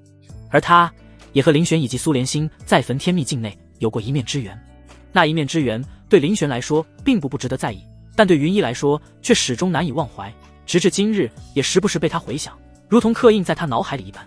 那位白衣剑修少女只用2剑就击败了铜甲木人的风采，还有他的那位师尊，那究竟是何等级别的强者，能够教导出如此妖孽的弟子？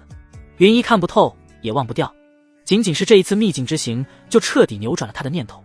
他本打算在秘境之后前往7国之外拜入玄玉大宗之一的千音阁，但在秘境一行后，他便彻底改变了想法。原本对剑道不感兴趣的他，更是对剑之一道产生了浓厚兴趣，他甚至想将琴与剑结合。这个想法出现时，云衣便有些坐不住了，他要拜其为师。奈何想法固然好，但却遭到了族中强烈反对。但无所谓，灵舟上的女子轻轻拨弄着古琴，淡淡抬起眼眸看着近在咫尺的云层。不同意又如何？他的意志无人能左右，他决定的事情更无人能改变，即便是他的父亲，即便是家中老祖。此前云衣本打算前往青阳剑宗拜师，但在临行前得到消息，知晓林玄和苏连心已脱离青阳剑宗，去了苍鹭帝国玉衡剑宫，是以他这才改道来了苍鹭帝国。青阳剑宗真是愚钝。想到自己得到的消息，云衣嫌弃的表情一闪而逝，但看着越来越近的苍鹭众山，他恢复了以往清冷模样，只有唇角的弧度昭示着他的自信。银鹿圣山升仙大典，我来了。银鹿圣山位处苍鹭帝国中部的银鹿圣山，每年这个时节都是升仙大典的举办所在之地，如今更是热闹无比，人来人往。在苍鹭帝国内，凡是叫得上名号的势力几乎都会到场，便是名震苍鹭帝国的7大宗门也多。咦，怪了，今年7大宗门怎么还缺席了？只来了5宗，往年7大宗可是从来不会少一个的。幻羽门和玉衡剑宫都不曾见到有人来。有人困惑不解，纷纷猜测。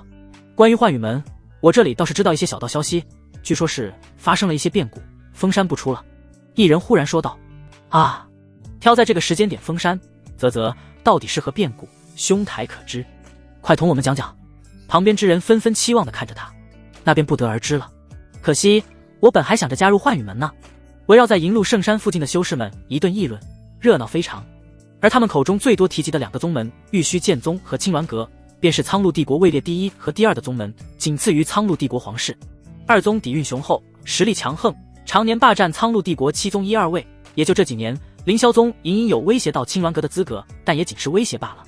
而作为实力强大，还是老牌宗门底蕴深厚的2宗，在苍鹭帝国的地位极高，深入人心，不知多少天才、王公之子想要拜师其中。对于苍鹭帝国的人而言，玉虚剑宗和青鸾阁就是他们心中的修炼圣地。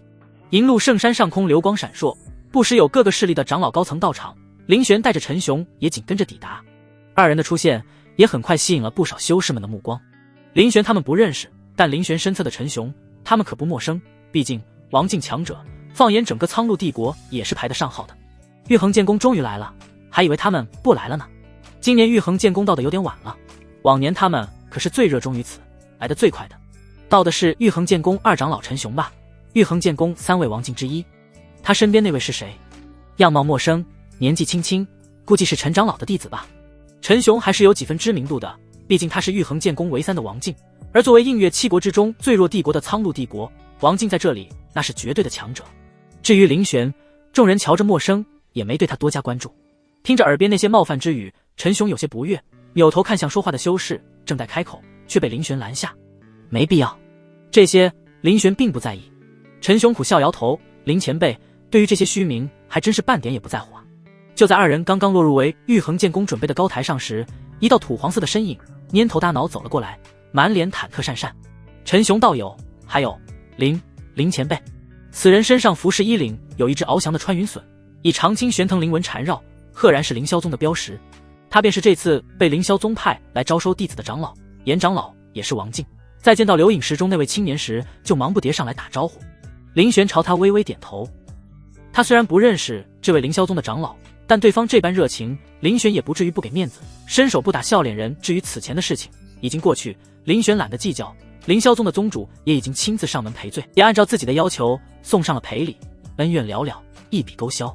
此时的银鹿圣山，除了封山的幻羽门没到之外，6大宗门均有派人来此，也几乎都是长老级别的人物。这毕竟只是一次升仙大会，宗主级人物是不会自降身份前来的，一般宗内的王境长老足矣。严长老不敢过多打扰林玄，期期爱爱凑在陈雄身边，有一句没一句说着，让周围人都有些意外。隔得远，听不到他们具体在说些什么，可严长老那么客气热情的模样，还是被众人收入眼底。严长老修为不算不弱，王境2重，但身份尊贵，毕竟他可来自仅次于玉虚剑宗以及青鸾阁的凌霄宗，身份地位远在寻常王境2重之上，便是7宗排名靠后的宗门门主或者副宗主。见到严长老，不说以礼相待，也得客客气气。如今严长老居然放下身段，对玉衡剑宫这等7宗末流宗门的长老热脸相迎，属实让人意外。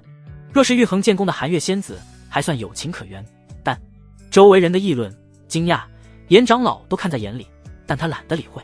别人不知道，他还不知道吗？如今的玉衡剑宫已不再是此前的玉衡剑宫了。如今的玉衡剑宫，他惹不起，别说是他，便是他们宗主，甚至整个凌霄宗也惹不起。那日上门赔罪，宗主回去之后就严厉警告过他们所有人，今日以后不得得罪玉衡剑宫，如果可以，还要想办法与之交好。他这番热情，并非为了就此攀上林玄，只是期盼能够给对方留个好印象罢了。严长老和陈雄聊得热火朝天，他小心瞥着林玄的脸色，见对方不反感，心下大定，自知自己这一步棋算是走对了。然而就在严长老心情甚好的时候，偏偏有杀风景的人出现。我还说这是谁呢？玉衡剑宫难不成是没人了吗？居然只派来了一位王境1重。玉衡剑宫当真是越来越落魄了，真是叫人好生看笑话。不合时宜的声音夹杂着耻笑声在严长老身后传来。当众人循声望去，看到说话之人是谁时，眼中都流露出了然的神色。开口之人正是这次代表青鸾阁来招收弟子的长老风长老，修为在王境2重。风长老与玉衡剑宫之间硬要说的话，其实也没什么恩怨，但他和寒月仙子之间却有着不小的过节。具体是什么情况，外界之人无从得知，恐怕只有他们2个女修清楚双方有什么恩怨。二人每次见面，风长老的脸色都好不起来，活像是吃了火药，每每都是一番嘲讽奚落。不过寒月仙子是众所周知的冰美人，很少搭理风长老。但即便这般，风长老每次见到寒月仙子，眼中的恨意也没少过一丝。每一年银鹿圣山升仙大典，来客们总是能见到极其经典的风长老嘲讽寒月仙子的画面。而今年寒月仙子没来，属于玉衡剑宫的陈雄和林玄自然成为了风长老的不二目标。见到风长老，陈雄眼中闪过嫌恶，冷哼一声，扭过头去。我玉衡剑宫派谁来，和你风长老有何干系？他自然知道寒月副公主与风长老的恩怨，或者说在场的人除了林玄，恐怕就没人不知道。因此陈雄也格外厌烦这个时不时发癫的疯婆娘。风长老瞧不起陈雄，鼻翻了个白眼，与我无关。除了没来的幻羽门之外，我6大宗门哪一个宗门不是至少派出了一名王境2重境的长老？唯有你玉衡剑宫只派出来你这么个啧，简直拉低我6宗的身份。怎么，寒月那女人不来，你玉衡剑宫就找不出来第2个王境2重了吗？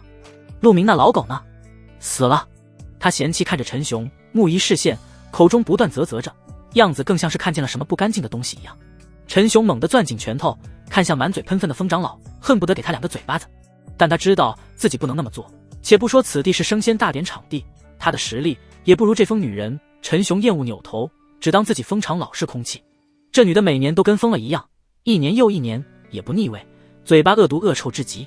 陈雄有时候都怀疑疯长老这些年是不是根本没有闭关修炼，全都在练习他那嘴上功夫，争取下一年骂人不重样。也是真不知道傅公主是杀了他全家，还是抢了他男人，能让他这么记恨，见面就跟疯狗一样咬上来，真是像脚皮上的癞蛤蟆一样。周围的人看着疯长老在那里大放厥词，看向陈雄的目光中都带着些许怜悯。这位玉衡剑宫的陈长老也是有够可怜的，没见到寒月仙子的疯长老把怒气全都发泄在了陈雄身上。疯长老少说两句吧，严长老在旁边皱眉劝道。他跟疯长老之间没有恩怨，也没什么情谊，但凌霄宗和青鸾阁关系还算不错，因此才提醒一句。如今的玉衡剑宫非同以往了，凌霄宗惹不起，青鸾阁虽然整体实力比凌霄宗强一些，但也只是一些，面对如今的玉衡剑宫，唯有被碾压的份。若是不小心惹怒凌前辈，即便他来自青鸾阁，也必死无疑。要不是看在两宗关系的份上，严长老还真不乐意多说这一句。他是好心，对方却不见得能接受他的好意。滚！疯长老恶狠狠扫了他一眼，言语之间竟是连点面子都不给严长老留。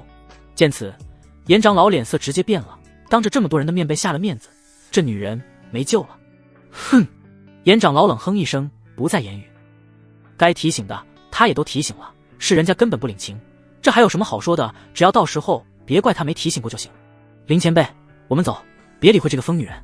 陈雄暗中传音给林玄，他和严长老的想法相差无几，不乐意做掉身价和女人互骂的事，和林玄一起很快落座。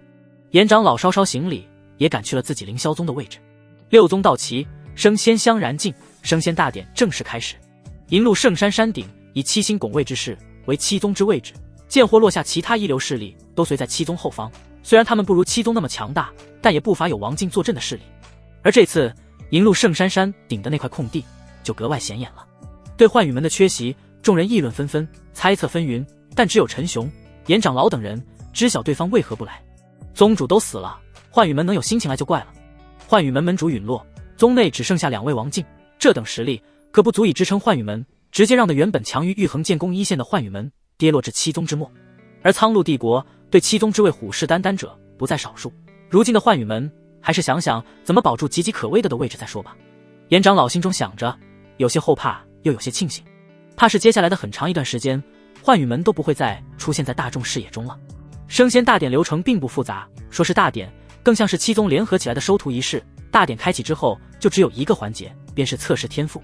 修行最重要的还是资质，其他的不能说不重要，但终究没有资质重要。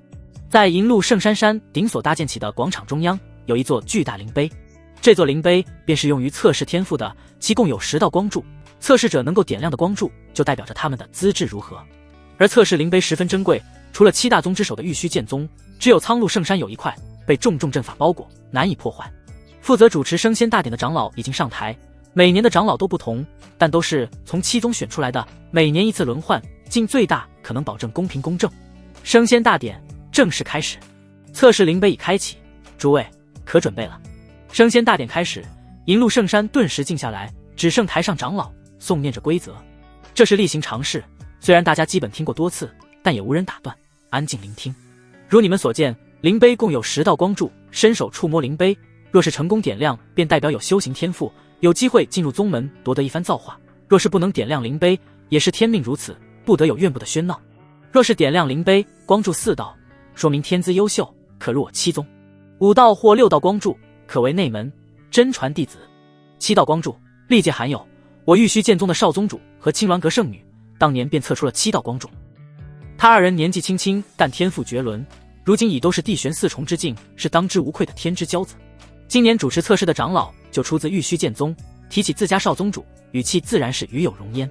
台下一片喧哗，连那位少宗主和青鸾阁圣女都只有7道光柱。测试灵碑共有10道光柱，真有人能达到吗？这是许多人心中的疑问，更是难解的命题。毕竟玉虚剑宗和青鸾阁的2位天骄才堪堪测出7道，那后面的8道、9道甚至10道，真有人能达到？台上的长老仿佛知道众人心中所想似的，而这也是老生常谈的问题。他微微一笑，解答：8道光柱，苍鹭帝国历史上仅有1人做到过，那便是我玉虚剑宗的祖师。据说他当年便是点亮了8道光柱。这话主要还是说给不知者以及其他外来者听。如长老心中所想，在听到他所言之后，台下众人皆震动。玉虚剑宗祖师，那可是一位传说中的人物，据说当年那位祖师已经半只脚踏入黄境，那可是半步黄境。要知道，如今的映月七国可是连一位黄境都没有，8道光柱竟真有人能达到，当真是震撼至极，令人心驰神往。至于9道和10道便没有记载了，历年历代都不曾有过记载，这等存在即便有，但大抵不是我们苍鹭能孕育出来的人物吧。侧室长老悠悠一叹，或许只有乾隆榜、玄榜上的那些妖孽才有这等天资吧。乾隆榜和玄榜，映月七国之人自然不会陌生。乾隆榜统计的是20岁以下的天才榜单，玄榜则是20岁之上、30岁以下，而七国内目前无任何一人能登上其中一榜，可见其难度之高。映月七国放眼玄域，不过是一处偏僻之地，微不足道。闲话已毕，侧室长老不再多说，再度点燃了生仙香，高喝一声。接下来测试开始，测试者上台来。测试灵碑是公正的，也是无情的。不仅有散修企图借助这个机会进入七宗，更有无数少年少女满眼渴慕看着灵碑，企图凭借此道一跃登天。然而，于崇未亮起光柱，杨温茂未亮起光柱，倪正真一道光柱，徐喜儿未亮起光柱。上台测试之人何其多，但能让光柱亮起的，哪怕只有1道，也是少之又少。能让1道光柱亮起，仅仅说明拥有修炼天赋罢了。可七宗要的绝不是这种废物，就算是2、3道光柱，也远远达不到7大宗的入门门槛。云承志5道光柱，随着时间推移，有资格被七宗招揽的人才，终究还是出现了。那是一个身着粗麻布衣服的少年，皮肤黝黑，唯有一双眼睛晶亮。7大宗的长老们看着少年的天资，纷纷投来视线。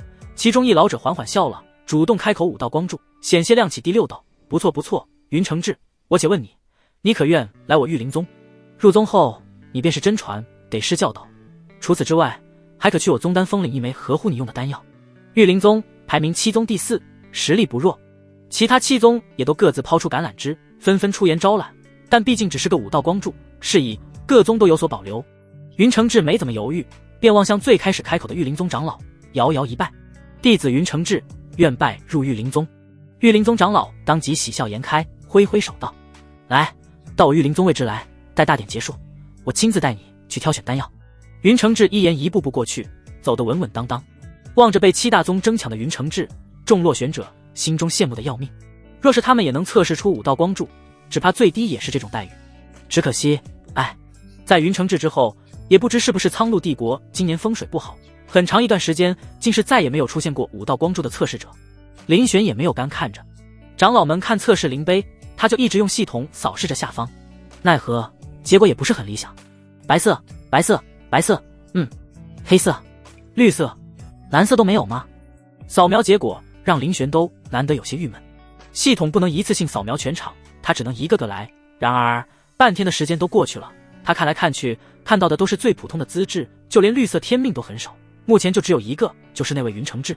不过也是，绿色资质和曾经的他都差不多了，他修炼到捷境高阶，虽然不完全靠天赋，但绿色资质最少说明修士有能够修炼到天玄境甚至捷境的可能。而就在林玄一边郁闷一边用系统扫视的时候，在广场灵碑之上，他轻描淡写用系统扫去，却忽的神色一凝。等等，这是紫色。林玄不由得来了兴趣，看向那名走向测试灵碑的少年。紫色天赋虽然不如自己的几位弟子，但要看跟谁比了，跟林玄的几个弟子比，自然是比不过，但与玉虚剑宫的少宗主以及青鸾阁的那位圣女比起来，则是要更高。苍鹭帝国能出现一个拥有紫色天命的天才，已然是非常难得。林玄来了兴趣，他会是几道光柱？8道、9道，还是10道？高台上，少年一步步走了上去，将手贴在测试灵碑上，眉宇间藏着不容易发现的紧张和期待。然而，片刻过去，测试长老淡看了一眼，报出最后结果：习环未亮起光柱。啊！这一刻，林玄都忍不住坐直了身体，意外地看向太上。紫色天赋没点亮测试灵碑。按照系统的标准，能被检测出紫色天赋的人是有极大潜力冲击黄境的，绝不可能连1道光柱都亮不起来，8道光柱都只能算是正常，甚至9道光柱也不无可能。林玄不动声色，看向这少年的信息，片刻后了然于胸。姓名：席环，年龄15，境界炼体七重，身份苍鹭帝国东安城三流家族旁系，天命清风灵体，因幼时遭遇袭击，体质被毁，需补风丹或烟云九竹草修复。近期事件：被家中嫡系欺凌，发愤图强，前往银鹿圣山，是要洗刷耻辱。难怪林玄瞬间不奇怪，为什么席环没有点亮光柱了？他的体质被毁，纵使曾经是多么妖孽的天纵之才，被毁去灵体，已然和普通人也就没了区别，甚至更弱。清风灵体又属于极难被察觉的灵体，要想激活，需要大量风属性的天材地宝，更别提被毁之后修补起来有多难了。至少系统提到的补风丹和烟云九竹草，林玄在玄玉厅都没听过，而测试灵碑也无法测出他毁掉的灵体。比起林玄的系统而言，灵碑实在差太多，他一个扫描过去，根本没人能在他面前兜住牢底。看着站在测试灵碑前满脸苍白绝望却又暗含不甘的少年，林玄微微点头。天赋不错，虽然被毁了体质，补风丹和烟云九竹草又极其珍贵难寻，但对拥有系统的他来说却不值一提。这少年倒是可以考虑收入门下。当即林玄上前一步，朗声询问失望之色溢于言表的少年：你可原拜我为师？从高台上传来的声音落在少年耳中，宛如天籁，令他先是一愣，旋即无限惊喜。是他？这位前辈是在问他吗？他浑身颤抖，不可置信，在察觉到众人落在自己身上艳羡的眼神时，才终于确定真的是自己。他猛然抬头看向林玄所在位置，眼底是止不住的热切和涓涓感激。虽不认识这位前辈，可林玄所在位置分明是七大宗之一玉衡剑宫的位置。玉衡剑宫虽然是七宗之末，那也是苍鹭帝国七大宗门啊，且有不止一位王境坐镇，不管他能拜入哪位长老门下，只要能拜入其中都是好事。席环有些不敢相信，要知道他连一道光柱都没有点亮，居然被看中了。天大的幸福从天而降，险些没把他砸晕。周围人眼含羡慕嫉妒，看着台上还没下来的席环，恨不得取而代之。这是什么狗屎运？没亮起一道光柱也能被看中？这小子上辈子是当过救世主吗？要知道此前有些亮起光柱的测试者，因为亮起的光柱太少，都没被七大宗选中，最终只去了七宗之下的一些宗门。凌霄宗所在位置，严长老也是有些羡慕，别人不知道，他却清楚得很。他们只看到这少年天赋平平，却能被七宗看中，可他看到的是这少年能被林前辈看上，当真是连他都羡慕了。只凭流影时钟记录，林玄击杀幻羽门门主的那一剑，就能看出来，此人不仅是一位剑修，而且还是一位绝世剑修。他定然掌握了剑意，而且极有可能不止一重剑意，也许是2重，甚至3重。虽说二人都是王境，但根本不是一个概念。若非天赋不够，严长老甚至都想厚着脸皮拜师。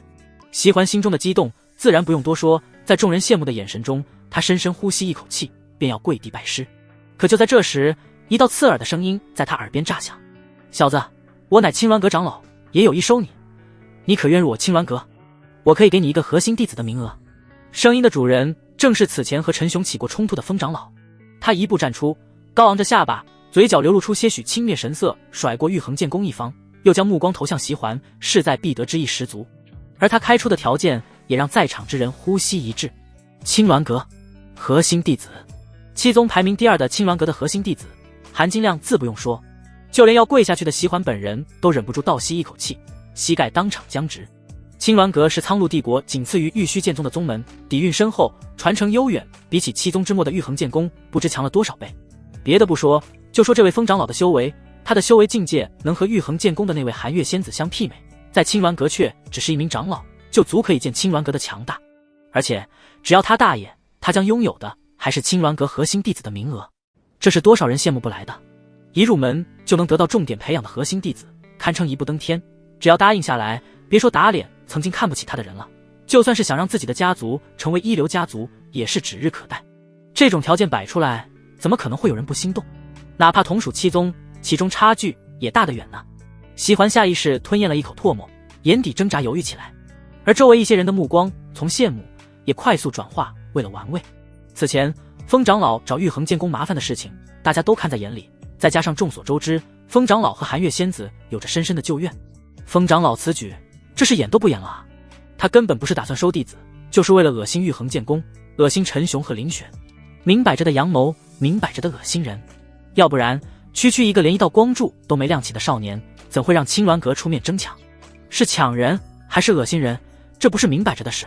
否则为何刚才不提收对方之事？林玄开口，他才说。严长老在听风长老说完话之后，心头便是一跳，下意识看向玉衡剑宫。当看到林玄不悦的脸色时，直接打消了在劝风长老的想法。真是作死啊！他摇头叹气，泥人还有3分火气呢，何况是如此强大的林前辈。林前辈此前不跟他计较，无非就是没把他看在眼里，当成了跳梁小丑，懒得理会。但他这般一而再再而三挑衅林玄，除了作死，严长老不想多评价一句。林玄根本没想到，竟然还有人会跟自己抢徒弟，而且这弟子还是众人眼中的一个废柴。他目光看向风长老，却见他丝毫不避，甚至眼含挑衅，朝着林玄不屑又轻蔑的撇嘴，故意的成分毫不掩饰，眉头微微挑起，一双幽寒的眸子眯了眯，看向风长老的目光分外森冷。你想死？林玄语不惊人死不休，一句话直接使得全场寂静，高台上更是落针可闻，所有人都瞪大双眼看向林玄，满是惊愕。这陌生青年当真是胆大至极。从林玄的语气上来看，众人倒是明白过来，林玄应当不是他们所猜测的那般是陈雄的弟子，大概也是玉衡剑宫的长老，但一位玉衡剑宫的长老也敢这般威胁青鸾阁的风长老，没看陈雄之前被嘲讽也得忍着吗？他莫不是疯了吧？玉衡剑宫只有3位王境，这是众所周知的事，虽然他们看不来林玄的境界，但也不会往王境内去想。况且玉衡剑宫的3位王境，在场的有哪个不认识？陈雄就在这里，寒月仙子是女修，陆明已是白头翁，这人胆子也太大了，要知道连他旁边的陈雄都不敢这么说话。所有人看着林玄的目光都骂了，此时他们的眼神中都带着或多或少的怜悯。敢这么威胁风长老，那疯女人又是个暴脾气，疯起来六亲不认的，这人的下场想也很惨。这人该不会以为他背靠玉衡剑宫，风长老就不敢拿他怎么样吧？疯子还是个胆大包天没有自知之明的家伙，即便他被风长老杀了，玉衡剑宫又能怎么样？风长老连他玉衡剑宫的副公主都不怕。是啊，难道玉衡剑宫还敢杀上青鸾阁？哈！众人议论不绝于耳，倒是严长老心中一凛。他听得清清楚楚，林玄的声音虽然平淡，可其中蕴含的一抹杀意却毫不掩饰。风长老自然也听清楚了，他有些错愕望向林玄，根本不曾想过林玄居然敢这么威胁他。他顿时笑了，当然是被气笑了。他笑容瘆人，眼珠子死死盯着林玄，周身涌动的可怕怒气难以抑制。所有人都能感受到那股属于王境强者的怒火，宛如风暴般席卷而来，直扑玉衡剑宫所在之处。好在陈雄反应急速，当即站起身，双目圆睁，一抖袖子，气息同样轰出，口中暴喝：放肆！这可不是放肆吗？敢对林前辈不敬，找死！二人气息对冲，在半路碰撞，轰然爆开的气息冲得周围人都跌跌撞撞，忍不住眯起眼睛，不敢直视威芒。气息散去，风长老无视了虎视眈眈的陈雄，目光直勾勾盯着林玄。你有本事把刚才说的话再重复一遍。林玄也笑了，他懒得跟这疯婆娘争执，抬手抽剑便要动手。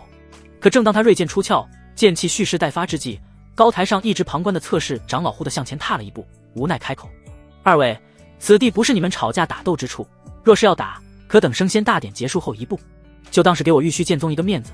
今日我等汇聚此处，不为私人恩怨，只为合乎心意的弟子，还请二位收手吧。王敬三众圆满的气息随他这一步蔓延，厚实如黄土，抹平人心中的躁动。这位侧室长老是此地7宗长老中修为最强的，更是背景最深厚，来自7宗之首的玉虚剑宗，他的话自然是有分量的。风长老冷哼一声，收了手中折扇。别人的面子他可以不给，但玉虚剑宗这位长老的面子还是要给的。他是疯了点，但却不是傻子。玉衡剑宫不管是寒月仙子还是眼前这2人，得罪便得罪了，但玉虚剑宗不同。虽然收敛了气息，但他的目光还是没从林玄身上移开，一字一顿道：若非此地是银鹿圣山，更有李长老阻拦，你已经死了。林玄连理都懒得理会这女人，淡淡收剑坐回原位。在他心里，这风长老已经是个死人了，不在此处动武，是为了不想毁掉这场升仙大典。他还打算收个弟子回去。风长老没被搭理，脸上挂不住，恨恨剜了林玄的背影一眼，看向高台上面色惨白的少年。就在刚才，他和陈雄那一击气息对冲，余波横扫，袭环也被波及。虽然侧室灵碑附近有阵法保护，但他离得远，还是受了点伤。这么点小波小浪都能受伤，风长老心里一阵嫌弃。但话一出口，为了打玉衡剑公的脸，他不可能出尔反尔。我且问你，你可愿入我青鸾阁？席环看了看林玄，又看了看风长老，眼神中的挣扎情绪达到了顶峰。须臾片刻，他一咬牙，朝着风长老便是一拜：弟子席环愿加入青鸾阁。很好。风长老这才笑了出来，扬眉吐气瞥向林玄，他浑身的怒意稍稍减轻，朝着席环挥了挥手，令他站到自己身后。看着走向青鸾阁的少年，林玄心中倒是没什么感觉，一切都是自己的选择而已，只盼他将来别后悔便是。拒绝自己转头拜入青鸾阁，不是林玄的损失，而是他的。又或者说，这少年不会真以为他加入青鸾阁得到核心弟子名额，青鸾阁就会花费资源培养他吧？越大的宗门，资源分配也就越抢手。不管到哪里，最重要的还是天赋。这少年的灵体，只有拥有系统的自己有办法修复。补风丹林玄甚至没听说过，只怕是什么上古灵丹。而他灵体被毁之事，且不说青鸾阁并不知晓，哪怕是青鸾阁老祖都难以察觉半分，唯有天尊大帝或许才能察觉一二，但那还只是察觉。想要帮少年修复，难如登天而没了灵体的席环，和普通人其实没什么两样。这辈子也就这样了。不过关于这些，林玄自然不会说，毫无意义，一切都是个人自己的选择。尽管林玄面色如常，风长老还是脑补了对方心里气的跳脚，面上只能强忍的惨状。他冷笑连连，成功恶心到玉衡剑宫，这让他的心情好了不止一点。大典仍在继续，可惜在席环之后，林玄再也没看到一个绿色之上的天命。而就在这时，测试灵碑前却忽然爆开一道强光，道光柱拔地而起。3道、4道、5道，5道光柱，这已经追上迄今为止最好的成绩。可这还没有结束，第6道、第7道，光柱颤颤巍巍停止，在即将点亮第8道光柱时熄灭，稳固在7道光柱。7道光柱，全场哗然，哪怕是一直巍然不动的玉虚剑宗长老也睁开眼睛，投来视线，张口就打算招揽弟子入门。然而林玄等了片刻，场上只有一片寂静。7道光柱，6宗长老竟无一人开口，居然冷场了。冷场蔓延，台上的测试者缓缓垂下手掌，不吃惊也不低落，仿佛早有预料。长老们在看清楚他是谁的时候，就把到了嘴边的话吞了回去，一个比一个眼神复杂。秦风，是他啊！其他人也看清了测试之人，都露出了然之色。是他，那就不奇怪了。唯有林玄疑惑不解，此人天赋如此之高，已经比肩玉虚剑宗的少宗主和青鸾阁的圣女，可却迟迟不见任何一宗出面招揽收他入门，这也太不正常了。要知道，此前就算是仅亮起5道光柱的人，也被各大宗门抢着要，如今这青年亮起7道，却没人要，这不寻常。台上一片冷寂，台下围观者议论纷纷，窃窃私语。他来这里干什么？他不会以为7大宗会收留他这个麻烦吧？哎，也是可怜，我要是他，我就答应赤鬼王了。他就是个灾星，哪有人愿意沾手，甚至恨不得躲远远的。认识这青年的人竟不在少数，看着不愿下台的他，指指点点。但看他们的神态，大抵没有一个是这青年的朋友，全都是避之不及，躲躲闪闪的模样。就连高台上的长老也都移开视线，玉虚剑宗负责招收弟子那位更是重新闭上眼睛，仿佛从来没睁开过。唯有林玄目不转睛看着秦风。林前辈，你该不会想收他为徒吧？位于林玄身边的陈雄察觉到林玄视线的落点之后，苦笑一声。虽然他知道林前辈实力强横，但前辈修为高深，我本不该多嘴，但晚辈还是想提醒一句，这秦风能不沾就最好别沾。陈雄认真道，一旦沾上，只怕会惹来杀身之祸。此人曾拒绝过赤鬼王的收徒，触怒了赤鬼王，赤鬼王当时就放出话来，谁要是敢收留秦风，谁就是跟他作对。赤鬼王便是要折磨秦风，令他走投无路，只能跪着回去求着赤鬼王收他。这也是在场无人敢收秦风的缘故，便是玉虚剑宗也不愿意碰这个棘手的麻烦。林玄也认真听了片刻，等陈雄说完，只问了他一个问题：赤鬼王是何人？陈雄闻言一愣，林前辈居然不知道赤鬼王？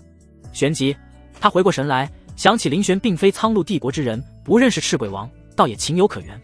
于是陈雄立解释起来，赤鬼王其人乃是苍鹭帝国顶尖强者，位列第2，不，他甚至极有可能是苍鹭帝国第1强者。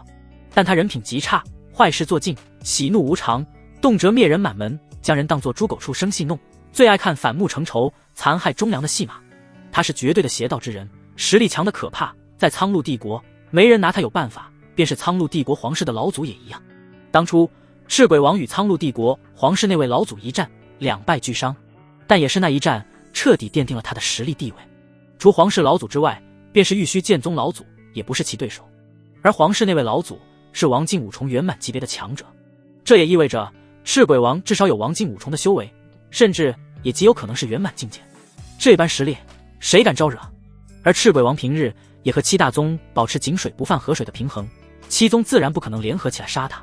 杀不杀得了是一回事，杀了他之后，七宗死多少人，排名怎么变动又是一回事。是以，哪怕是玉虚剑宗也不愿得罪赤鬼王，以至于到了现在，被赤鬼王标记过的秦风，无人能收，也无人敢收。哪怕他天赋极高，林玄问道。没错，哪怕他天赋极高。陈雄回答极其笃定。谁收下秦风，谁就得罪了赤鬼王。试问，这苍鹭帝国谁敢？看着林玄脸上若有所思的神情，陈雄悄悄松了一口气。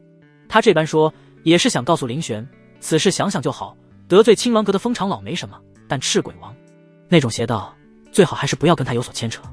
他可不是风长老之流能相比较的，一个不慎便是灭顶之灾。原来如此，林玄听完点了点头，难怪，他就说，为什么那些长老见到秦风这么好的天赋还不动心？原来不是不动心，是不敢动心啊。正当陈雄以为自己都说到这个份上了，林前辈总该打消收其为徒想法，被自己说服的时，林玄的声音直接传遍了整个山顶广场。秦风，你可愿拜我为师？此话一出，全场寂静，就连刚才的窃窃私语声都不见了。所有人，包括台上的长老们，全都难以置信看向说话的林玄。即便是此前和林玄争抢弟子的风长老也愣在了原地，畏惧林玄实力的严长老也被吓了一跳。他是最清楚林玄实力不凡的，但那可是赤鬼王啊！疯了！所有人都觉得林玄指定是疯了，他怎么敢呢？他知道他这句话说出来要对上的人是谁吗？那可是赤鬼王，收了秦风就要和王境五重境界的赤鬼王为敌。林玄旁边的陈雄同样傻眼了。林前辈，这是根本没听自己说什么吗？别说是别人，就连要被收徒的当事人秦风也茫然又疑惑地抬头看向林玄。他来此只是麻木的尝试，根本没有抱什么希望。一次又一次，他所有的朋友亲人都死在了赤鬼王手中，还活着的人对他避之不及，当他是瘟疫，恨不得他赶紧低头或者赶紧去死。却不想竟真有人愿意收他。他呆呆地看着那道墨色身影，下意识问道，前辈，你不怕赤鬼王吗？他当然想给别人做徒弟，可是他绝不愿意牵扯无辜之人，若是这位前辈不知情，那他只能忍痛拒绝了。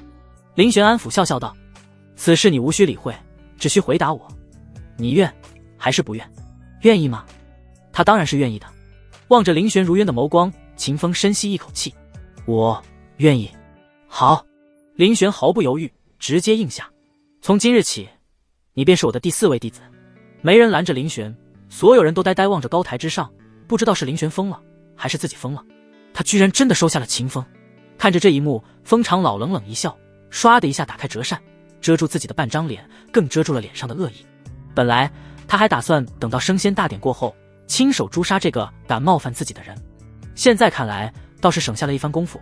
赤鬼王不管是实力还是狠辣手段，可远在自己狠之上，敢无视赤鬼王的警告，真是吃了雄心豹子胆。他倒是要看看他有胆子收下秦风这个徒弟，有没有交徒弟的命。林玄却不在意这些，若是知道风长老此刻心中的想法，林玄只会想笑。这疯女人还想看他怎么交徒弟。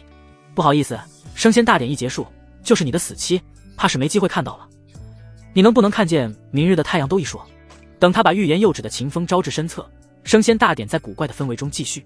而也正是这时，天边灵舟一闪而逝，一位绝色女子从山下而来，几步就到了广场附近。她一身轻曼的粉白色钗裙，怀抱古琴，眼眸水波盈盈，瞧着还在台上的侧室灵碑，陡然露出一丝画中仙子般的笑意。还好没来晚，让我赶上了。不请自来的女子气质幽密，怀中抱着的古琴也一见就知不是凡品。她从人群中走过，竟无一人拦着，都为她自觉让开路来。这女子半眯着眼睛扫视台上，一眼就看到了林玄，微微眯着的美眸瞬间绽开一丝笑意。林玄也看到了她，旋即一愣，是她。林玄记性不差，在看到此女的第一时间就回忆起来，这不就是当时在焚天秘境内见到的那位领悟了情义的灵真帝国第一天教云衣吗？他怎么会出现在这里？正当林玄疑惑不已时，环抱古琴的少女已经一步踏上了高台，来到测试灵碑前。她伸出纤纤玉手，轻轻印在测试灵碑上。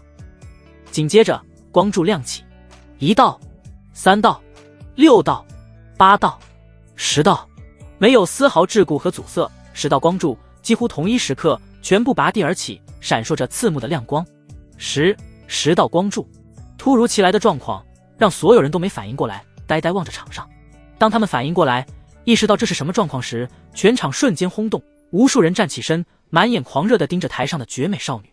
1、2、3，整整10道光柱，不会有错的，就是10道。玉虚剑宗的祖师当年才只测出8道光柱，那位可是半部黄境。第9、第10道光柱根本没有记载，这岂不是我苍鹭帝国出现的第一位10道光柱测试者？他的天赋该有多高？测试长老的话仿佛依然回荡在众人耳边，不断重复着8道8道，而他们又是震撼又是茫然地看着那位古色古香的女子，甚至还有一丝恐惧，恐惧于自己所不理解的事物，震撼于这惊艳亮眼的天赋。第9道、第10道光柱，苍鹭帝国曾经的最强者玉虚剑宗祖师都不曾达到的高度，居然被一个年纪轻轻的少女如此轻易地达到了，这是何等逆天的存在啊！别管是玉虚剑宗闭目不言的长老，还是青鸾阁的疯婆娘，又或者一直作弊观花的严长老，几乎在场的所有长老都疯狂了。他们在同时起身，眼含炙热和激动，紧盯着那道缥缈身影。你可愿拜入我玉虚剑宗？我可待玉虚剑宗老祖收你为徒。此外，与你自选丹药功法，宗门还会倾尽全力培养你。怕台下少女不懂自己宗门的含金量，玉虚剑宗长老疯狂甩出一堆高品丹药和功法，嘴里还在不断爆出名字，这些任何一样都足以令人眼红的存在，却被他一股脑许诺出来，只为用作招揽古琴少女的橄榄枝。青鸾阁风长老不甘示弱，也紧跟着报菜名一样许诺好处。他眼中闪烁着疯狂，看向古琴女子的眼神仿佛恨不得将人生吞。若是能够收得此天才，日后青鸾阁绝对会登顶苍鹭帝国第一。不，区苍鹭帝国第一有什么好争的？要争就争映月7国之首啊！严长老也不外如是，所有长老几乎都在抢人，一边抢人一边掏出传音玉佩，疯狂向外传送信息。出大事了！老祖、宗主，快来！这可是100年不1000年难得一遇的妖孽啊！抢人，必须抢到自家宗门来。对于这些人的反应，古琴少女却仿佛早已料到，眼底无波无澜，在听到那些令人疯狂的好处时，也没什么情绪波动。她在众目睽睽之下轻轻摇头，迎着一大堆错愕的目光，抬手望向玉衡剑宫的方向，展颜露出一丝笑意。前辈，你可愿收我为徒？林玄张张嘴，倒是有些意外，没想到云衣竟然是为了自己而来，拜他为师。他有些想不明白，这小丫头的想法倒不是觉得自己没有资格收她为徒，而是最为重要的一点，他修的是剑，云衣修的是情，他所领悟的也全都是剑意，云衣早已领悟情意，这是2条不同的大道，他也应该很清楚才对，怎么会起了拜自己为师的念头？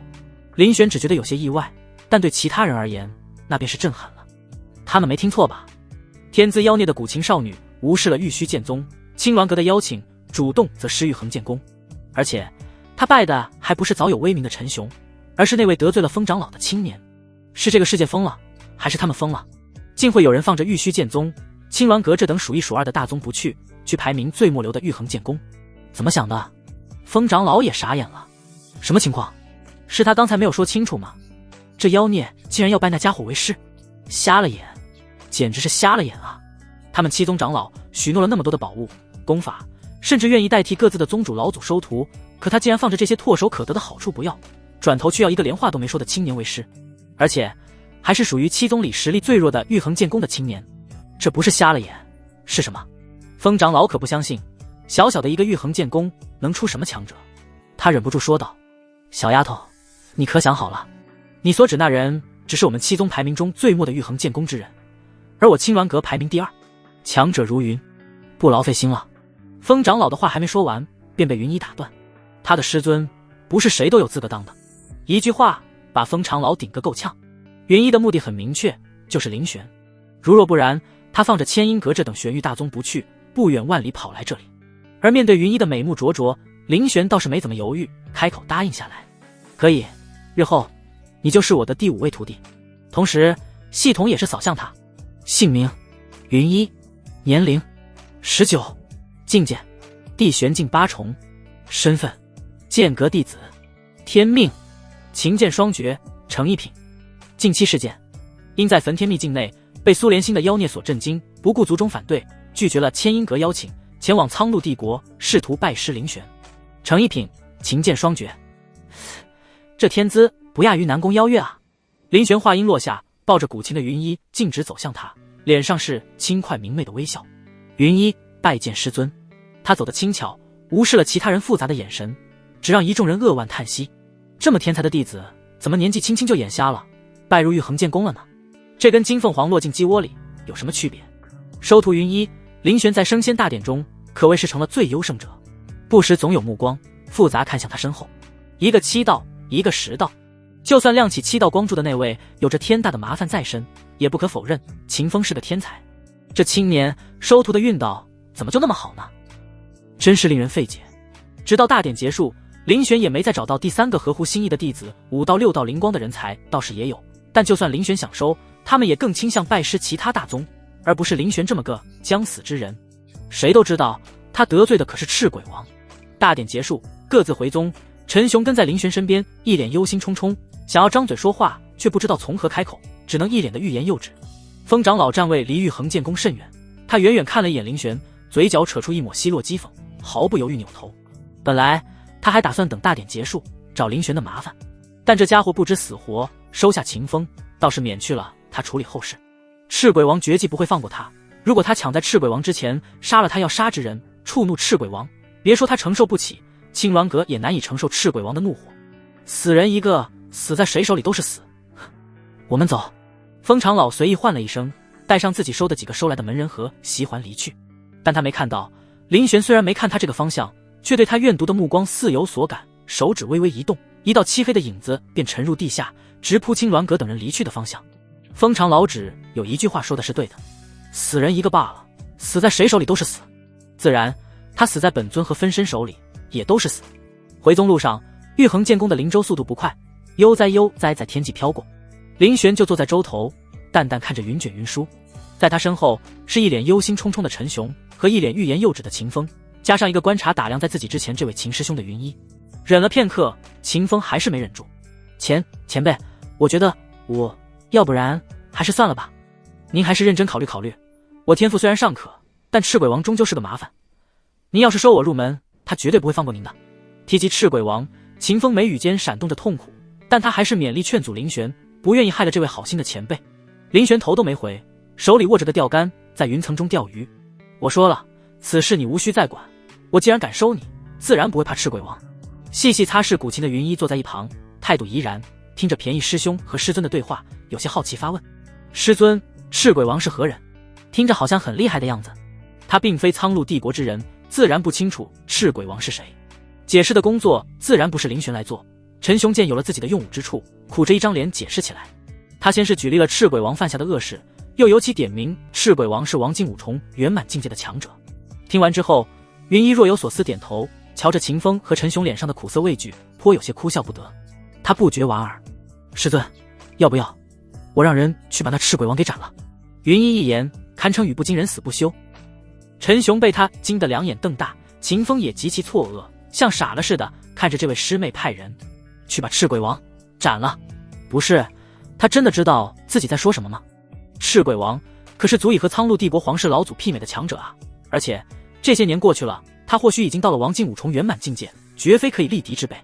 可听着这位云衣师妹的语气，似乎那赤鬼王在他眼里只是一个微不足道、随手可以捏死的阿猫阿狗似的。这合理吗？林玄听了云衣的好意，淡淡笑了，随意摇摇头：不必，这是你师兄惹下的麻烦，为师自然会处理。若他敢来，为师亲自斩他。且不说林玄本身就不惧怕赤鬼王，就说他的护道人剑阁第一阁主云离天尊，虽然实力还没恢复到鼎盛时期，但如今也有黄境境界修为，区区一个赤鬼王而已，斩了就是，有什么好怕？当然林玄也没以为云衣是在说大话，别人不清楚，林玄可是很清楚的。云衣是真有那个能力，他怎么说也是灵真帝国第一天才，而且背景不简单。他从系统给出的信息里就能看到，云衣所在的云家是灵真帝国隐士大族。他这般说了，就足以证明，至少赤鬼王这等王境5重级别的强者，在他眼中绝对能轻松碾死的存在。见林玄拒绝，云衣也不强求，待在林玄身边，拖着下巴望着下方云海，有一搭没一搭说着话。师徒二人倒是和睦，但听着他二人你一言我一语，在他们身后的陈雄和秦风深深骂了。在他们口中，赤鬼王仿佛什么无名小卒，是随手随时随地可以碾死的蚂蚁，而不是苍鹭帝国人人胆寒的魔头。一个说派人斩他，一个说亲自斩他，这正常吗？两人当场宕机，有一肚子的话都说不出来，憋得脸色都红了。看着陈雄和秦风二人的表情，林玄忍俊不禁，他摇摇头，你二人是不是以为云衣在开玩笑？陈雄和秦风全都不语，他们敢说吗？他们呢，不光觉得云衣在开玩笑，就连林玄说的也觉得是开玩笑。那可是赤鬼王，更是困扰了秦风不知多久的魔头，是王境五重圆满的存在。仿佛知道二人心中所想，林玄收起钓竿，拉上来一尾云翼鱼，将之丢在旁边的空桶中，随意摇摇头。如果你们知道他的身份，就不会这么觉得了。陈雄正盘算着要用云翼鱼做点什么佳肴给林前辈，这鱼生活在云层中，通身灵力构成，是不可多得的美食。闻言下意识应声，心里只有疑惑，难道这他还有什么别的身份？云衣，灵真帝国第一天骄，便是他。留下一句话，林玄淡淡放下钓竿，走入舱中。云衣也是对着两人微微抱拳，含笑道：云衣，见过陈长老、秦师兄，往后还请多多指教。虽他不认为二人能指教自己，但该有的礼数不能少。云衣话落，也紧跟着林玄回了舱室原地，只剩下沉浸在茫然与不可置信中的陈雄和秦风。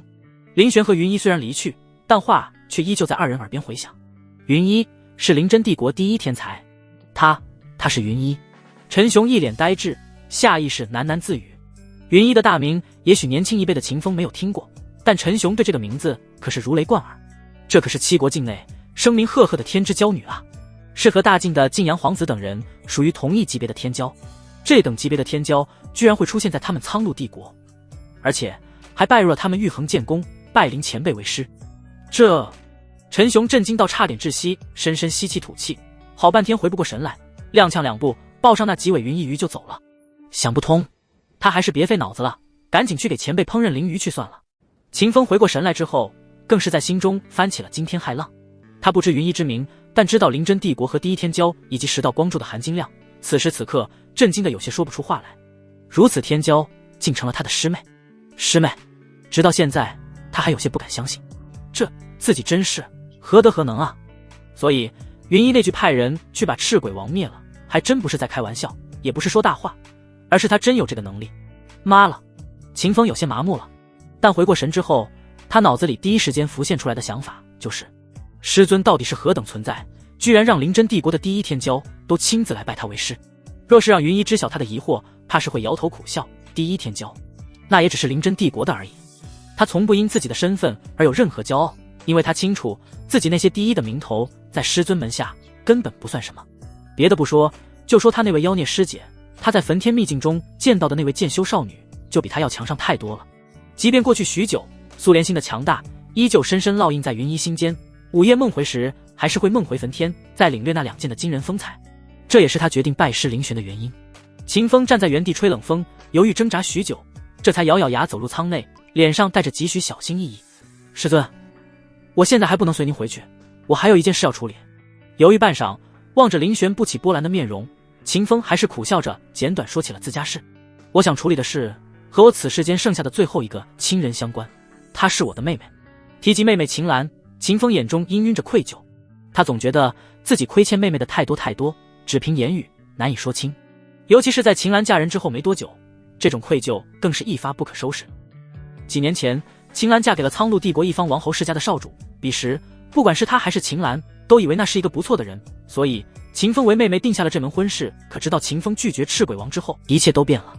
于秦岚而言，便是温柔的枕边人忽然性情大变，成了食人恶鬼，不光对自己言语侮辱，而且还写下一纸休书，直接甩给秦岚，让他有多远滚多远，生怕自己被沾衣带水扯上关系。从秦岚口中复述的种种词汇之恶毒，都让兄妹二人难以置信。赤鬼王的恐怖给人造成的心理压力，让人避之不及，这是正常的。旁人想要撇清关系，怕受到牵连，不管是秦风还是秦岚都能理解，但那位少主的改变之剧烈，看瘟神一般的眼神和突然露出来的丑恶的面目，让人很难相信。原来所谓得爱是可以装出来的。秦岚没有哭闹，只是安静地离开了王侯家，不恨对方无情，只恨自己眼瞎，就那么安安静静地回到了秦风的身边。可对秦风来说，自己的妹妹明明那么活泼明艳的一个人，却被逼变得如此安静幽密。他抿抿嘴唇，神情中苦涩难掩。是我对不起兰儿，也是我害了他，师尊，我不能就这么抛下兰儿，我得先为他铺好后路，再随师尊回宗。秦风第一次和别人坦白自己的心路，神态中充斥着疼惜和痛苦。他没说的是，在这之前，他其实不止一次想过，要不要就拜赤鬼王为师算了，就当是为了妹妹呢。活着的人才是最重要的。外界都说他高傲，性子执拗，宁肯看着亲人生不如死，也不肯低头。但他们不知道的是，他曾无数次想要找赤鬼王低头，可根本见不到赤鬼王的影子。也是那时，秦风才彻底明白，赤鬼王就是打定了主意要折磨他，要让他众叛亲离，要让他知道拒绝了对方的下场。林玄在听了秦风的哀求之后，微微点头。既是你妹妹，你又放心不下，便一起接到玉衡剑宫吧。左右不过是多一个人而已。啊！从天而降的馅饼差点把秦风砸懵，他说话都结巴了。可以吗？不是说七大宗不养闲人？这一次林玄没有说话，而是再度点头回应秦风。秦风确定了真实性之后，心头立刻涌动起无限的狂喜，他忙不迭扑通一声跪下，眉宇间满是感激涕零。多谢师尊，多谢师尊。若不是顾及着自己还在灵州上，他真是迫不及待想要立刻回去，把这个好消息告诉秦岚了。各大宗门的灵州及时穿梭时，以风长老为代表的青鸾阁一行人也正走在回青鸾阁的路上。席环乘坐着青鸾阁的灵舟，满心激动。灵舟速度飞快，但因防御阵法存在，没有一丝风割向灵舟内的人面。不仅是没有风，他甚至能感受到在灵舟内的灵力浓度都比外界高很多。这艘灵舟定然是添加过聚灵阵，不愧是排名第2的大宗青鸾阁。他只要一想到自己马上就能成为青鸾阁核心弟子，踏入仙门，走上一条超乎绝大多数人的修炼之路，就止不住心中的兴奋之情。只是望向在舟头的风长老，席环脸上的喜色稍微回落了些。他其实也不知为何自己会被两宗争抢，但被风长老领回之后，他却能感受到风长老对自己的嫌弃。在最开始的兴奋过后，席环心里悄然多了一丝似有若无的担忧。席环看着风长老的背影，张张嘴，打算上前去说点什么讨喜的话，可他还没迈开脚步，就听见舟头的风长老猛地发出一声暴喝：“你是何人？”席环惊愕抬头，就见到一道黑袍身影，不知何时拦在了他们的灵舟前。灵舟被迫停下，风长老谨慎望着这道诡异的黑影，从对方身上感受到来者不善的气息，不祥预感油然而生。他愤怒喝问：“你究竟是何人？竟胆敢拦我青鸾阁灵舟？我乃是青鸾阁风长老，识相的话速速退去，否则别怪本长老不客气。”风长老虽说风是疯了点，但不是蠢，却见黑袍身影仿佛没听到他的警告一般。没人看清黑袍人是怎么动的，他连只言片语都吝啬，身形一晃，直逼青鸾阁灵舟，更是直扑风长老的面门。风长老下意识后退了一步，目光触及灵舟上闪烁着的振臂灵光，霎时反应过来，心神稍定。愚蠢，我们青鸾阁的阵法可不是那么好突。一个破字淹没在风长老的喉咙里，未说完的余音在他喉咙里被挤出诡异的咯咯声。而在风长老身后的几个少年全都惶恐又不可置信地瞪大眼睛。只见风长老的脸被一只大手握在手心中，夹肉被指缝挤到溢出，他瞳孔暴突，惊骇望着无声无息就破了灵舟防御阵法的黑袍人，甚至连反抗都没来得及。不到半瞬，在风长老和这些少年们心中可靠的灵舟阵法就像脆弱的纸一样被撕碎了。而主持灵舟的风长老在黑袍人手中连根手指都没抬起，就被他大手向下薅住脖子，一把拽出灵舟，以千钧之力重击拍向下方的山坳。王境2重实力的风长老仿佛一只稚嫩的鸡仔，拼命挣扎却难逃一死，坠落过程中直接被黑袍人袖中射出的剑芒洞穿心脏，死死钉在了低矮的山坳中。大股鲜血从风长老口鼻中喷涌而出，心脏被洞穿，5脏6腑被震碎，他活不成了。但他仍旧死死盯着黑袍人，绝望喷出噙着血沫子的嘶吼：“你究竟何人？我是何人？杀你之人！”黑袍人的嗓音浅淡，带给风长老一股莫名的熟悉感。黑色的兜帽在风长老面前掀开，露出的真容令风长老瞳孔不可置信的收缩，大脑都有一瞬宕机，是他，竟然是他！摘掉兜帽的林玄分身，瞧着风长老扭曲崩溃的面容，神态不悲不喜。我记得我在银鹿圣山上时问过你是不是想死，你没回答，我当你默认了。话音落下的瞬间，风长老一口气没提上来，含恨睁大双眼，死死凝视着林玄的面容，眼中的生机彻底消散。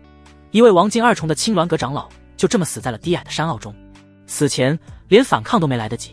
看都懒得看风长老凄惨的死相，林玄随意拍了拍黑袍上沾染的尘埃，身形消失在了原地。至于青鸾阁那些个少年怎么操纵灵舟回去，还有他们会不会帮风长老收尸，亦或者青鸾阁会不会查到他的头上，那便不在他的考虑范围之内了。杀了便是杀了，若青鸾阁不服找上门来，那就一并斩了便是，无非就是让他们从七宗第二变成幻羽门第二而已。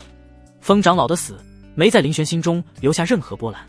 在秦风接回秦岚，林玄和陈雄从银鹿圣山回归后，韩月仙子连问都没问弟子招揽情况，直接将人全都归入了林玄的剑阁中。这也正合林玄的意，他也没有服了韩月仙子的面子，一连多日都耐心和他以及其他长老们商讨之后七国大比的事情。之后的议程就由林阁主来决定，七国大比一事我不再多言。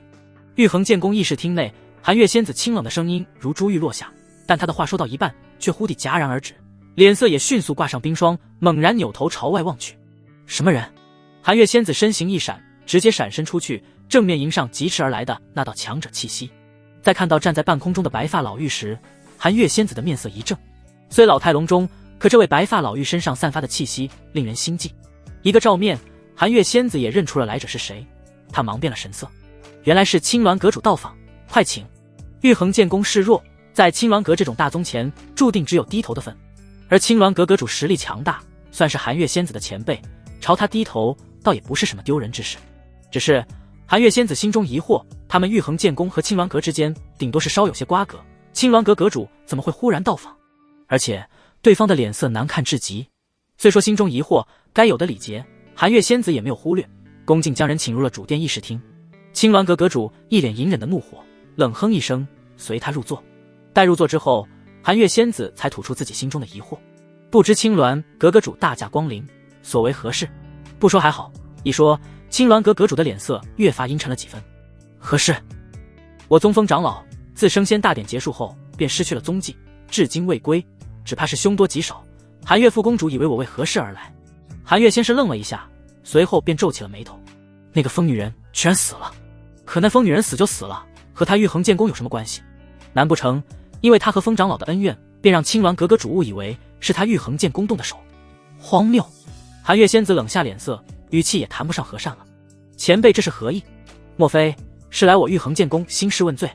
他和那个疯婆娘虽然不和，但也没到杀了对方的地步，否则他早就动手了。何意？青鸾阁阁主听出韩月仙子语气中的不耐，冷笑一声，直接摊牌。我听闻在升仙大典上，陈雄陈长老和贵宗的另一位长老和我宗风长老发生过一些冲突，而后我宗长老就在离开银鹿圣山之后神秘失踪。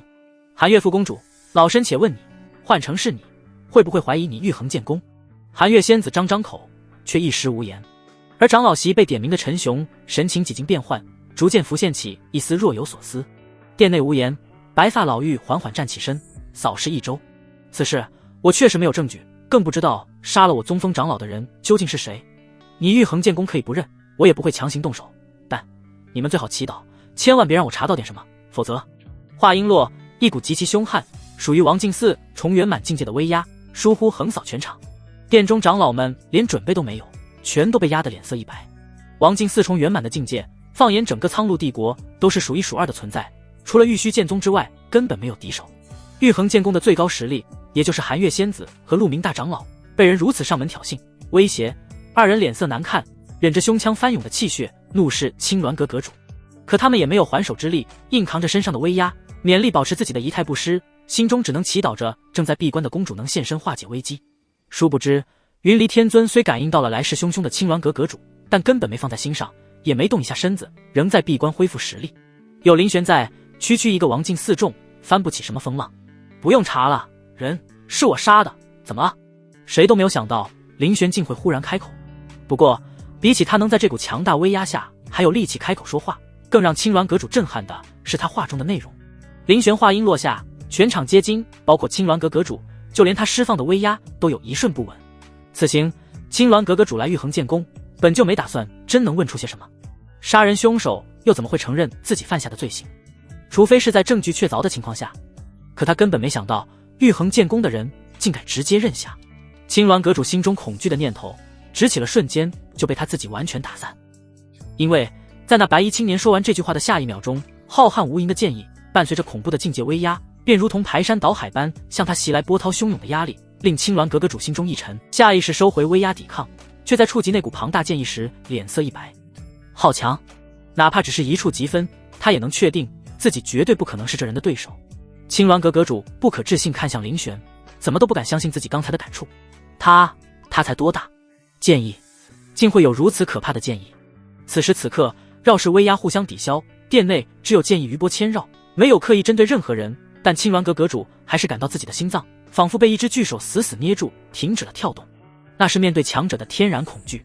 慵懒坐在位置上的林玄淡淡看着面如金纸的青鸾阁阁主，一字一句问道：怎么，你也想去陪他？我玉衡剑宫的议事厅内，青鸾阁阁主口中粗气直喘，双腿不自然颤抖，要不是他意志力坚定，恐怕已经忍不住双膝一软，直接跪地。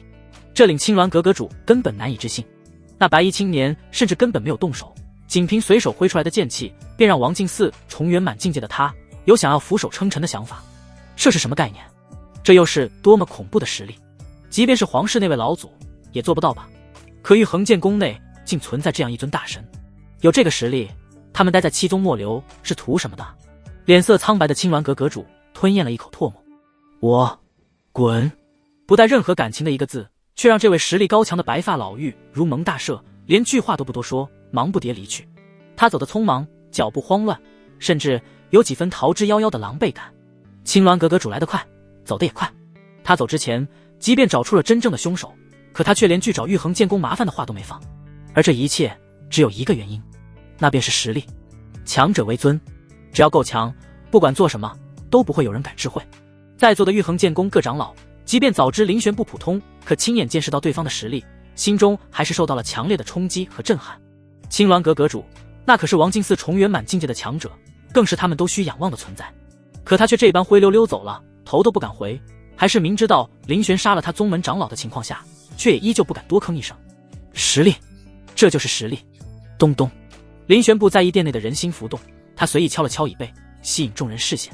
不日起，我准备闭关，7国大比之前出关。随口吩咐了一句，林玄站起身离开。他察觉到突破之机已至，而且这一次还不只是破一境那么简单。林玄的闭关引起玉衡剑宫的一阵闭关浪潮，在见识到林玄只言片语吓退青鸾阁主后，他们更清晰地感受到了实力的重要性，唯有实力才是根本。陈雄在他离开之后，东一下起身，瓮声瓮气道：我也闭关？那我也。其余几位长老时有6、7都发出响应。如林玄那般强者都在抓紧时间争分夺秒修炼，他们这些不如人家的还有什么理由不努力？寒月仙子愣了愣，和陆明大长老对视一眼，流露出几丝无奈，夹杂着浅浅的笑意。这倒也是好事。陆明大长老缓缓道：既如此，副公主也去闭关吧，一切只待7国大比。寒月仙子没有拒绝，轻轻点头。那这段时间的宗门事务就拜托大长老处理了，自然这是我分内之事。距离7国大比还有2月光景，说长也不长，说短也不短，一眨眼就过去了。2个月，林玄闭关突破，直接勘破王境5重，连破3重境界，直达5重圆满之境，只差1线便能踏入6重境界。这速度不可谓不快。要知道，王境强者每一重境界都极难突破，动辄数年甚至数十年，林玄只用了2个月，这已经不能用恐怖来形容了。不过此前得来的资源也被他用去了大半。快是快，消耗也是极大。眼看着储物界里的灵石所剩不多，林玄又开始犯愁了。本来这些灵石他还准备拿来购置一柄高阶灵剑，用于作为陆仙剑阵的阵基，如今看来是泡汤了，只能另寻他法。7国大比便是一个很好的机会，前3的奖励极为不凡，不说第1，但是第2名便奖励一柄6阶灵剑，正是他所需。他若将此赐予给弟子，至少会返一把7阶黄道灵剑。如果运气好的话，甚至光是想想，林玄便忍不住有些期待起来。而2月以来，他手下弟子们也极为争气，苏连心稳步增进，以致地玄境9重圆满，距离天玄境只有1步之遥。王燕成功融合9幽明焰体后，资质大大提升，修为暴涨，来到地玄境5重。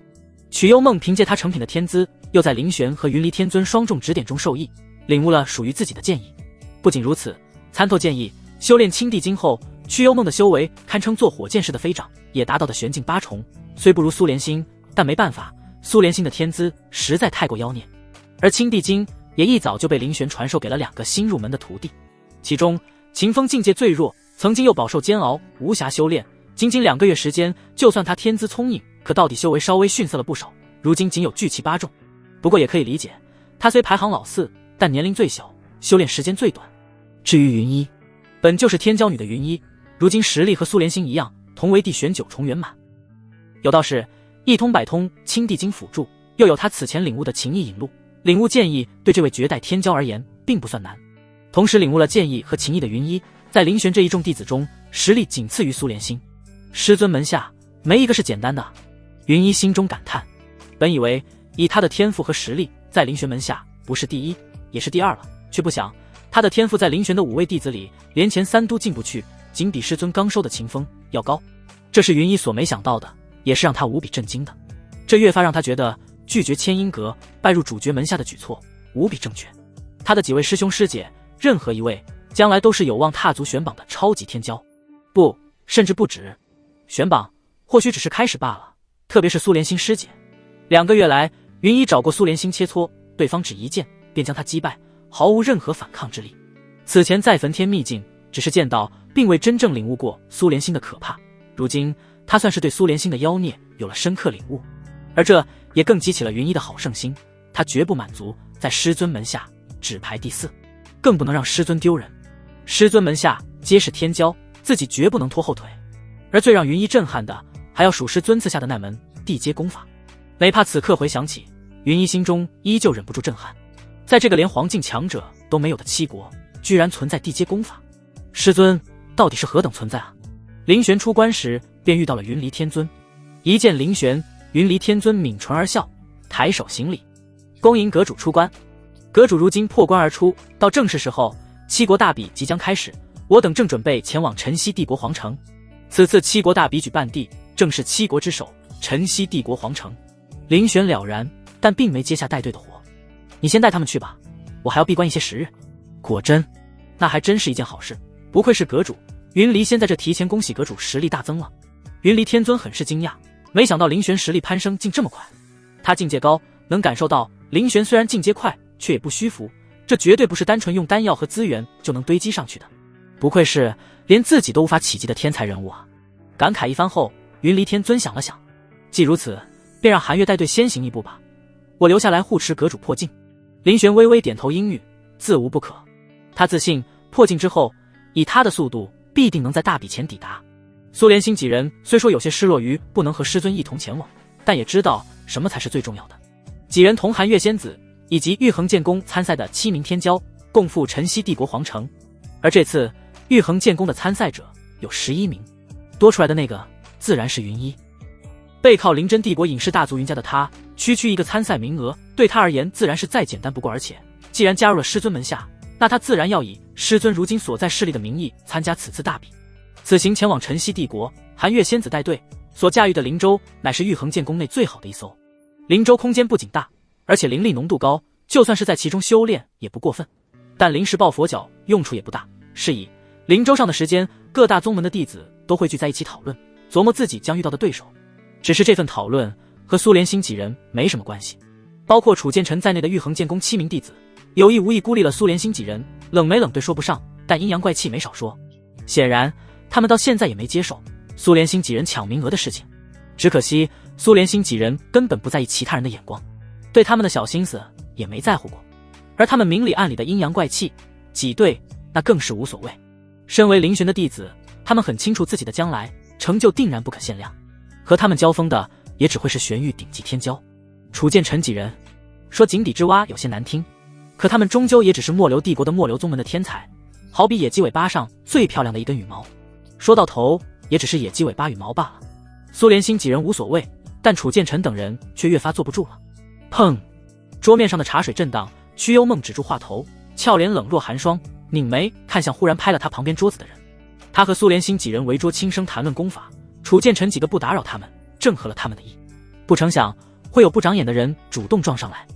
你赠一声，剑尖直指曲幽梦的鼻尖，来人语气不善，拔剑吧，与我一战，我倒是要看看你有什么资格能够取代玄墨。茶水的热气还在蒸腾，曲幽梦眼神扫过溅出来的白茶，无端端有些可惜。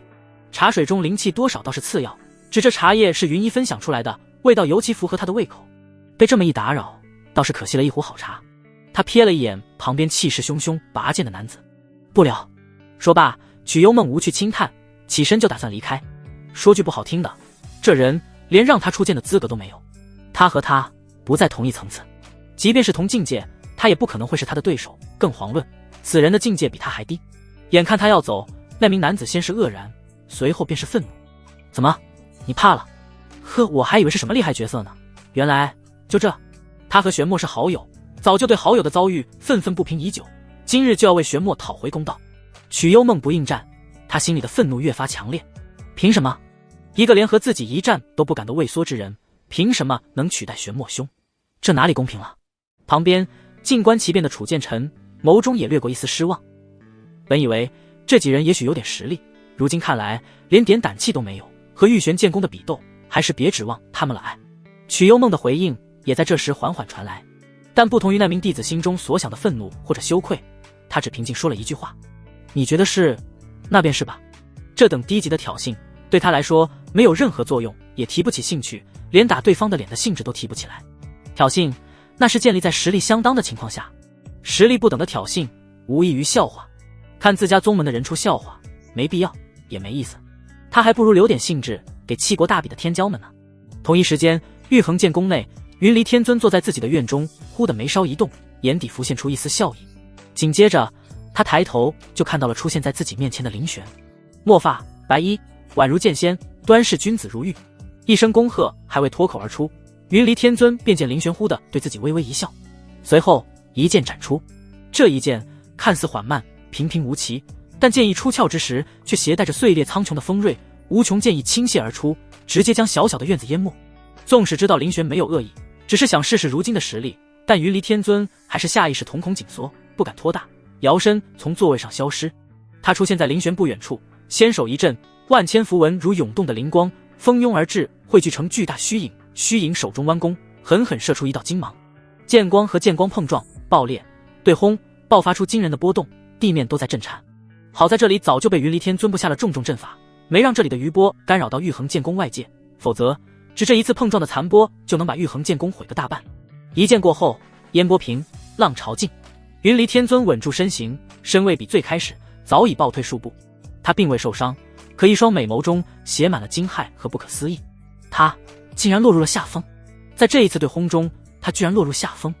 而林玄丝毫未动，云离天尊的震惊几乎快要化为实质。要知道，他的实力虽然还没有完全恢复，可也有着黄境级别的实力，加上林玄挥出的一剑突然，他也没怎么留手。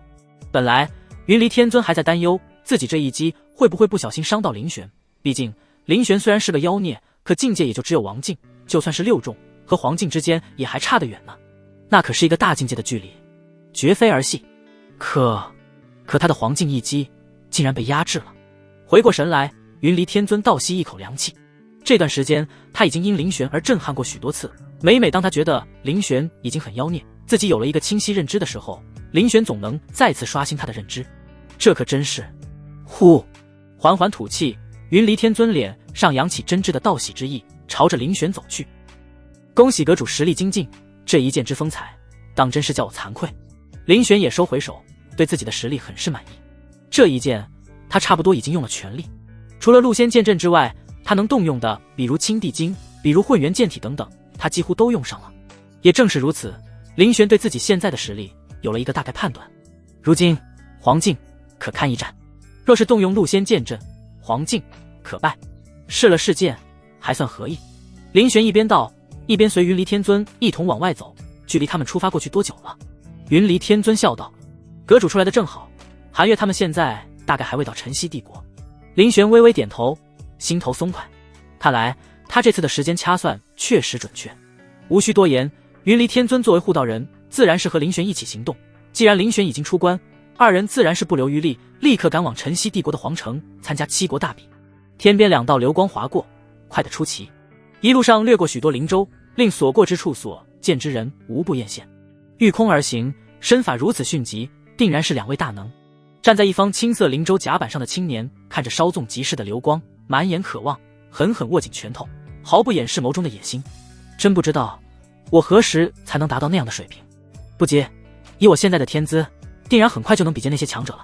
哼！青年低声喃喃自语。若是林玄注意到这边，就能发现这一艘青色灵舟正是青阳剑宗的队伍，而这位舟头的青年正是陆天行。如今的陆天行早已蜕变，相较之前，他的实力和实力大幅度提升，2枚异纹龙破丹的药力，在老祖的帮助下已被他全部吸收，夯实基础。他的境界也水涨船高，直逼的玄境8重，这般境界已经可以比肩7国1线天骄了。而他在对战经验的实力提升方面进步更大，这一切除了龙破丹之外，还有整个青阳剑宗供他索取的倾尽全力培养各种灵丹药玉，玄阳宗主直接下了血本。陆天行自然知道自己肩负着的使命，但他根本不惧怕，只有满腔信心。感受着自己如今的实力，他紧握双拳，心中只有绝对的信念。此次7国大比，我的目标绝不止前百。面对陆天行发下的宏愿，侧立在他身旁的玄阳宗主眼神期许，含着笑意淡淡夸赞：不错，有此志向，更有拼搏之心，你倒是越发进取了，倒是不负老祖之望。玄剑老祖这次并未跟队，他早早对陆天行投入了大量心血，更是满怀期待陆天行在7国大比中能取得的名次。是以在焚天秘境结束之后，玄剑老祖都没闭关，只顾着教导陆天行了。如今自己栽下去的种子即将长成，他总算可以静下心来闭关，修复自己在焚天秘境中受到的伤。对陆天行能在7国大比中取得的成绩，玄剑老祖比他本人还要更加有信心，所以他连现场都不需要去，只在宗门内等自己期许的天骄为自己带回最好的消息。晨曦皇城作为这次7国大比的举办地，早在1个月之前便迅速涌入大量修士，将皇城塞得满满当当。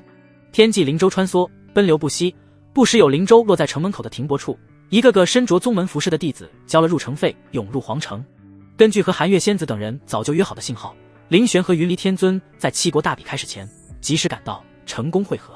云来客栈遍布全玄域的客栈，隶属最大的商会组织，几乎每个帝国每城都有分站，所以在这里聚头最合适不过。但林玄和云离天尊找到寒月仙子以及陈雄等人时，却在他身边见到了一位不速之客。一袭火色钗裙的女子眯着狐狸眼，似乎瞧不见寒月仙子的冷眼似的，笑容款款凑上来。许久不见了，寒月，你身后倒是多了点新面孔呢。他轻笑着，笑声中飞出丝丝轻蔑，看来这次是有备而来呢。不若我们打个赌如何？来人正是玉玄剑宫公主，和清冷如月的寒月仙子相比，她是个看起来如赤红流火般的美人。奈何道不同不相为谋，寒月仙子见到这只笑面虎，声音冷了几分。你想赌什么？赌就赌1000万灵石，如何？几乎在寒月仙子话音落下时，玉玄剑宫公主便迫不及待接上。7国大比正是最好的机会，在大比上，你我2宗内的任何一名弟子排名更靠前，就算哪边赢，如何？也好过你总觉得我玉玄剑宫上次胜之不武呢。很显然，真正有备而来的人是他，连打赌一事，估计都是玉玄剑宫公主早就想好的说辞，而敢这么提议，玉玄剑宫公主自然是有底气的。她的底气便是一直沉默跟在她身后的那名青年。青年面色冷淡，比起来自己师尊的热情，他全然不会做面子，目光轻飘飘扫过玉衡剑宫的一干人等，最终锁定在楚剑尘身上，嘴角掠过一丝极其明显的不屑。在见到这人时，楚剑尘的脸色顿时阴沉，紧紧握住双拳。去年他便是被这名青年所击败，1年了，他从未忘记失败的耻辱。为了这一战，他准备了整整1年。这一次，他楚剑尘定要一雪前耻。但玉衡剑宫其他参赛弟子的注意力却落在了赌约上，1000万灵石。几个弟子暗中倒吸一口凉气，这可不是一个小数目，更别提他们玉衡剑宫位列苍鹭帝国7宗之末出了名的贫穷。副公主能答应吗？弟子们望向寒月仙子，却见寒月仙子面容不变，根本没被激怒，甚至是轻轻笑了一下。冰山美人的笑容自然是罕见稀有，如初雪消融，可没等众人沉醉，就听到了寒月仙子语不惊人死不休1000万，太少。既然要赌，就别畏畏缩缩，5000万，你敢赌吗？5000万，不是50万，更不是500万，而是整整5000万。这是什么概念？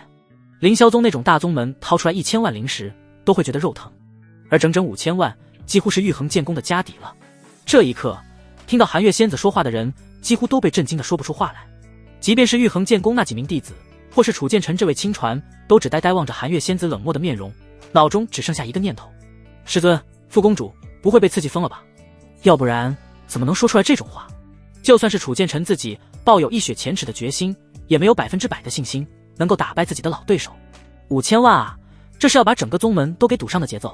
别说是他们了，就算是玉玄剑宫的公主都愣了愣，她都没想到韩月竟然会这么有魄力，但她旋即就反应过来，狐疑看着韩月仙子，语气中带有明显的不信。5000万，我倒是没什么意见，但你玉衡剑宫拿得出来5000万吗？韩月仙子不咸不淡看了他一眼，态度仍旧冷漠，只问了一句：怎么，你不敢？呵，玉玄剑宫的公主直接笑出声来，目光几经变化，定格在讽刺上。你都敢，我有什么不敢的？激将法对我说来说没用，既然你愿意拿出来5000万送我玉玄剑宫，那我就接住这泼天富贵，又有何妨？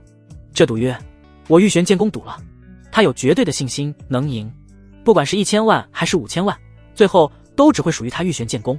玉玄剑宫公主带着一众弟子飘然离去，她身后的弟子们虽然一言不发，但看向玉衡剑宫那种看小丑的眼神是挡不住的，令玉衡剑宫的弟子们纷纷怒目而视。唯有楚剑臣眉头皱着，一直等到玉玄剑宫的人失去踪迹之后，他才不赞同走到韩月仙子面前。师尊，你这次冲动了。弟子并没有十足的把握能赢，这话他说的憋屈，可却无法不认清事实。韩月仙子望着自己这位亲传弟子，看到了对方眼底的不满，摇了摇头。他至始至终都没指望过这位弟子，此事为师自有决断。好了，你们各自回房休息吧，好好准备之后的大比。你也不要给自己太大压力，为师既然敢赌，自然是有把握的。楚剑臣一肚子话只能尘封，望着满面平和的师尊，他只觉得一肚子火发不出来，以至于韩月仙子的话他也根本没听进去，深深吸了一口气之后扭头离去，就连脚步都带着不满。韩月仙子不语，只瞥了一眼还没离去的苏连心几人，美眸微微眯起，露出一股势在必得的自信。上次输了，他比宗门内的任何弟子都不甘，如果是光明正大比试，败了他也认，所以这一次他要让对方绝望。七国大比是汇聚了众天骄的盛大聚会，在所有修士朝着晨曦帝国皇城聚首的顶峰时分，七国大比正式拉开了序幕。阵法灵光漫天闪烁，往日难得一见的老祖、太上长老们全都现身于此。太守部下道阵法，隔绝七国大比场地与外界，过时不候。在场地内，各帝国占据属于自己的方位，其位置上又以宗门而分，无数天骄正襟危坐，云集于此，共襄盛会。七国天骄就此集齐。51道，场地彻底封闭，在场地上方，晨曦帝国的3位皇室族老无声无息现身，强横的气息横扫全场，而他们的修为全都在王境7重之上。这等境界，放眼整个映月7国，都是处于顶端的存在。3位族老面色严肃，身上有皇室纹章的衣袍在狂风中猎猎作响，随着风响狂舞，他们抬手共同祭出一面古镜，花纹古朴的镜子一现身，场上一些人的气息霎时变得粗重。这镜子，他们有些人可认的。七阶灵宝，黄阶灵器。晨曦帝国果真财大气粗，这种宝物都舍得拿出来用。这就是晨曦帝国的十方宝镜，果真卓尔不凡，只是看着就感觉人要被吸进去了。七国之首，实至名归，确实底蕴惊人。来自各国各宗的天骄们不乏眼力见好的，一眼就看出十方古镜的珍贵之处，议论纷纷。他们的议论声传到其他不知情的人耳中，也让一众无知之人知晓了3位族老手中镜子的珍贵之处，一时间更是眼神火热，惊叹不已。黄阶灵器，但凡跟黄道有关的，在他们眼中几乎都等同于传说中的存在。要知道，现今7国之内，可是连一位黄境强者都无。不过，也不是所有人都情绪波动激昂的。晨曦帝国众天骄便大多目光平和，少有波动。毕竟是映月7国之首的帝国，所培养出来的天骄也不可能目光短浅。黄阶灵器虽说珍贵，但他们也不是没见过。林玄的几位弟子们也面色平静，没有太多贪婪或是惊叹的神色流露。毕竟连地阶功法都见过，并且修炼，黄阶灵器又算得了什么？跟地阶功法比起来，屁都不是。但他们不在意，不代表别人觉得他们应该不在意。从惊叹中回过神来的楚剑臣几人看着面容平静的苏连心等人，眉头忍不住直皱，甚至有人按捺不住低声嘟囔开口：真是装得不行。好了，楚剑臣皱眉阻拦，不越呵斥，再怎么样我们也是队友，不要如此刻薄。他在宗门内是大师兄，威严一向很足，其他同门就算心里觉得不爽，还是无奈闭嘴了。而除去他们以外，在场之中还有着那么几人非但不惊讶，而且还面带嘲弄。嘿，这些人还真是没见过世面。身披银色轻甲的少年随意把玩着手中的纸虎，不同于7国天骄的正襟危坐，他大大咧咧岔开腿，神态满是讥诮。黄阶灵气罢了，这些七国的废物大概也就见过这点世面了。他身边的2个少年嬉笑着回应他，同样只有鄙夷、嘲讽。一群井底之蛙，真是浪费我等3人的时间罢了。看在这面镜子的份上，最后一人眼神落在古镜上，眉宇间闪烁着贪婪之意，轻声低吟：黄阶低级的十方古镜，虽然等级稍低了点，倒是勉强配得上我带我们神武王朝一统音乐7国。这面镜子，嘿！场地上的天骄们心思各异，而3位族老已经联手将古镜祭炼成功。古朴神秘的十方古镜散发着微微的光芒，悬浮在众人上空，倒映不出一丝人影，反而能看到镜面内波光闪烁后是森林、沼泽、草原等等地形不断变化。而规则便是在这时被其中一位族老朗声宣布：诸位，7国大比正式开始，老夫为各位天骄宣读本场比试规则。7国大比第1场，比赛地点为十方古镜内，所有天骄在接下来1炷香时间内进入古镜，同时开始。古镜世界内妖兽无数，斩杀妖兽即可获得积分，击杀的妖兽越多，积分自然也就越多。时间有限，到此香然尽时，所有人立刻退出古镜，统计积分，以积分排名。若要进入第2轮比试，最少需拿到1万积分。现在开始！族老大手一挥，十方古镜绽放出灿烂的灵光，灵光激荡，一枚枚玉牌飞出，落入一位位天骄手中。眨眼之间，手中持有玉牌的天骄就全都被有序吸入了古镜世界。这玉牌会记录参与比斗的天骄们的积分，同步显示在外面的排行榜上，以供其他人观看。所有人进入之后，一位长老立好排行榜的碑文，高大灵碑暂时没有任何名字跃然而上，另一位族老则是取出一根长明香，点燃在古镜一侧。随着香烟袅袅，7国大比第1轮正式开始，所有天骄同步开始厮杀。苏连星和王燕等人一进去就被分散了，虽说本就没打算联合杀妖兽，但忽然和师姐分开，王燕还是有些短暂不适。不过斧一落地，便立刻落入妖兽包围圈中的王燕，霎时顾不上紧张了。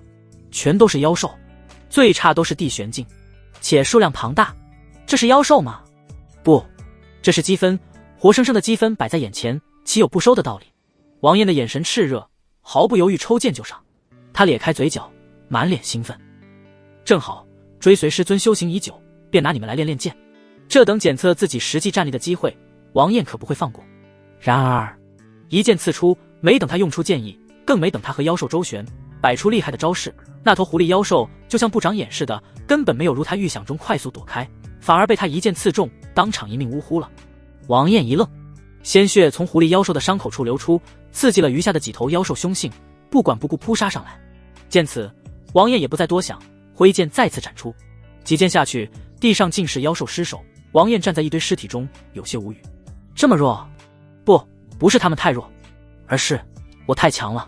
王燕反应过来，和师姐他们切磋久了，屡战屡败，让他产生了一种自己很弱错觉。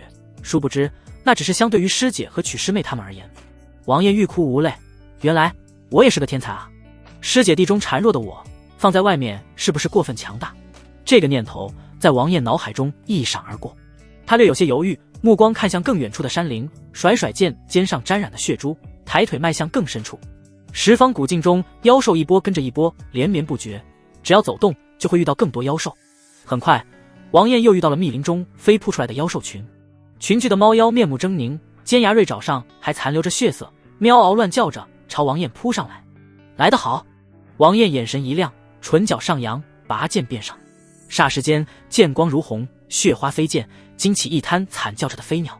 十方古镜中没有日月变化，也没有时间流逝，一切都被固定在了50，即便时间流逝，古镜内的阴影也不会有任何倾斜。所有天骄没入其中，陷入无尽苦战与厮杀，卯足劲提升自己的积分。谁都不愿意被淘汰，谁都想取得更好的名次。除了王燕几人，长剑上凝结了一层厚厚的血污。王燕立在树冠上随手甩劲，嘴里叼着不知道从哪里薅来的狗尾巴草，望着隐隐绰绰的树冠叹了口气。无趣，当真是太无趣了。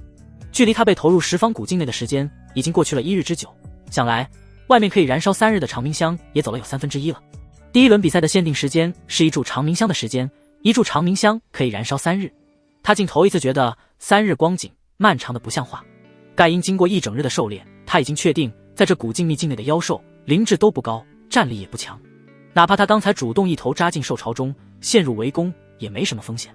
当然，另一方面，王燕也怀疑是因为自己的实力太强。但不管怎么说，他想要从第一轮考核里增加实战经验的目标时落空了。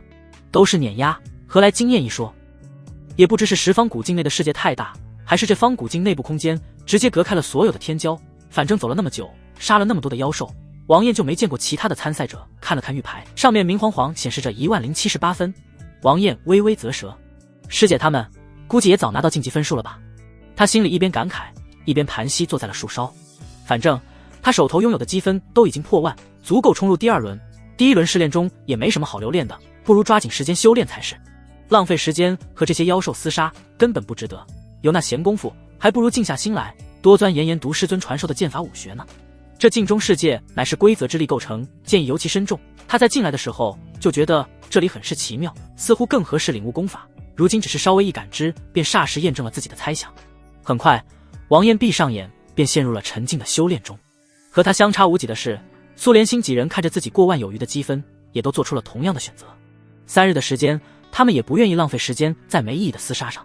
反正第一轮考核仅仅只是筛选，这些积分再高也不会计入最终排名权重，也没有任何实物奖励，只是区区虚名。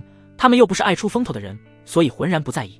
有这功夫，就算不拿来研读功法，休息一下或是养精蓄锐。3日时间一晃而过，在灵玄门下弟子开始进修养精蓄锐之时，其余的天骄却在拼命厮杀。排行榜上的积分排名几乎实时变动，时不时就有人上榜，时不时有人被挤落，竞争相当激烈。外界无法看到古境内的世界，只能从变化越发激烈的名次上知晓里面该是多么白热化的战斗。时间一天一天的过去，当外界时间终于来到第3日4时，也是第一轮大比结束前夕时，排行榜的名额才逐渐稳定下来。而此时排行榜第一位的积分已经来到整整10万，就算是100位的名次也有6万有余。不过一眼望去，在碑文上展示出来的前100名包揽者基本上只有晨曦帝国、圣阳帝国和大晋帝国3大国，其他帝国则少之又少，就算是有也都集中在80、90位之后。苍鹭帝国更是一个也没有，早就被远远甩脱不知道多少名去了。前来参加7国大比的苍鹭帝国带队强者们看着只显示到100名，看着上面一个也找不出来的自家人，只能无奈叹气。罢了罢了，唉，他们都已经习惯了，每次7国大比都是这样的，就没有一次例外。别说是习惯，甚至都快麻木了。不过看着看着，他们就忍不住抬头看向排行榜榜首。历届天骄不乏有令其他国家的人闻名如雷贯耳的存在，比如庆元，比如沈丽，而他们都跻身前20，稳稳扎根毫不动摇，也让众人根本不觉得意外。毕竟这些人可都是7国有名的顶级天骄，修为早就已经到了天玄境界，不是常人能够比得上的存在。现如今大多数天骄的境界还只停留在地玄境7、8重，他们的优势相对而言太大了。不管是庆元还是沈丽，都是7国大比的夺冠大热门。但除了这些令人耳熟能详的存在，也有3人令人倍感意外和陌生。敖泰、施真、林星洲，这3人是何方神圣？怎么从来都没有听过他们的名字？可他们竟然也能跻身前20，而且距离常曦月这位顶级天骄也就几千分的差距。怪了，这种人才直到现在才冒出头来，以前竟然从未有人听说过吗？众人望着碑文上的3个陌生名字，议论纷纷，互相打探，但却始终得不出来个所以然。正当他们疑惑之际，最上空始终盘腿闭目的祖老户的睁开眼睛。与此同时，当当当，伴随着一阵阵钟声响起，静静悬浮在最上空的10方古镜忽然绽放出来耀眼的光辉。紧接着，下方早就被腾空的场地上陡然被古镜吐出来一群人，有人闭目盘膝打坐，有人手中的剑挥放一空，有人一个踉跄，好悬玫瑰在地上。其中一位族老随手一挥，消弭了下方场上差点因场景变换起的乱子。望着一众或是狼狈或是自信勃发的天骄们，他淡淡开口宣布：7国大比第1轮比试结束。7国大比场地正中央，被传送出来的天骄们缓缓回神，弄清楚自己所在的场地后，大多满脸期待，齐齐抬头。玉衡剑宫参赛的弟子们也一样，他们想看看自己辛苦了3日的积分状况如何。可当他们头抬起来看向积分名碑的那一刻，神色却是突然凝固，满脸不可置信。只见排行榜之上第1名的积分竟有10多万分，怎么可能？震惊之声脱口而出，玉衡剑宫众弟子均是被打击到了。他们这些人拼死拼活在里面与妖兽厮杀，丝毫不敢懈怠，便是这般也才堪堪拿下1万多积分，好不容易挤入第2轮。但榜单前10的那些天骄全部是清一色的10万多积分，这未免也太恐怖了。仅仅的第一轮便让他们认识到了自己与七国这些顶级天骄的差距竟是如此之大。即便早早就有了心理准备，却还是被深深打击到了。此时即便是楚剑臣也有些恍神，他低下头看了看自己手中的玉牌，一股油然而生的挫败和无力之感萦绕在他心头，难以散去。第一轮中他拿到了29300分，接近3万，而这个成绩已经算是玉衡剑宫历史参赛弟子中较为优秀的了。他本还有些骄傲，觉得这个分数即便不能脱颖而出，也不至于落后太多，可现在看来，原本的骄傲尽数化为尘埃散去，一盆冷水取而代之，兜头浇下。楚剑臣不禁发出一声苦笑，罢了，本来我也就没指望能进前100。他微微叹息，自我安慰了一句。就在这时，玉衡剑宫的其他几位参赛弟子从不远处凑了过来，一脸难色和不悦，凑到楚剑臣身边，压低音量开口：师兄，你看那3人的积分。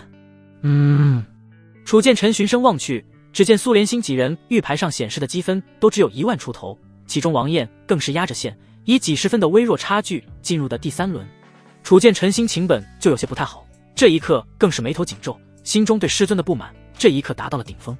师尊，你到底是怎么想的？1万出头的积分，这等实力还不如让玄墨他们3人来呢，3人来只怕也不止这么点积分。楚剑臣头疼地捏了捏自己的眉心，一片阴影刚好洒落在他的眼眶处，与之而来的还有一声特别响亮的嗤音。之前大话放的挺响，我还以为能有多厉害呢，结果积分就2万9，可笑，当真可笑。楚剑臣的眉眼瞬间阴郁，放下手，盯着来人，一脸警惕和提防。龚宜温，你来我们这里做什么？玉玄剑宫弟子，这次的参赛弟子之首龚宜温，他阴柔的眉眼带着讥诮和蔑视。我本来以为经过1年的准备，你们会带给我些许惊喜，不成想真是令我大失所望。他一抬手，玉牌在他手上坠下，被若隐若现的金链挂住，从金链上闪烁的灵光就可想而知，这条金链定然不凡。但玉衡剑宫的所有人目光都不在这条金链上，而是死死盯住了玉牌。73000分，73000分，那是楚剑臣拥有的积分2倍有余，而且已经进入了前100，还是颇为靠前的前100。这一刻，玉衡剑宫众弟子都被震撼淹没，不敢相信自己的眼睛的同时，心里涌现出一股深深的绝望。这么大的差距，他们拿什么赢？拿什么比？龚宜温却笑了起来，语气讥讽问道：绝望吗？绝望就对了。楚剑臣，上次你怎么输的？这次只会更狼狈。望着他们离去的背影，楚剑臣一口牙都要咬碎了，可心中的无力感根本难以抹去。他们这次真的还能赢吗？他们所在的角落人不多，关注他们的人也不多，只有他们各宗的长老最为密切注意。注意到这一幕的玉玄剑宫长老轻笑起来，扭头看向自己身侧的寒月仙子，语气戏谑：倒是让我们看了一场好戏。不过寒月副公主，看来这一次的比试你又要输了呢。之所以在这里的人临时换成了长老，便是因为玉玄剑宫那位红衣公主因念头通达，心有所感，已经去闭关了。而这位长老虽然也是女人，却是半老徐娘，美则美矣，却额外显露出来一股尖酸刻薄。可惜啊可惜，本来呢，你们只需要付出1000万灵石，却自己加到了5000万。5000万灵石，你说我们用来做点什么比较好呢？他得意的样子简直让人看了就反感。寒月仙子站在他旁边，银牙轻咬，脸上也有些许阴郁。这才只是第1轮而已，得意什么？这些妖兽如此之弱，别说是7万分，就算是杀到10万分也算不得什么。你们现在高兴，未免有些太早了。只是明眼人都能感觉到他话里的不甘和心虚。玉玄剑宫的大长老更是呵呵笑起来，心情无限好。这话说的没错，我也认同这些妖兽确实孱弱，只是这么弱的妖兽，怎么就不见你们杀出来个7万分、10万分？是觉得2万9这个数字吉利吗？噗嗤。不过既然寒月副公主不认同第1轮的结果，我就等着看看你们接下来还能有手段吧，希望是手段尽出，而不是丑态百出呢。哈哈哈哈！他嚣张大笑，傲然转身离开，走的那叫一个傲慢。看着玉玄剑宫大长老离开的背影，寒月仙子原本脸上的愤然情绪却悄然消散，她嘴角勾起一抹淡淡的弧度，那自然不会让你们失望。她轻声低语，声音轻的只有自己才能听见，眼中逐渐浮现出一抹玩味的笑意。虽说玉玄剑宫的公主闭关了，不能及时看到她脸上失败导致的不可置信，但寒月仙子已经开始期待，等到第2轮比赛结束的时候，玉玄剑宫这些人的脸上会是什么样的表情了。就当是在吃大餐之前先吃点开胃小菜也好，想来届时他们的面目表情定会精彩无比，也让自己满意至极啊。7国大比第1轮比赛的结果已经出来了，属于各自宗门的弟子们或者扬眉吐气，或者垂头丧气地回到了自家宗门的方位区域内。而属于青阳剑宗的队伍内，一众弟子激动到脸色都红了，崇拜望着被他们簇拥在最中间的人，满眼都是欣喜和信赖。师兄，太厉害了！不愧是陆师兄，第一轮比赛就直接打入了前100，师兄真乃我青阳剑宗弟子的榜样。一群人的吹捧主体正是陆天行，他眉眼舒缓，带着笑意，随手挥了挥谦虚道：“运气罢了。”但眼底的自傲却彰显出他内心深处真正的想法。旁边的玄阳宗主微微颔首，眸中尽是对陆天行的赞扬：“做得不错，天行，不过也不要骄傲，第一轮的妖兽实力不强，不足以展现出顶尖天骄的实力。接下来的第2轮抽签对决就不同了，你会真正面对这些和你同辈的天骄互相争锋，务必要慎重，不可大意。7国大比的比赛项目几乎都是定好的，第1轮乃是与妖兽斗，第2轮便是与人斗，且和青阳剑宗的宗门大比规则相差无几，同样都是抽签对决，5座擂台同时进行。如今所有天骄离去之后，场下的高台上只留有几位族老，同样是3人合力联手，施展手段。擂台从地下升起，5座擂台呈星群拱卫之势，占据场地最中央，等待着即将上台之人。在最中央则是被高高耸立的抽签台以及显示对决信息的灵碑。陆天行眼神从上面划过，自信勾起唇角应声：“宗主放心，弟子明白。明白归明白，但畏惧。第1轮的妖兽没有让那些天骄展示出真本事，可他又何曾动用了全部实力？”陆天行对自己无比自信，他不可能输。第2轮于未时开始，一经开始，灵碑在一阵令人眼花缭乱的名字闪烁过后，便飞快确定着参赛选手人选，共计10人，2两对战。陆天行身上还是有点运气的，如他心中所期待的那样，他被选中出场的顺序极其靠前，而他的表现也确实没有辜负玄阳宗主的期望。轰！沉闷的声音在擂台上炸响，伴随着一阵惨叫。在尘土飞扬、硝烟散去后，2号擂台上是单膝跪地，口中涌出鲜血，浑身狼狈的天骄和衣袂飘飘、毫发无损的陆天行。陆天行手中长剑挽了个剑花，淡淡收剑，居高临下发问：“朋友，可还要继续？”那明天骄受了不轻的伤，咬着牙想要爬起来再继续，但努力了几次，颤抖的膝盖都出卖了他的后继无力。他咚的一声重新软倒，脸色也紧跟着迅速灰败下来。“我认输。”陆天行唇角扬起一缕笑意，拱拱手承让。他目送这位天骄在他人搀扶下走下擂台，扭头望向青阳剑宗的方向，迎来一片惊喜欢呼声：“大师兄又胜了！大师兄厉害！”整个青阳剑宗对陆天行只有崇拜，无比崇拜，因为第2轮想要晋级只有一条规则，连赢10场方可晋级，看实力也看运气。而陆天行如今已经9连胜了，面对师弟师妹们的欢呼，陆天行淡淡一笑，不以为然。在他看来，自己的胜利是最正常不过的，只可惜没抽到比我排名更高的。陆天行遗憾摇摇头。9场对决，最强的2个对手在第1轮的排名都在他之后，分别是98、97。目前为止，他还不曾遇到真正能让他动真格的对手，他已经有些不满足于打败这些弱者了。来吧！陆天行心中暗想，最后一场，希望别让我失望，来个能让我略微认真些的对手。就在这时，被他投以注意的灵碑再次开始了闪烁。陆天行精神一振，紧紧盯着灵碑上即将显示的名字。他的下一个对手是王艳。惊愕到有些变调的嗓音从陆天行嘴里冒了出来，他不可置信看着灵碑上显示的名字，整个人的神情都变了。何曾几时，这个名字一直是他心中梦魇。这个王艳，会是他想的那个王艳吗？他是怎么有资格参加7国大比的？但当他注意到灵碑上王艳名字后面显示的积分时，神态几经变化，松了口气的同时，嘴角也是微微挑起一丝冷意。积分只有1万出头，距离前100名还有着相当大的距离。呵，真是，自己到底在慌什么？管他是哪个王艳，自己早已今非昔比。若是遇到了老对手，更好报曾经的一箭之仇。当日青阳剑宗擂台之上，王艳3人给他带来的羞辱，每每想起，心中都是一阵怒意袭来。而当他看到上场之人真面目，正是自己心里有所猜测的那个王艳时，陆天行笑了：“王艳，真是许久不见了，没想到你还能再次走到我的面前。只是可惜，你我2人如今已不再是一个世界的人了。”他语气悲悯，实则包含恶意和讥讽。就在几个月之前，他曾输给王艳，他始终都记得那天，身为青阳剑宗圣子，高高在上的他跌落神坛，成为无数门人弟子的笑谈。一个无名小卒，带给了他莫大的耻辱。如今虽然自己早已不是当初的他，但王艳给他带来的污点却永远也无法洗刷。除非有一天他有能力将所有目睹那一战的人记忆抹去，否则当日惨败的那一幕将永远留存于众多青阳剑宗弟子、长老甚至宗主脑海中。从那日之后，陆天行便发誓，终有一日他要一雪前耻。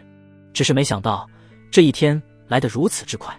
王艳并不意外自己会在七国大比碰见陆天行，瞧着对方那副恨不得生吞了自己的模样，他连应声都懒得，只抬手扬起手中灵剑，朝对方做了个来战的手势。曾经的手下败将罢了，当日在青阳剑宗他不是自己的对手，如今在七国大比的舞台上他更不会是。虽不知道这王艳是哪来的底气，是得到了什么机缘，但都无所谓。这一战自己若不能胜，那便不配为师尊的弟子。师尊给予了自己如此之多，自己若连这曾经的手下败将都无法击败，那他也没脸去见师尊了。今日他会让对方知道，曾经的他不是自己的对手，如今也不会是，今后更不会是，他们的差距只会越来越大，不会有缩小的可能。只是王艳这副模样却被陆天行礼解成了看不起自己。陆天行的面色瞬间转寒，冷笑一声，你不会以为如今的我还是当初在青阳剑宗擂台上时的我吧？唰，陆天行放弃了所有的防御，旋即出手，眸中隐约浮现出金色的灿芒。吸收2枚龙破丹的药力之后，他的资质以及各项素质都得到了极大的提升。他有自信，今日的自己定不会再重蹈那时宗门大比的覆辙。2号擂台上的2道人影飞快接近对方，紧接着砰，一道人影倒飞出去，飞过擂台边缘的护栏，重重落地。这一幕在七国大比上并不罕见，未引起太多人的震惊，但落地之人却猛地吐出一口血，望向可望而不可及的护栏，满眼尽是错愕。他居然又被一剑轰飞了！不，这不可能！他不信。可不管陆天行信不信，王艳缓缓走到了擂台边缘，居高临下看着他的仍是那张曾带给他过数次梦魇的脸。王艳随意收剑，看着倒在地上满面屈辱的陆天行，神态不含有鄙夷。他只淡淡说道：你说的很对，我们的确已经不是一个世界的人了。羞辱曾经的手下败将什么的，王艳懒得去做。况且被困在失败痛苦中的人只有陆天行，王艳至始至终都不曾把他当成过对手，而他的真正的目标是排行榜上靠前的那些存在。他转身离开，连个眼神都没有施舍给陆天行，独留陆天行一人呆呆在擂台下，颓然垂落持剑的手。失败很痛苦，但比失败更痛苦的是你当成了对手的人根本没有正视过你半分。几个月前他虽然也输了，但且还有一战之力，但今日一剑败之。这是陆天行最开始的打算，但他怎么都没想到被一剑击败的那个人会是自己。噗！王艳听到身后传来吐血声，有些诧异，回头看了一眼，便看到了口中鲜血狂涌，咚一声跪地的陆天行。他顿时茫然了。啊，不是，他那一剑有那么大威力？不应该啊，他的控制力没差到这个地步吧？大师兄，大师兄你怎么了？你还好吗？青阳剑宗的弟子们急忙涌了过来，搀扶住吐血的陆天行，带他下去。所有人都以为陆天行这是被打伤的，但只有陆天行自己清楚，他这是气的。几个月下来，他非但没能追上王艳，反而被王艳进一步拉开了距离。怎会如此？为何会如此？他可是服下了2枚龙破丹，而且还得到了玄剑老祖倾囊相授，各种灵丹妙药。而王艳呢？他和他的师尊不过是丧家之犬。他不知道王艳是怎么做到的，但他知道一件事，那就是他这辈子大概都不可能再追得上对方了吧。想到这儿，陆天行嘴里又是一口血，哇的一声吐出来，彻底昏死过去。陆天行晕厥过去之时，耳畔恍惚听见了众人的喝彩和惊呼声，但他意识沉入了黑色的世界中，外界的一切都和他再无关系。正在走远的王艳脚步倒是慢了点，有些惊讶，抬头看向不远处的1号擂台。也不知陆天行晕过去是好事还是坏事，就算他还醒着，而且赢得了这一场比赛的胜利，也没人会关注他了，因为爆冷了，而且还是难得一见的大爆冷。败了！天，沈丽居然都被击败了，怎么可能？这家伙究竟是什么来头？他们怎会这么强？在王艳抬头去看时，正好看到有一位青年脸色苍白，踉跄着倒退出了擂台。这位被打出擂台的青年，正是令人们啧舌的原因。七国顶尖天骄天玄境修为，沈丽更是被许多人期待的大热门选手。按照常理而言，他即便不能杀入前10，稳稳当当进入20，那是一点问题都没有的。可他就这么败了，在第2轮就遭遇败绩，怎么想都有些太不可思议了。尤其是看到击败他的人时，众人更是疑惑不已。伽蓝宗的灵星州，这是什么宗门？从未听说过啊。伽蓝宗，我倒是听起来有些耳熟啊。等等，我想起来了，这什么伽蓝宗，我倒是知道，只是一个弱小的不能更弱小的宗门而已，连王境都不曾有，怎么会突然冒出来这等级别的天才？连沈丽都不是对手，这人难道是扮猪吃老虎的？这势头倒是凶猛，该不会被他杀入前10吧？众人的议论纷纷，没有压低音量，自然而然落入了林星洲耳中。他走下擂台，和自己的2位同门站在一起，听着耳边的猜测，嘴角掀起一抹讥讽之意。前10？开什么玩笑？他来到这里可不是为了拿什么前10的，他们师兄弟3人可是冲着包揽前3去的。他要让这些映月7国的废物通通只能跟在他们的身后，望其项背，把映月7国的所有天骄全都踩在脚下。饶是心中念头狂妄，林星洲脸上却没带出多少情绪，只享受着众人仰慕崇拜的眼神。这些眼神里有一部分自然是来自玉衡剑宫的。慕强是每个人都有的本能，他们忍不住对这伽蓝宗的师兄弟3人投以关注，眼神敬畏，更有艳羡，渴望有朝一日自己也能成为那等惊世大才。但就在这时，不好，楚师兄被打出擂台了。什么？玉衡剑宫的天骄们顿时也顾不上其他人如何，全都猛然回头望向5号擂台。5号擂台正是楚剑尘所在的位置。在看清楚和楚剑尘对战的对手时，慌慌张张的玉衡剑宫天骄们脸上只剩下死灰之色。雷元，居然是他！楚师兄怎么这么倒霉，遇到了他？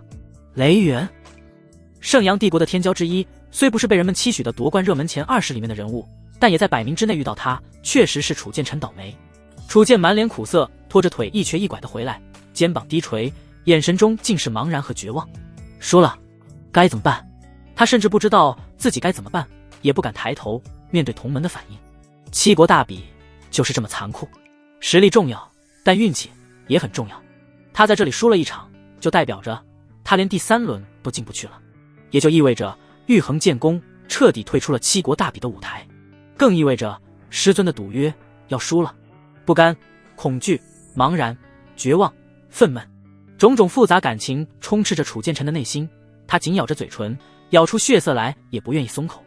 师兄，旁边传来同门弟子的声音，楚剑尘只觉得痛苦，他不敢听，害怕下一句就是指责，可又不得不听。怎么了？话一出口，楚剑尘自己都被吓了一跳，仅仅只是这么短的时间，他的嗓音便因悲痛至极变得阴哑。但那位弟子说出口的话却出乎了楚剑尘的预料，他也对上了雷元。他谁？玉玄剑宫的人。疑惑抬头看到擂台上跳上去的人影时，楚剑尘才恍惚回想起来，他们玉衡剑宫还有外援存在呢。不过这有什么用？擂台上，雷元看着对面纤细柔弱的少女，无奈挠挠头皮。你和刚才那人是一起的？哎，你们这运气倒也真是差劲。他低头看看自己，体型壮硕如熊，再看看对面，仿佛一下就能折断的少女，都有点于心不忍了。要不还是你自己认输吧，我省力，你也不用受伤，如何？虽然粗犷，但雷元确实有一颗猛虎嗅蔷薇的心。面对没有恶意的对手，苏连星也是淡淡笑了笑，却是摇了摇头，抬手挽出剑花。多谢兄台好意，但不必了，请。雷元只得无奈耸耸肩膀。好吧，我也好言劝过，既然如此，好。如虎啸山林的吼声从他口中猛地爆发出，雷元身上的肌肉隆起，双目都在一瞬间变得赤红。轰！他像是一颗炮弹似的猛然朝着苏连星轰击过去。雷元所走的路子正是体修，一身铜皮铁骨，少有人能伤到他。当他进入战时状态时，主打的就是一个六亲不认，乱杀一通。刚才要不是楚剑尘见势不妙，借力打力，硬生生挨了雷元一拳头，将自己轰下擂台，他断的都不止一条腿。眼看苏连星躲都不知道躲，楚剑尘等人下意识闭上眼睛，不忍多看。想也知道这场比赛会是什么结果了。轰！砰！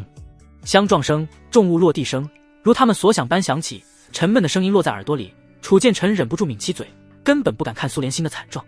然而这天哪！卧槽！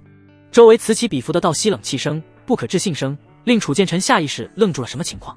他们怎么这么惊讶？苏连星不是死了？不对啊，7国大比向来是不许伤了对方性命的，怎么回事？楚剑尘下意识睁开眼睛，当他看到台上状况时，整个人都愣住了。那躺在地上挣扎着想要起身却起不来的不是苏连心，而是雷元。这怎么可能？怎么会这样？呆呆地望着场上一幕，楚剑臣彻底傻眼。不，何止是楚剑臣，此时此刻正在关注这一战的人无不惊骇出声。苏连心最终展现出来的实力出乎所有人的预料，全场陷入了诡异的沉默中，纷纷张大嘴巴，不可置信望着台上纤细的少女。雷元一抹嘴，把血抹得七零八落，他踉踉跄跄从地上爬起来，两只眼睛瞪得要脱眶。奶奶个腿儿，都说我是暴熊，爷爷我今天是遇上真正的暴熊了啊！腰都没他胳膊粗的少女一剑就把他从台子上打下来了，还硬生生把他的狂化状态打断，这是什么概念？你胡说些什么？苏连心眉头一皱，看向台下还有活力的雷元，不悦平眉。莫不是他下手太重，把这人打傻了？还是说这人本身就是个不会说话的傻子，还没被打够？没。雷元赶忙挥挥手，悻悻摇头。我输了，你可别再给我来一剑，我可承受不住了。外行人看热闹，内行看门道，虽然只有一剑，但他却能感受得到苏连心对他有留手，否则他根本不可能爬得起来。自然他也深知少女的剑有多么锋锐，势不可挡。是以雷元咧开嘴笑笑，朝着苏连心拱手。你赢了，多谢手下留情，我雷元甘拜下风。苏连心这才收剑，平静颔首，跳下台，回到属于自己的位置上去。周围的目光都落在他的身上，或深或浅，饱含复杂情绪，但苏连心毫不在意，取出绸布，轻轻擦拭着灵剑，眉眼平和。在他旁边不远处正是之前在灵州上挑衅过曲幽梦，试图和曲幽梦一战但被拒绝的玉衡剑宫天骄。亲眼目睹了王艳、苏连心的实力之后，他脸上只觉得火辣辣一般的疼，震撼和不可置信交织，让他看着曲幽梦的眼神不断变换。此女未免也太强了。除他之外，周围其他人大多都有些羞愧。此前他们还觉得苏连心一行人太怂，连比试都不敢。如今想来，那哪里是不敢，人家分明是不屑于跟他们几人比斗，实在有些太过打脸了些。轰！与此同时，相邻擂台上一道人影撞上擂台护栏，喉咙里求出口血污，瘫软在地一动不动了。灵光一闪，擂台上阵法解除，比赛结束。输家的师兄弟飞快跑上来把人带走，而赢家则是看向玉衡剑宫这边，朝着苏连心等人露出灿烂的笑意。此人正是王艳。王艳再胜一场，而被他击败的天骄王艳师兄击败的那位天骄位列前100之内，太厉害了吧！他此前就击败了一人，现在又太强了。王艳师兄100名，对啊，这可是第一轮位列第81位的天骄呢。玉衡剑宫的弟子们虽然还有些别扭，但转变也是有的。随着第一个人开口叫起王艳师兄，其他人也有几个有样学样，跟着称呼师兄。别管此前有多少曲语，现在都是属于玉衡剑宫的荣耀。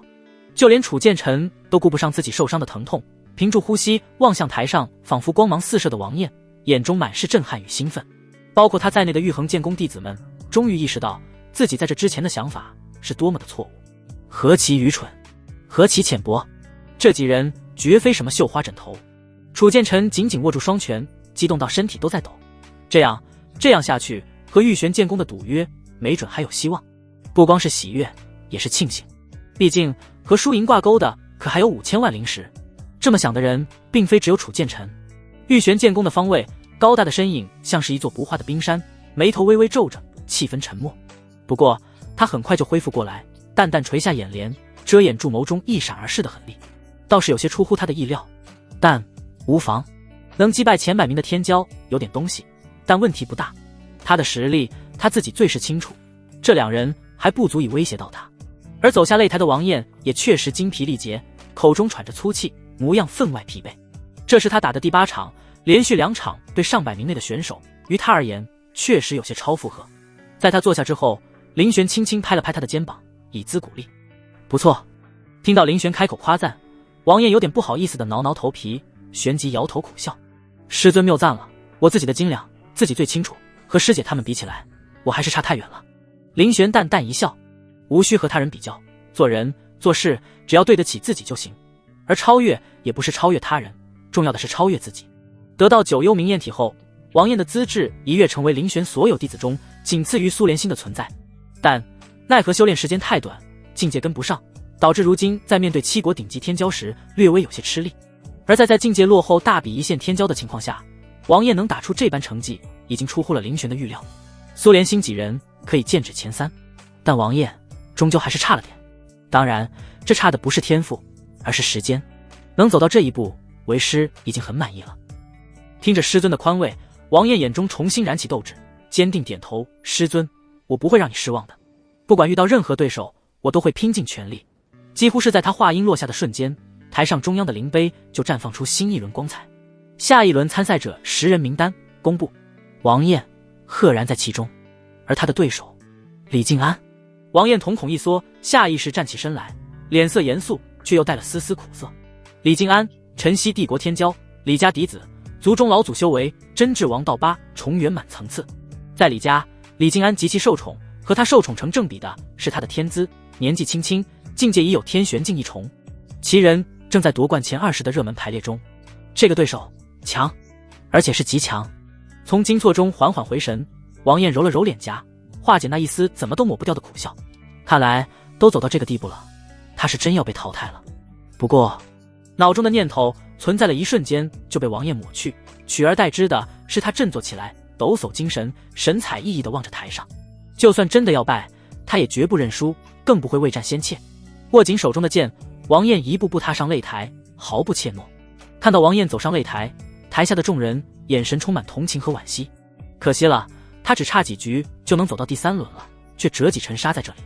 如果不是遇到李静安，以他的实力，前10无望，但进第3轮并非什么大问题。可惜碰上李静安这家伙，真是可怜。希望他待会还能站着走下台吧。关注王燕的人并不多，但李静安的名声远扬，为这场对决吸引来了大量注意。尤其是在注意到王燕只有地玄境5重之后，同情他的人就更多了。这已经不是看不看好，而是根本不是一个层次的对决了。李静安名声远扬，却不是贤名，而是恶名。他为人阴恶，出手狠毒，与他对擂者多有受伤，和他对上的人大多死的死，残的残。仗着自己的身份，向来肆无忌惮，不把任何人放在眼里。擂台上，李静安看到王燕走上来，眼中闪过一抹病态的兴奋，硬生生破坏了他勉强能看的外貌。不打一声招呼，李静安直接出手，攻势汹汹，重剑直劈王燕的门面，仿佛有千军万马奔腾，兜头盖脸砸下。给本少主跪下！一声大吼，昭示了李静安的心思。王燕咬住牙关，抬手抵挡。二人短兵相接，兵器交接处震荡开一缕又一缕灵力波动，王燕整个人都被砸得往擂台里凹了3分，咚的一声，身形直接矮了一大截。但他挺住了。众人皆怔，李静安也怔住了。谁都没想到王燕竟然能挡住这一击，包括他。要知道，二人之间可是差了一个大境界呢。他天玄境，而王燕不过的玄境5重，一招未能击败王燕，让他顿时有些脸上挂不住。李静安脸色不好，一击不成，重剑猛地扫飞出去，攻势如狂风骤雨般落下。叮叮当当，二人在擂台上打得疯狂，火热也让众人都噤声，惊讶不已。整整1刻钟过去，虽然王燕浑身都布满了细小的伤痕，但她依然未败。这可是一个大境界的差距啊！李静安盯着浑身细小伤口的王燕，眼神越发阴狠。好，这么能扛，那我倒是要看看，这一招你还能不能接得下来。在他话音落下之际，一股不妙的预感就从王燕心中升起。不等王燕来得及做些什么，李静安疯狂的脸就在他的面前陡然放大，大掌拍下。轰！王燕周身的防御直接被击溃，整个人不受控制倒向擂台边缘。可李静安又怎么会这么轻易放过他？在王燕即将跌下擂台的瞬间，他再度发力，瞳孔血丝暴涨，附着在他臂膀上本没了后劲的武学虚影威势又起，朝着王燕胸口狠狠轰击而去。噗！关键时刻，王燕咬牙驱动身体，闪身避开了这一击，但威势已去，余波仍在，他硬是被卷了进去，狠狠喷出一大口血来。咚！彻底没了再战之力的王燕一头栽倒在地，口中鲜血狂涌。苏连心几人站起身来，望向台上嚣张狂妄大笑的李静安，眸中愠怒难言。寒月仙子更是怒不可遏，愤怒出言：比武切磋，点到为止，何须下手如此狠毒？台上李静安却是一声冷哼，根本不在意别人的怨怼。此时的他虽然击败了王燕，但脸色依旧不怎么好看。面对比自己低上好几个境界的王燕，他居然要动用全力才能击败，这是对他而言是耻辱。比武台上刀剑无眼，即便身死也是他技不如人，怪不得别人，要怪就怪自己太弱。搀扶着王燕回去的苏连心脚步一顿，眼神之中寒意如霜。记住你说的话。留下这么一句话后，苏连心便带着王燕回到了林玄身旁。看着凄惨的王燕，神色略有些担忧。师弟，你怎么样了？玉衡剑宫的其他弟子也都围在附近，满眼都是忧虑。虽然王燕输了，但是他们早就认可了王燕的实力，更加为王燕咬牙坚持的毅力而动容，钦佩。他们扪心自问，刚才台上的王燕换成他们任何一个人都绝对坚持不了半刻钟，毕竟境界差距实在太大。可王燕却用和他们相当的境界，硬生生在天玄境的李静安手中撑了那么久，甚至逼出了对方的底牌。这已经不是天才二字就可以简单形容。至于那李静安，追击已经跌出擂台的败者，甚至要置人于死地，手段之残忍让人不寒而栗。师姐，师尊。被带回的王燕咬牙撑着起身，朝着林玄躬身行礼，却仍是忍不住红了眼眶。师尊，让您失望了，我无用。他虽然做好了败的准备，但怎么也没想到自己会败得如此狼狈。林玄摆摆手，阻止了王燕继续往下说。他一挥手，一道灵力落入王燕体内，他的呼吸肉眼可见变得平缓，脸色也好看了很多，伤势在瞬间被补足。这不是你的错，林玄安抚，你已经做得很好了，无需自责，为师都看在眼中。那李静安的实力，莫说前20，便是前10都能争上一争，能将他逼出全力，你已尽力。这话倒不是林玄在安慰王燕，境界差距如此之大，再加上王燕虽拥有9幽冥焰体，但还不明白怎么去运用它，因此败也在意料之中。但凡王燕能将9幽冥炎体悟至入门，即便境界相差如此之大，王燕也有一战之力，甚至击败李静安的可能。不过说到底，要怪也只能怪王燕运气不好，在第3轮之前遇到了李静安，否则断不至此。苏连心瞧着王燕没什么大碍了，松了口气，没有出声安慰王燕，但那双美眸却是死死地盯着台上的李静安。此人竟敢对他师弟下如此狠手。几人谈话之间，擂台上的比赛没停止，李静安已然抽到了自己的下一个对手。他只看了一眼便狂妄出声：苏连心是谁？上台来。闻言，苏连心微微一顿，扭头看向灵碑上闪烁的名字，其上正是李静安对苏连心。霎时间，苏连心眸光一寒，嘴角勾起一抹残忍的弧度。巧了，这不是。擂台上是李静安，擂台下是扭头看向林玄，迫不及待的苏连心。林玄微微眯起眼睛，淡淡云可。废了他。他的语气中少有的带上了一分冰寒。王燕被打伤，确实是他自己技不如人，是以林玄不会出手为王燕报仇。但正如李静安所说，擂台比武，刀剑无眼，不论死活，怪不得他人。希望他千万别忘了这句话。苏连心闻言，唇角微微勾起，拱拱手道：是，师尊放心，徒儿明白，定不会让师尊失望。他长剑在手，一步步登上擂台，直直望向擂台另一边的李静安，唇角的笑意早已变为冰寒，而李静安也是眼睛眯起。此前那被自己打伤的小子，便是被苏连心搀扶回去的。你是刚才那小子的师姐吧？长得倒是不赖。这样吧，若你愿做我的小妾，我倒是可以放过你和你师弟一。苏连心面无表情，根本懒得去听，而是毫不犹豫扬起剑锋。见此，李静安冷笑一声，身体如离弦之箭般冲飞出去。虽然他口头上似乎没把苏连心当一回事，但提剑对敌时亦是没有任何保留。奈何苏连心的实力根本不是他可以想象的。瞬息万变之间，一道寒芒闪掠而过，噗嗤，几滴鲜血飞溅。苏连心眼神不变，握紧的长剑瞬间破了李静安的防御，势不可挡之剑以一个诡谲的姿态直接洞穿了李静安的丹田，而后他手上用力，直接悬凝。啊！李静安口中发出刺耳的惨叫，却根本无法做出任何措施。他的丹田直接被苏连心一剑破之，硬生生毁掉。与此同时，李静安身上的气息也在快速倒退削弱。蹭蹭蹭，短短一息，李静安的境界飞扑跌落，眨眼之间便变成了孱弱的凡人。苏连心抽剑，一串血珠甩落，在擂台地面上绽开朵朵血花。而李静安连这点力道都受不住，咚的一声跪在了地上。他却顾不上狼狈，身体剧烈颤抖，猛然抬头，如恶鬼般狰狞逼视着苏连心，癫狂至极。你敢毁我修为？李静安震惊地看着苏连心，不仅震惊于苏连心的实力，更震惊于对方居然敢对他下此毒手。他疯狂怒吼，朝苏连心抓挠，但失去了修为的他，攻击力连妈都不如。其他人看着这一幕，全都傻眼，望着台上面无表情的苏连心，众人不约而同打了个寒战。此女好狠！被众人投以注目礼，苏连心毫不动摇，盯着在自己身前匍匐如丧家之犬的李静安，眼神冰冷。你对我师弟下毒手时，就应该做好了被其人知道还治其人之身的准备。比武场上刀剑无眼，即便战死也怪不得别人，要怪就怪你自己实力太弱。他一字一顿将李静安此前说的话如数奉还。至此，其他人这才恍然，他们左顾右盼，看看台下的王艳，再看看台上冷着脸全场扬威的苏连心，不由啧舌。刚才那毅力超群的小子已然算得上不俗，他竟还有一位如此妖孽护短的同门师姐，运气当真是绝佳。没看错的话，此女的修为应当还不到天玄境吧，却能一剑废掉李静安。越级而战对于一些天骄来说并不难，但越的那人本身也是一位顶级天骄，这就不是一般的困难了。都是天骄，谁不是可以轻松碾压同境甚至越级的存在思？再者，拿李静安来杀鸡儆猴，这女修也还真是胆大狂妄啊。苏连心说完，李家的护从们也都反应了过来，一个个惊恐万分，忙不迭飞奔上前扶起自家少爷。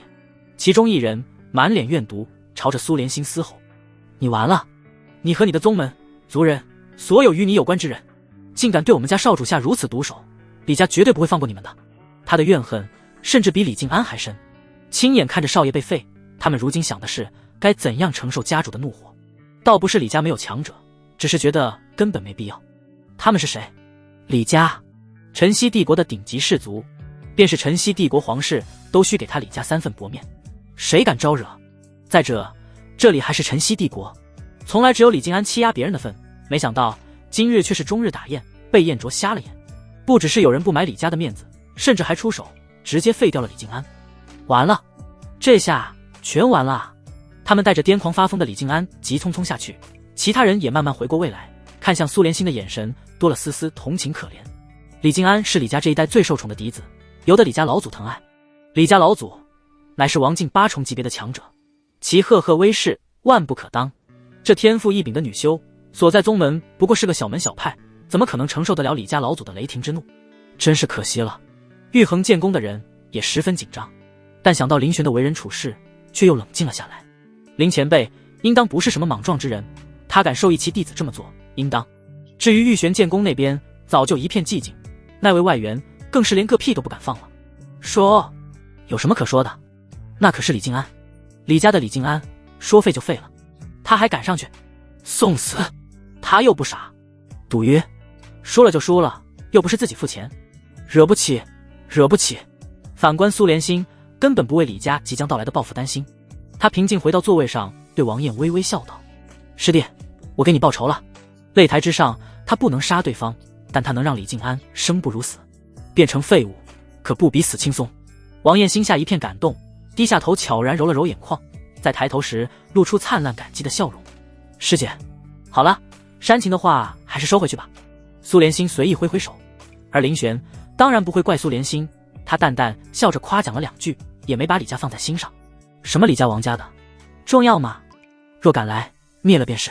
师徒几人其乐融融，落入外人眼中，只觉错愕不已。大敌当前，还能笑得出来，真是疯了。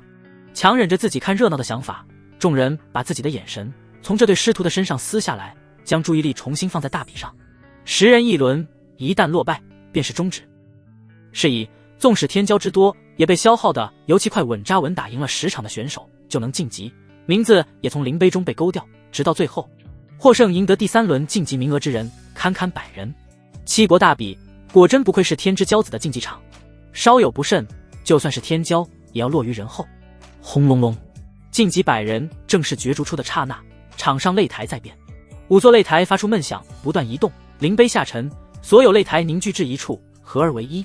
第3轮大混战自由竞技场开启，众人齐刷刷看向第3轮晋级的100人，越看越是心潮澎湃。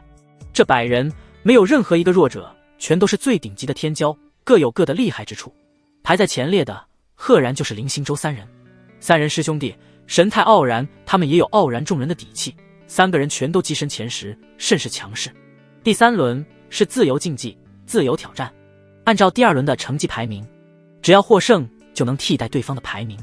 假使第7名挑战第3名，第7名获胜就会成为新的第3名，原本的第3名成为第7名，以此类推，直到最后无人再战为止。排名低者拥有优先挑战权，可率先向高者发出挑战。100人面相觑，无人先行。就在众人好奇谁会开启第1场挑战时，一道身影悍然翻越，来到擂台上，抽剑指向人群中一角。云一，上来，与我一战。高昂着头颅，一身四爪金龙袍的男子，正是大晋帝国皇子晋阳，也是大晋帝国第一天骄，位列第5。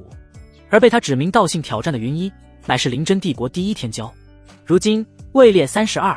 按照规矩，高位向低位发出挑战，低位可拒绝。晋阳却不担心云一会拒绝，他讥诮道：“你不会拒绝我的吧，云一？一直以来，你我二人一直被别人放在一起比较，上来做个了断吧。”他二人早有纷争，只是一直没有机会交手。七国大比正是提供交手机会的好地方。云一怀抱古琴，一步出现在台上，素手拨弄着琴弦，语气中自有一股傲然清冷。既然你执意要与我互换名次，那我成全你，又有何妨？他这话何其狂妄！众人基本上不看好云一，皆认定晋阳皇子赢面更大。原因很简单，晋阳皇子第2轮排名高，名气也大，出身也比云一好。大晋是前3帝国，灵真比大晋弱一截，能培养出来的天骄自然也存在差异。被云一的狂妄之语气到，晋阳皇子眯起眼睛，冷笑拔剑：“狂妄！你早就该败了，只是运气好，躲到了今天。牙尖嘴利是没用的，今日你注定躲不了。”此前他在秘境中亲眼见识了苏连心的妖孽，被打击得差点乱了心智，产生心魔。好在七国大比开始前，老祖亲手赐予他至宝。想到自己怀中宝物，晋阳皇子眼神炽热。如今他实力大增，就算是给他留下阴影的苏连心，他都有勇气与之一战，更别提从来没被他放在眼中的云一。呵，他眼神坚定，唇角缓缓勾起，暗中下定决心，先击败云一这个女人，再挫败那个苏连心，彻底破除我的心魔。七国大比，赢家只会是我，也只能是我。比起晋阳皇子的炽烈，云一依旧轻描淡写，眼皮一抹淡紫色，妩媚多姿，如眼影般为他添上了几分动人。他怀中古琴琴音平和，不带丝毫杀伐之气，如他的人一般清冷素雅。而他这副不言不语，只低头弄琴的姿态，却彻底激怒了晋阳。云一，你敢不把我放在眼里？晋阳勃然大怒，瞬间出手，剑光强势无匹，以摧拉枯朽之力奔向云一。所有人屏息，静待对决。但下一秒，锃！低头弄琴的云一甚至没抬头，仍拨弄琴弦，但从他手下弹出的曲子，却在不知不觉间变了调子。10万埋伏之曲，余音绕梁，充斥整个擂台。在晋阳暴怒出击时，所有音符化作实质蕴含杀意的剑芒，瞬间爆发，一招败敌。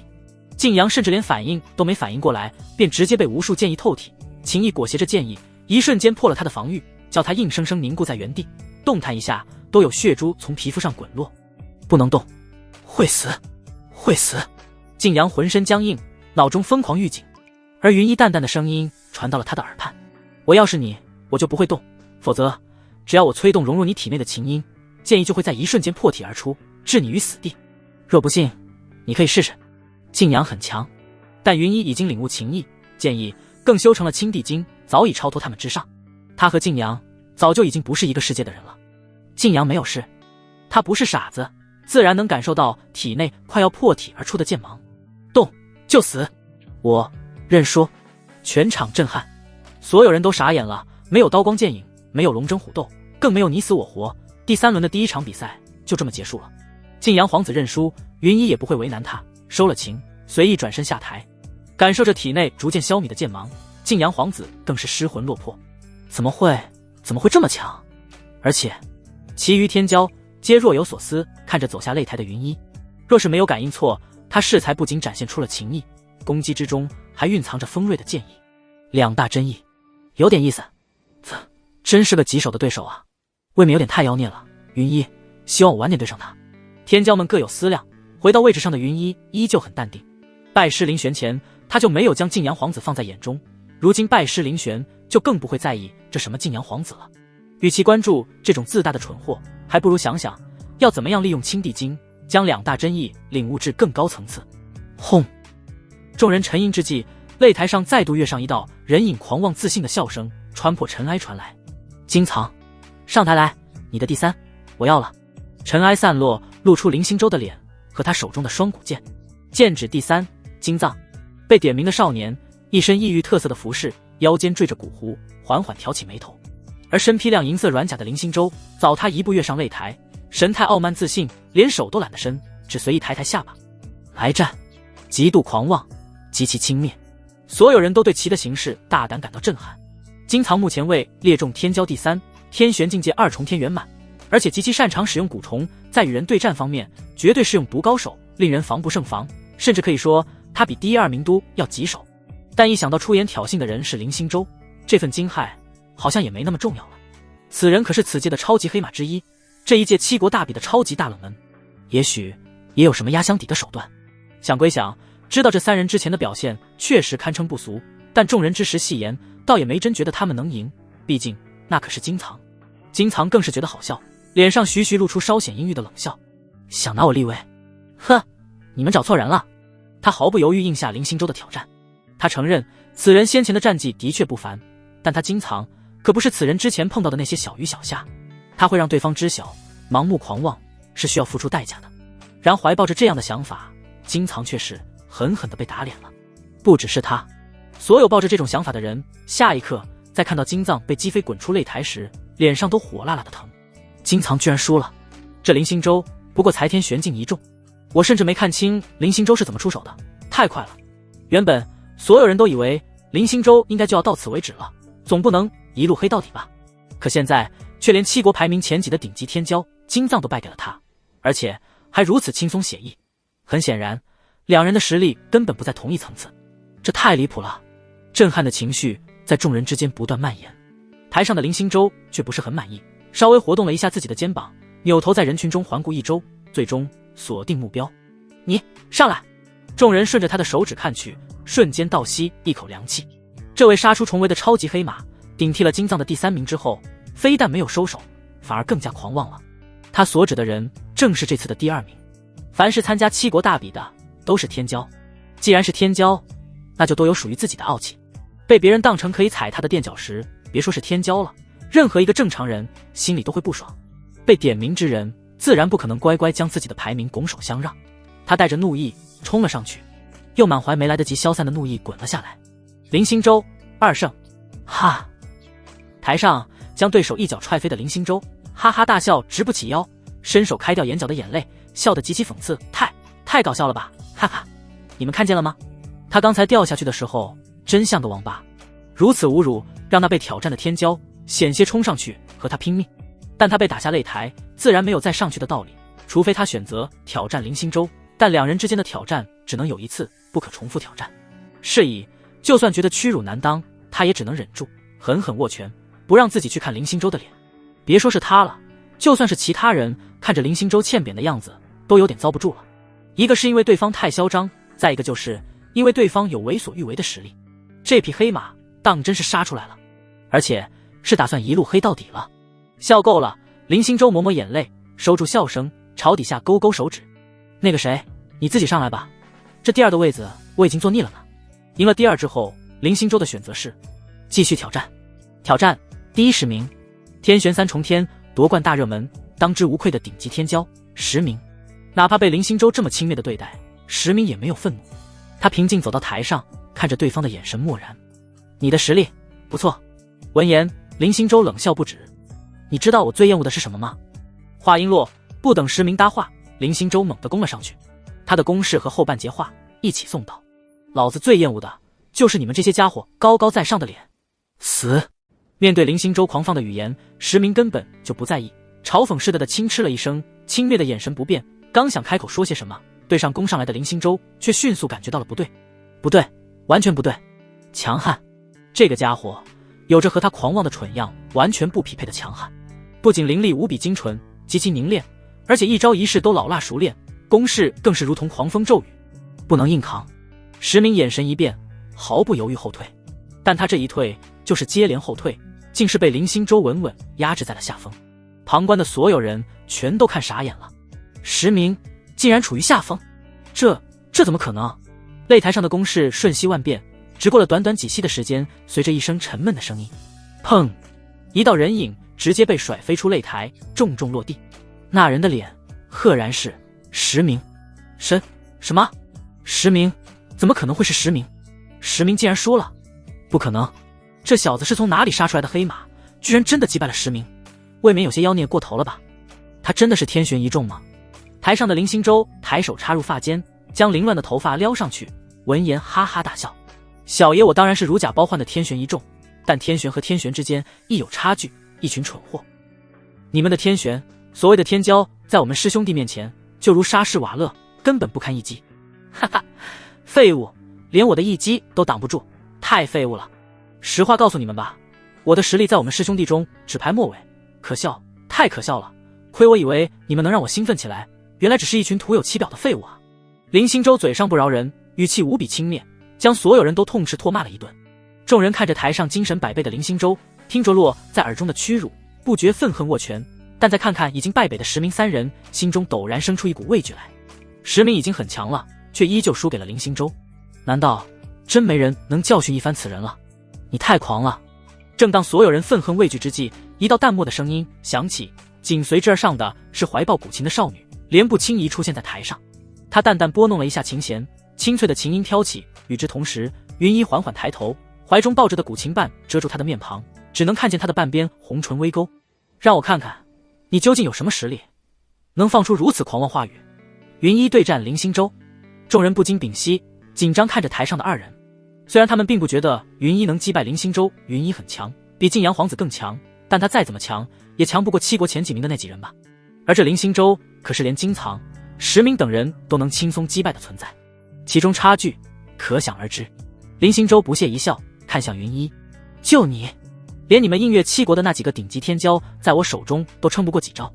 你对这种垃圾话，云衣懒得理会，只在心里悄然打了一个问号。你们映月七国，如他一般身为灵真帝国的人，就算是要放狠话，也绝不会开口闭口你们映月七国。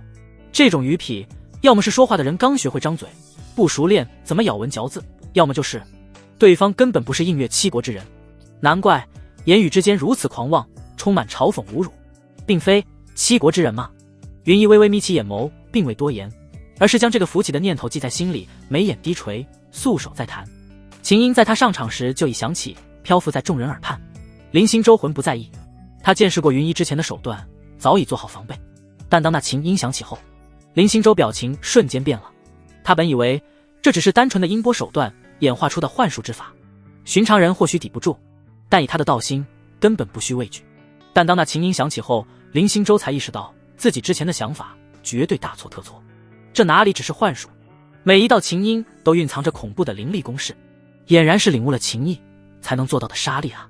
叮叮咚咚，琴曲奏响，林星洲只觉擂台之上处处杀机，根本无可抵挡，无可防范。砰！伴随着一道沉闷的声音，数道琴音击中林星洲胸口，直接将他整个人击飞出了擂台，胜负已分。周围的观战者们皆不自主屏息，看着擂台上脸眉起身，怀抱灵琴缓步下来的云衣，眼中都充满了畏惧之色。林星洲那两位师兄敖泰、施真快步上前扶起自己师弟，看着林星洲有些凄惨的模样，两人的脸色都是阴沉下来。原本以为他们来到这七国之地是该横行一方，碾压一切，结果竟然在这阴沟里翻了船，这让他们如何能忍？一念及此，施真身形一闪，便直接出现在了擂台上，正想要开口拦下云衣，但还未等他说话，曲幽梦已然迈步上前，登上了擂台。滚开，我没兴趣和你动手。施真看到竟然还有人敢主动挑战他们师兄弟，眼神顿时一寒，等我收拾了那个叫云衣的丫头，再来对付你。呵，曲幽梦冷冷一笑，他没有说话，只是素手微扬，灵力流转，用行动表明了他的回答。看到曲幽梦的动作，施真眼神愈发冰冷。很好，既然你找死，那就不要怪我，不客气了。说着，施真一声低喝，体内灵力沸腾，天玄境二重的威压轰然铺展，让擂台周围很多年轻天骄神情巨变。天玄二重比之前那林星洲还要更强。原本看到曲幽梦登擂主动挑战施真时，众人心中还有些期待，想着曲幽梦如此胆大，肯定会有底牌在身，说不得还真能重现云衣之前的战绩，将这嚣张的师兄弟三人再击垮一个。但眼下随着施真展现气息，他们心中这点期待也都烟消云散。石明等人垂头丧气，干脆低头，不愿去看接下来的比斗。天玄二重、境界、传承都碾压七国这方的天骄，这曲幽梦能有什么胜算？轰！众人的心思，施真根本懒得理会。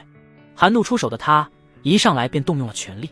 不同于林星洲那轻盈高速的攻击，施真的攻势大开大合，宛若急躁鼓点不断落下，但他的身法却偏又诡谲多变，配合那凶猛攻势，愈发让人难以捉摸。而且随着他攻势流转，他的周围还有丝丝缕缕的奇特烟气悄然扩散，向着整个擂台笼罩开来。这是好强的猛毒！擂台下观战的众人皆变色，金藏更是瞪大双眼。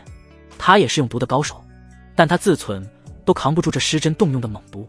而且失真这一招还有一层用心，就算曲幽梦一开始能够避开这毒雾的覆盖，但随着时间推移，这片猛毒终究会布满整个擂台，到时候此女就只能硬顶着那猛毒来和失真交手，本就不高的胜算将彻底跌为零。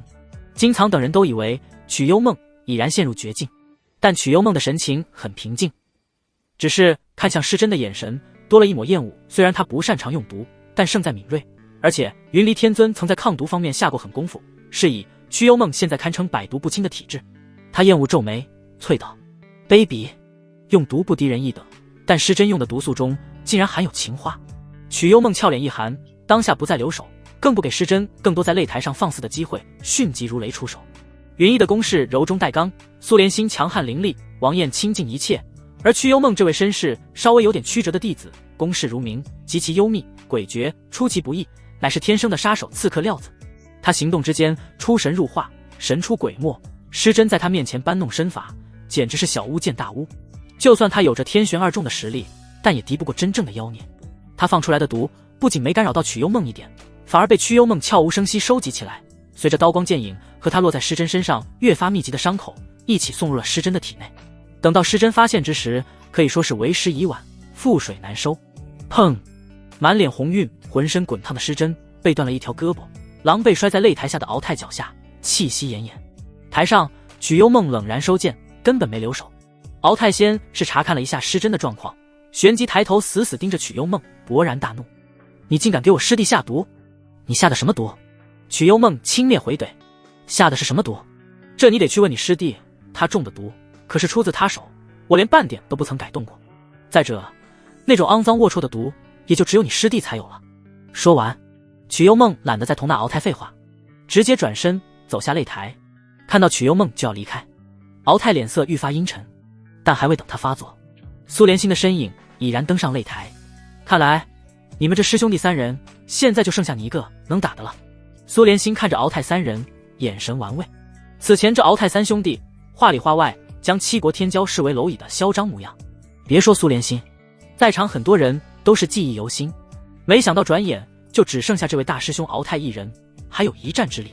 七国天骄是蝼蚁，那么你们又是什么？蝼蚁不如找死！敖泰脸色顿时变了，他猛然起身，盯着敢调侃他的苏连心，眼神里都是杀气冲天。很好，我正想寻个人出气，你就主动送上门来。既然这样，我就不客气了。伴随着一道低吼，敖泰气息轰然释放开来，宛若一尊幽冥恶鬼，强势到极点的威压，如同潮水般向着苏连心滚滚而去。这擂台下所有人都变了脸色，只因为这最后才出手的敖泰，其修为竟然已真至天玄三重之境。天玄三重的修为，在敖泰展露自己的真正境界之后，根本没人看好苏连心。哪怕在此之前，苏连心已经连胜10场，且每一场几乎都是轻松解决战斗，他的境界摆在那，再怎么样也不过才地玄境第9重罢了。天玄三重是个什么概念？境界越高，每提升一重也越为困难，同样差距也越大。地玄和天玄之间终究是隔着巨大的天堑，而敖泰战绩比起苏连心更为豪华，而且他也同样领悟了剑意，境界碾压同样也领悟了剑意。这怎么打？和众人的焦虑不同，苏连心心静如水，却是没有丝毫担忧。况且敖泰对他来说还真算不上强，若是之前焚天秘境里的他，也许会有些许压力，但现在敖泰不足为惧，没有任何取巧，更不具备任何思索对策的时间。苏连心执剑和敖泰转瞬战至一起，二人之间是纯粹的剑技对拼，剑意对拼。从尸山血海中杀出来的敖泰确实不差，拥有出色的战斗经验以及技巧，但深得凌玄指点的苏连心也绝非弱者，高手过招只在眨眼之间。台下众人甚至没能反应及时，擂台上就已经分出了胜负。一抹鲜血从男人的喉咙处弯弯绕绕流下，轻然点在他咽喉处的剑尖，令他吞咽一口口水都觉得疼痛难当。因疼痛和死亡威胁缓缓回神的敖泰，这才发现他败了。不给他说话的任何机会，苏连心吐出一口气，直接一扫，将他整个人都扫到了擂台下，这才眨了眨有些疲惫的眼眶，面向台下惊愕张大嘴巴的众人，淡淡出声宣告：胜负已分。胜负确实已经分晓，还是令其他人哑口无言，张大嘴巴宛如智障的结果。苏连心这个来自同样名不经传小宗门的女修，竟然赢了敖泰，这个被认为是此届第一黑马的超级天骄，太不可思议了。不知是谁低低呢喃出声，这几场对决留给他们的除了震撼就只有震撼。但如此一来，回首岂不是在这3个女修中决出3人谁将是最后的胜者？这才是众人此时最关心的事情。什么黑马不黑马的都已经是过去式了，这次真正的黑马是这3个从未显露山水的女修。谁能想到此届前3居然都并非是他们所熟知的那些个超级天骄。打起来，打起来！虽然没说，但谁都看得出来，旁观者们不乏看好戏的心思。只是事情只怕是不会如同他们心中所想一般发展了。曲幽梦歪着头看了看云一，又看了看苏连心，冰霜般的俏脸陡然绽开一抹微笑，直接摆摆手：认输认输，我认输，我可不是2位的对手。连心师姐，云一师妹，你们自己去争那第1吧，至于我，拿个第3就心满意足了。凌玄门下，苏连心为大师姐，其次是王艳和曲幽梦，然后是秦风，最后才是云一。听着曲幽梦的声音，其他人先是诧异他竟然说了那么话，比刚才对上茄兰宗的3个都说得多，再细细思索他说话的内容。等等，师姐，师妹，我听错了不成？所有人都傻了，不可置信睁大双眼，活像是见了鬼。他们3个居然是同门？不是，他们来自什么宗门？刚才那是3黑马，合着这也是3黑马？且不提众人的震惊和悲愤，云一听了曲幽梦的话之后，抱着琴干脆摇摇头：我不是莲心师姐的对手。苏莲心苦笑摇头，此时他并没有过分谦虚，淡淡点头。当然他也没忘记征求别人的意见。诸位，可有人打算来挑战我等？面对苏莲心的询问，擂台下所有人都保持了沉默，个个不语。即便林星洲几人满脸不甘，也说不出来一个不字。他们3个包揽前3，谁敢有意见？谁能有意见？连敖泰、施真3人都不是对手，他们这些个惨败在敖泰3人手中的家伙，还有什么好挣扎的？苏连心的第1，毫无疑问，在他之后是云一的第2，曲幽梦第3。纵使已经震惊过了一次，但众人在看时还是忍不住心中的惊骇之情。一门包揽前3，这是多么恐怖的事情啊！可以想象得到，大比结束之后，玉衡建功4个字将响彻7国之地。别说是其他人了，连玉衡建功的自己人都是懵的。啊！楚剑尘拖着治愈的腿，仍有些幻痛，根本反应不过来怎么回事。他感觉自己好像一直在梦里。包揽前3，我怕不是在做梦吧？楚剑尘苦笑，他所在的玉衡建功居然就这样得到了第1，太梦幻了。玉玄建功的长老也是懵逼的一员，回想起此前2宗的赌约，更是眼前一黑。怎么会这样？他险些2眼一黑，晕倒过去。但这个消息若是传回去，公主会不会被气晕，就不是他能控制的了。尤其是在他扭头看向玉衡建功方向时，刚好看到寒月仙子朝这边看来，对着他罕见灿烂一笑，随后比出5根手指，晃了晃，5000万灵石。玉玄建功长老眼前那是一黑又一黑，怎么办？怎么办？谁能想到，仅是苍鹭帝国末流宗门的玉衡建功，会成为此届7国大比最耀眼的势力？早知道就不打赌了，真是悔不当初。玉玄建功的长老在后悔，但最后悔的人还不是他，而是位于角落之中连第3轮都没进得去的陆天行和青阳剑宗。青阳剑宗是所有弟子在见到王艳和苏连心的时候就陷入了沉默，尤其是看到苏连心夺得第1之时，更是连呼吸都放轻了。甚至有青阳剑宗的天骄弟子下意识庆幸了一番，庆幸陆天行晕了，要不然陆天行还得再晕过去。这其中最为后悔的人就是玄阳宗主了。他深深一叹，看着王艳几人大放异彩，玄阳宗主无比失落。若是当日宗门选择的不是放弃他们，而是如若不然，今天大放异彩的就该是他们青阳剑宗了，包揽前3的也该是青阳剑宗才对，而不是白白便宜了什么玉衡剑功。后悔。玄阳宗主连肠子都快悔青了，他心里发苦，嘴里更是阵阵苦涩，在心中哀嚎：老祖啊老祖，你这次可是错大发了。甚至他完全能想象得到，老祖得知这一消息后会有多么后悔。可木已成舟，此时后悔为时已晚啊。苍鹭帝国虽说7国大比很重要，但也不是所有国家都关注七国大比的结果的。比如说苍鹭帝国便没那么关注，哪怕是七国大比已经结束，大比排名即将传回国内，苍鹭帝国也不怎么上心，左右都是垫底，早就习惯了，压根没多少人在意。而送来排名来的使者面见了负责接消息的皇室总管后，看到对方略显冷淡的态度，忍不住摇摇头。你们苍鹭帝国藏得倒是深，这次可真是大出风头。皇室总管闻言一怔，大风头？什么大出风头？一边想，他一边展开了手中刚拿到手的排名，随意扫了一眼。皇室总管的眼神凝固了，他的嘴不可置信张大，满心只剩下2个字在回荡：卧槽！怎么回事？前3，我们苍鹭帝国的云一，那不是灵真帝国的天骄吗？怎么成苍鹭帝国与玉衡建功的了？什么情况？缓缓回神之后，苍鹭帝国皇室总管握着这份名单，狠狠吞了一口唾沫。他有预感，这份名单一旦公布，整个苍鹭帝国整个映月7国都会地震。名单已经出了吗？同一时间，晨曦皇城内刚出关的玉玄建功公主也在询问此事。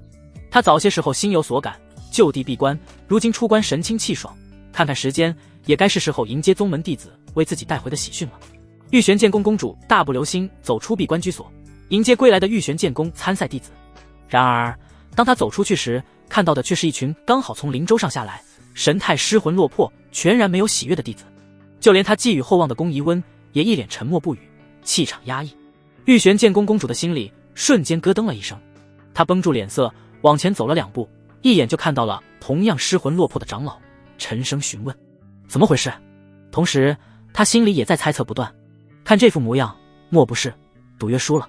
这不应该啊！宫仪温的实力她最是清楚不过了，不说前30，但进入前50绝对是板上钉钉的事情。而玉衡建功的那些个弟子，不是他看不起对方，别说前50，前100都不可能有。放眼整个苍鹭帝国，都未必能有人进入前100。玉衡建功，玉玄建功的长老沉默半晌，最终露出一丝苦笑，缓缓摇头，艰涩说出实情：公主，我们输了。怎么可能？玉玄建功公主的第一反应就是不信，急忙开口询问：难道我们连前100都没进去？不，我们这次在7国大比的排名是第46，那为何说我们输了？带队长老的脸色更苦了，哭丧着脸道：因为宫仪温是杀入了前50，但是玉衡建功包揽了前3。什么？仿佛晴天霹雳，直接在玉玄建功公主的头上炸响，再也维持不住风度，一把抓住了带队长老，神态都急促焦虑了。到底是怎么回事？你仔细告诉我。还有名单呢？给我看看名单，我要知道具体经过。告诉我。懵逼，不可置信，种种复杂情绪交织在玉玄建功公主的心头。当她拿到名单，一眼扫过，看到名单上的排名时，她心头所有的侥幸都消失了。是真的。玉玄建功公主肩头都垂下了，手都在狂颤，眼球几乎瞪到脱眶而出。玉衡建功怎么可能？怎会存在这等级别的天骄？还有她的5000万灵石就这么没了。只是想象了一下，玉玄建功公主就差点背过气去，一介强者硬是被气到头晕眼花。公主，带队长老忙安抚玉玄建功公主，生怕他人真被气出个好歹来。也正是这时，带队长老忽地想到一件至关重要的事情，心中一动，连忙凑到玉玄建功公主身边低语起来：公主别急，这5000万灵石之事也许我们不用太担心，那5000万灵石可能我们并不需要出。玉玄建功公主勉强稳住头晕，强撑着问道：怎么说？带队长老唇角缓缓上扬，勾起一抹略显轻蔑的弧度，显然是想到了什么有利于他们的事情。那玉衡建功虽然出了这么大的风头，但也为自己招惹了祸根，他们的外援招惹了，不是废了李家的少爷。李家？哪个李家？玉玄建功公主先是一怔，而后反应过来，猛地打了个寒战，略有些不可置信。李家不会是我想的那个李家吧？带队长老毫不犹豫点点头，幸灾乐祸的表情更为明显。没错，就是那个李家，晨曦帝国李氏。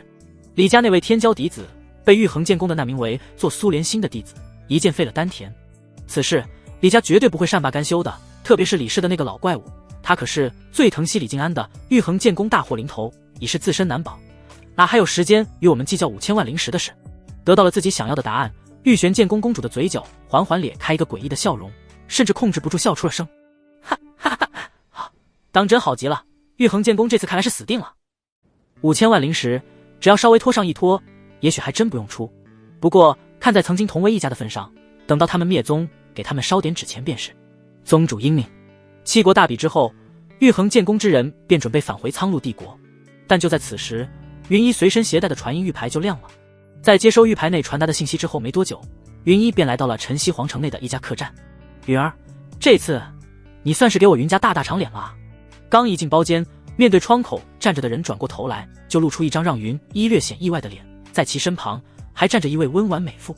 爹娘，你们怎么来了？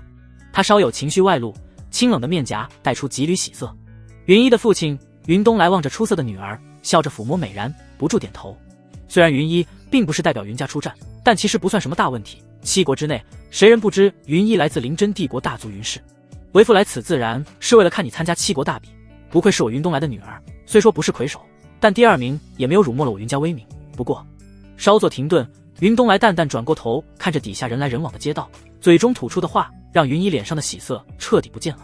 闹够了就回来吧，千音阁的长老前些日子又来了，他很是看好你的资质，而且答应若你肯拜他为师，便可成为真传弟子，向千音阁真传福利。相比千音阁那般皇级势力，这区区弹丸之地一小宗，为父相信你知道该怎么选。云一面上笑容消退，木着脸注视了云东来一会，缓缓摇头。他心里是最清楚的，为何自己能夺得大比第2，自然是师尊灵玄的功劳。没有青帝经，没有师尊的教导，让他在如此短的时间内领悟剑意，他也不可能夺得第2。而且自从拜师剑阁，什么皇级势力他已经完全看不上眼了。皇级势力能有地阶功法吗？别说地阶功法，尊阶功法都不一定有，就算有也不可能给他修炼。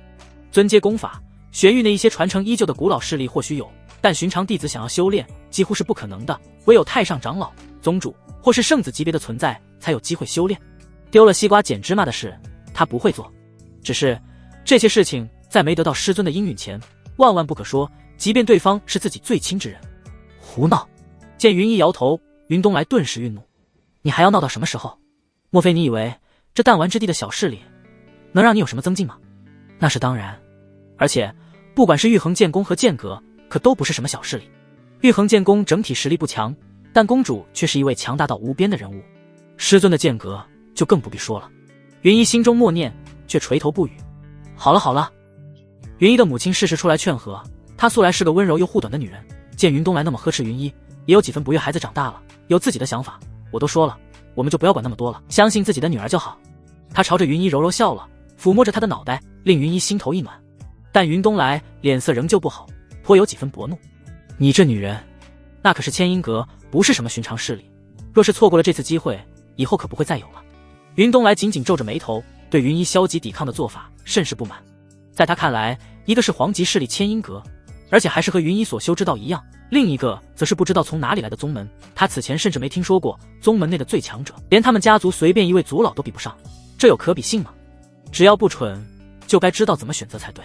偏偏他这个女儿，她到底在想些什么？眼见父母争执不休，将自己叫过来只为了这种事情，云一的耐心告罄。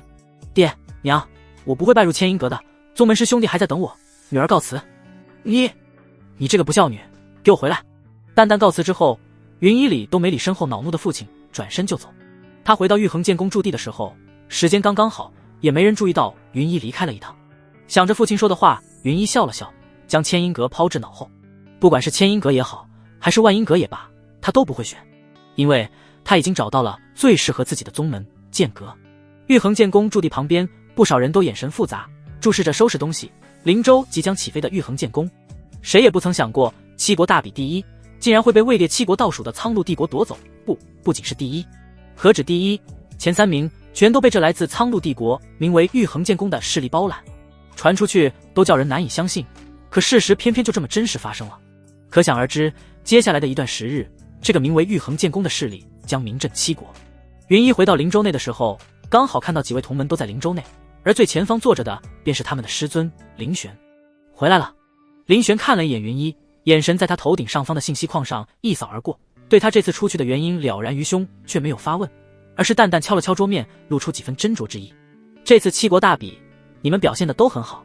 他一边说，一边清点着这次七国大比的收获，也正是苏连星几人的奖励。他们在拿到奖励之后，全都交给了灵玄。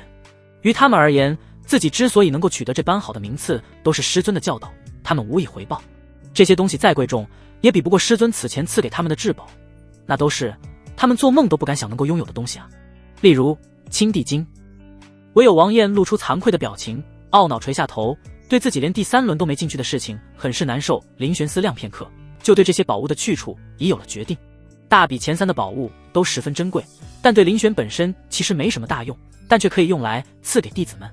不过需交换一下，毕竟苏连心参加大比得到的宝物，若再次还给他，并不能触发系统返还，但赐给云一、王晏等人却是可以。第1名苏连心，他得到的是一枚提升修为的6品高级丹药。这枚丹药林玄直接赐给了王晏。王晏修为最低，确实该提一提了。装有丹药的玉瓶落入王晏手中，他抬头看向几位师姐妹，从他们脸上只看到了鼓励，没有介怀，索性咬咬牙接下。不过林玄这边却没返还回来与修为相关的丹药，倒是返还回来一枚。叮！恭喜宿主投资6品生灵丹，返利极道灵容丹9文1。极道灵容丹，助人融合大道的8品灵丹，而且9道丹文，这正是林玄所缺的。有了这枚丹药，他至少能融合5、6条大道，堪称境界暴涨。这枚极道灵容丹，林玄就不客气地收下了。第2名云一得到的奖励是一把6阶灵剑，这灵剑的剑柄上有一颗暗含幽冥之力的灵石，正合适王晏使用，示意也归了王晏。叮！恭喜宿主投资6阶灵剑，返利7阶灵剑1。7阶相当于黄阶灵气，林玄心头一松，陆仙剑阵的阵基终于不用再是那把5阶之剑了。他看了一眼自己的佩剑，那把跟着他走过了风风雨雨的5阶灵剑，心头暗叹一声：老朋友，你总算是到了该退休的时候了。得了2件宝物，王晏几乎连头都抬不起来，脸上像是多了火烧云般，不知该如何是好。他就算是心大，此时也有些不好意思了。第1、第2名的师姐师妹辛辛苦苦得来的奖励都给了自己，这让你拿着便拿着，今后努力修炼，也不枉为师将此丹赐予给你。林玄随意笑了笑，安慰了一句王晏。紧握着手中的丹药和宝剑，王晏暗自下定决心，这次回去之后，他一定要好好提升实力，绝不能再做拖后腿的那个。最后便是祛幽梦得到的奖励，他乃是第3名，得到的奖励是一枚元剑丹。此丹为6品丹药，可助领悟剑意的修士更进一步，领悟更高层次的剑意，对剑修而言绝对是不可多得的至宝。只看了一眼，林玄便将丹药给了苏连心。他如今已领悟剑意一重，距离2重剑意已是不远，有了此丹，没准能将剑意提升到2重境界。叮！恭喜宿主投资元剑丹，返利无上剑心丹6文，8品丹药，无上剑心丹还是6文的品相。奖励分发完毕，至于云一，倒是没有得到林玄赐予的任何东西，没办法，也确实没什么太过合适云一的宝物，而云一心里对此却没有丝毫不满。和师尊给的青帝经比起来，自己大比得到的那些宝物又算得了什么？再说，如果不是师尊，自己也不可能拿到大比第2。将所有入手的奖励分出去，遣散弟子们后，林玄深深呼吸了一口气。返利回来的宝物全都是刚好合适他用的。这一次，他的修为和实力即将迎来暴涨。若非现在在灵州上，他已经迫不及待吞服丹药提升实力了。饶是他心性淡然，也开始期待着尽快返回玉衡剑宫，开始闭关。灵州穿梭，道道流光皎洁，晨曦帝国李家也迎来了返航的灵州。然而，砰！李氏家主一巴掌狠狠拍在桌面上，脸色阴晴不定，像是一只暴怒的狮子。是谁？是谁干的？连我李氏少主都敢废？谁给他们的胆子？王境高阶的威压爆发，席卷整个议事厅，直接冲击的底下跪着的人无法承受，狠狠喷出一口血来，染红了地面。可跪着的人连嘴角的血液都不敢擦，用膝盖摩擦着地面向前扑在地上嚎啕大哭，请家主责罚。位于李家家主身侧的一位老者，脸色同样十分难看。先别管这些，现在最重要的问题是我们要不要通知老祖。看着地上被抬回来正处于昏迷中的李静安，李家家主眉头紧锁，想到了自己的父亲。他的父亲正是在闭关中的李家老祖，也是李家最强的存在，已经踏足王境8重圆满，距离王境9重仅仅只剩1步之遥。而他老人家向来最疼爱李静安这个孙子的，他怒，若是老祖知晓此事，只会比他更愤怒。李家家主面色阴沉，看着底下把李静安抬回来的仆人们，心中暗含杀意。此时的他心中乱成一团，若是老祖知道了这件事情，会暴怒成什么样子？良久，李家家主挥挥手，去吧，去通知老祖。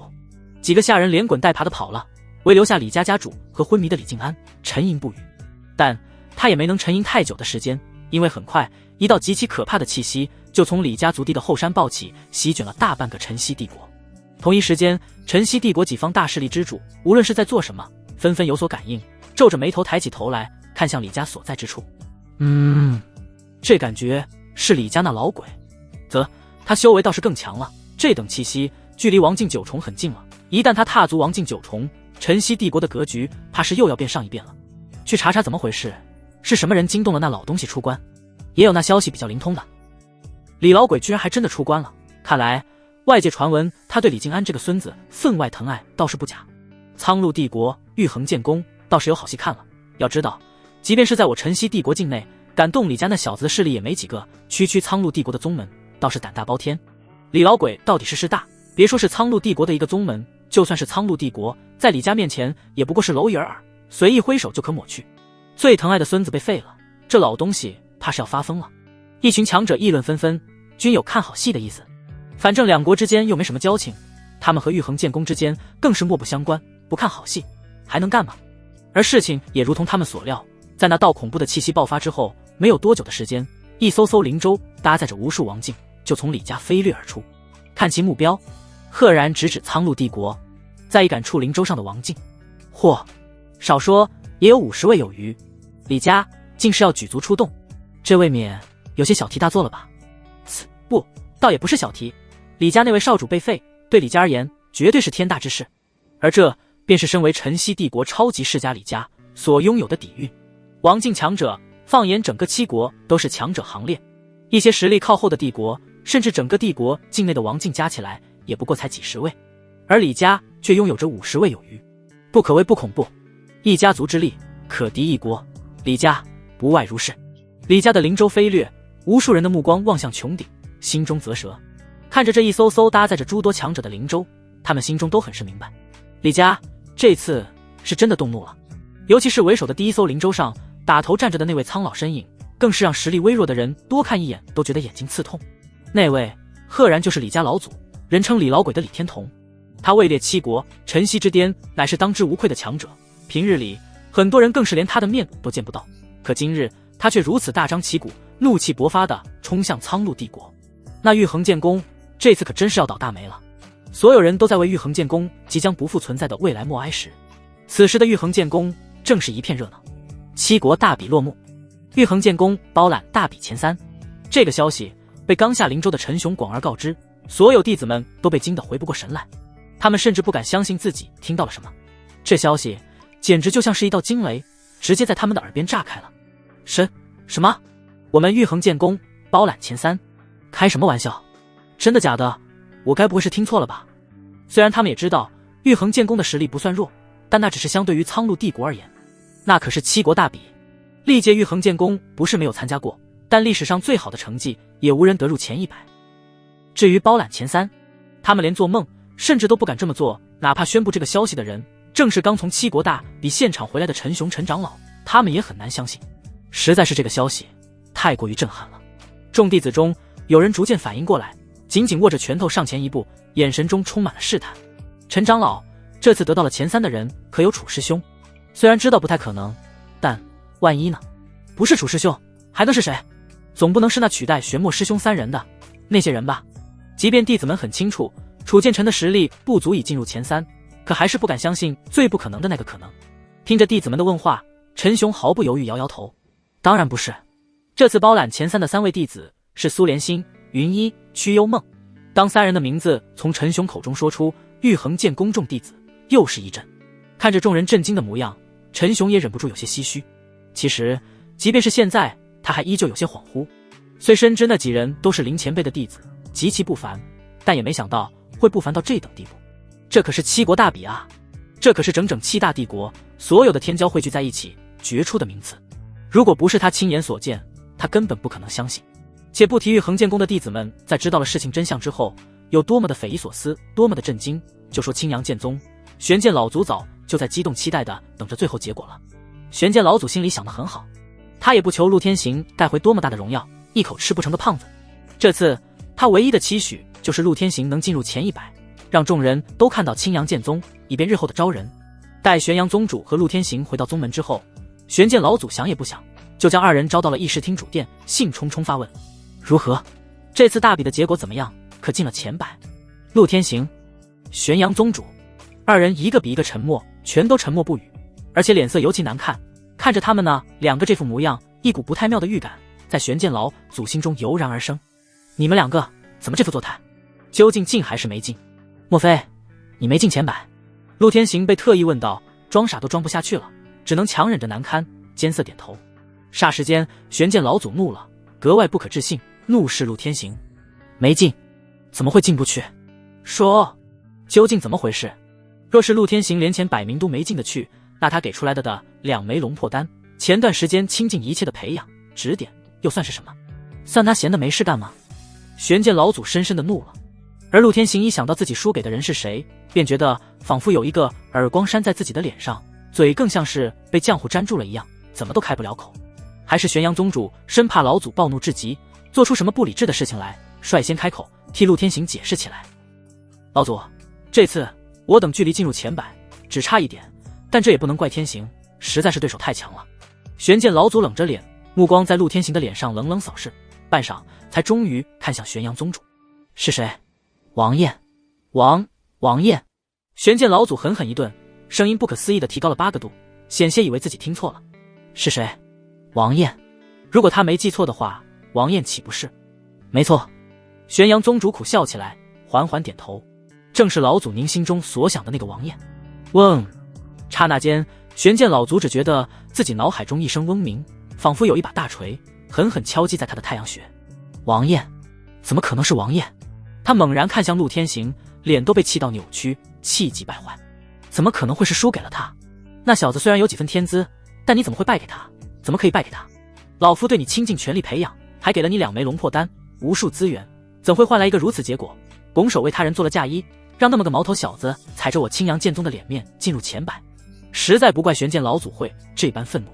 如果陆天行败给了别人，他还能勉强接受，可是输给了王燕，那个被他亲手逐出宗门的王燕，那个他放弃了的王燕，他怎么可能接受得了这个结果？这不是在说他老眼昏花，识人不清吗？玄剑老祖无比愤怒，可这时玄阳宗主却忽然开口否认：不，老祖，王燕也没有进入前百。玄剑老祖顿时皱起眉头，他还以为陆天行差点进入前百，被王燕击败，按理来说王燕能够进入前百才是，可他竟然没有。没等玄剑老祖心里好受一点，玄阳宗主就苦笑着说出了未尽之语：他虽然也折戟在第2轮，但老祖，你这次当真看走眼了。你可知此次7国大比前3都是谁？谁？一位名叫苏连心，一位名为云一，最后一位名叫曲幽梦，他们都是此前退出宗门的灵玄之徒，也正是王燕的师姐师妹。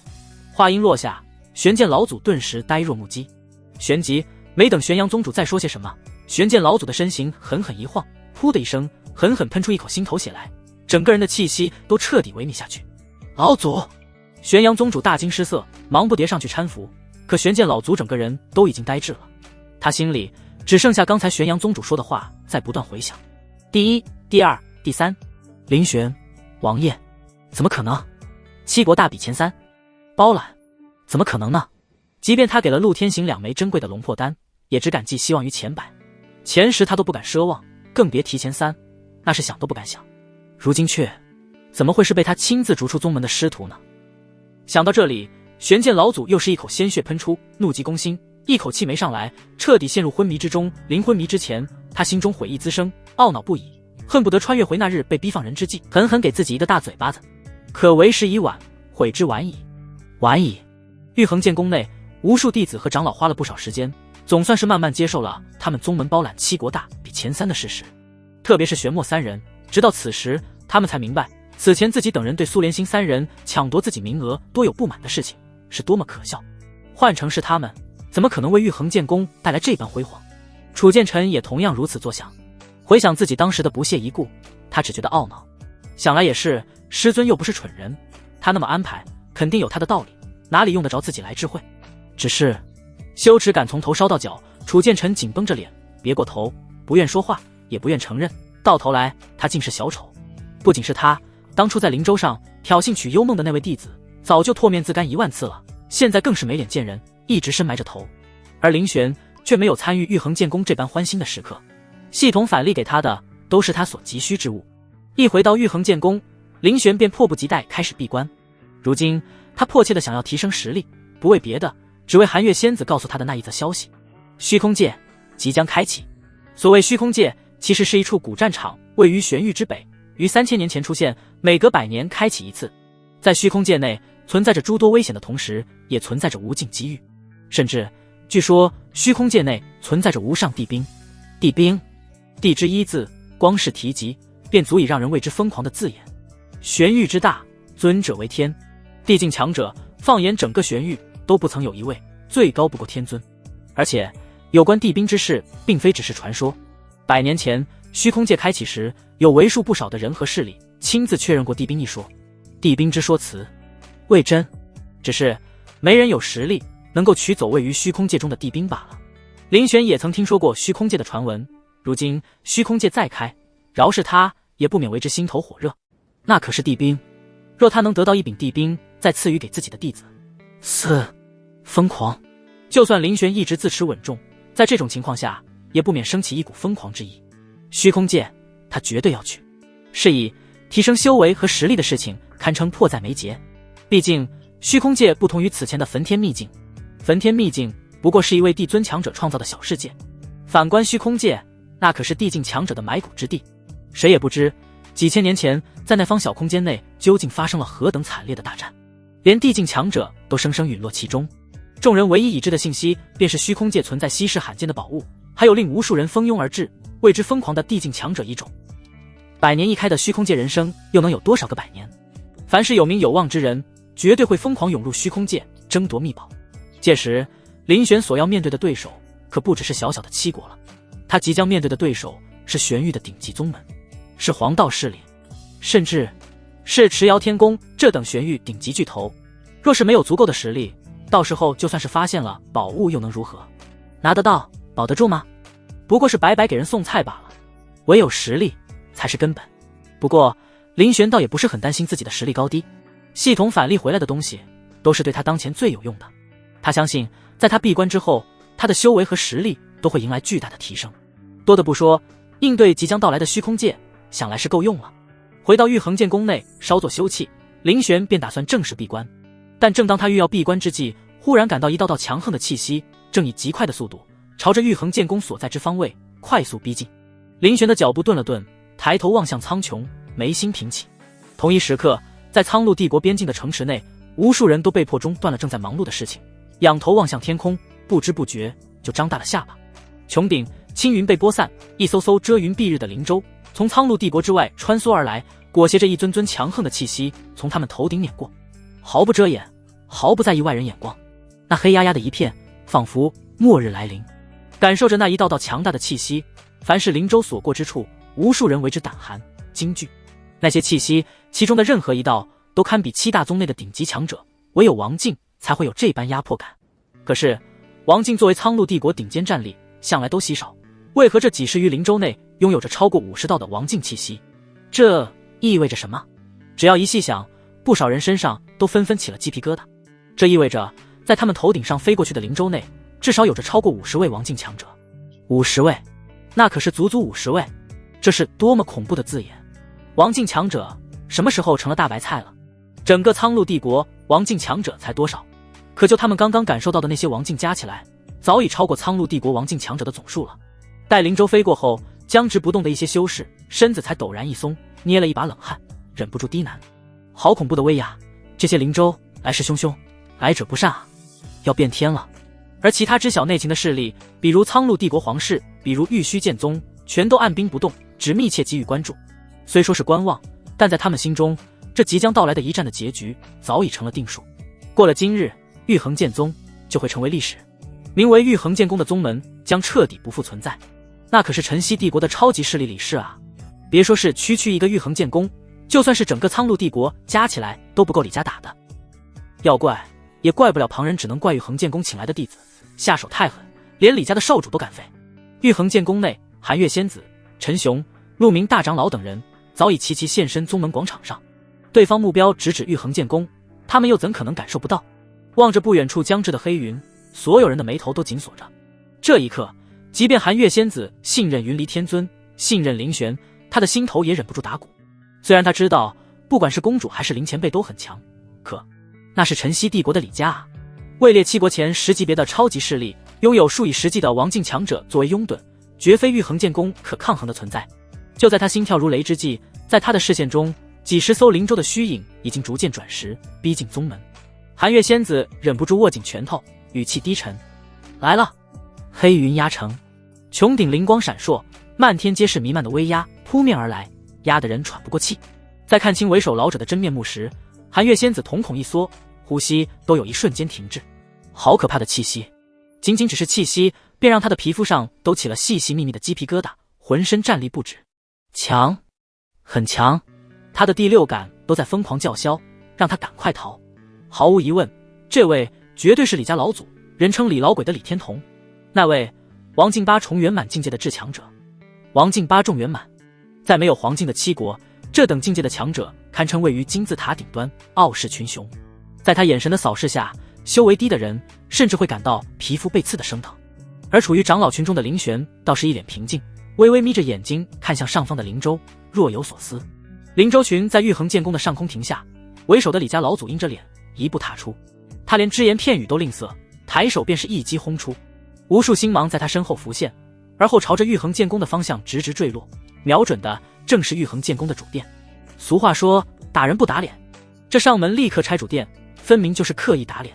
但李家老祖实力之强，哪怕只是随手一击也用了8分力气，王境八重圆满的修为令他势不可挡，仿佛天火降世，黑云都被星芒驱散，破灭一切的火点如流星般向玉衡剑宫轰击而来。无论是玉衡剑宫的长老们，还是周围或明或暗围观的苍鹭帝国强者们，全都倒吸一口凉气，更有甚者忍不住后退一步。李家老祖的恐怖一击，他们只用看的，就连反抗的念头都生不起来一丝丝。太可怕了，这就是七国前10级别的顶尖强者吗？玉衡剑宫拿什么挡？怕是护宗大阵都会在顷刻间损毁吧。没人看好玉衡剑宫的将来，这星芒约莫已是玉衡剑宫的末路。然而正在所有人惊叹玉衡剑宫门人长老惊恐万分之际，一道仙影飘渺，却疏忽出现在了护宗大阵前。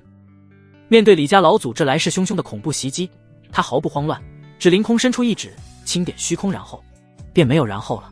在众人或惊或恐的目光中，飞坠而来的星芒落于那葱白的指尖，轻飘飘，毫无力道，瞬息之间仿佛冰雪消融。李家老祖8、9分力气使出的惊世一击，能够将玉衡剑宫主殿彻底抹去的攻击，就这么被那道仙气飘飘的身影一指化解。这一幕让所有人都看傻了眼，在意识到自己究竟看到了什么之后，更是惊骇到眼珠子差点没瞪出来。他们有的人甚至都没来得及感慨李家老祖这一击有多么恐怖可怕，又迎来了于他们而言更为恐怖、匪夷所思的一幕。如此恐怖的攻势就这么被化解了，只是一指，这莫非是梦吗？别说是在场众人了，就连李家老祖本人也没想到事情竟然会变成这般。此种情况的发展简直出乎了所有人的意料。怎么可能？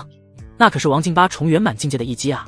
即便是王境9重，在成名已久，用出了自己的成名技的老牌王境八重圆满强者李老鬼的面前，也断不可能如此轻易就接下他的攻击。除非只有一种可能，偏偏是在场所有人都不敢去想的可能。但那2个字还是不受控制的从他们脑子里面冒了出来。黄静，此女莫非是黄静？卧槽！有那么一瞬间，在场的所有人几乎拥有了共感。在这个念头冒出来的刹那，他们不约而同地感到了头皮发麻。黄静，映月七国竟然出了黄静，怎么可能？可是若不是黄静，怎能如此轻易化解这一击？但七国境内怎么可能有黄静存在？映月七国说得好听，但在玄域那些巨头看来，这里就是一毛不拔的贫瘠之地，连朵花都难盛开。像黄静这般级别的大人物，几乎只存在于七国之外的那些大势力中才是。在七国内并非没有过黄静，但那已经是十分遥远的过去。至少在目前的七国内根本没有黄静。不对，目前现如今的七国有一位黄静无声无息地降临了。就在他们眼皮底下，所有潜伏在周围关注着这一场战争的苍鹭帝国强者无不震撼，眼神逐渐发生了变化。黄静，这可是黄静！苍鹭帝国玉衡剑宫内居然有黄境强者存在，开什么玩笑？怎么可能呢？公主，是黄静。玉衡剑宫的长老们已经惊呆了，仰头看着头顶，连话都差点不会说了。他们早就想过公主肯定很强，但也从未往黄静这个层次想过。那可是黄静啊，七国中根本不存在的至强者。是。陈雄长老很快反应过来，惊愕震撼后便是狂喜。呼，有救了！刚才那一击当真是吓坏我了。和玉衡剑宫内的长老们的欣喜形成鲜明对比的是，李家众人包括李家老祖在内的所有人在震惊过后，取而代之的就是深深的惊骇、恐惧。哪怕是最开始来势汹汹的李家老祖，在黄静的面前也不得不折腰。前辈，在下晨曦帝国李家老祖李天童，敢问您和这玉衡剑宫？李家老祖一边说着，一边向前一拜，哪还有此前的风轻云淡，满脸怒容。云离天尊面无表情地看着这群恶客，语气凉薄：本尊乃是玉衡剑宫公主。嗡的一声，脑内嗡鸣传遍李家人精神海内。李家老祖等人面露惊色，双膝一软，险些直接瘫软在地。玉衡剑宫公主黄静，而他们这些人竟然试图找一位黄静麻烦，他们到底是有多大的胆子啊？此时此刻一切都明白了，难怪玉衡剑宫的弟子面不改色，说废掉李家少主就毫不犹豫把人废了。难怪玉衡剑宫的弟子能够包揽前3，难怪他们根本不是别人以为的什么疯了，而是他们背后有一尊黄静为他们在撑腰啊。暗处青鸾阁阁主小心翼翼躲着，深深呼吸了一口气，他不自觉暗中庆幸起来，还好自己当初跑得快，否则真是不幸中的万幸。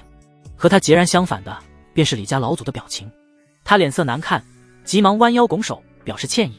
前辈，我等不知前辈与玉衡剑宫的关系，冒昧上门，这便离去。他难掩急色，匆忙吩咐李家人掉头，来的时候飞快，走的时候更快。一尊黄静绝对不是他们所能招惹的。然而望着他们即将离去的背影，云离天尊轻轻勾唇笑了笑，他略一抬手，万千符文在他身后凝聚，最终化作一道巨大的魔核巨人虚影，睁开灿若金星的瞳眸，抬手一拉，弯弓顿时显于巨人手中，瞄准李家灵州群的方向，一箭射出。与此同时，云离天尊清冷的声音淡淡落下：我玉衡剑宫不是诸位想来就来，想走就走的地方，抱歉，为防诸位日后报复，所以今日等都留下来吧。话落，绚烂的一剑直破开虚空，几十余艘灵舟，50余位王境，其中更是包括了王境8重圆满境界的李家老祖。所有人在这一剑之下瞬间化为齑粉，飘散在漫天尘埃中，和凌冽的风融为一体。李家来犯之人顷刻间荡然无存，再也不复存在。周围无数人呆呆地望着这一幕，沉浸在巨人一剑的震撼中，满眼都是震惊和不可置信。这便是黄境吗？只用了一剑就能秒杀这么多的王境？以往黄境在七国内只存在于传说之中，现存的修士几乎没几个人亲眼见过黄境的存在。他们对黄境的强大之处并没什么概念，只知道黄境很强，但具体怎么个强法却说不出来个一二来。但今日之后，黄境的强大再也不是虚无的传言，他们对黄境强大之处的概念总算是有了。而这个结果是用李家上下50余位王境的命换来的，那可是整整50余位王境啊！其中还有成名已久的李老鬼，这位王境8重圆满境界的强者，加上其他人，这股足以毁灭苍鹭帝国的力量却被这位忽然出现的黄境强者轻描淡写毁去。难怪底下的修士一脸恍然，呆呆低喃。难怪我就说，为何玉衡剑宫实力不强，却敢在赤鬼王的威胁下接下秦风这个灾星？原来如此啊！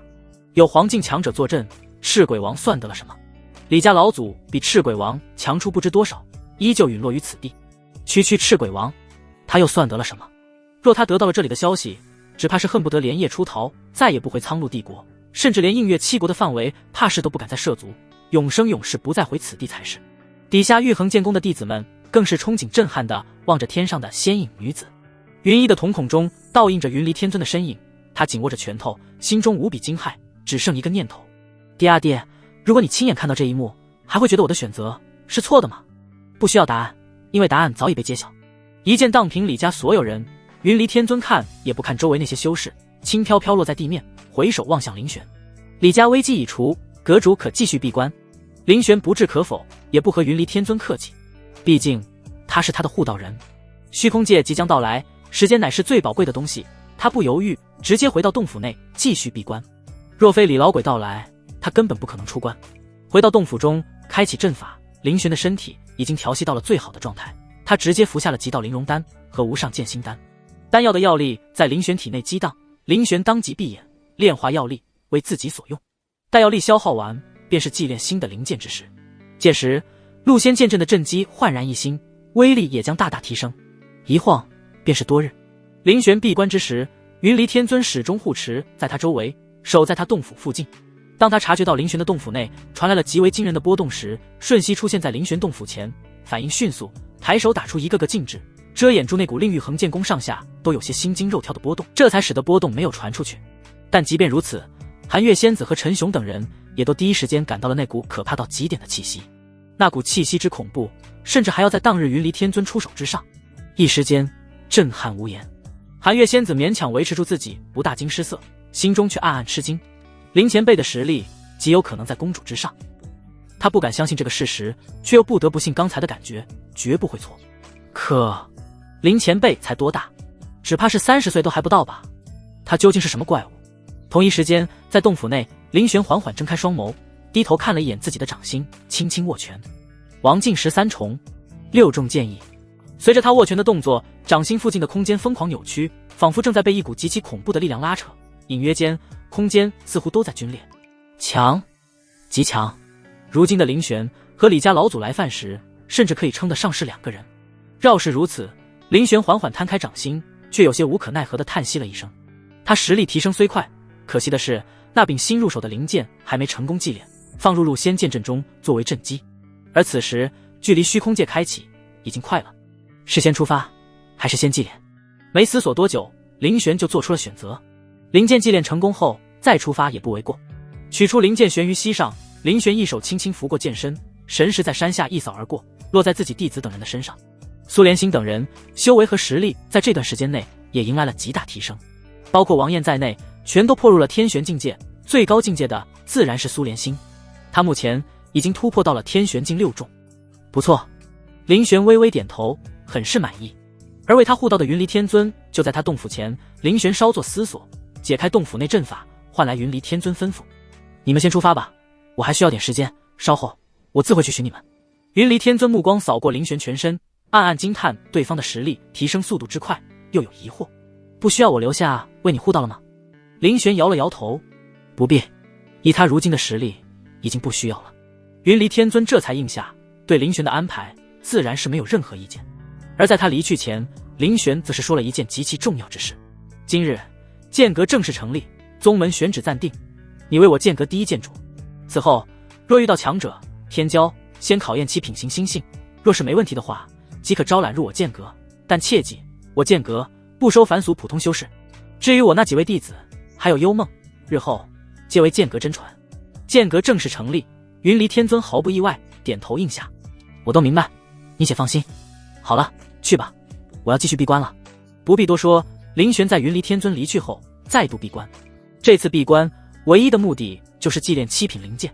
云离天尊在离开了林玄的洞府后，径直去了寒月仙子所在之处。此次他和寒月仙子将带队前往虚空界。距离虚空界开启还有一段时间，但他们得提前出发。毕竟此行路途遥远，目的地不再是7国之内，而是7国的北境，即便是乘坐灵舟也要一段时间才能抵达。虚空界的开启牵动各方势力心神，持瑶天宫自然也在这各方势力之中。在持瑶天宫内有一处碧水寒潭，灵力磅礴，乃是修炼好去处。在寒潭边有一貌美女子，正坐在水边出神，看着自己在水中的倒影，越发眼神空茫。她衣着华美，身上穿的正是持瑶天宫真传弟子的服饰。在她身后有一位女弟子毕恭毕敬走来，在女子身后3尺处停下：南宫师姐，师尊让我来通知你，虚空界即将开始，我们持瑶天宫的队伍要出发了。好。女子缓缓一动，轻声应下。此女子不是别人，正是南宫邀月。她没有立刻动身，而是望着水中倒影，眸中波光粼粼，低声呢喃：此虚空界一行过后，我在乾隆榜的排名也是时候挪动一下了。如今南宫邀月正是乾隆榜第10，他早就有了击败乾隆榜第9的实力，却并没有急于动手挑战，因为他的目标远不止第9。不知想到了什么，南宫邀月眸中闪烁坚定，轻轻抚平衣角，站起身，随女弟子离去。虚空剑，他当行。玉衡剑宫内，林玄低声叹了口气，放下了手中的灵剑。一连几天，他尝试祭炼，却始终无法成功。距离虚空界开启，所剩时间不多，他也只能无奈出关。御空而行，前往虚空界倒不是不行，但此行路途遥远，即便是御空，也需要一段时间。而这些时间，林玄打算留来继续祭炼灵剑。一旦祭炼成功的话，他的实力将会迎来极其恐怖的提升。进入虚空界，正面对上那些老牌强者，也就更有把握。是以，林玄离开玉衡剑宫后，稍作选择，便选中了一个7国内的大型商会。多宝商会贯通7国，经营有灵舟飞行业务。如今虚空界将开，这条航路也被他们打通。林玄手中不缺钱，自然不会亏待自己。他订了一间最高规格的包间，一切都是最好的。而灵舟速度虽然不如直接御空，却也不算慢，给但林玄留了充足的祭炼灵剑时间。登上灵舟后，林玄便继续闭关，开启房间内的阵法，隔绝了外界的一切嘈杂。这灵舟极大，乃是多宝商会的一等灵舟，足以容纳数千人。灵舟上的乘客多数也是要前往虚空界的，且多为显贵之人。毕竟此灵舟的票价可不是一个小数目，去往虚空界的航路更是被多宝商会好不容易打通的。飞行路线上可能有的妖兽邪修，要想驱逐到不威胁灵舟飞行的程度，也要花费很多功夫。是以，即便只是普通客房，都需要不少灵石，不是一般人能做得起的。再加上多宝商会的灵舟不仅有着防御阵法，更有着一位王境护送。虽然只是王境一众，但也是王境。而且王境在7国内本就是硬通货一般的存在，多宝商会派一位王境护送，相当于宗门长老级别，已经很有实力了。接连几日，灵舟都十分平稳，没有干扰到灵玄祭炼。虽经过了一些险地，但灵舟防御阵法极强，再加上有王境坐镇，也算平安度过。而此时灵舟早已脱离了映月7国范围，通往虚空界的航路会在中途停靠几次，便宜其他地点购票者上船。也有人的目的地不是虚空界，会选择在停靠点下船。在灵舟第2次停靠时，林玄在房内睁开双眸，眸中罕见地划过一丝心烦意乱。几日过去了，他却一直未能祭炼灵剑，这着实让人烦闷。绕视林玄也有些无奈，叹了口气，将灵剑收起，挥开门走到了灵舟甲板上。现今灵舟停靠在一方帝国皇都，人来人往，上上下下。靠在于灵舟甲板上，以林玄这个角度，能俯瞰大半个皇城。他望着来往的乘客，还有底下过着自己生活的皇城居民，在灵舟旁边时不时飞过的修士，不觉陷入沉思。不知过去多久，一道怪异的气息打断了林玄心中的若有所思，让他忍不住抬眸望去。不远处，灵舟云梯入口，一黑袍老者沉着脸色，一步步登上灵舟。他浑身被黑袍包裹，仅有头颅裸露在外，皮肤苍老如干枯的树皮，面色煞白，气息隐而不发，看上去和普通人并没什么太大的区别。倘若不是林玄的修为高过他太多的话，恐怕也不会注意到这么一个平平无奇的老头。那丝怪异的气息让林玄稍微有些在意，随意用系统扫了过去，对方就像是透明人一样，信息顿时暴露在林玄眼前。姓名：幽影，年龄35，境界王境7重，天命木祖灵体，成一品。近期事件：因得罪皇级势力千叶魔宗而遭到追杀，身负重伤。哦，难得见到又一个橙色天命的人，林玄这下子倒是来了些许兴趣。而且对方还是木祖灵体，橙色资质，36岁，定不可能像他外表一般苍老。以他的资质，不说驻颜有方，也断不会垂垂老矣。想来应该是易了容，而且隐匿手段了得。若非林玄境界高出这人太多，还真未必能发现他。被扫视的感觉实在是太强烈，幽影心头猛地一跳，下意识紧了紧手心，目光如电地看了过来。难道自己是被发现什么吗？怎么可能？他这一路上明明隐藏得很好。幽影眉头皱着，心里有点打鼓，但很快舒展，轻轻摇头，暗叹自己有些过度紧张了。真是想多了，他自己还不了解自己的隐匿秘术吗？便是黄境都不可能察觉出来什么不对劲之处，一个年纪轻轻的青年罢了。想着，幽影自嘲一笑，自己还真是被追杀的太久了，居然也开始疑神疑鬼。摇摇头，将脑子里的担忧抛开，幽影便面色如常登上了灵舟。林玄也顺势收回了视线。不消片刻，灵舟起飞，继续前往虚空界。又是2日，依旧风平浪静。林玄照就祭炼灵剑直道：什么人？多宝商会的王境强者在甲板上猛然站起，高声暴喝，怒声大喊。灵舟前方顺势冒出了4道身影，4人挡在灵舟行进的路线上，明晃晃的来者不善。而最为重要的是，这4人身上的气息全都极为强悍，清一色的王境，而且都是王境高阶。其中一人气息更是恐怖，至少是王境8、9重。这等实力，放眼映月7国，已经是顶端的存在了。灵州突然停下，也让无数灵州上的人疑惑不已，愤怒不已。可正当他们准备质问时，感受到那拦住灵州的4道恐怖气息，瞬间闭了嘴。4位王境，而且领头那人的气息比他们自家宗门老祖的实力还强。质问，他们可只有一条命。位于灵州之内，普通房间内，一身黑袍的幽影面色无比难看。外面那4道气息一出现，他就感觉到了，随之而来的是他急转直下的面色。怎么可能？千叶魔宗的家伙怎么可能找到自己？幽影面如死灰。周围灵州不算多，但也有几艘，但千叶魔宗的4人只拦住他所在的这一艘。这说明什么？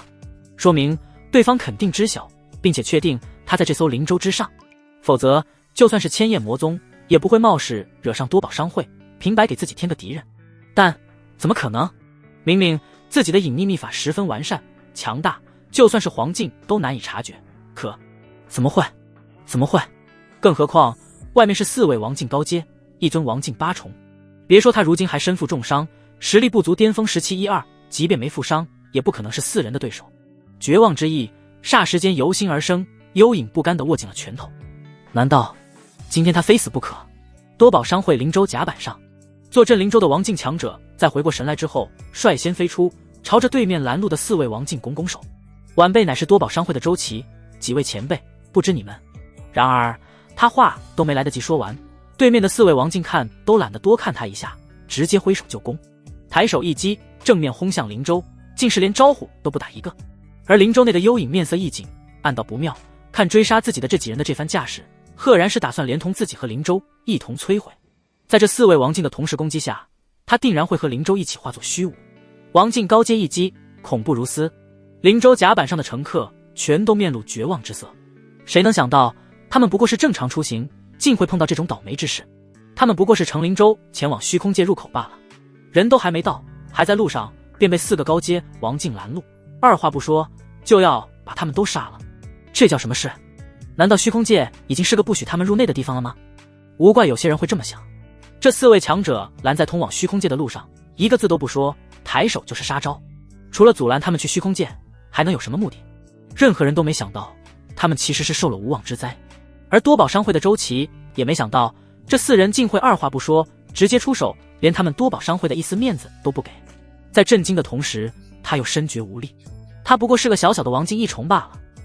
这4位，其中任何一个人都不是他能敌得过的，更别提是他们4个联手，即便到了自己性命攸关之际，他也只能眼睁睁地看着这恐怖一击落下，冲向他所在的灵州，毫无还手之力，更没有任何逃遁的时间。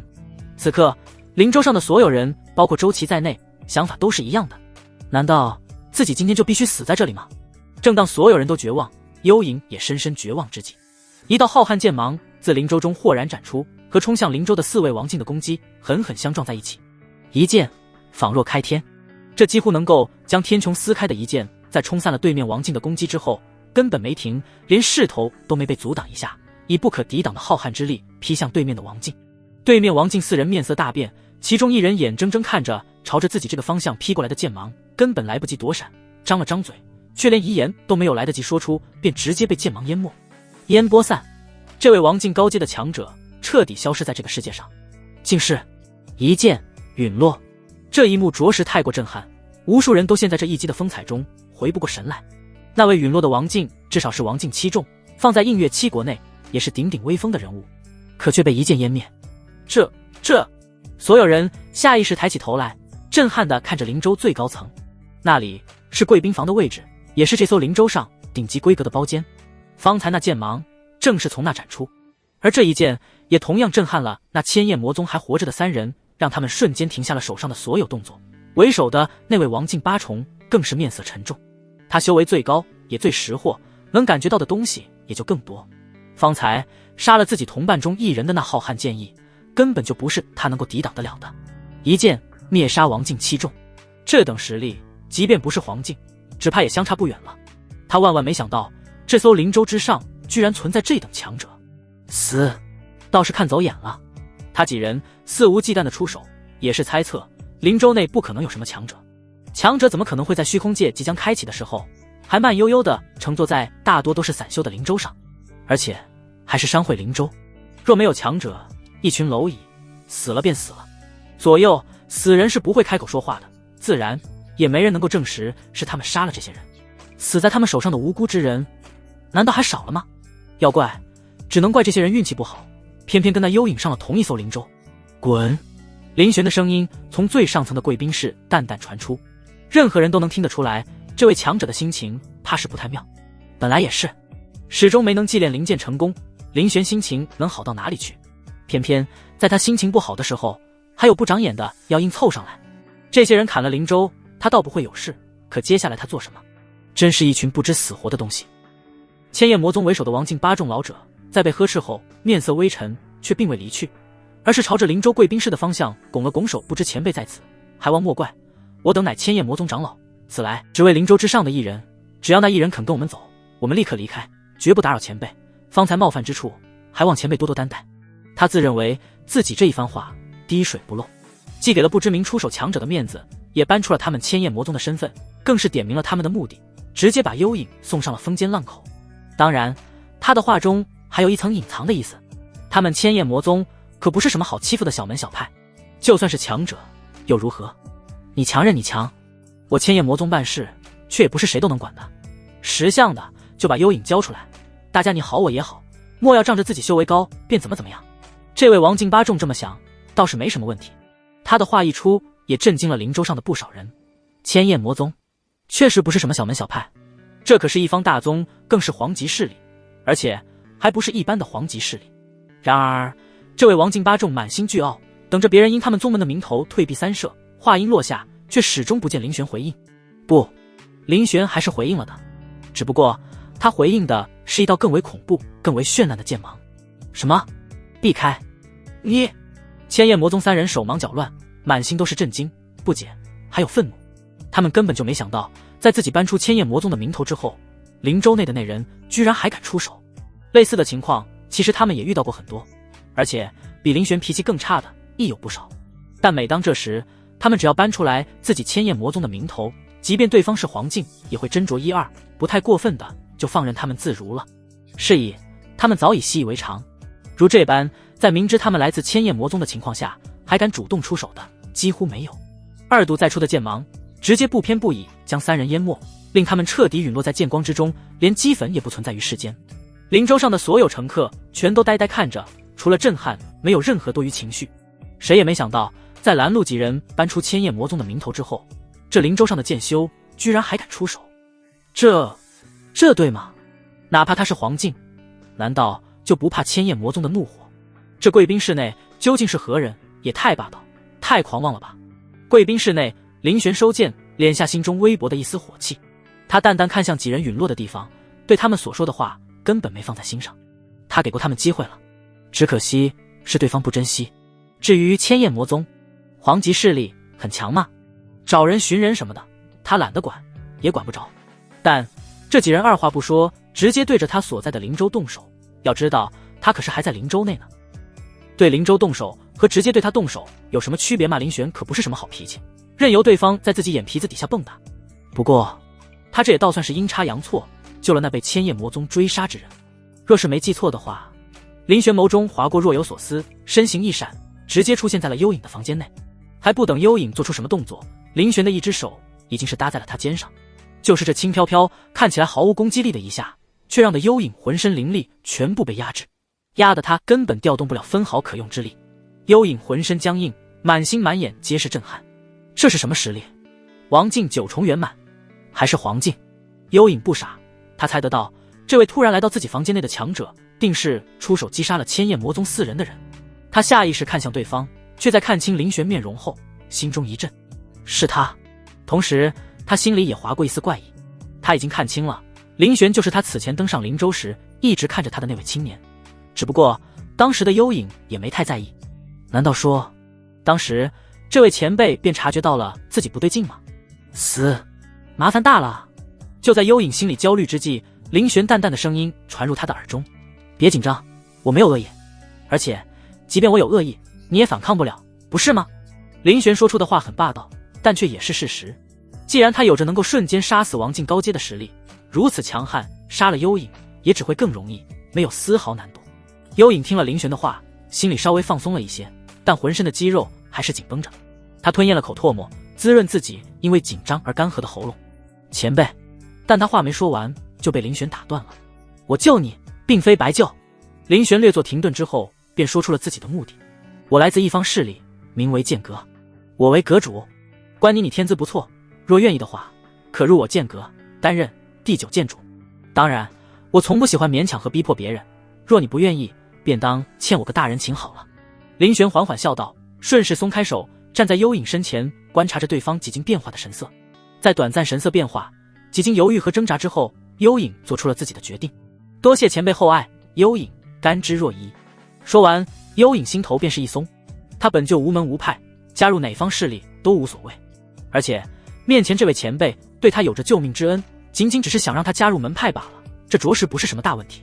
不过剑阁，幽影思索片刻，有点疑惑。剑阁，他好像从来都没听说过这个宗门的名字。按理来说，有这位前辈坐镇，剑阁的名气怎么也不应该全然接近于无才氏。况且这位前辈实力想来应该是黄境，那他所在的势力定然是黄极宗门。黄极势力在玄域不算少，但也绝对不多，每一个都名声在外，千叶魔宗就是例子，倒是剑阁，他居然怎么想都想不到自己听过关于剑阁的传闻。不过幽影也没有多问，他干脆利落行礼。第9剑主幽影，见过阁主。很好，又收到一位强者加入宗门，林玄的心情这才算是好了些。至于功法什么的，林玄暂时还不打算赐予幽影，就算他现在给幽影也没时间修炼，还是虚空界之行过后再说。而后林玄取出一块玉牌丢给幽影，拿着它，从今往后你便是我剑阁之人。幽影赶紧接下玉牌入手，他顿感通体冰凉，拿久了又微微回暖，想来应该是上好的灵暖玉。而在玉牌上没有任何花纹，更没有任何繁杂多余的装饰，有的仅仅只有一个字，一个展露着锋芒，走形皎若游龙，隐约透露出无尽凌厉剑意的剑字。只看到这个字，幽影便知晓这玉牌刻字定然是面前这位前辈的手笔。手中玉牌明明是死物，他却有些不敢多看上面的字眼，字如其人，果真不错。手持令牌，幽影心中倒是不自觉多出了几分安定。他抬头正想说关于千叶魔宗之事，却见自己房间内空荡荡的，没有一丝人影。若非玉牌还在他手中，他都要怀疑刚才出现在自己房间内的年轻强者是不是自己被追杀的多了，幻觉营造出来的一个梦。不过这位前辈既然直接杀了千叶魔宗的追兵，想来应该是不在意千叶魔宗的威胁的，否则也不会明知自己的身份还要将自己收入门下。想到这里，幽影总算是一屁股坐下，吐出一口气来，只觉得心境都不一样了。虽然还没摆脱千叶魔宗的阴影，但他相信一切只是时间问题。而林玄之所以离开，自然是为了回去争分夺秒祭炼7品灵剑，而他的努力到底是有成效的。在灵州距离虚空界入口不是很远时，已经隐约能见到虚空界入口的时候，林玄总算是出关。他面上带着一抹浅淡的笑意，昭示着他的好心情。他的灵剑总算是成功祭炼，实力再次大增，有7品灵剑为震基，我的实力如今是个什么层次呢？林玄暗想了一番，却因为没有对比和参照，着实不好预估。但他可以肯定的是，以自己的水平，黄境之中是断不可能有他的对手了。在林玄走到甲板上后，幽影也裹着黑袍出现在了他的身边。二人身侧有意无意，没有人靠拢，林玄也不在意，淡淡看着灵州停泊，延伸出一片云梯，直通下方。在近处便是涌动的人群，实力高低各有不同，多的是令人心惊的气息。虚空界总算是到了。虚空界入口处，此时虚空界已经开启，幽深的冷光在半空中洞开，仿佛能吸收周围所有光亮的黑洞，无数来自玄域各地的势力蜂拥而至，俱都不在外界停留，一头钻入其中，进入虚空界。林玄的神识在入口外扫了一圈，并未感知到云离天尊等人的气息，想来他们应该是见虚空界已开，所以提前进入了。没多想，林玄便一步踏入其中，冷光在他眼前跳跃、旋转、扭曲，破碎的虚空几度重组。当夹杂着冷香的清幽涌入呼吸中时，这种不同于玄域的灵力场气息，让林玄瞬间知晓自己已经成功进入了虚空界。再度睁眼，他眼前的景色果然已经变换。原本虚空界入口开在群山中，但这么多年过去，每隔100年就有大量修士来此，附近的山头早就被轰平了。是以虚空界附近是平坦的石台，一望无际，被玄域命名为乱石荒原。而如今林玄所在的地方却到处都是冷柏，青松，遍地都是苍天举目，遮掩苍穹。而在他身前不远处，还有2道身影，一男一女，行色匆匆地朝他这个方向飞来。本是无关紧要之事，但林玄在见到那2人时，却是一愣。而那2人准确来说，应该是那一男一女中的女子。目光扫过立在一株青松下的人影时，也是为之一愣。是你？林玄没出声，那女子就先惊讶开口了。而林玄也早就认出来了对方。他不算熟人，但对林玄来说也绝不陌生。此女子正是林玄在焚天秘境中遇到的那位玄榜天骄，曾和他争过灵泉归属，后又在祖术试炼处给他让出位置的楚月禅。那时林玄刚踏入焚天秘境，就和楚月禅相遇，他自是没能从林玄手下讨到好，败退离去。如今林玄这刚踏入虚空界秘境没多时，碰到的第一个人居然又是楚月禅。不过当日在楚月禅身边和他相伴的是一名少女，性格稍显活泼，而今陪着楚月禅的则是一位男性修士，看起来倒也算是俊秀。思及至此，林玄也不免莞尔，只能说真是有够巧的。在看清林玄真容时，楚月禅先是惊讶，眼中又飞快掠过一抹欣喜。他不知晓林玄还记不记得自己，但他对林玄的印象可谓极其深刻。他很强，强大到不像话。也是他让楚月禅深刻明白，人外有人，天外有天。明明只是捷径9重，却能斩出王境3重级别的一剑，而且此人至少领悟了3重剑意，那一剑在他心中留下了不可磨灭的影子。3重剑意，那可是3重啊！每每回想起来，楚月禅都觉得无比惊叹，这究竟是什么怪物？也是因此，在那以后，他再也不敢小觑世间任何人。更是因此，他心中对天骄的标准划分，无形中也抬高了很多。甚至玄榜前10名的那些个妖孽，在他心里也不再是什么令人望而生畏的天骄，在楚月禅心中能担得起天骄2字的，只剩林玄，唯有林玄。这等人物才是真正的天骄。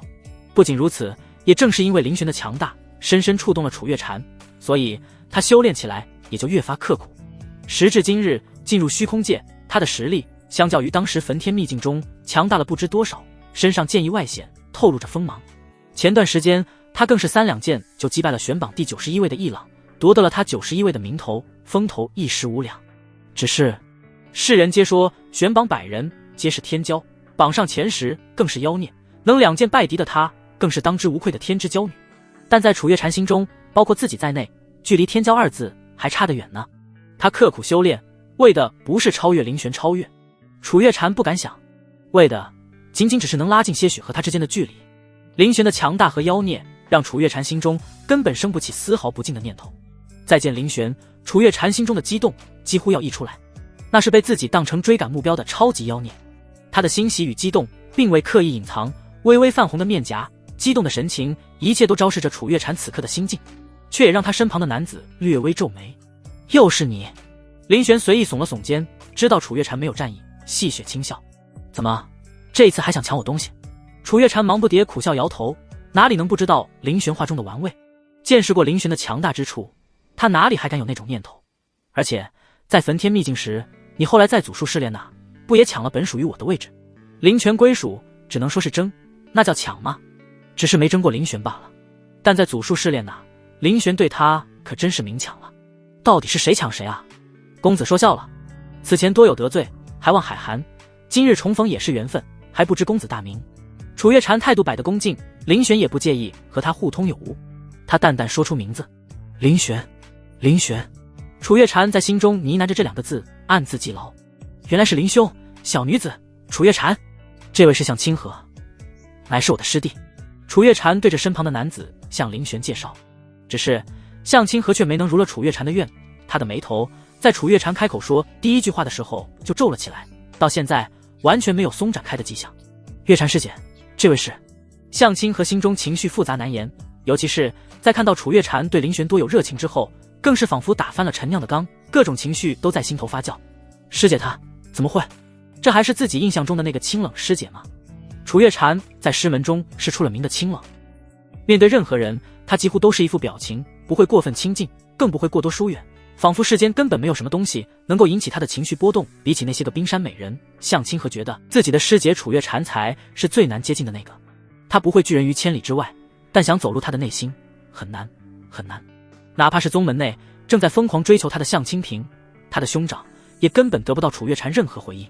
要知道他的兄长向清平可是选榜第49的顶级天骄啊，选榜第49，前50，如兄长这等级别的天骄都没能博得美人青睐。但这一刻，向清河忽然发现，原来楚月禅也不是对所有人都是那副冷淡模样的。这个认知让他仿佛看到了新世界，也仿佛见到了什么难以置信的事情。原来师姐她也是会主动的啊。这一刻萦绕在向清河心里的只有淡淡的不妙。他一直以来都爱慕着楚月禅，只是因兄长向清平也喜欢楚月禅，所以他的那份爱慕一直藏在心间，不敢表明。自小和兄长关系极好的他，不愿与兄长争，更深知凭自己的天资也争不过已位列选榜前50的兄长。虽说自己得不到，但若是兄长能够将其追到手，对他而言倒也不算是特别难以接受之事。但若那人不是兄长向清平，而是另外他人，向清河看着林玄的眼神有着不加掩饰的敌意。这人到底是什么人？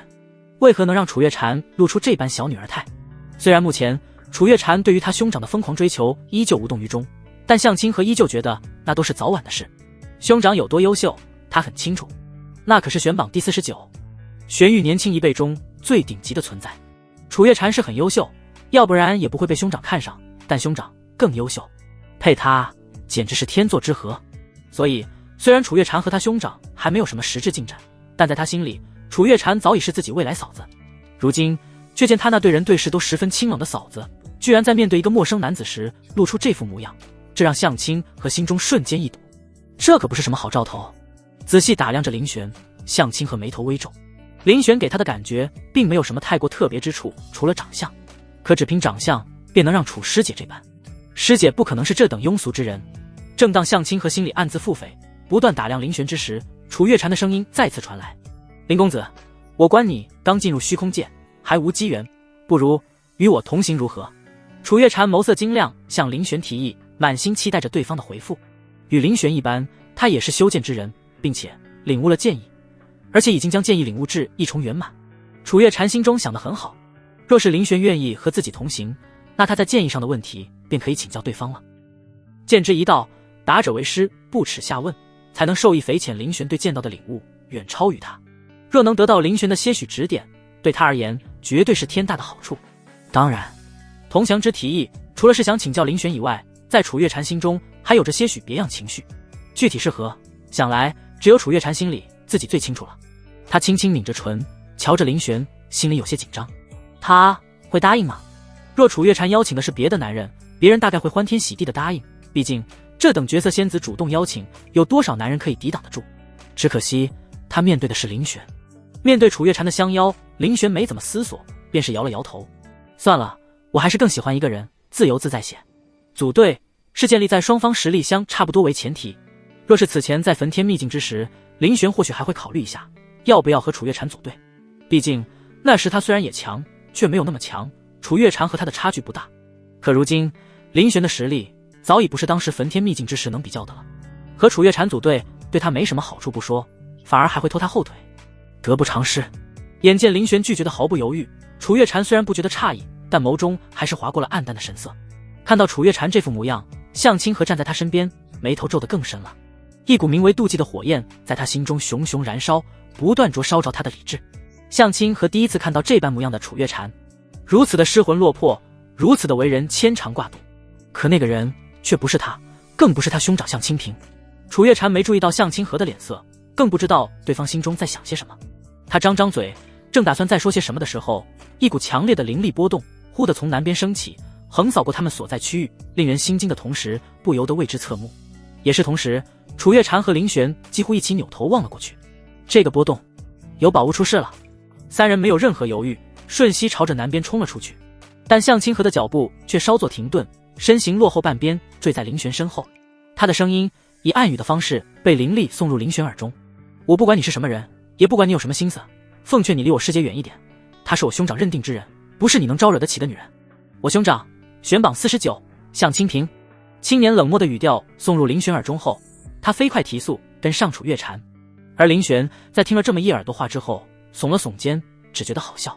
若是被强者威胁，那也就算了，可被这么一个蝼蚁威胁，而且蝼蚁的依仗用来威胁自己的存在，也只是稍微大点的蝼蚁，这就有点好笑了。选榜第49，在林玄眼中，不过是指稍大点的蝼蚁罢了。但蝼蚁终究也只是蝼蚁，且不说他对楚月禅根本就没那方面的心思，就算有，那又如何？玄榜49很强吗？蝼蚁之语不必过多在意，林玄甚至懒得多看向清河一眼。很快，几人便来到了灵力爆发之地。传闻虚空界遍地都是宝藏，也确实如此。这里毕竟是地之允处，无数属于强者的珍宝流落虚空界四处。而他们来到的这处，赫然是一片长满灵果的树园。这是菩提果，还是最珍贵的血菩提。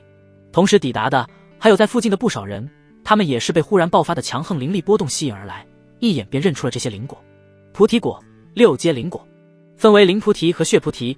灵菩提保持修者灵台清明，洗炼心魔；血菩提打熬筋骨，淬炼经脉，有着断体重生之功效。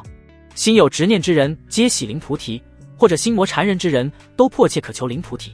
但体修、剑修、刀修，或者说绝大部分的修士都需要血菩提。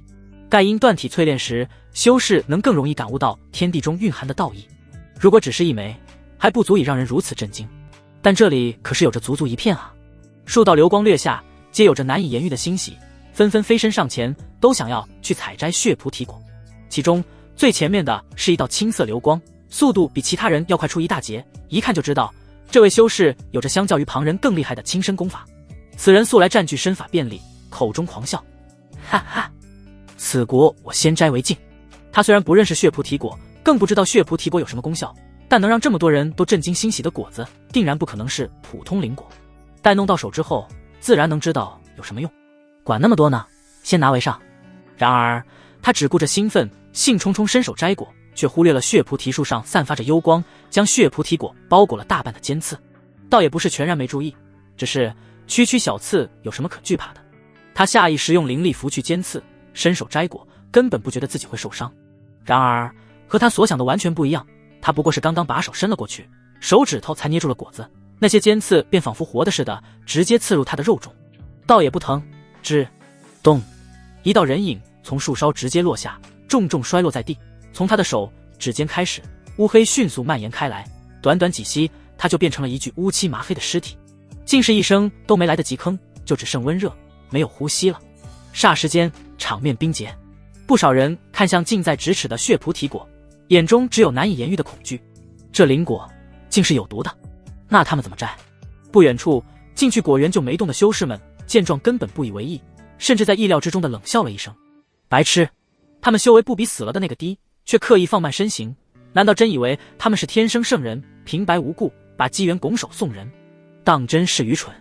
之所以放慢速度，正是因为他们都认识血菩提果，更知道此果有多难采摘，直接伸手去摘简直是找死。菩提果本无毒，生于菩提树上，若菩提树不沾染杀孽，生于灵力浓郁之地，不染血污，便会成为对心魔缠身之人最有益的灵菩提。可若是长久被鲜血浇灌，常于灵力稀薄之地，则会变异成血菩提树，长出来血菩提果。血菩提果本身无毒，但血菩提树上的尖刺却蕴含着剧毒，浇灌血菩提树的血液所归属之人，修为越高，毒性就越强，但凡沾染，亡境也要陨落。血菩提树的毒绝非一般的毒，而且血菩提本生长于无灵环境，是以采摘过程中不得动用灵力去采摘，一旦动用灵力，便会被毒刺锁定，一旦被刺中，神仙难救。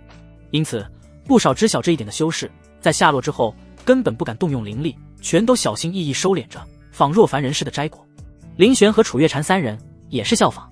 林玄虽然对自己的实力极为自信，但他是自信又不是蠢。既然知晓血菩提树附近不能动用灵力，他才不会拿自己的生死去赌。不多时，林玄手中的灵果已经有不少了。发了！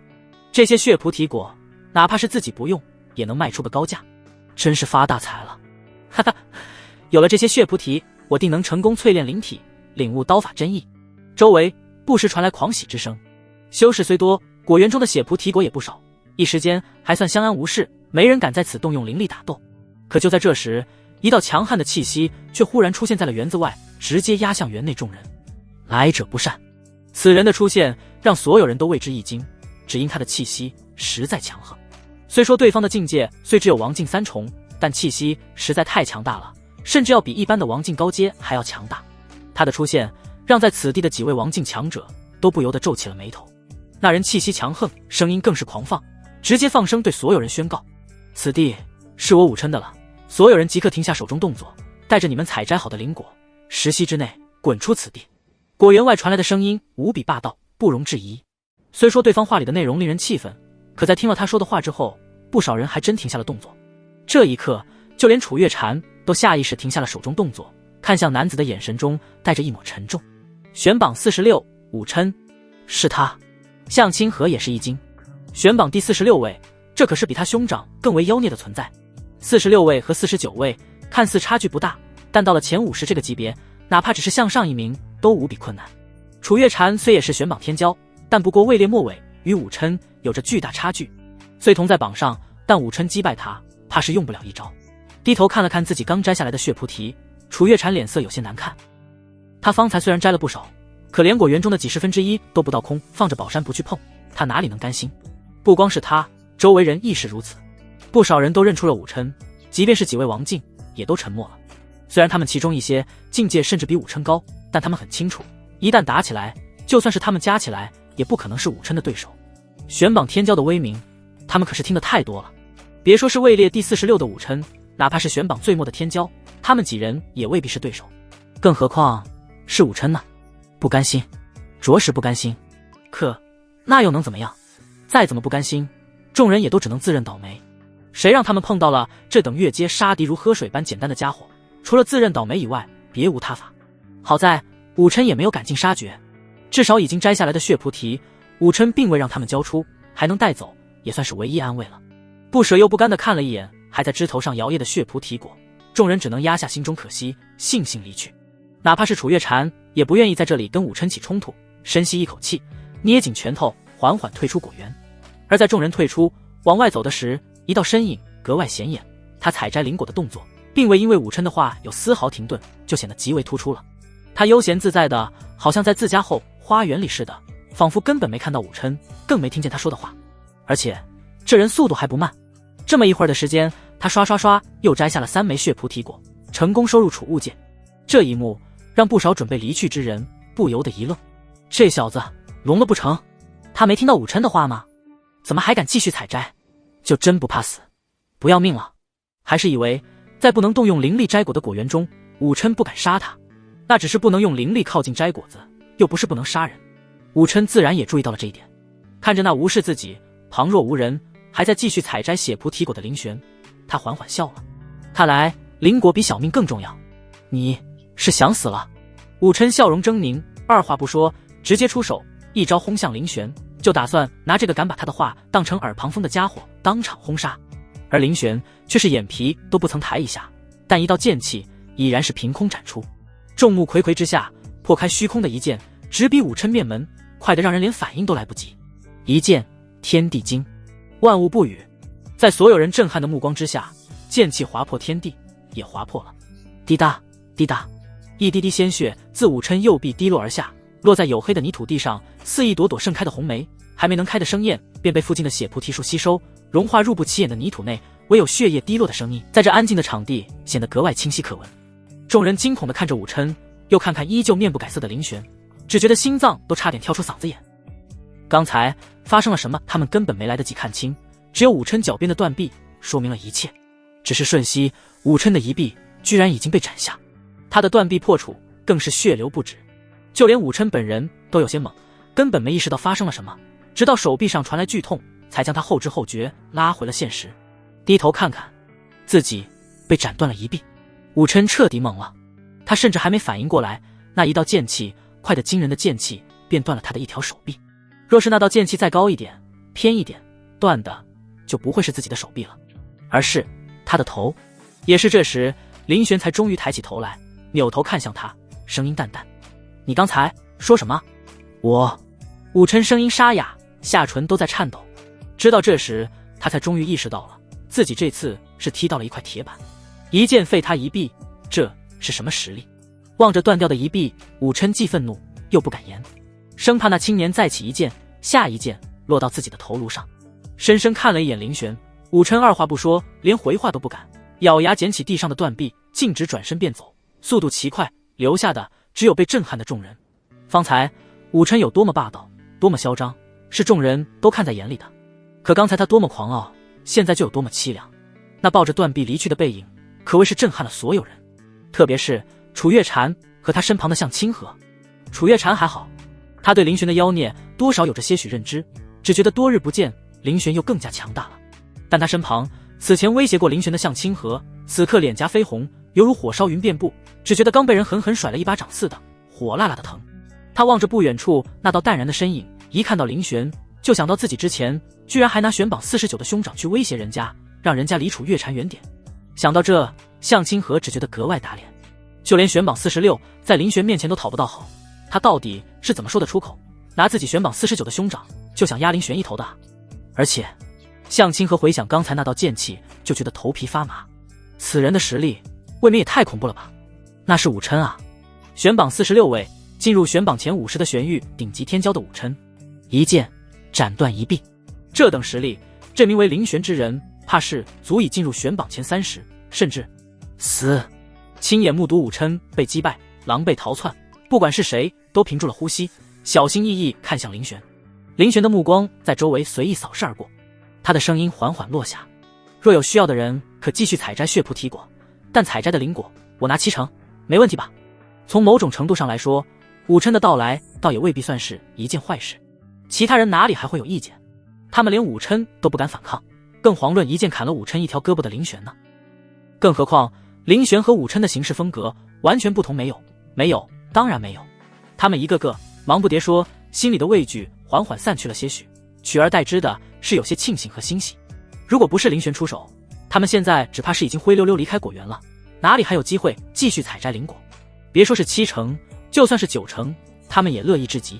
和欢天喜地继续采摘灵果的众人相反，武琛在逃窜出去一段距离后，望着自己满是血污的断臂伤口，眼中不受控制地掠过一抹怨毒之色。他取出自己好不容易捡回的断臂，仔细检查，脸色越发难看。断臂竟被那人的剑气腐蚀得不成样子，想要接上几乎不可能。该死！武琛低吼一声，狰狞面目，丢下手中无用的残枝，心里像滴血似的疼。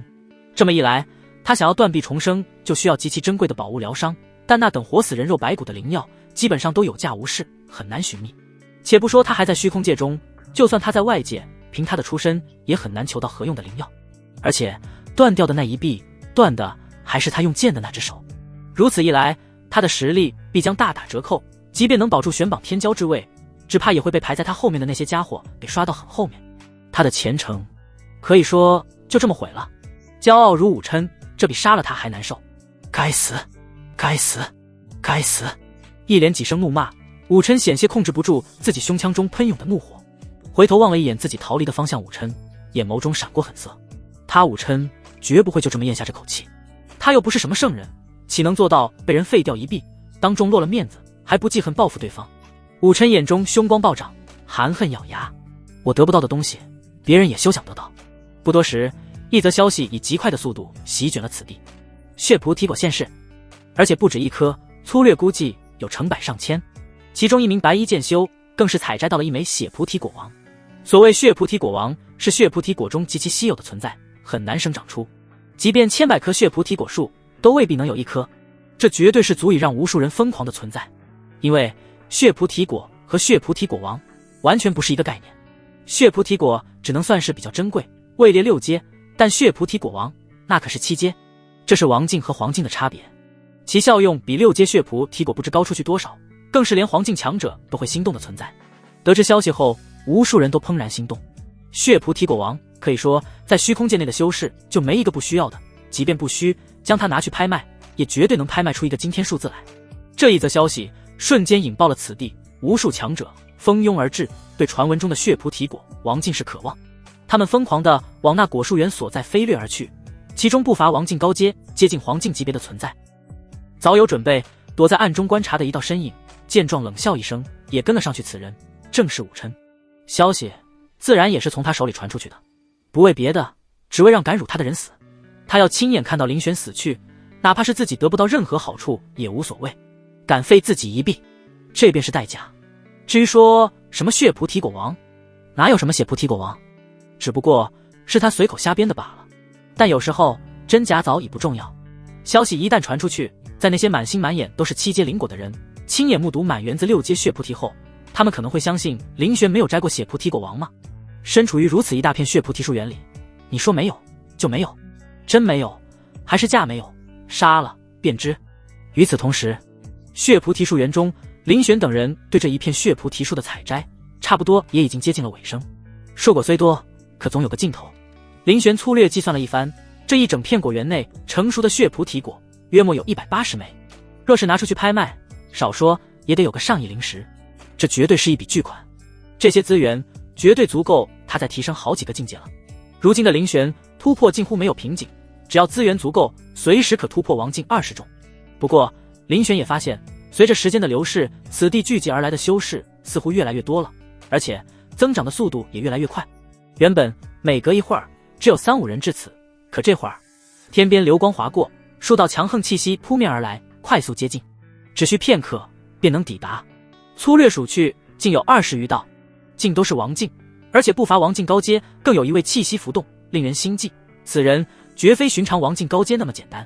楚月禅只抬头看了一眼，便觉得瞳孔都被刺痛，深知来者不善，心里顿时一急。林公子，我们快走吧。他知晓林玄很强，可随着聚集来的强者越来越多，林玄再强也双拳难敌4手啊。再者，接下来的这些强者虽天资不比此前的武琛，但修为和实力可是要远在武琛之上的。